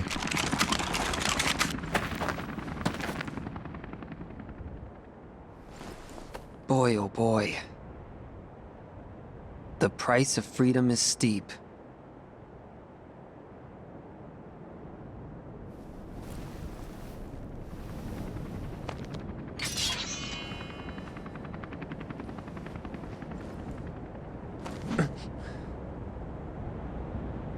Embrace your dreams. And, whatever happens, protect your honor. As soldier! Come and get it! Here we go. Surely we're gonna make it out of this alive. We've mowed through these guys a million times before. And I can do it a million more times. Look at me. Got my crazy assault twister.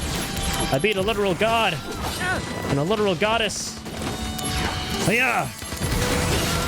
That's gonna stop me. Here we go. Oh no, you don't! Come on. Who wants some more? I'm Cisne. Here's a present. Some of the jurors. Right in the fields. Ready to go. Understand now why Lies within each Sephiroth chose person. yes. For So get real. away safely. Zack, I gotta go. God damn it, this game. The way they incorporate the spinning wheels into the story here at the end, it's so brilliant. And so soul-crushing. He's seeing his life flash before his eyes. By now, this is gonna sting! Got him!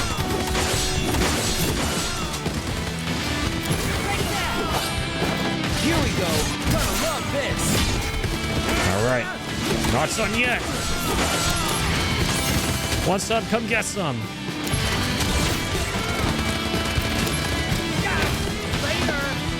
Oh, God. Oh, no, you don't! That's right. So you flip and don't. Use brings about where I'm a country boy I can too. be pretty Like cheap. you've been if only I were a soldier. Honor. I really like that sword. Thanks. A monster's I objective. really like join that sword. my battle. Nothing else out Zack, there. Hold on. you have my thanks. God damn it, man. Holy shit.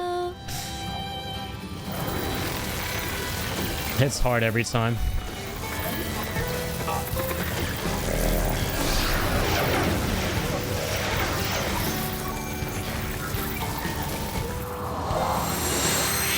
God damn, there's one person he still can't let go of. Youch! Youch! God damn you folks!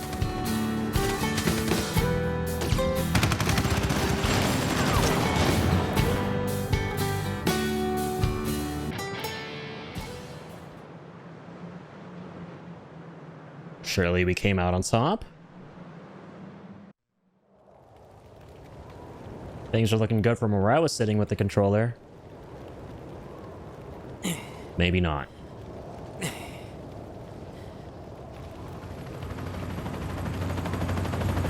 Come on, Zack. Just 3 more to go. You can do it, buddy.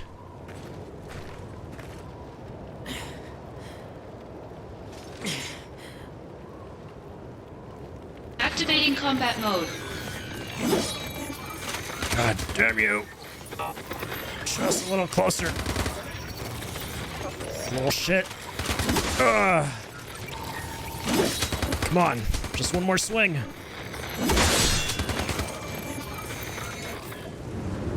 Curse you.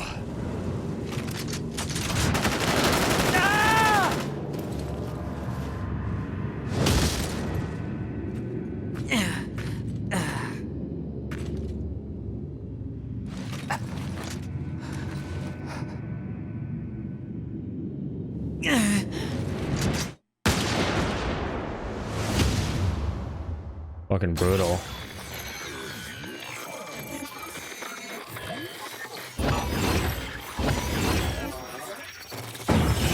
Hello! Don't worry. Uh-huh. That's right. But Want to hear? not scary Work at all. stuff? Will I see you again? I'll be here. Every single time. This game is trying to assassinate my feelings.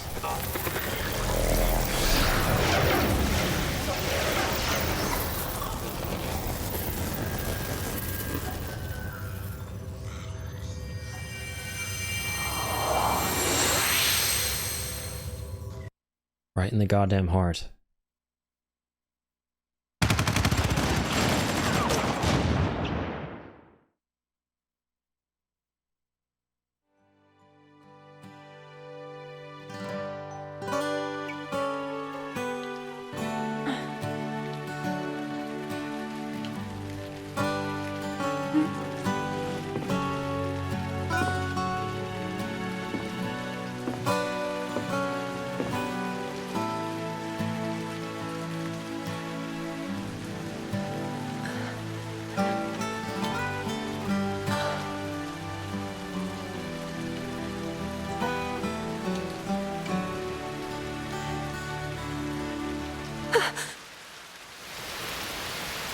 One of my favorite transitions right there.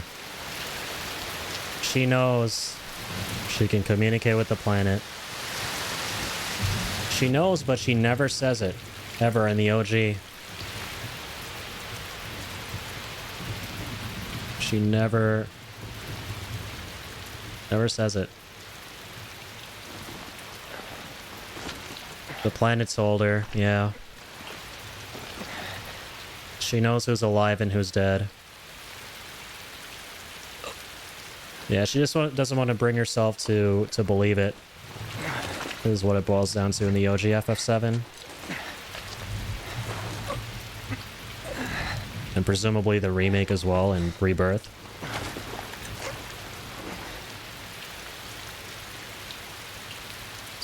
Zack.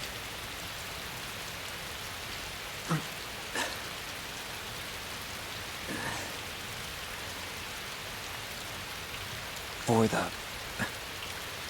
both of us. Both of us? That's right. You're gonna... You're gonna...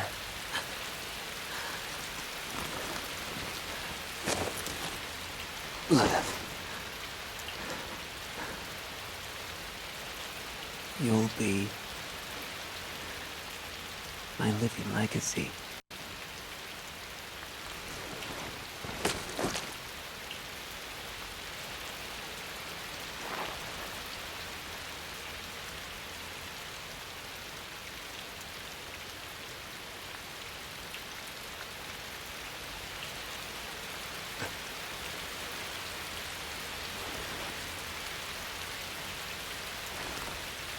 My honor, my dreams.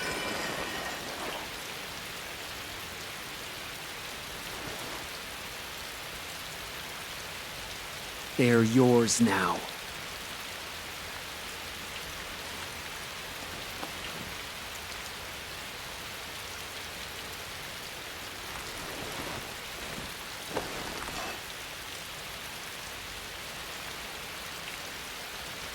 I'm your living legacy.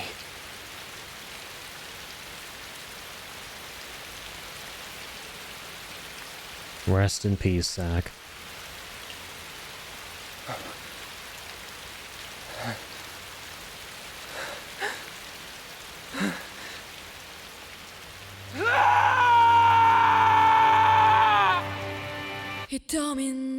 Damn, forgot how much more harrowing his scream is with the new voice actor. Jeez.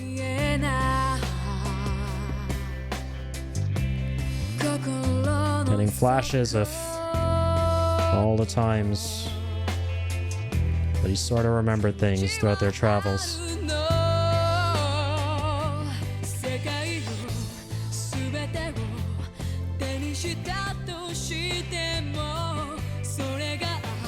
What an ending, man. Embrace your dreams. If you want to be a hero, you need to have dreams. Thank you.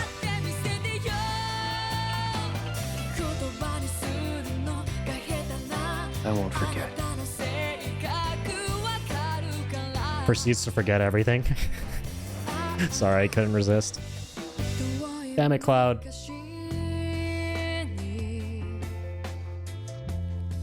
How could you? How could you? Good night.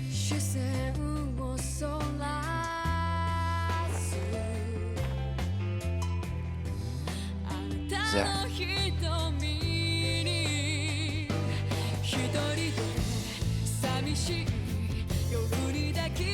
That good night always gets me.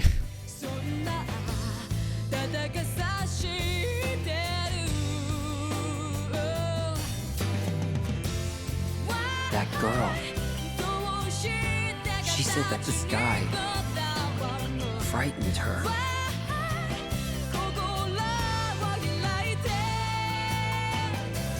It's okay, everyone. Feels so good up there. Dry your tears. At least he gets to spend the afterlife with his OG bro. I want them too.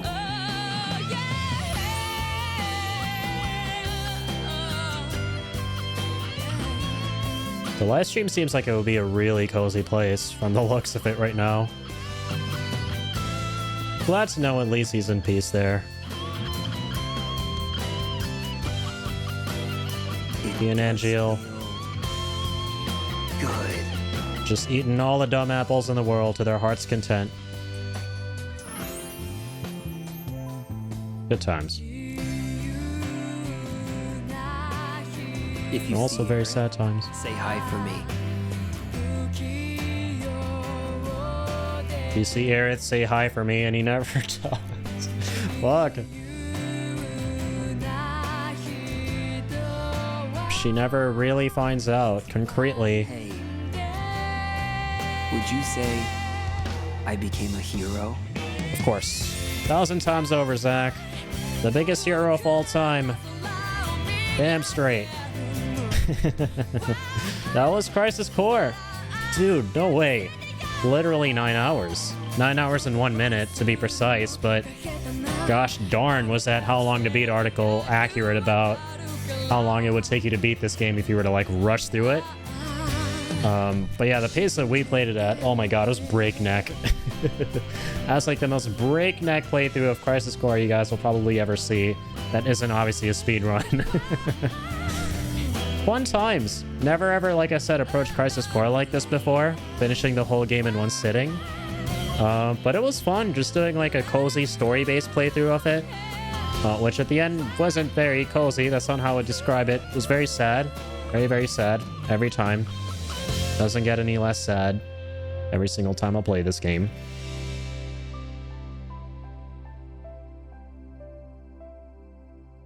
The music in these credits, by the way, is unbelievably good. You start hearing a lot of music that was both in this game, but also music from OG FF7, but rearranged that wasn't in this. Like, funnily, you never actually hear the main theme of Final Fantasy VII throughout the game.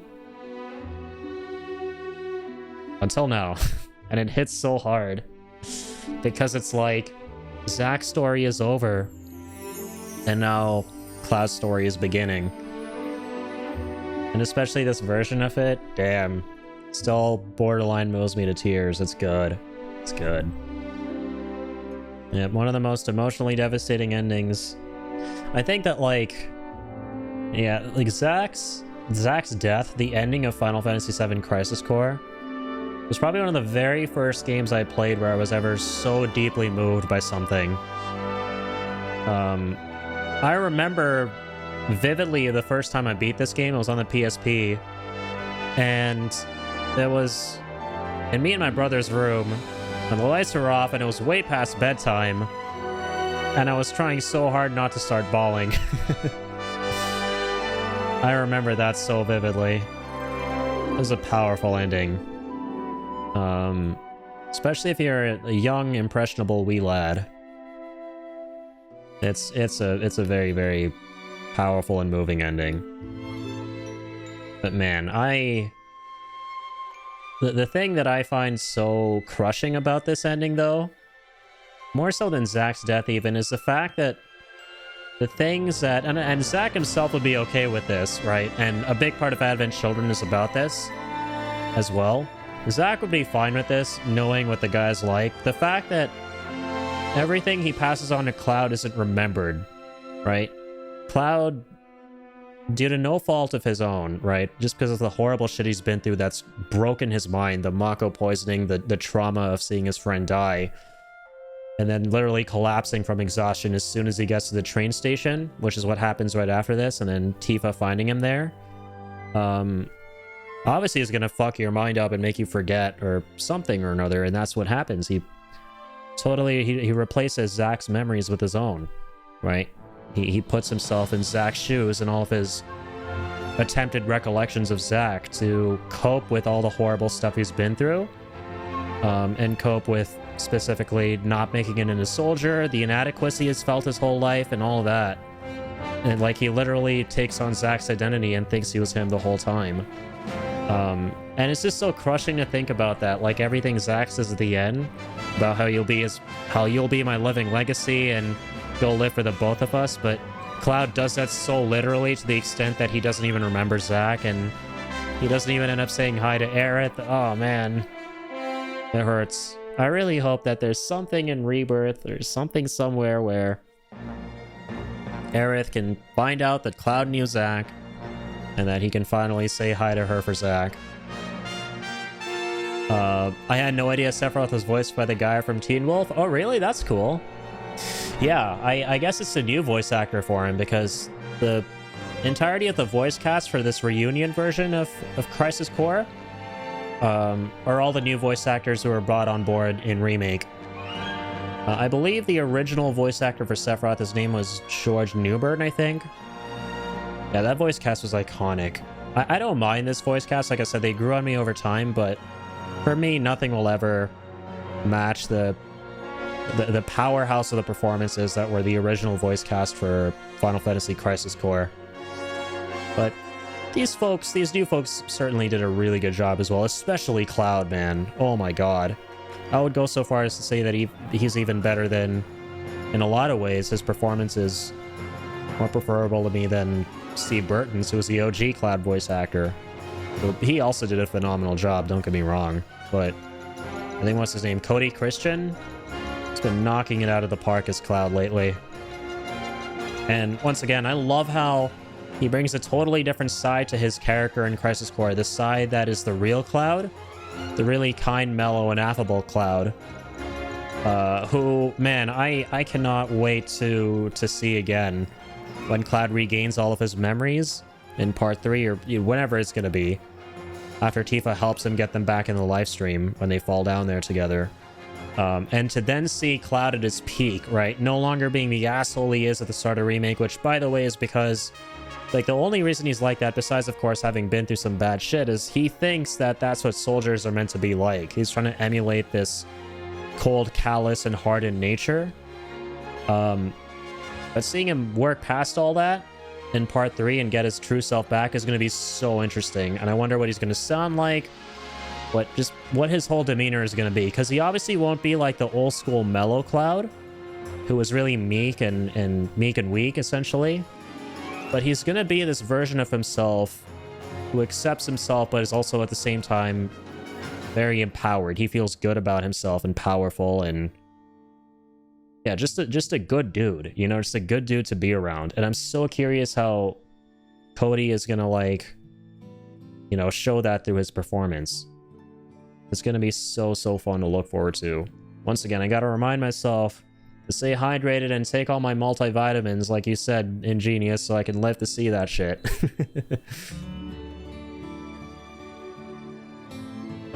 I just cannot wait for the iconic moment in Part 3 on the Highwind, where Cloud gives a speech to everyone saying, like, apologizing for not being his true self and talking about who he really is and who Zack was and all that stuff. And then just like the swelling, amazing, incredible music kicking in when the team's back together again and feeling at the top of things, like just feeling really triumphant.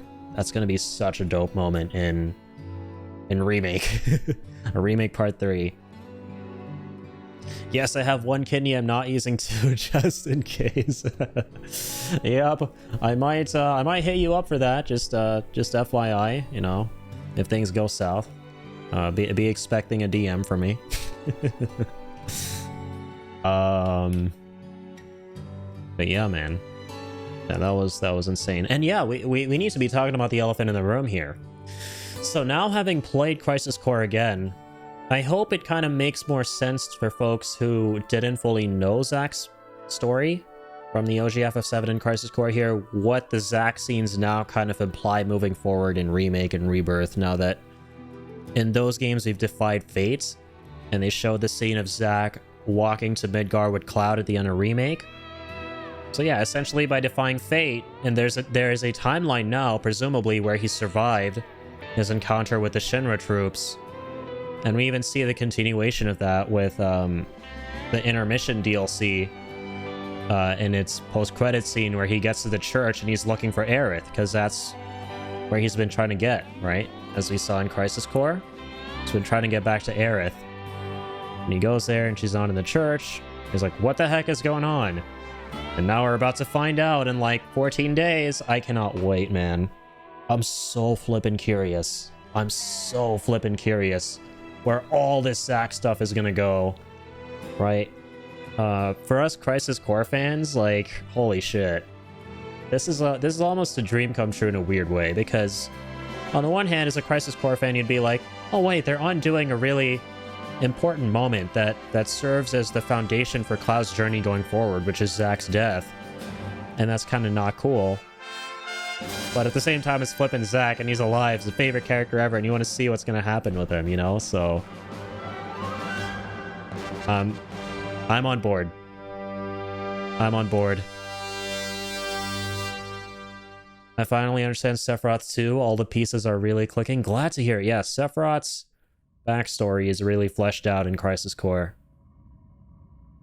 That's another really good reason we played this going into Rebirth, where the focus of that game is also to kind of go more into Sephiroth, for sure. Like, it literally opens up with the Nibelheim incident and Cloud's version of it, with this twisted memory. I love this, by the way. Post-credit scene for Crisis Core.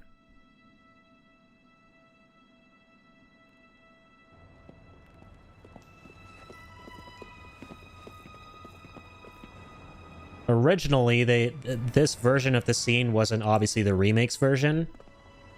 It was its own sort of pre-rendered CG version of the Final Fantasy VII intro.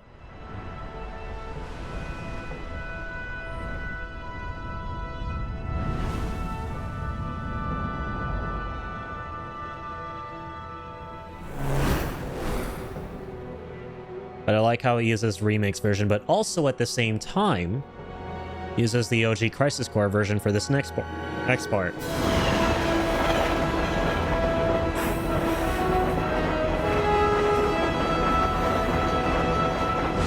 It's a blend of the two.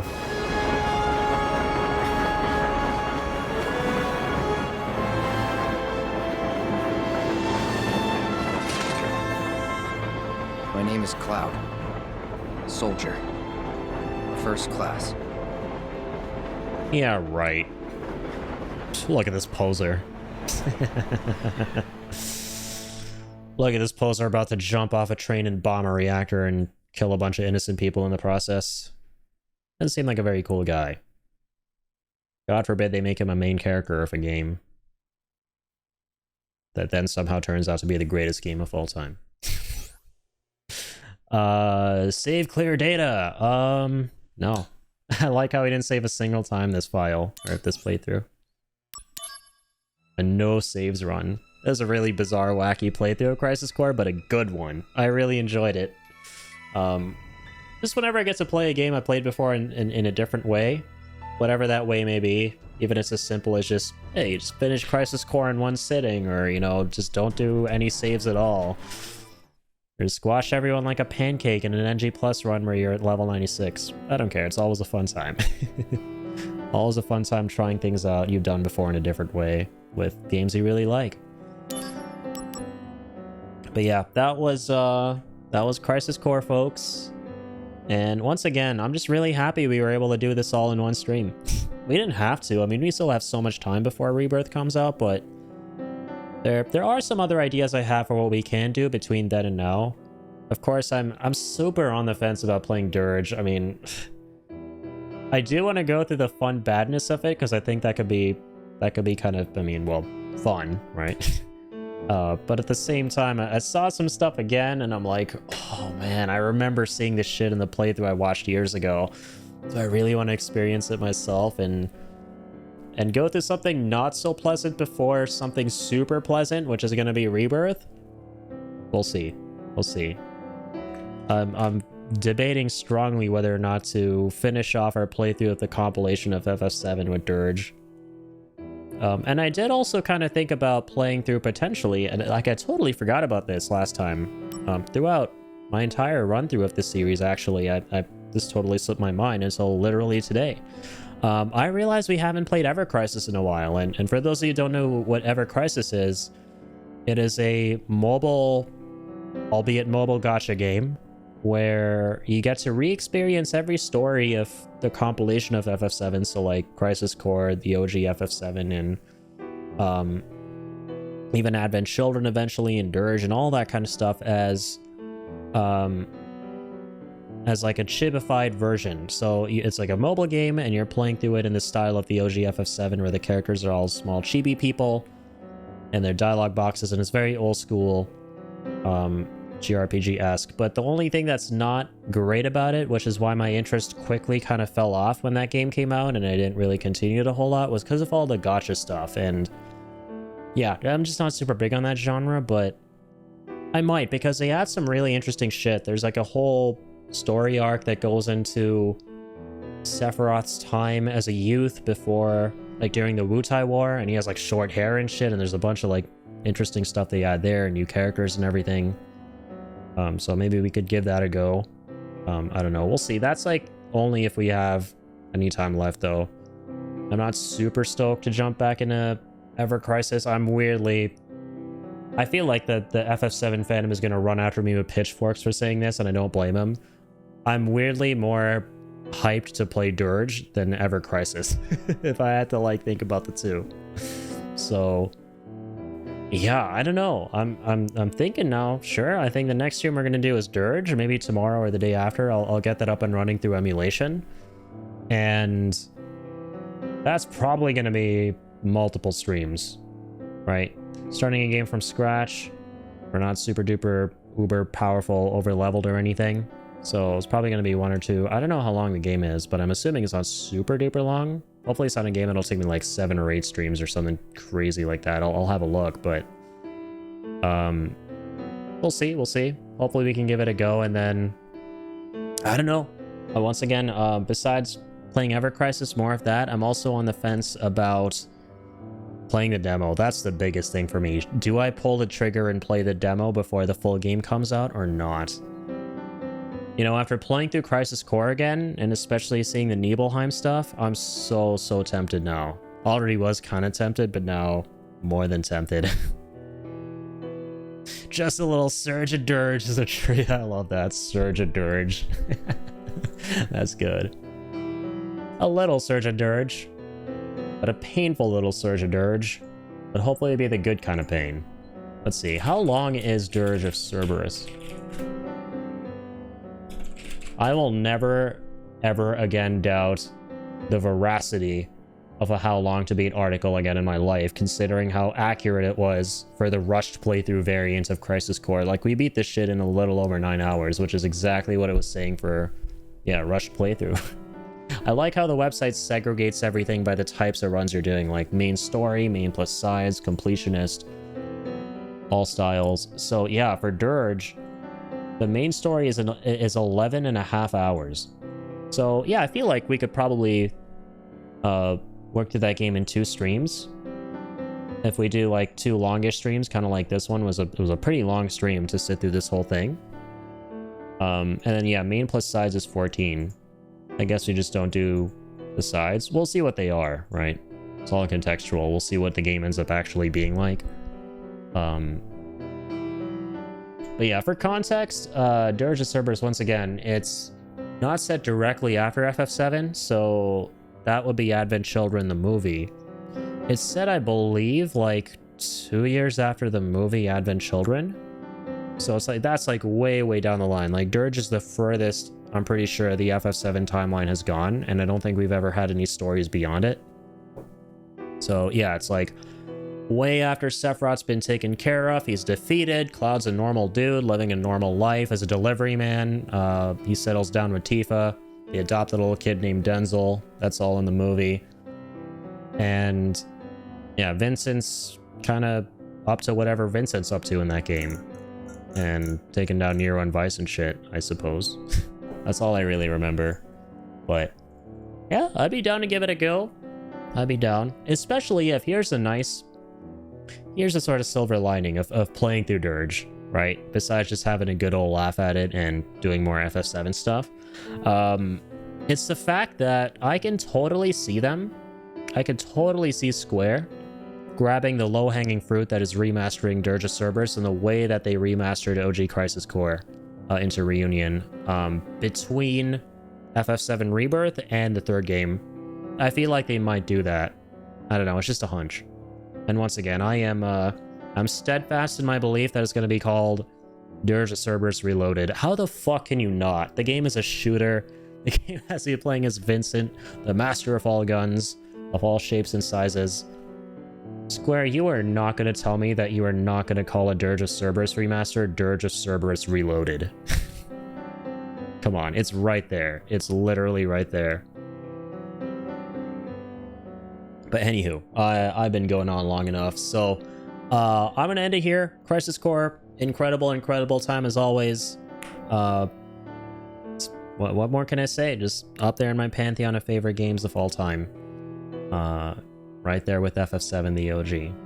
And I'll never, even though I had a weird, wacky experience approaching FF7 for the first time by playing this game before it, I'd still like to say that I'd never trade that for the world. If they're not planning on it, I think that's a pretty good hunch. If they're not planning on it, they should trademark that now and pay you for it. Yeah, hey, Square. I mean, I won't say no to money. I will not say no to that. Right here, hello. But anywho's, guys, thank you so much. Once again, Ingenious Man, as always, for being here, supporting the series, hanging out. Very kind of you, man.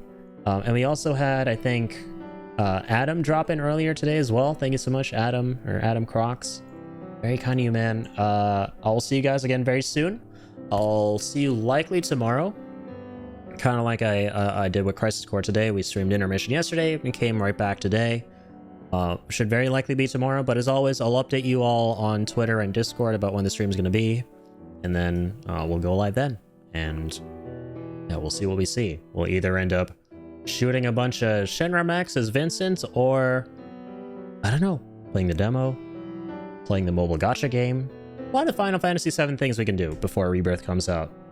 I'm feeling good about this. We're making really good time. We did all the important stuff, so that's good, at least, you know, playing through Remake again and OG FF7. But yeah, guys, have a fantastic night. Thank you for the stream, Addy. It was a lot of fun. I liked this game a lot. Thank you, Ingenious. That means a lot, man. I'm glad you enjoyed this game, and yeah, like I said, Crisis Core is very special to me, and I'm glad that I got to play through this again. For anyone out there who would like to experience this story and see what the heck is going on with this not black-haired Cloud, but completely different character who is very important to Cloud and his story and what that implies going forward. So yeah, I like that we have an episode of this up now. Very, very happy about that, and yeah, I appreciate it a lot. Thank you so much. And I'll see you again very, very soon for, like I said, potentially Dirge. Be prepared. Be prepared for the fun badness, for some of that good old Walking Dead Destiny's energy. But thankfully, silver lining in a series, in a franchise that I know and love and hold very dear. But anyways, guys, take care. Have a great night. I'll see you very soon. Stay happy, stay healthy, stay positive, and as always, keep on keeping on. And hey, embrace your dreams and protect your honor as soldier, or whatever.